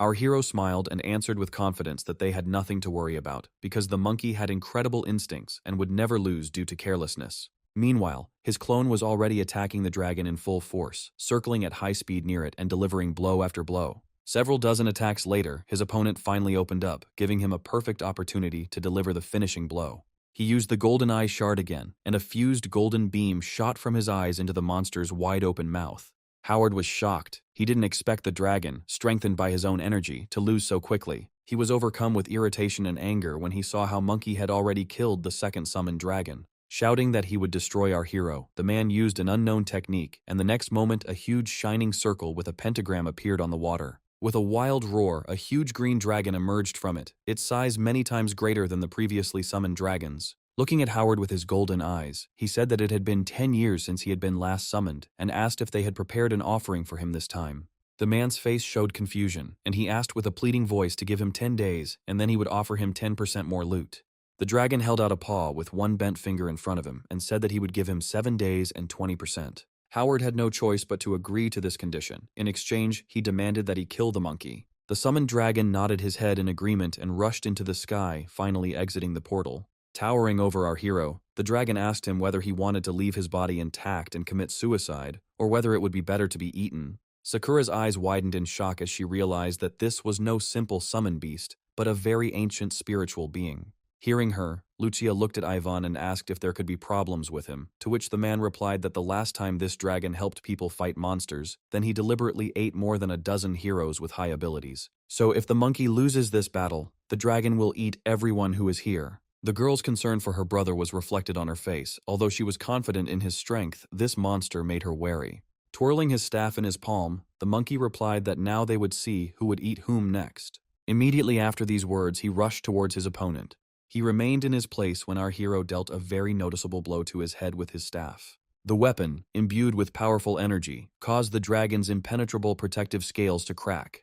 He jumped up with a deafening roar of pain. Ignoring the throbbing pain, the dragon, his gaze blazing with fury, rushed at the monkey, shouting that he would now show him what happens to those who dare to hit him. The monster's huge clawed paw was rushing straight at our hero. Michael blocked the attack with his staff in front of him, striking his opponent in return. Their contact sent a powerful stream of wind in all directions. Exhaling hot steam, the dragon growled and said that he would kill the monkey. He spread his paws to the sides so that his victim was between them. Clutching his weapon tighter, Michael, without a drop of fear in his voice, told the dragon to attack. The next moment, the dragon clapped his hands loudly. He was sure that this attack would crush that impudent boy into mush, but this did not happen, which greatly surprised the dragon. Our hero's staff withstood the monster's attack. Looking up, Michael said that it was now his turn to attack. He jumped up to be level with his opponent's face. The dragon immediately released a powerful stream of blue flame from its mouth to burn this nasty boy. But our hero successfully avoided damage this time too. Twirling his staff in his palm, he absorbed the flame flying at him. When all the fire was consumed, the hero stopped and told the dragon that it was very unfair of him to attack out of turn. As he spoke, his staff began to rapidly increase in size. Michael swung his staff and hit the dragon on the head. Before the dragon could respond to this attack, he growled in pain again as the staff struck him in the torso. The next attack was made on one of the paws. The dragon was breathing heavily, suffering terrible pain from the blows inflicted on him, and his eyes were burning with rage. Looking at Howard, he growled that he did not need any more offerings and demanded that he be called back immediately. Michael chuckled and said that it was too late to run away. He would never let his prey escape from him. The next moment, the staff flew into the dragon's mouth and pierced its body through and through. His body immediately began to dissipate into thin air, leaving no trace behind. Having dealt with him, Michael looked at Howard and asked if he had any other tricks left. Our hero wondered if this old man would dare to use the skills of the dark blue race. Suddenly the man disintegrated into many small dragons, saying at the end that the day would come and he would definitely take revenge for today. Michael sighed in disappointment and said that he couldn't be fooled by pathetic clones. He turned around and grabbed the dragon that was flying behind him. He looked at him with a puzzled expression and asked how he managed to figure out where his real body was. Michael replied that he knew not only his location, but also his true identity, and then asked what it was like to be a traitor. Hearing this, Howard immediately transformed back, slipping out of the guy's grip. The man looked at the monkey and shouted that he was an ordinary man fighting for the people, although he tried to give his voice as much confidence as possible. But the confusion that flashed across his face for a split second gave him away. Howard pointed the finger at Michael, saying that he was just saying all this to justify killing him, but it wouldn't work. The hero grabbed the man by the neck and said that he would never believe that. Even being on the verge of death, the old man did not use the ability of the dark blue race. He pressed his palms into the guy's hand, trying to loosen his grip, but it was all in vain. Michael pressed harder, saying that it was time for him to show his true colors. Howard croaked that he was from the Tro's family, and if his nephew found out about what happened, he would not leave any of the judges alive. Lucia's face reflected displeasure. She did not like the fact that the hero, who bore the title of Super Strong, not only could not defeat the enemy, but now decided to use the name of his relative, naively hoping that this would help him. Sakura explained that his nephew has the 5th ordinal number, and his nickname is the God of Wind, and his name is John Tros. Also under his influence is the defensive front of the territory of the 4 Seas, the commander-in-chief of the Free Army, and the leader of the trade union. The information she received from her surprised our hero's sister quite a bit. She coughed and said that they should forget about what she had said earlier. Meanwhile, Howard was still trying to free himself from the guy's iron grip. Suddenly, a man in a formal suit, who had just been discussed, appeared next to them. Noticing the situation his uncle was in, he asked the monkey with emphasis in his voice and asked if he was really going to kill him. He glanced sideways at him and asked if it was really that obvious, or if Jan thought he was just pretending. A nervous smile appeared on Ivan's face, and he said that the monkey was surprisingly too calm. Howard reached out to his nephew and asked him for help. He reminded him with a grin on his face that when his uncle left the island, he claimed that he would never ask for help again. Afterwards, he asked if the dragon who needed offerings could withstand a fight with the top 20. Howard said that now was not the time for his jokes, especially since he had already summoned this dragon, but the monkey killed it. Hearing this, Jan lost interest in his uncle and turned his interested gaze to Michael and asked if he wanted to work for him. The hero responded to his proposal that he was not interested in it. When he became a member of the judges' organization, he swore to be faithful to his cause. He scratched his ear demonstratively, saying that if that was all, then he should step aside and not interfere with him. A smile played on Jan's lips again. Raising an eyebrow, he reminded Michael that if he killed an old man with a high serial number without a good reason, he would be breaking the law and would be caught immediately. He came close to our hero, and with a challenging look in his eyes, asked if he could defeat him. Looking him in the eye, Michael calmly replied that it was unlikely now, but in the future, anything was possible. This answer made the man laugh. Folding his arms across his chest, he said that in that case, he should let Howard go for now, and in the future, when the opportunity presented itself, then he would kill him. Squeezing his hand tighter around the old man's neck, the hero said that he had a good reason to kill him, so he could not put it off. Suddenly, Howard's hair changed color to blue.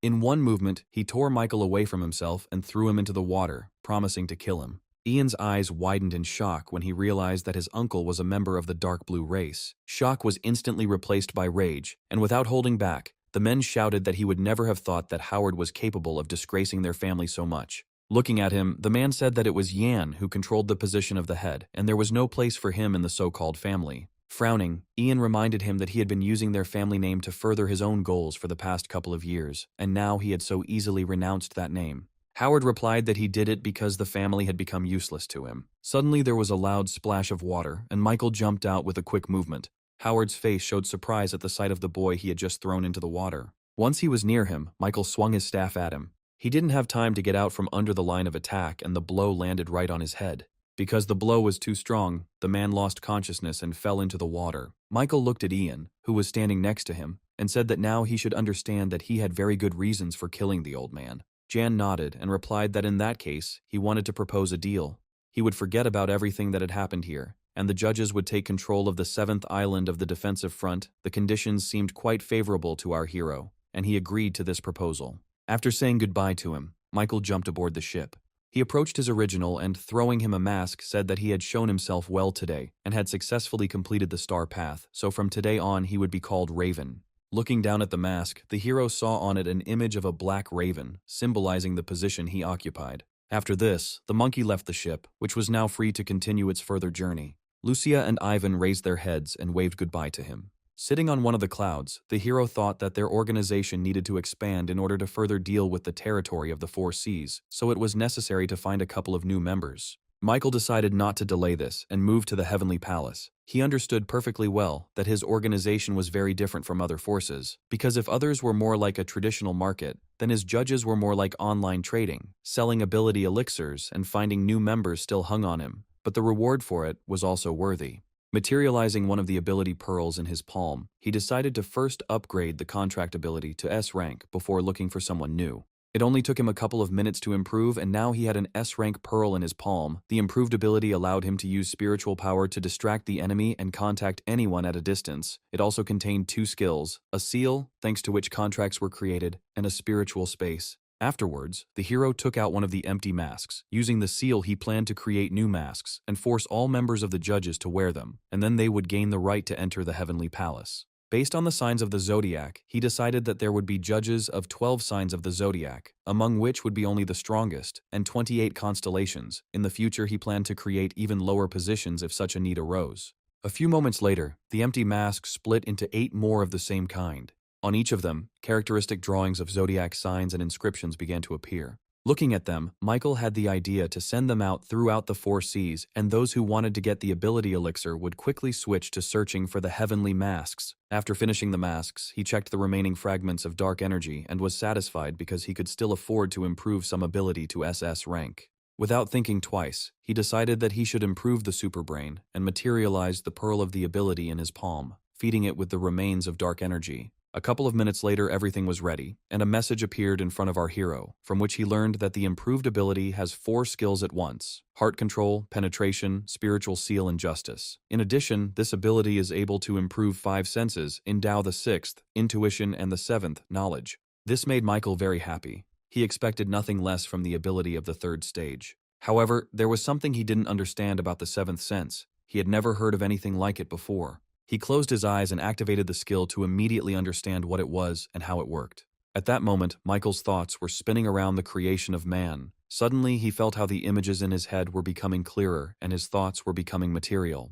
After standing like that for a couple of moments, he opened his eyes and saw in front of him a clot of dark energy that was flickering, taking on a more understandable form. Thus, a pretty dark-haired girl appeared before him, her body covered only by a top made of dark energy and a short skirt. Michael couldn't help but look at her in admiration, finding it hard to believe that he had actually recreated his thoughts in reality.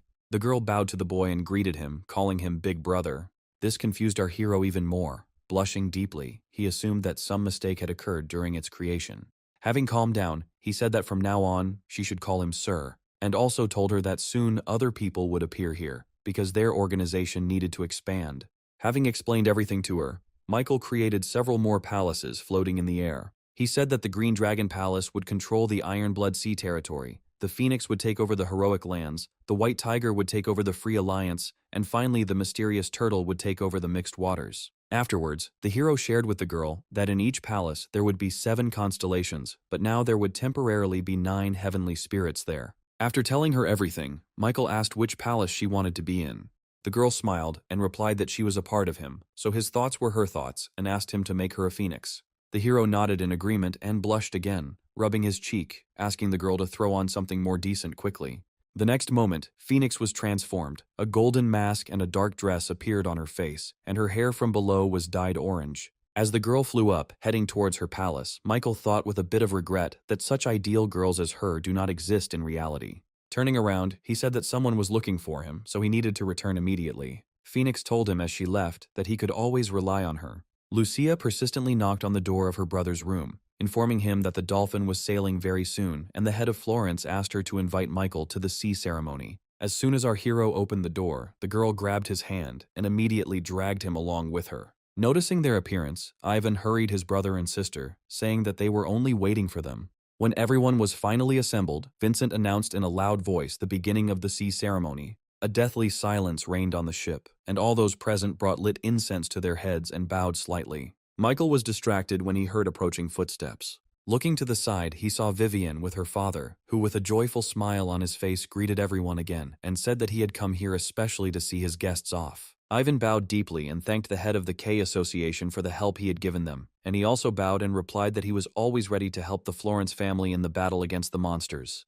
Afterwards, Julian looked towards his daughter, saying that she wanted to go with them to train. Michael and Ivan's faces showed obvious surprise after hearing this. The hero really didn't understand why Vivian agreed to become a toy in her father's hands again, especially after that incident. She smiled and bowed slightly, asking them to take her under their wing. Michael was confused by the fact that it seemed to him that this girl was now acting of her own free will. Forcing a smile, he extended his hand to her and said he was glad to welcome her aboard. They sailed in this group for a whole week. When an island appeared ahead, Ivan reported that they would soon arrive at the island of Philly. Michael was delighted by this news and was eager to show the territories of the four seas what his organization of judges was capable of. Half an hour later, they docked at the port. Noticing the ship stopped, the people at the port could not hold back their tears of joy when they realized that Florence's family had gained strength and was finally back again. Ivan got off the ship and, apologizing for the delay, said that they were now working together with the organization of judges and a bright future awaited them all. Tears of joy also welled up in Anna and Sakura's eyes. A little later, they moved to the Florence family estate. Ivan and Michael discussed that as soon as a person from the judges' organization arrived on this island, they would immediately begin the first stage of the plan. Holding a teapot in his hands, the man asked who exactly would be visiting them and whether Florence's family needed to prepare anything for the guest's visit. When Michael said that it would be Phoenix, who has a higher title than the signs of the zodiac and even the supreme judges, because all the elixirs of abilities are her inventions, Ivan's face reflected strong surprise. He also added that this time they needed Florence's seed to find a few journalists to make a small statement and give the people of the four seas a chance to become stronger. A sinister smile appeared on his lips, and he said that this would be the first step of their heavenly spirit's plan. The man nodded and handed his interlocutor a cup of tea, saying that they would prepare a wonderful press release today. A little later, our hero moved to the heavenly palace, where he visited Phoenix in her abode. When they started discussing the internal organization of the judges, the girl suggested making 3 types of missions for everyone: a regular mission, an information-gathering mission, and a secret mission. A normal mission would be to collect daily resources. It would be somewhat similar to a group of activists fighting various monsters. The loot they got from these missions was planned to be extracted into ability pearls along with dark energy, and then they could convert 10% of the loot into points and use them to upgrade their weapons. Michael listened to Phoenix's proposal with surprise and said in shock that this plan sounded really good. The girl smiled and reminded him that her thoughts were only a reflection of his own. The guy became embarrassed again, coughed, and said that she needed to tell him about the 2 remaining types of tasks. Phoenix nodded and, walking forward a little, explained that intelligence-gathering missions involved exchanging collected information for points, while covert missions involved various assassinations, espionage, and other dirty work. She also added that this type of task requires a precise location and time.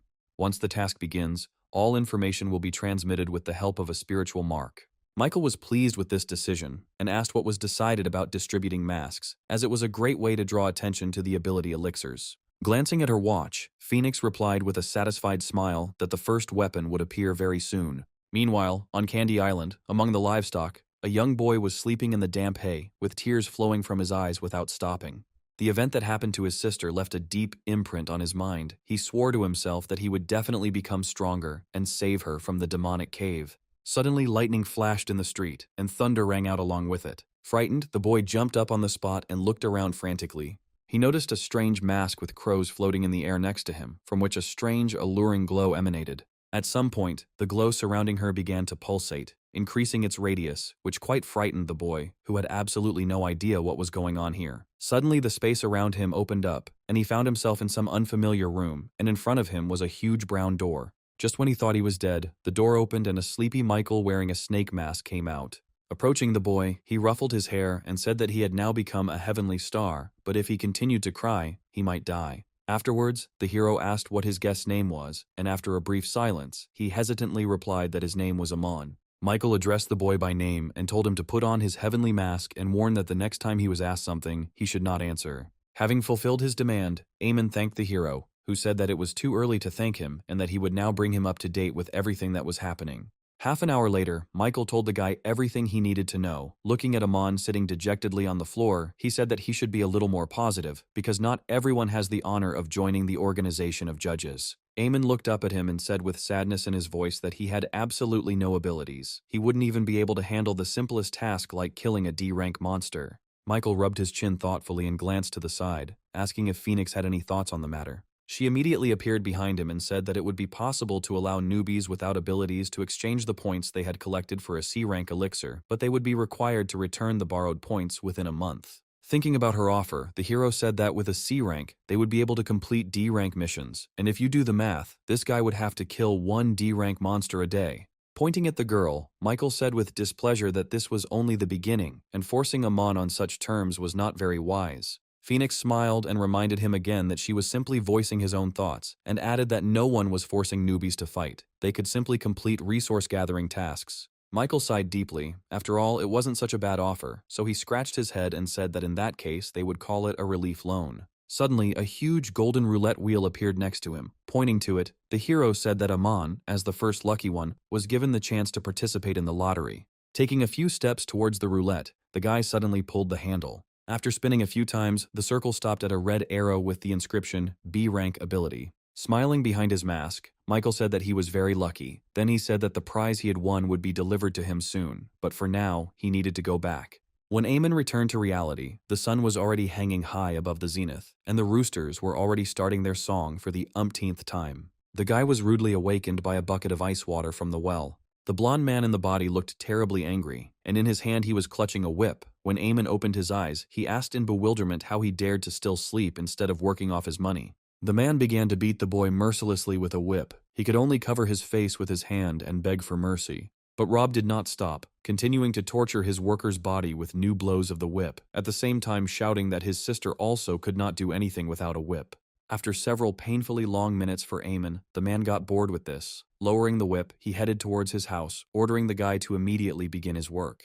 A rather battered Amon rose up and, taking the mask with the crows in his hands, looked at it with disappointment, thinking that it was just a dream about unrealizable dreams. However, the next moment the mask was engulfed in an unusually bright glow. Following this, a girl he already knew with a phoenix mask on her face appeared in front of him and, handing him a flask with a green liquid inside, explained that this was his ability, and to obtain it, Amon needed to drink this potion.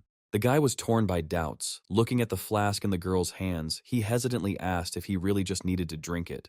When he received her positive answer, Amon decided to throw all his doubts aside and took a risk by drinking the entire contents at once. Meanwhile, Rob was harassing one of his maids, who, with tears in her eyes, desperately begged him to let her go. The man was distracted only when he heard strange sounds outside. Tearing himself away from the girl's body, he slammed the door open and asked in annoyance if he really thought he would get away with it after daring to distract him. The next moment, the man raised his leg to strike, but the guy didn't even move from his place. Grabbing Rob's leg, he asked in a threatening voice to whom the man had sold his sister. He was struck by such a sharp change in the behavior of the guy, who all this time could only roll in the dirt in front of him, and said that now his sister belongs to the Star Club, but this knowledge will not help him in any way. Having received this important information, Amon kicked Rob in the chest with all his might, shouting that because of trash like him, the territory of the Four Seas had turned into a real dump. Having beaten him until he lost consciousness, the guy set fire to this house he hated along with its owner and went in search of his sister. He didn't have to search for long. Having found out about the location of the Star Club, he found his sister there. When he tried to free her, the girl said that he should forget about her and run away from here as far as possible. But Amon stubbornly stood his ground, answering that he came here to save her. The opponent standing opposite him, transformed into a cheetah, mockingly said that he had already paid for his sister, and now Julia belonged entirely to him. In one jump he found himself next to the boy, and grabbing him by the throat growled that thieves do not deserve to live. Suddenly the cheetah froze and horror appeared on his face. The next moment he fell dead to the ground with a smoking hole in his chest. Those who became involuntary observers of this scene were amazed by his strength, and the mysterious mask on the guy's face led them to think that he might be involved in that notorious organization of judges. Michael was still in the Heavenly Palace, watching the events closely and smiling contentedly when the first stage of the commercial went off with a bang. Deep in the cave that Michael had seen in his sister's memories, the stranger, wrapped in a black cloak, still stood in the center, during which time he had managed to grow several blue flowers. The man's red eyes burned with a furious fire. Not taking his eyes off one of the flowers, he said irritably that due to Howard's fault, the organization had to reconsider its plans for the territory of the Four Seas, and now the man was deeply disappointed in his subordinate.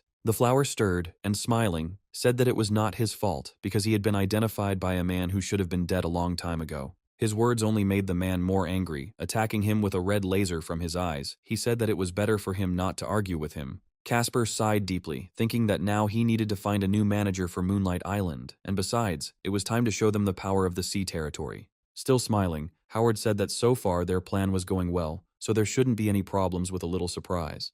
Casper nodded, saying that a press conference would be held soon, but for now they needed to continue to monitor the situation so that it didn't get out of control. Michael, meanwhile, enjoyed the peace and quiet in the Heavenly Palace, lying down and sipping a cool drink through a thin straw. While there was time, he decided that he should ask Arthur about the castle that his sister saw.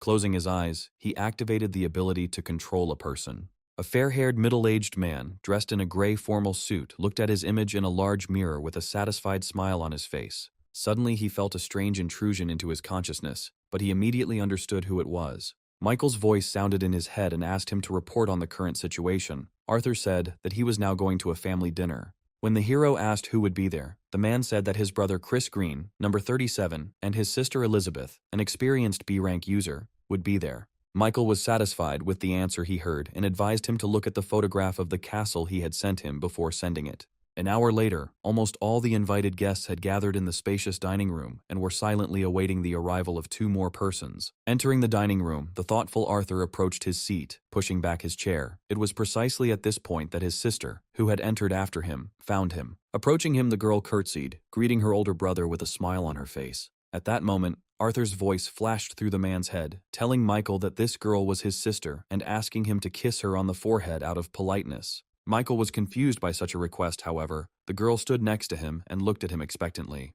He sighed and kissed Elizabeth on the forehead, overcoming his embarrassment. After this, everyone sat down in their places, and Michael handed control of the body back to its owner, saying that Arthur should talk to his brother, and in the meantime, he would take the opportunity to study all the guests. Without a moment's delay, our hero got down to business. After checking everyone in the room, he felt that Chris was the one emitting the most energy. Turning to Arthur, he asked if his brother's strength could exceed the 3rd level. Chris frowned slightly, sensing that someone was using his exploration abilities. Michael finally advised his subordinate to be careful with his brother and left his consciousness. Returning back, the hero tiredly stretched, warming up his body. Just at that moment, Phoenix appeared next to him with a folder in her hands and said that she had information about a new member of her White Tiger Palace. Michael took the folder from her hands and quickly opened it, running through the text written on the pages, asking along the way who would be coming to today's press conference.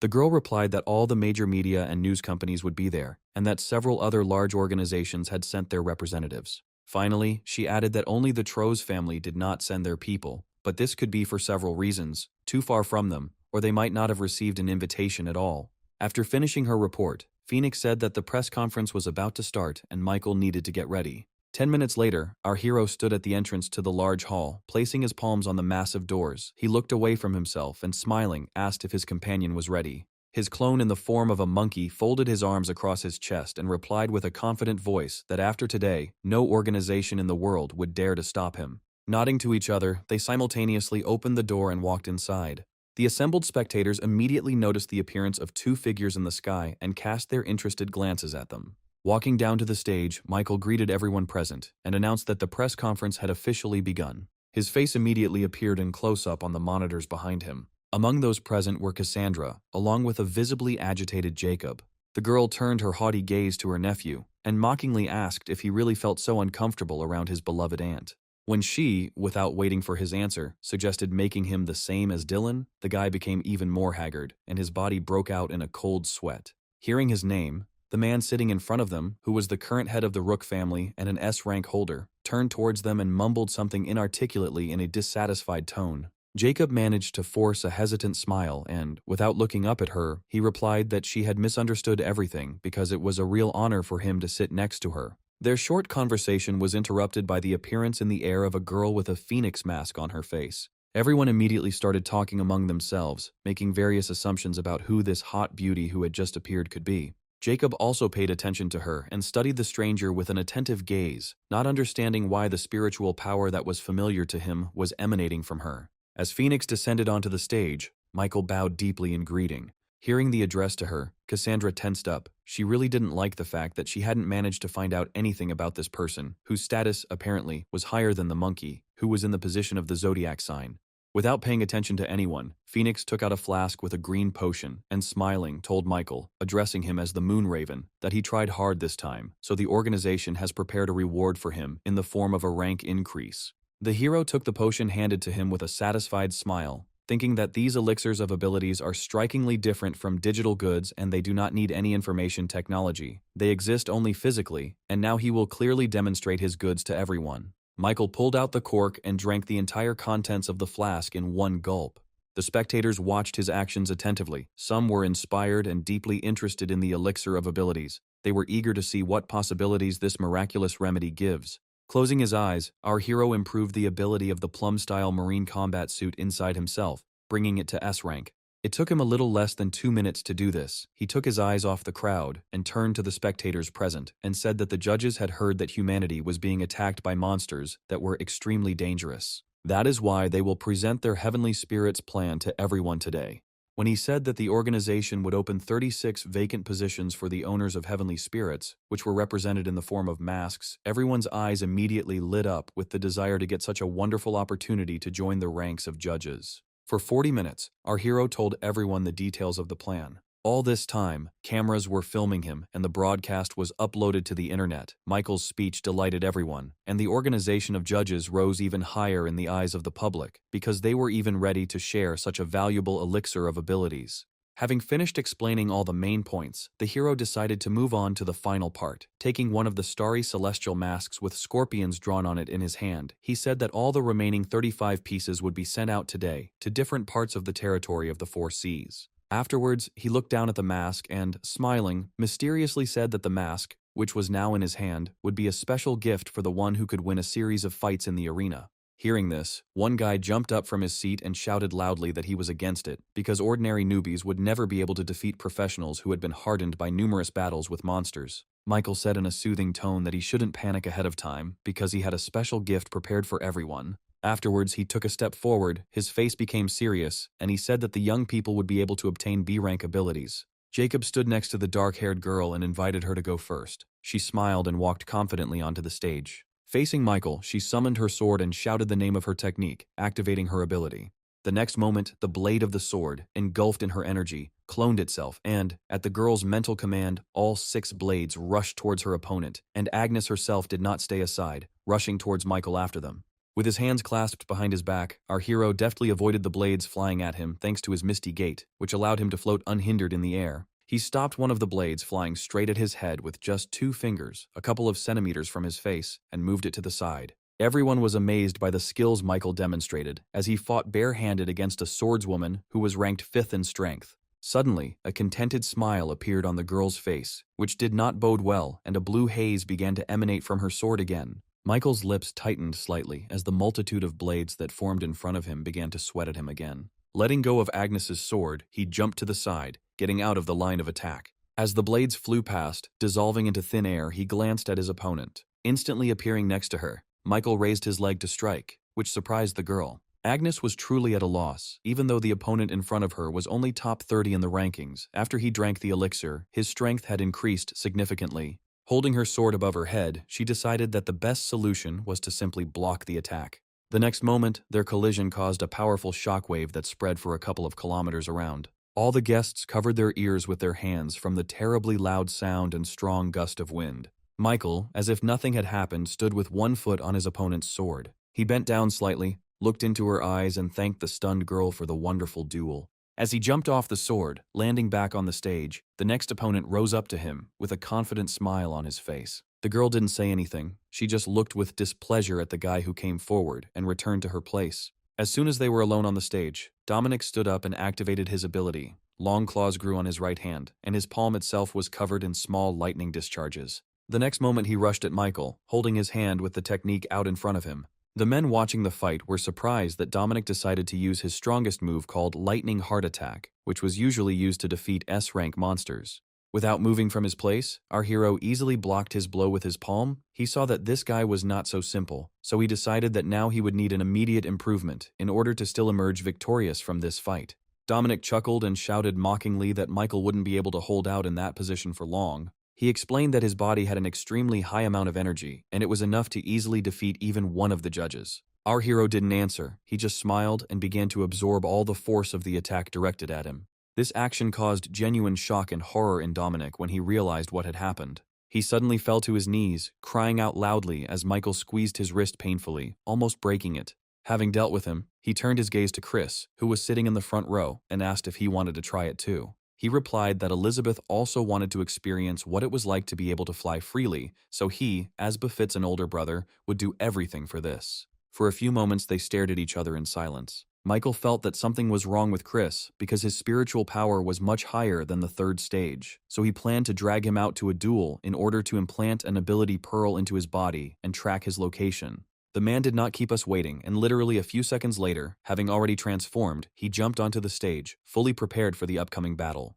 A satisfied smile appeared on our hero's face, and he materialized the gloves of enhancement on his palms, knowing full well that his opponent's ability was the Bloody Viscount and that he was weak against Garlic and Holy Light. Holding the F-rank ability pearl, he attacked first, intending to stealthily place it into Chris's body. However, he managed to jump back in time, and our hero's attempt failed. He chased after his opponent relentlessly at a terrifyingly high speed, intending to strike, but the opponent was no match for him and avoided him just as quickly, so that only the glowing streaks from the remnants of their energy were visible from their movements. A couple of minutes later, Michael deactivated his gloves and returned back to the stage. He was very annoyed by the fact that Chris did nothing but run away, but did not even try to attack. Activating the Sea Blast ability, he raised his leg to strike above the enemy standing in front of him. By the time his foot had swiftly cut off the man's neck, he had already turned into one big lump of red slime. The residual wave from the attack continued on, stripping one unfortunate man of his gray hair and slamming into the wall with a loud bang.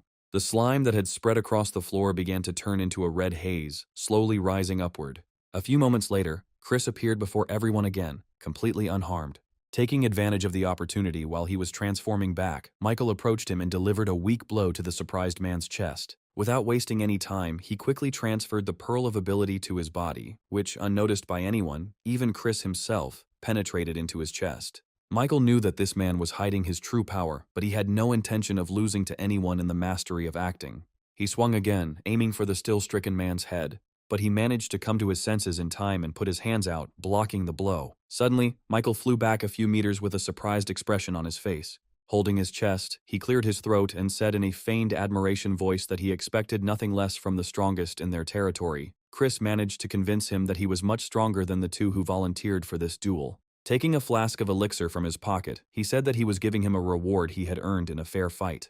Chris looked at the elixir in his hands in bewilderment. He hesitated a little, then looked at his sister with a confused look and, calling her over, said that if she still wanted to, she could drink this potion. Michael looked at the two expectantly, crossing his arms over his chest, because this girl would be the first to drink the elixir of abilities without being one of the judges. Elizabeth pulled out the cork and drank the entire contents without a drop of fear. A few moments later, the happy girl was joyfully flying above the stage, not believing in the reality of what was happening. The other guests watched her in amazement, also finding it hard to believe that the girl had actually gained the ability to levitate. Addressing the guests, Michael said contentedly that they had just seen with their own eyes the effectiveness of the ability potion, and now they could move on to the next part. Pointing to someone, he invited Casper from the camping family onto the stage. The named one immediately rose from his seat and, soaring into the air, laughed joyfully, confidently declaring that he would become the owner of the mask.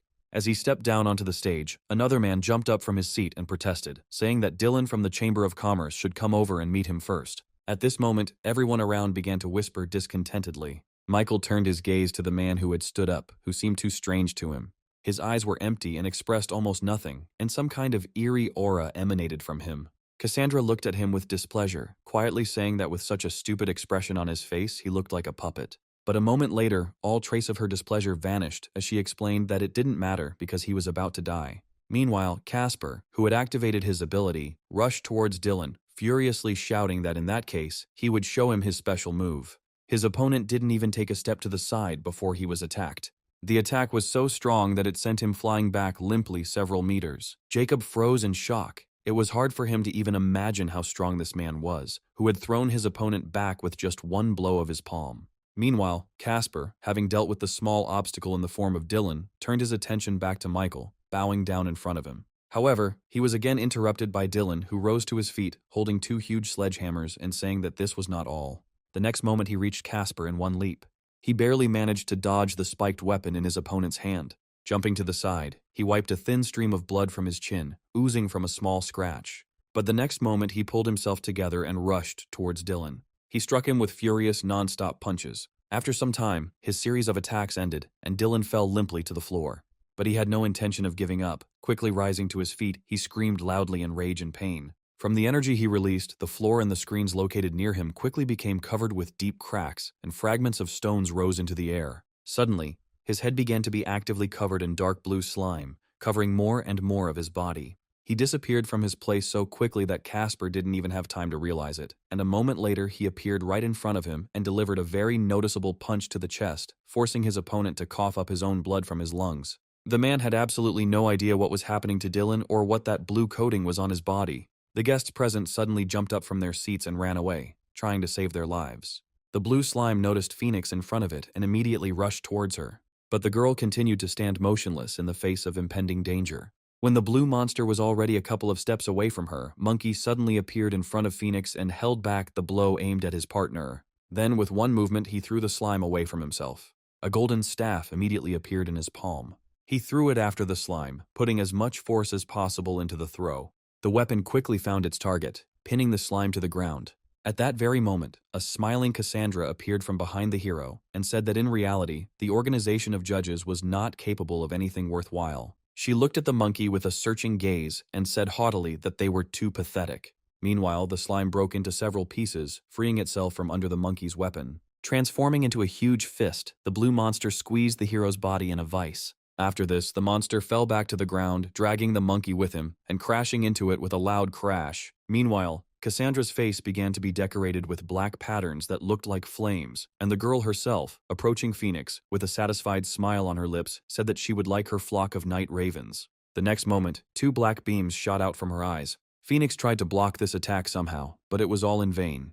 The darkness swallowed her completely, transporting her into the dream world created by Cassandra. Suddenly, her body was surrounded by many small skulls, one of which bit her on a lock of hair. However, as soon as she opened her eyes, a bright flash of light passed through her body in waves, causing the skulls to go away. Cassandra chuckled nervously and said that even the third-tier elite heroes couldn't resist her power, so Phoenix didn't stand a chance. Suddenly, Phoenix fell onto something hard. Without rising from the surface, she looked around.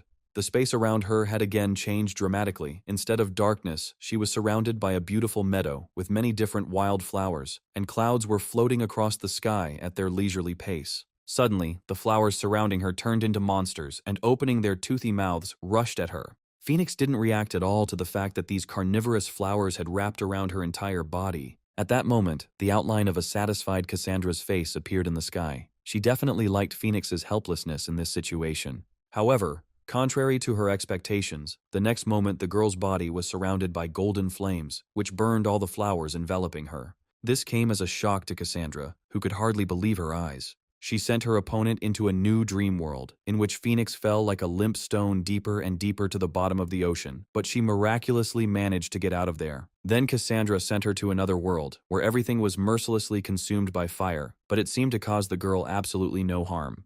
When that didn't work, Cassandra sent her to another world, where Phoenix instantly turned into a giant block of ice. Now it seemed that everything was finally over, and Cassandra was completely reveling in her victory. But here too, she was in for a very quick disappointment. Suddenly, the ice surrounding Phoenix's body cracked, releasing her. Cassandra was in a state of genuine horror and bewilderment, completely unable to understand why nothing was working. Phoenix decided not to hesitate and attacked the enemy. The illusory world immediately began to collapse. At the last moment, Cassandra asked with sincere bewilderment what kind of monster she was. A few moments later, Phoenix finally returned to reality. Approaching the girl sitting exhausted on the floor, she asked what her real name was. She was silent for a moment and reluctantly said her name. With a slight nod, Phoenix said in a casual tone that Cassandra had committed a serious crime against honor and that her trial would now begin. She held her hand out in front of her and shouted, "Fire torture." Cassandra's entire body was instantly engulfed in raging, merciless flames. The girl's body was burning alive, and heart-rending cries of pain burst from her throat. Suddenly her body turned into blue slime, and she rose out of the fire and soared into the air, shouting out that one day she would definitely take revenge. Michael, who had watched her escape, chuckled, and quietly, almost in a whisper, said that he had previously fenced off the space around her with his spiritual power, so all her attempts were in vain. Chris wasn't idle either. He wasn't going to let the enemy get away just like that, so he threw down his stretchy cloak. In an instant, he overtook the slime and hung over it like a huge dome.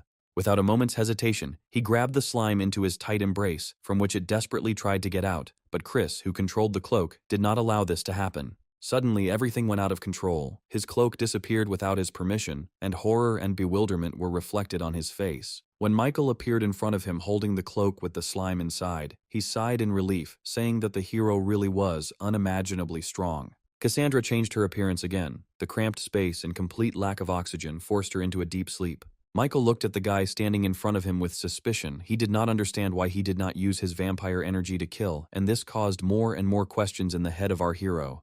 Turning his gaze to the cloak with the hostage inside, he decided to check what would happen if he tried to take the ability from the dark blue race. Without wasting any time, Michael decided to put his experiment into practice by activating the ability extraction. A few moments later, a green pearl of the S-rank dark blue race's ability appeared in his palm, which possessed a huge array of attacks. Our hero smiled contentedly, delighted with his catch. The slowly fading Phoenix reported that the problem had been eliminated, and now that her task was complete, she must leave. The monkey also jumped out of the sticky mucus holding him and jumped out of the hole in the floor that had formed after the battle. Once on the surface, he looked with displeasure at his hand, which still had slimy marks on it that disgusted him. He decided to leave this problem for later and, throwing his arm over Michael's shoulder, cheerfully said that it was time for him to go, so he would leave everything else to him. Casper was unable to get to his feet, sitting on the floor and clutching his bruised chest. Suddenly, Michael came up to him and holding out a mask with a scorpion design said that this mask now belonged to him and he should use it for good purposes.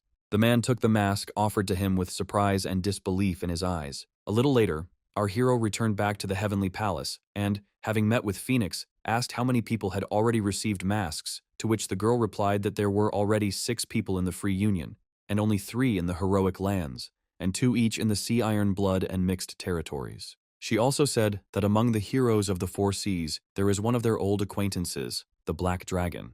Michael looked at her in surprise and asked when this guy managed to move to the territory of the 4 seas. Hearing his question, Phoenix said that she could think of a quick way to get rid of him. The hero shook his head and replied that there was no need for that because he could be useful to their organization and they still had enough free space. Afterwards, he materialized an ability pearl and said that they had already collected many S-rank pearls and now they could upgrade the parallel world cube to SS rank. The hero immediately moved on to improving this ability, and sometime later, the pearl in his palm rose to SS rank, which allowed him to store things and move them around the parallel world.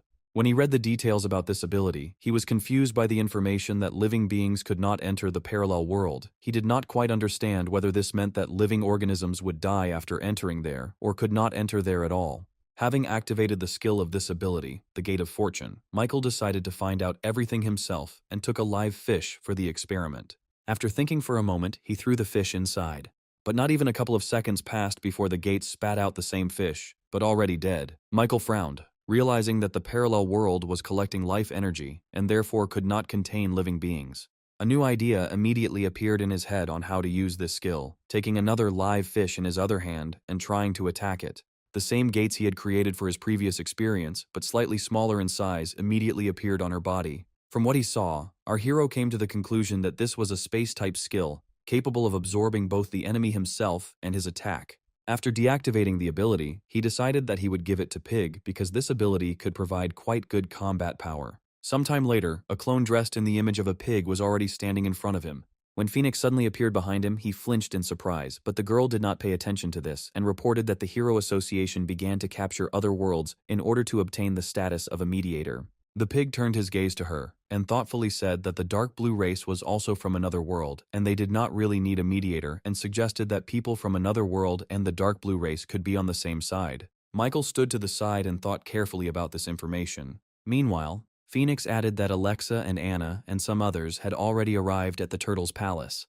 This news infuriated Pig, and he asked in bewilderment why she hadn't said this before. The empty Turtle Palace was filled with the ringing voices of girls. Alexa and Anna excitedly discussed the large number of missions to obtain ability elixirs. Turning to her sister, Anna said that according to the rules, she would have to kill about 18 monsters to get an S-rank elixir. Sakura replied with an indifferent expression that it was too difficult, while Alexa decided to tactfully remain silent. Lucia, who was standing nearby, said that Sakura shouldn't be so sure about this because, besides this, there are also missions for collecting resources, rescue, and special assignments, for which they also give quite good rewards, but at the same time, they are all much easier than killing monsters. Their conversation was interrupted by a portal that suddenly appeared in front of them. Michael came out of it in a raven costume and said with emphasis that he had called them here to discuss the zodiac sign plan, as well as the loan they would receive as startup capital. Anna and Sakura exchanged surprised glances with each other. Unable to contain herself, Sakura asked with excitement in her voice if this meant that they would be able to buy ability elixirs right now, to which Michael replied that this was indeed the case. The next moment, a huge table appeared next to him, on which a list of all the abilities was displayed. Pointing to it, he said that the girls should quickly choose one of these abilities. The hero did this because he understood that the stronger his key figures were, the faster they would be able to collect all the necessary information, and humanity would have a better chance of defeating civilizations from other worlds. A few days later, the dolphin docked at the port of Banana Island. Our hero went ashore with the Florence family's butler, who informed them that this was the last island where they could rest before reaching the 5th defensive front. Michael nodded and dropped to his knees, not taking his eyes off the picturesque river. Neil told him that this moon river is the largest water resource of this island. Some even say that if you drink this water, you can find eternal luck. Scooping up water in his palms, Michael asked with a grin on his lips if this river really had such a magical effect. When he wanted to try this water, he suddenly noticed some small particles in it. Suddenly, a memory of one of his sister's visions, in which someone was pouring a blue liquid into water, came to his mind.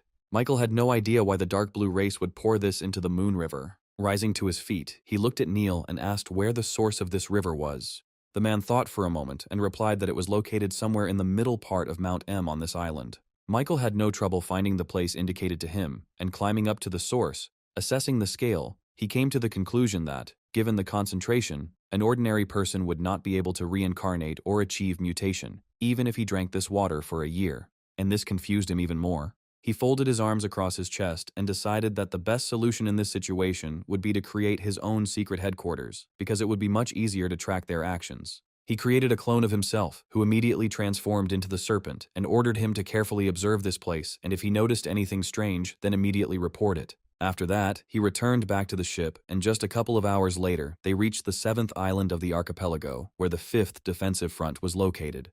As soon as they moored to the shore, workers immediately began to pull the cargo off the ship. A blue-haired man accompanied by 2 soldiers came out to meet our heroes and asked which warrior from the judges had arrived with the respected Florence family. Michael replied that the organization had sent him as one of the constellations to temporarily protect the 5th defensive front. The man's face reflected surprise at what he heard, and he asked again if they had really sent only him here and not a single zodiac sign. Michael smiled silently. He couldn't say that he was a monkey, a rooster, and even a rabbit at the same time. Taking a step to the side, he pointed at the girls standing behind him and said that besides him, there were 3 more strong heroines who were S-rank ability users. The confused man quickly got his emotions under control and sternly said that even if they were S-rank or higher, he couldn't take his word for it.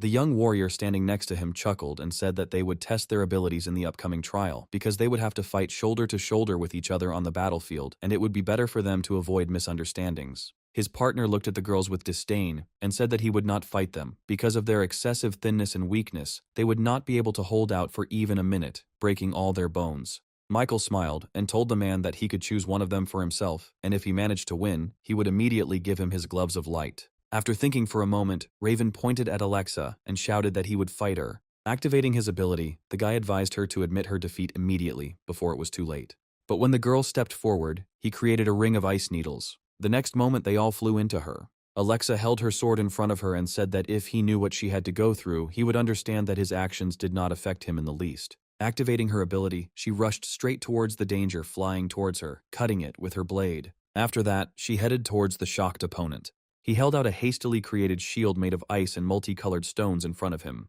But less than a couple of seconds later, he collapsed. Alexa's sword blade stopped a few centimeters from his face. Russell approached Michael and, smiling, suggested that they finish the duel and look into the commander's house. Having received an approving nod from our hero, he stepped aside and waved his hand. Michael took a step forward, thoughts running through his mind about how one had to be strong to negotiate. Meanwhile, Edgar, who had received information that people from another dimension were hiding at the bottom of the sea, headed towards his goal, driven by the desire to earn as many points as possible.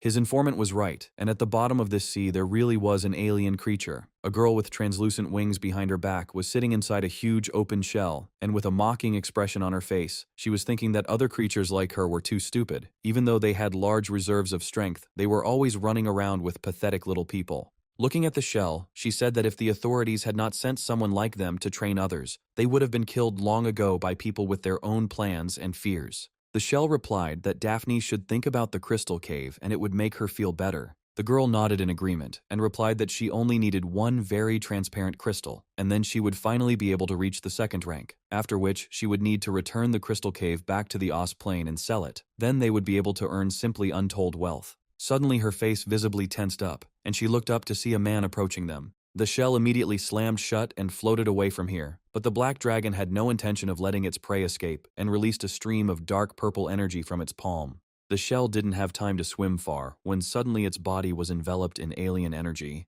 Opening her mouth, she spat out Daphne, who, armed with a bow, created a magic arrow and aimed at the enemy. Edgar only needed to move slightly to the side to escape the attack. However, this was no ordinary arrow. Once it hit his back, it immediately turned around. Edgar didn't expect something like this, so he couldn't avoid the attack from behind.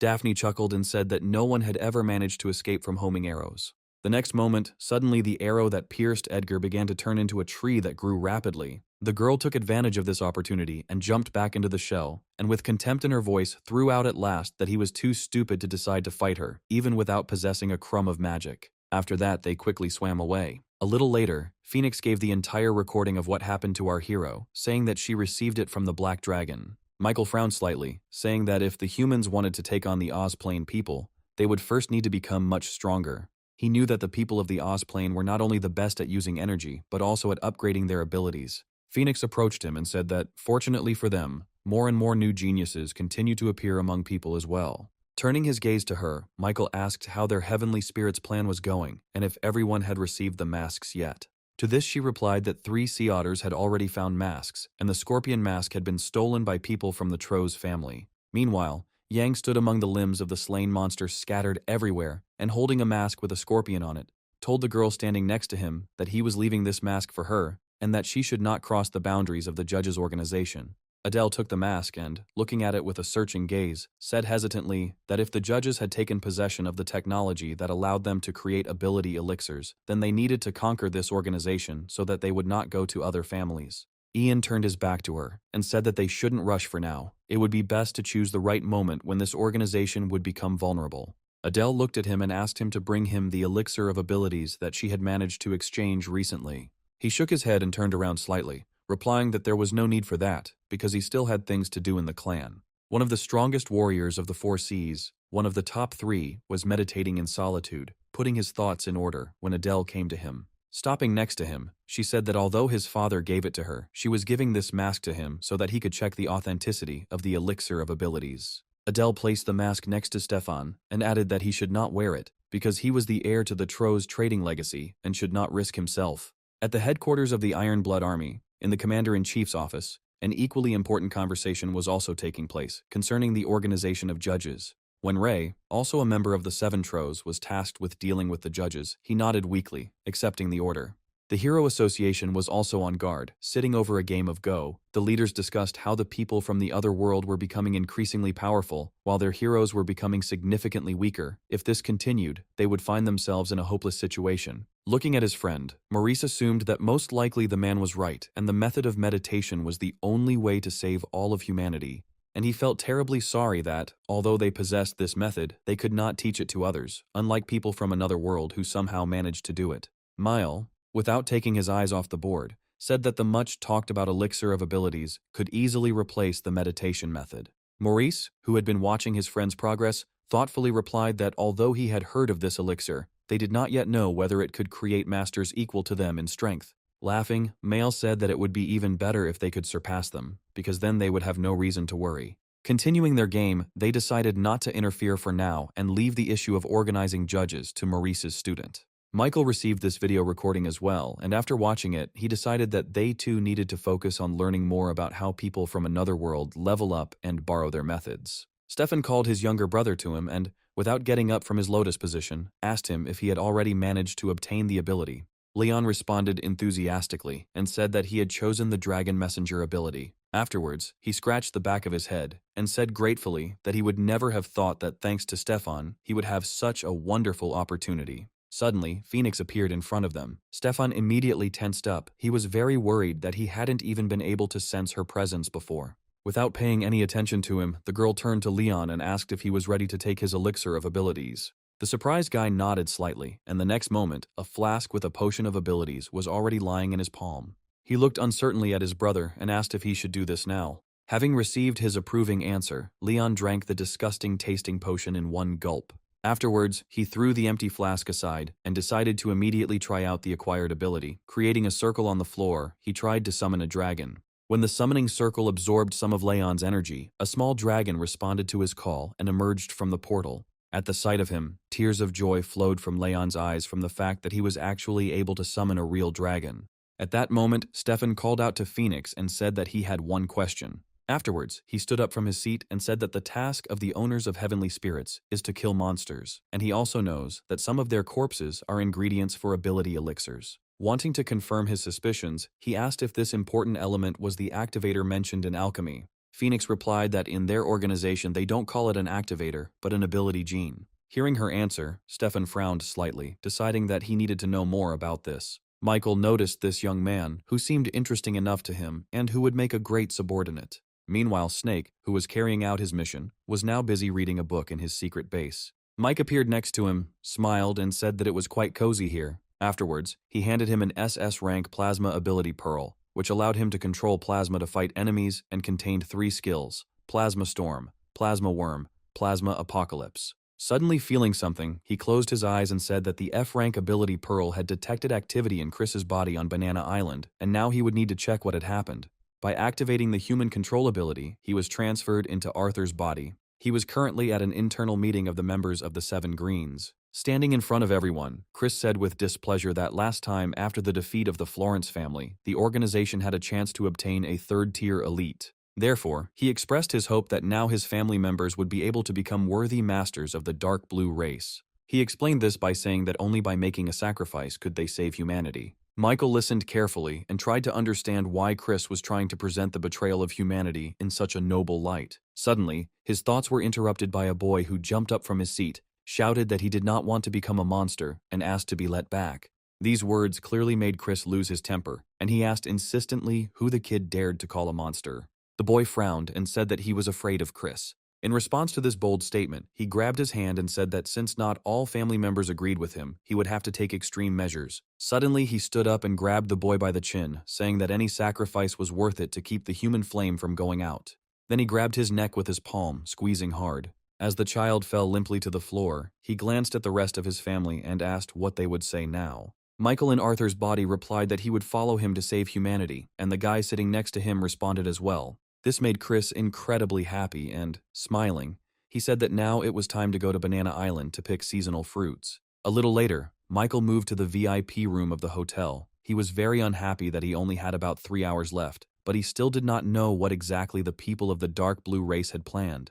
The man, Peter, who was tied up with tight ropes, asked in bewilderment what they were trying to achieve by kidnapping him. Smiling Chris, sitting in his chair and filing his nails, replied that he had not invited him here out of friendly intentions. Afterwards, he stood up and looked out the window and said that one of the reasons Peter was there was to see a great show. The tied-up man looked at him in bewilderment and asked what it meant. At the same moment, a truck outside the window hit a passing cargo vehicle. The disgruntled man got out of his car and shouted loudly that the truck driver was obliged to pay him for the damage caused. However, when he saw the driver's strange behavior, he suspected that something was wrong. As he began to approach, Luke backed away, holding his hand out in front of him and telling him to stay back. But his pleas were not heard, and the strange man continued to walk towards him. Suddenly, his appearance changed completely, and instead of a man, a green monster appeared before Luke, letting out a furious growl. "Peter, who was watching this, was horrified when he realized that Chris was spreading the virus throughout Banana Island. He chuckled and replied that they did not use such low methods and instead used 3 driving forces for the dark blue mutation.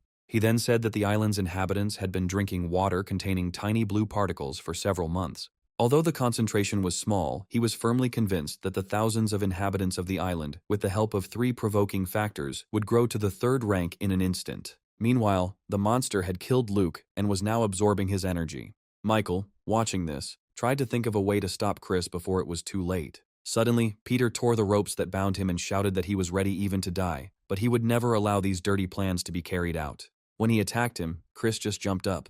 Afterwards, he launched a counterattack and a blue clot of energy flew from his palm. Peter didn't pay any attention to it, but when the energy pierced his hand like a steely, his face distorted in bewilderment. As soon as the arrow disappeared, he grabbed his hand, clutching the wound. Chris had no intention of letting him relax and created 3 more of the same arrows, aiming them at Peter. 2 of them pierced both of the man's arms, and the last one hit him in the chest, pinning him to the floor. Chris looked at him arrogantly and said that he would cut off all his limbs and break the neural connection in his brain, and after that, Peter would become food for the dark blue race. Then he looked at his uncle and said that he would leave this to him, and he himself would check the remaining 3. The immobilized Peter looked in horror at the retreating Chris. Michael was in no hurry to intervene. Having assessed the situation, he decided that the only thing he could do now was to help Peter restore his nervous system, along with his arms and legs. Turning to Byron, he said that Peter was a hereditary master, and there was a high probability that they would not be able to do without retying. To this, Byron replied that everything would be fine because Chris had already wounded him, and only the spiritual power of the 3rd stage could stabilize his condition. Arthur picked up the rope from the floor and, smiling, said that for the sake of safety, he would still play it safe. Peter, looking at him angrily, asked how they could so calmly watch humanity being destroyed. Michael put as much displeasure and contempt into his voice as he could, and said that food should remain food. Then he took his right hand. Without saying a word, he began to clean his hand of the blue particles. Feeling that he could move his hand again, Peter looked at Arthur in surprise, completely not understanding why he was doing this. A few moments later, Arthur stood up and announced that he was finished, and Peter decided to play along and pretended to pass out. Byron rose from his seat and, coming up to them, said contentedly that it had turned out quite well. As soon as Chris left the building, he froze in place, feeling that his uncle had died. He turned around, raising a puzzled gaze to the hotel building. Having transformed into a swarm of bats, he broke the necessary window and flew into it. There he again assumed his human form. Having found his uncle's body, he approached it and, having examined it carefully, realized that the wound on his body was inflicted by Peter. When something flew past him, Chris quickly reacted by ducking. He began to frantically look around, trying to figure out who else was there, and completely failed to notice the shadow that slipped behind him. Peter took advantage of the fact that he was not noticed and attacked from behind, but at that very moment his opponent scattered into many dark clots. At that moment, Michael moved away from the wall.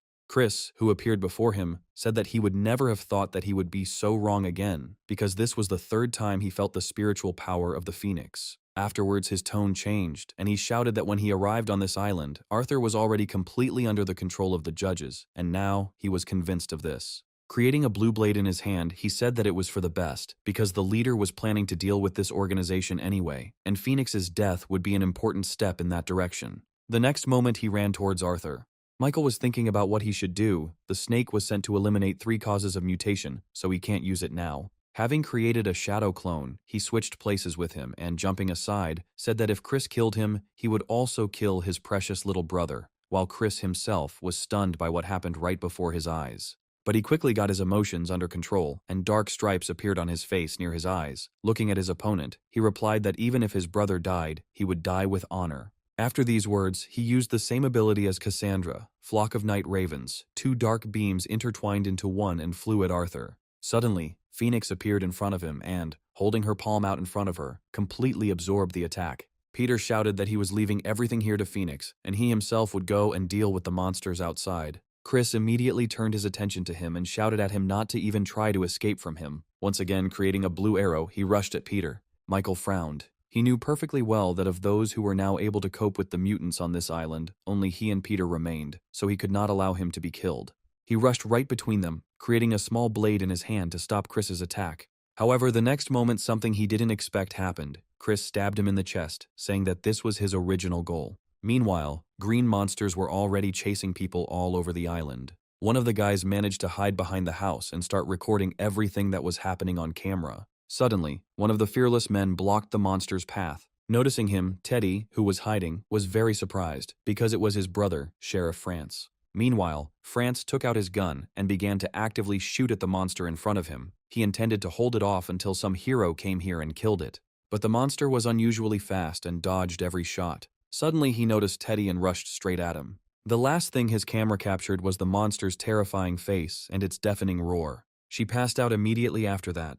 When the monster loomed over the guy, he stepped back and, covering his eyes, screamed for help. Suddenly, 3 black clots of energy, engulfed in blue flame, flew at him. A moment later, the monster, pierced by black bayonets, fell dead. Teddy looked at himself and the monster in surprise, not believing that he had managed to stay alive. Noticing someone's shadow, the guy raised his head and saw the back of the snake in front of him. He created a dark purple flame with electrical discharges on his palm. He then threw it at the monster, and his entire body was instantly engulfed in flames. Once the monster was finally killed, Michael dropped down next to it and extracted the ability. The ability he extracted, Dark Blue Bloodline, was S rank, and also had several skills: Berserk, Movement, Mineral Particle Collection, and Extraction. Michael wondered if this ability would be able to rid his sister's body of the traces of the dark blue race, but he remembered that the sprouts had already taken root in Lucia's spiritual body, so the situation was somewhat complicated. Remembering that the fighter from the Florence family who lost consciousness was in a similar situation, he could try this ability on him. Suddenly, Teddy grabbed his leg with tears in his eyes and begged him to take him with him. Michael tried to get the boy off of him, but he wouldn't listen at all.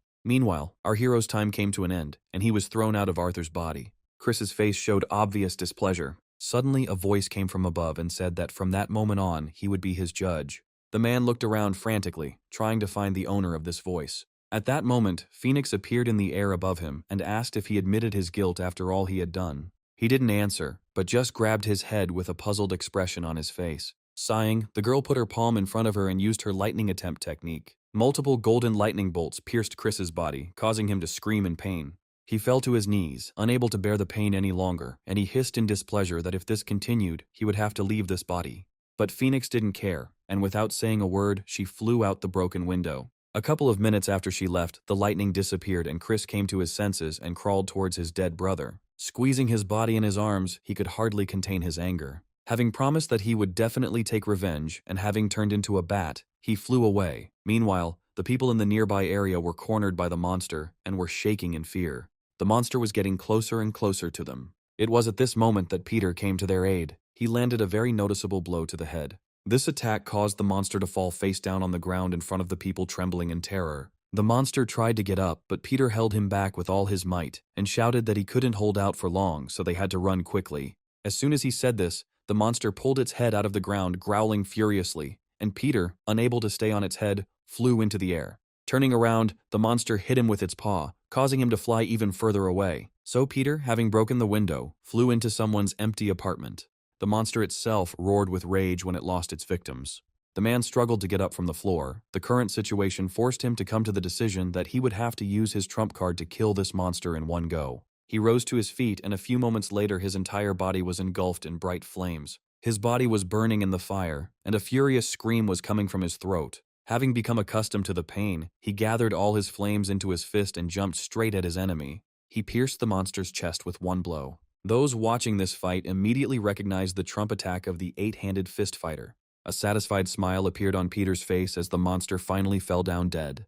But as soon as he turned around, a weapon pierced his head. Chris plunged his blue blade into his enemy's head, bringing his revenge to life. Afterwards, without a drop of pity, he threw his body down. Everyone standing below looked in horror at the dead Peter lying in front of them, not daring to move. A moment later, Chris came down after him, grabbed his hand, and pulled him towards the monster. He opened his mouth and began to absorb the remaining life force from Peter's body. Chris watched this with a smile on his face, happy that very soon he would be able to absorb this monster, and he didn't even need to waste his energy on healing it. The monster's wounds quickly healed, and rising to its feet, it opened its mouth and let out a terrifying roar. Suddenly, 3 glowing blue beams pierced his head. Using the blue tendrils from his fingers, Chris happily absorbed all of the monster's energy. He was eager to find out how much stronger he had become. He was distracted from his thoughts by someone's voice behind him. Turning around, he saw a suspicious guy in a mask, similar to one of the judges, and said that he arrived just in time to test his new power, but the snake did not react to these words. Chris expected to be attacked immediately, but when that didn't happen, he looked at him with confusion and asked why the snake wasn't attacking, since he was standing right in front of him and was getting stronger and stronger every second.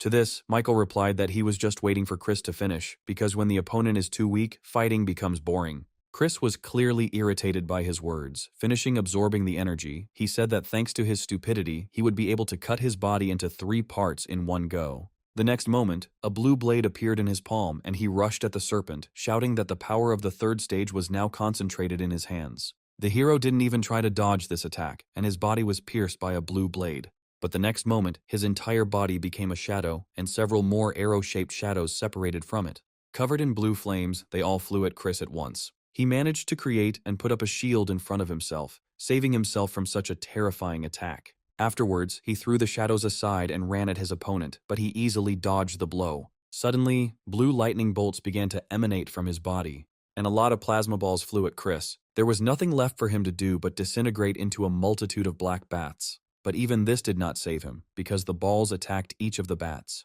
Then the mice merged again, and Chris returned to his previous appearance, after which he said that the power of skills does not decide anything, therefore tactics are needed in battle. He did not take this into account. Creating several blue needles from his energy and with a grin on his lips, he asked the serpent how many more times he could use such a powerful technique.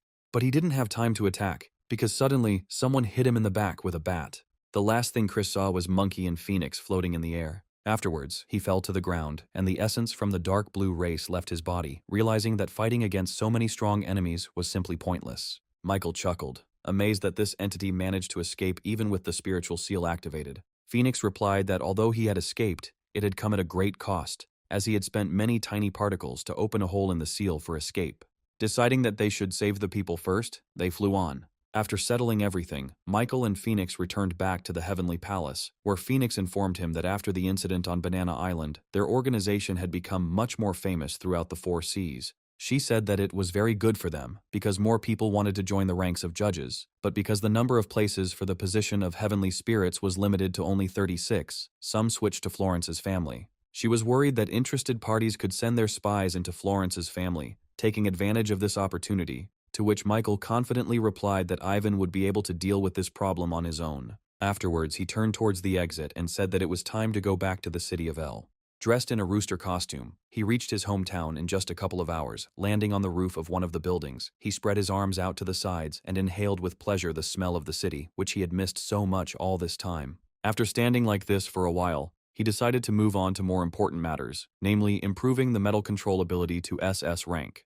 With each passing second, the pearl of the ability lost its emerald color. Becoming gray, the improved ability could spread out to 30,000 meters and affect metal weighing up to 1 million tons, and also contained the skill Divine Metal, a highly compressed metal with incredible power. This skill seemed quite interesting to our hero. Suddenly something else caught his attention. He looked down and saw a huge monster on the roof of the neighboring house, a black fox with 3 tails, who had destroyed one of the windows of the house and was now looking inside, looking for his victim. The girl inside trembled in horror as the fanged mouth of a huge monster appeared right in front of her. Suddenly, the monster jumped up and ran downstairs. At the same moment, a man fell from a broken window, screaming loudly in fear. A drone hovering in the air announced that their city was under attack by an S-rank monster, and all available A-rank heroes were needed to get rid of the threat posed by this monster. The man who was falling down had already managed to say goodbye to his life when suddenly a stone slab appeared under him and safely landed with him on the ground.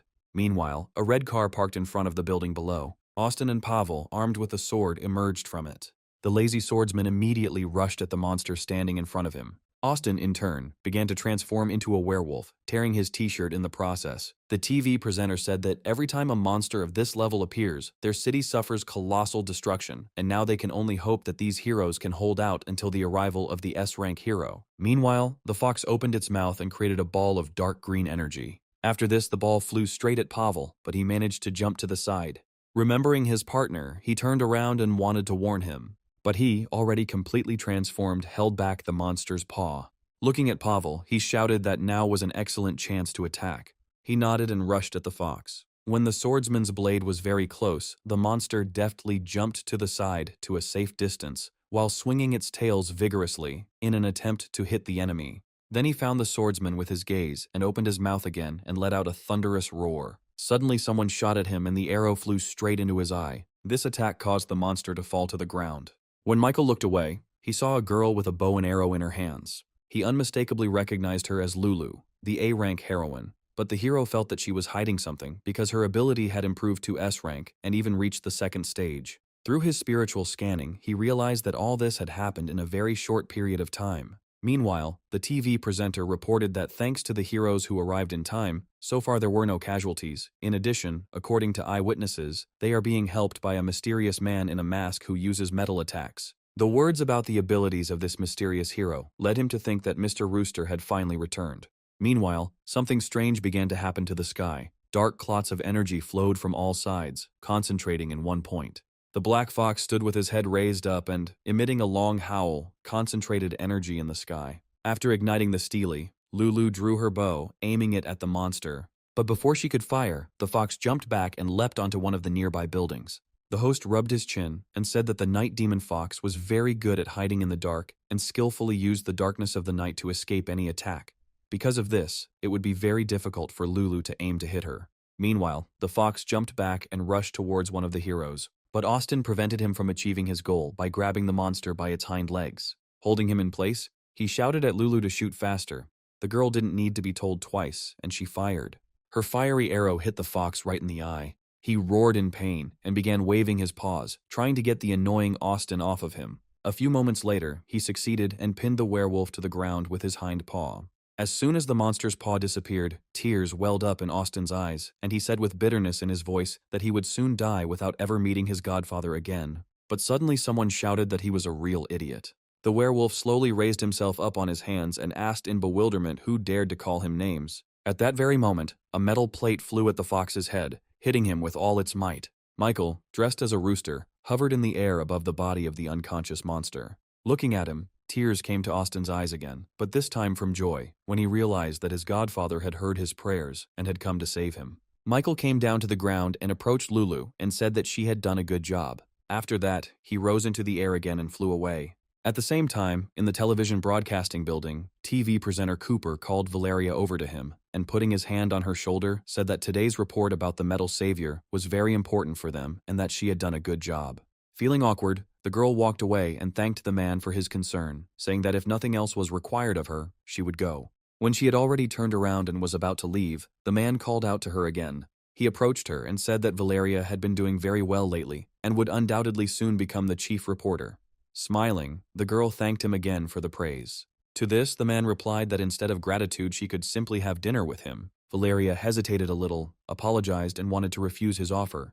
But Michael suddenly appeared next to her, saying that she would not be able to share the meal with him because he had already promised his girlfriend a romantic dinner. The confused girl looked at the guy and asked what he was doing there, to which he quietly replied that he had come to pick her up. Tears of gratitude welled up in the girl's eyes, and she nodded weakly at him. After that, they turned around together and headed towards the exit.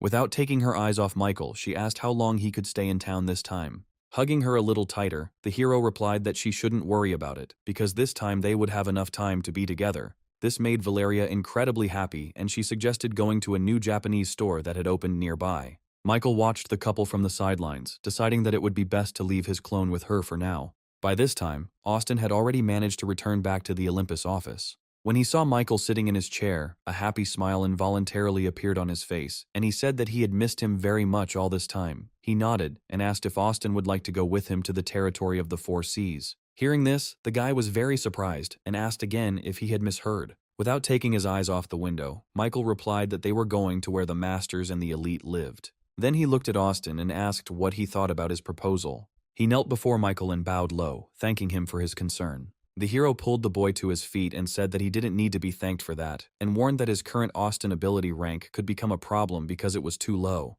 So he offered to lend him some of the points, allowing him to exchange them for an S-rank ability elixir. Austin agreed, and they moved to the Turtle's Palace, where Michael asked what S-rank ability he would like to obtain. Without a second's hesitation, he answered that he wanted the werewolf bloodline. Austin explained that quality was much more important to him than quantity, so it was best to develop an existing ability, honing it to the limit. Turning to him, Michael told his godson that he was acting very wisely, then touched him on the shoulder and asked if Austin remembered the promise he had made to him. He didn't quite understand what the hero was telling him, but suddenly a guess flashed through his head that Michael finally wanted to become his real father. Contrary to his expectations, the hero took out the mask and said that this mask of the constellation of the Timberwolf now belongs to him. A frustrated Austin accepted the mask, thinking that they would likely only be able to become a real family once the judges had fully completed their formation. This consoled the guy a little, and he turned his gaze to Michael standing in front of him. Smiling, he thanked him. Then he squeezed his hands in his own and said with confidence in his voice that this day would come very soon.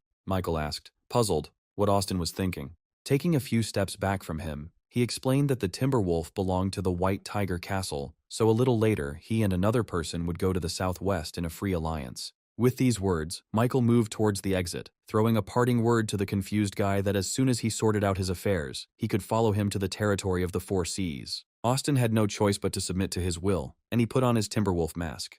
With his fist raised in front of him, he shouted that his godfather need not worry, because very soon the judges' organization would be entirely theirs. Michael, flying to the next place, suddenly sneezed, and a herd of goosebumps ran down his spine. He clearly felt like someone was remembering him. Lucas had not wasted all this time, but had been training hard. Even now he was doing his daily evening workout. At some point I was distracted by the feeling of someone else's presence. But when the rooster appeared before him, he immediately knelt before him and greeted his master. He decided to skip some of the greetings and get straight to the point, so he said that he had heard that Lucas had won first place in the competition and asked if he had received an invitation letter from the Hero Association yet.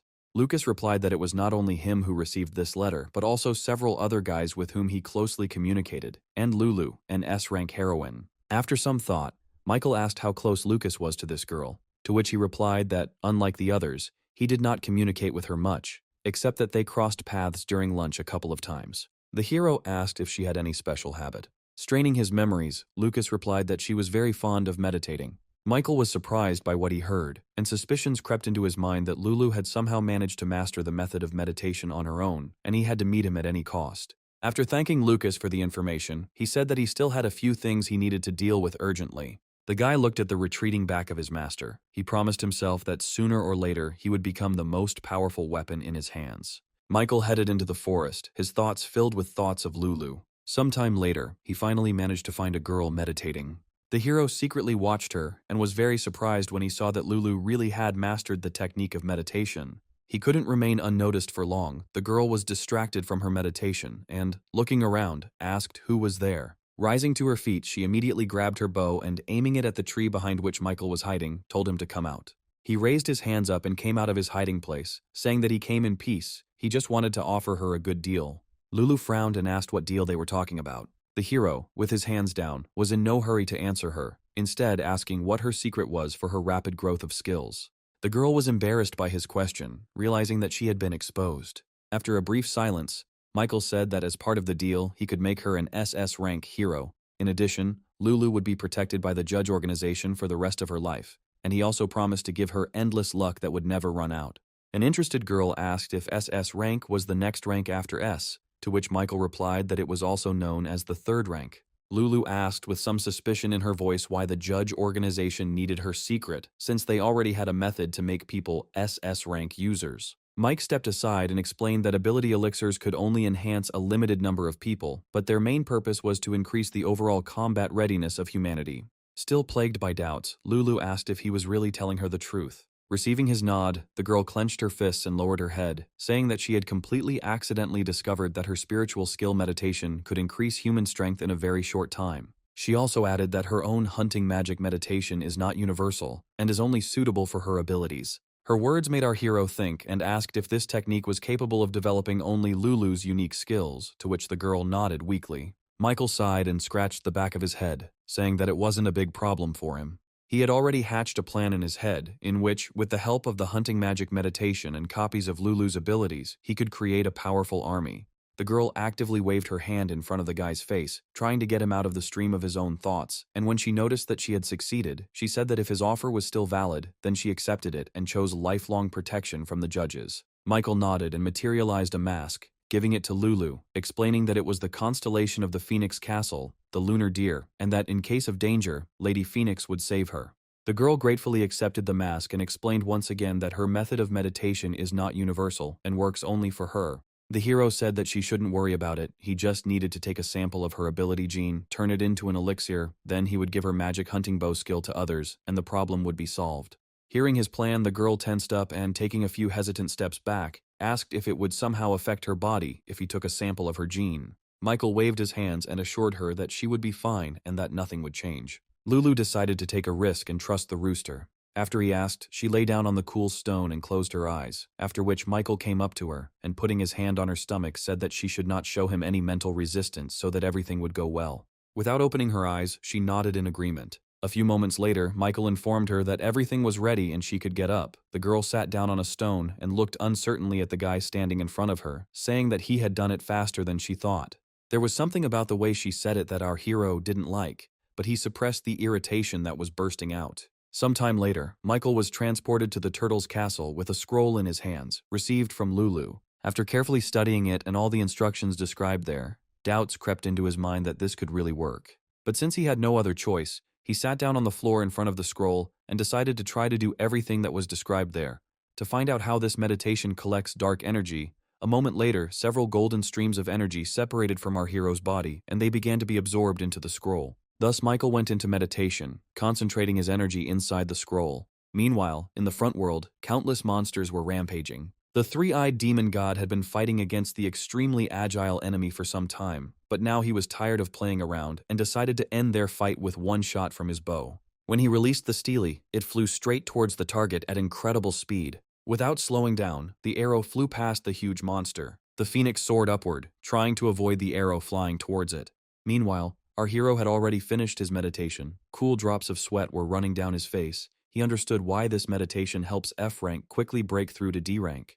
But since he is used to absorbing dark energy on a large scale, this method works much worse for us. Michael decided that for ordinary people, this would not be a problem, unlike him, because the flow of meditation and the spiritual power of the body enter and exit. With their movement, they preserve the dark energy, which is why people will be able to freely collect the cubes of dark energy and use them. But Michael was tormented by the question of how much energy they were able to store, and he also did not quite understand where the power of meditation came from in people from another world. There were a lot of questions in his head now, leading him to a dead end and not allowing him to move forward. After some thought, he realized that the only way to get all the answers to his questions would be when he mastered the meditation of another world or conducted an investigation on the plane of Oz. A few days later, Austin arrived in the lands of the Four Seas and caught up with Michael there, who told him that they were now on the territory of a free union, the seventh island of the archipelago of the Fifth Defensive Front, which their organization had long ago taken on the task of defending this place. Afterwards, the hero said that they would now go to meet with other members of the judges, so having created a metal shield, he and Austin soared into the air. The guy kept pressing against Michael, afraid to open his eyes and look down. A couple of hours later, they landed at the agreed place, where Raven and Ivan were already waiting for them, along with Casper and two guards. Raven immediately stepped forward and greeted Rooster. He brought the confused Austin out from behind him and said that he had brought the Timberwolf with him, then asked that from now on, they take care of this boy, because he was his dear godson. Austin looked around at those present and expressed hope for a successful collaboration. The Raven took another step forward and addressed him by name, saying that he was glad to welcome him here. Austin, completely confused, turned an uncertain look to Rooster and asked what he should do if his name had already been revealed. He patted his godson on the shoulder and replied that Austin didn't have to worry about it because he had personally trained Raven and given him some information before they arrived here. He also explained that Raven was responsible for the defense of the Fifth Front, and that was the reason the organization sent Austin here to learn from such an outstanding fighter. These words made the guy think that his godfather is not on the best terms with Raven, because he is too arrogant, and therefore the Rooster cannot control him. He also realized the real reason why he was sent here. Rooster is simply afraid that his pawn will get out of control. A joyful smile played on his lips at the thought that his godfather trusted only him. Looking sideways at Raven, Austin said that Rooster didn't have to worry because he understood everything and would help him get everything back. Michael watched in disbelief as his godson ran up to his clone with a joyful hug, and he seriously doubted that the guy really understood everything. He had a strong feeling that he would cause him a lot of trouble yet. Sighing, he walked up to Ivan and said that they needed to talk. The two of them immediately moved to the reception area, where they could discuss all the issues in private. Michael was the first to start the conversation, telling them that their organization wanted to conduct an experiment and asked if Florence's family was interested in it. The man was in no hurry to give him a clear answer and said that he would first like to hear the details in order to make such an important decision. When the hero asked Ivan if he knew anything about meditation, his interlocutor's face stretched out in surprise, and he asked with disbelief in his voice if the judges really knew this method. Michael didn't answer his question. Instead, he said that judging by Ivan's reaction, he understood what was going on. The man picked up a cup of hot tea and thoughtfully said that he learned about the meditation method from his son, and that only a true expert could master it, and he also knew that their meditation method was very different from the one used by people from another world and was only an unfinished version. Michael, in turn, said that now their organization has the meditation of hunting magic, and with its help, even ordinary people can develop and gain new skills. Therefore, in order to speed up the development process, they plan to use low-ranking elixirs. After listening to him, Ivan asked how Florence's family could help them. The hero explained that for the first experiment they would need 100 young men and women. It would be better if they were among the most stable, capable of withstanding heavy loads. Ivan smiled and replied that Rooster didn't have to worry about that, because he already had someone in mind, and they would only have a week to choose the best students. All that was left was to agree on a place. Michael answered without hesitation that when the time came, they would meet on Banana Island. Immediately after meeting with the head of the Florence family, our hero went to the Heavenly Palace, where he was met by Phoenix, who said that she had managed to find out something about the archery scroll. Having received his approval, the girl said that she had managed to find out that during meditation, spiritual power also changes, and this change is caused by the absorption of dark energy by the body, but its collection in its true form in cubes is strikingly different. While Phoenix suggested calling it magical energy, when magical energy enters the body, it begins to flow along a special stream. As the ability strengthens, most of it disintegrates, turning into the dark energy of the true form. She also added that the scroll of archery can not only regulate the process of collecting dark energy, but also use it for individual skills requested by the corresponding abilities. Michael smiled and said that this meant that this scroll had an irreplaceable effect, and he should try to create his own from Lulu's spiritual power and the scroll. Having said this, he closed his eyes, getting straight to the point. The scroll he left in the Turtle Palace began to emit a golden glow. Michael opened his eyes and said that transferring to the space of the Heavenly Palace and visualization would make everything easier. At that very moment, the same scroll appeared in the air in front of the meditating students. Our hero was pleased that everything was going well so far, as planned. As he was about to leave, Phoenix called out to him and asked what the name of the group of people belonging to Turtle Castle would be. Still with the same smile on his face, Michael replied that the most appropriate name would be the Hunting Magic Squad. A week later, as agreed, the chosen students arrived at Banana Mountain, where the Black Dragon was already waiting for them. Everyone present was afraid to even look at him, because they felt a murderous, powerful aura emanating from him, as if he had just returned from the battlefield. Suddenly, two more people came into the clearing, Stefan and Ray. With their appearance, the attention of the others turned to Ray and his mask. Everyone knew that it was stolen, but until now, no one could find the culprit. The disgruntled whispers ceased immediately as Michael, in the guise of the rooster, also arrived at the clearing and announced that everyone was assembled.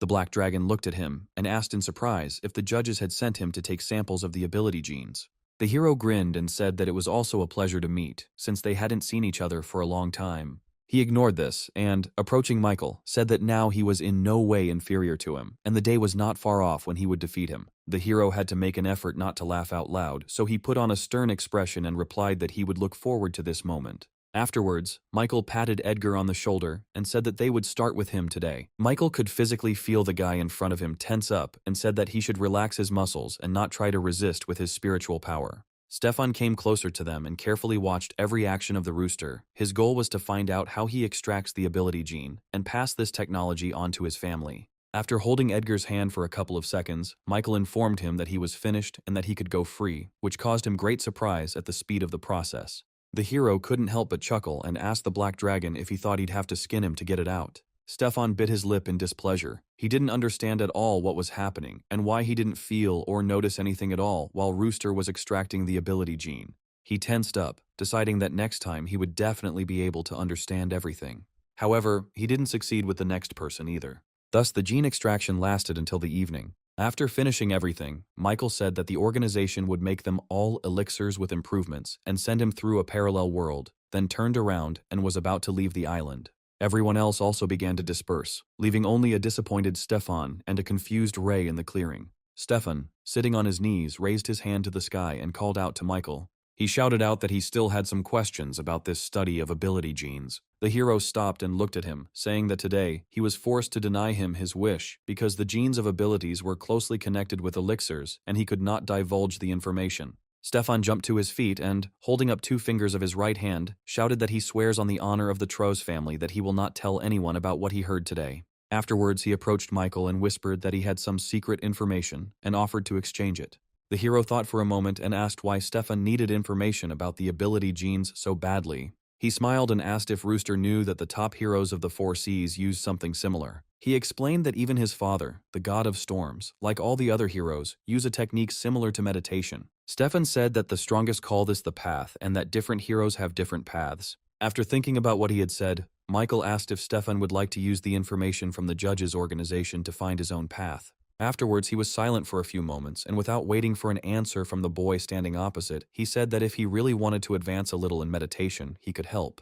Throwing his arm over his shoulder, the hero told him that in a few days the judges would conduct an experiment on Banana Island called Hunting Magic Meditation. Stefan was incredibly happy that the rooster had taken a step towards him and said that if the judges needed any information he had, he would be happy to share it. Michael chuckled contentedly behind his mask and suggested that Stefan find a quiet place where they could discuss everything over a cup of tea. Left alone, Ray looked at the retreating backs with bewilderment. Belatedly recovering from the shock, he took a few steps forward and asked them to wait. But those two had already flown away, completely forgetting about him. A week later, a ship docked at Banana Island late at night. Emma woke up the guy who had fallen asleep on board and told him that they had arrived and it was time to get up.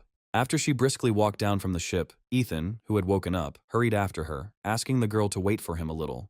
But Emma continued walking at the same pace, and the guy who caught up with her introduced himself and asked her name, arguing that they had been on the same ship for so long, but didn't even know each other's names. Emma glanced over her shoulder at him and said with displeasure that they had indeed been sailing together for many days, but for some reason the thought of meeting had only occurred to him once they had arrived. Sighing, she turned to him and told him her name, Emma Lupin, and that she was very likely related to the famous Michael Lupin. Ethan approached her, and with a mischievous smile on his face whispered that in that case, she might even turn out to be Michael's brother's aunt. These words made the girl laugh, and she said that if he called Michael Lupin his brother and her his aunt, she asked how she should address Ethan himself as her grandson. The boy smiled and said that in that case, he would have to call her grandma. Suddenly they both fell silent, and all the joy left their faces when they felt someone's heavy gaze on them. Ethan looked to the side and made eye contact with Rooster, who was standing nearby, but he quickly turned away, having lost all interest in the couple. Emma said with relief in her voice that she was almost scared, thinking that he might have heard everything.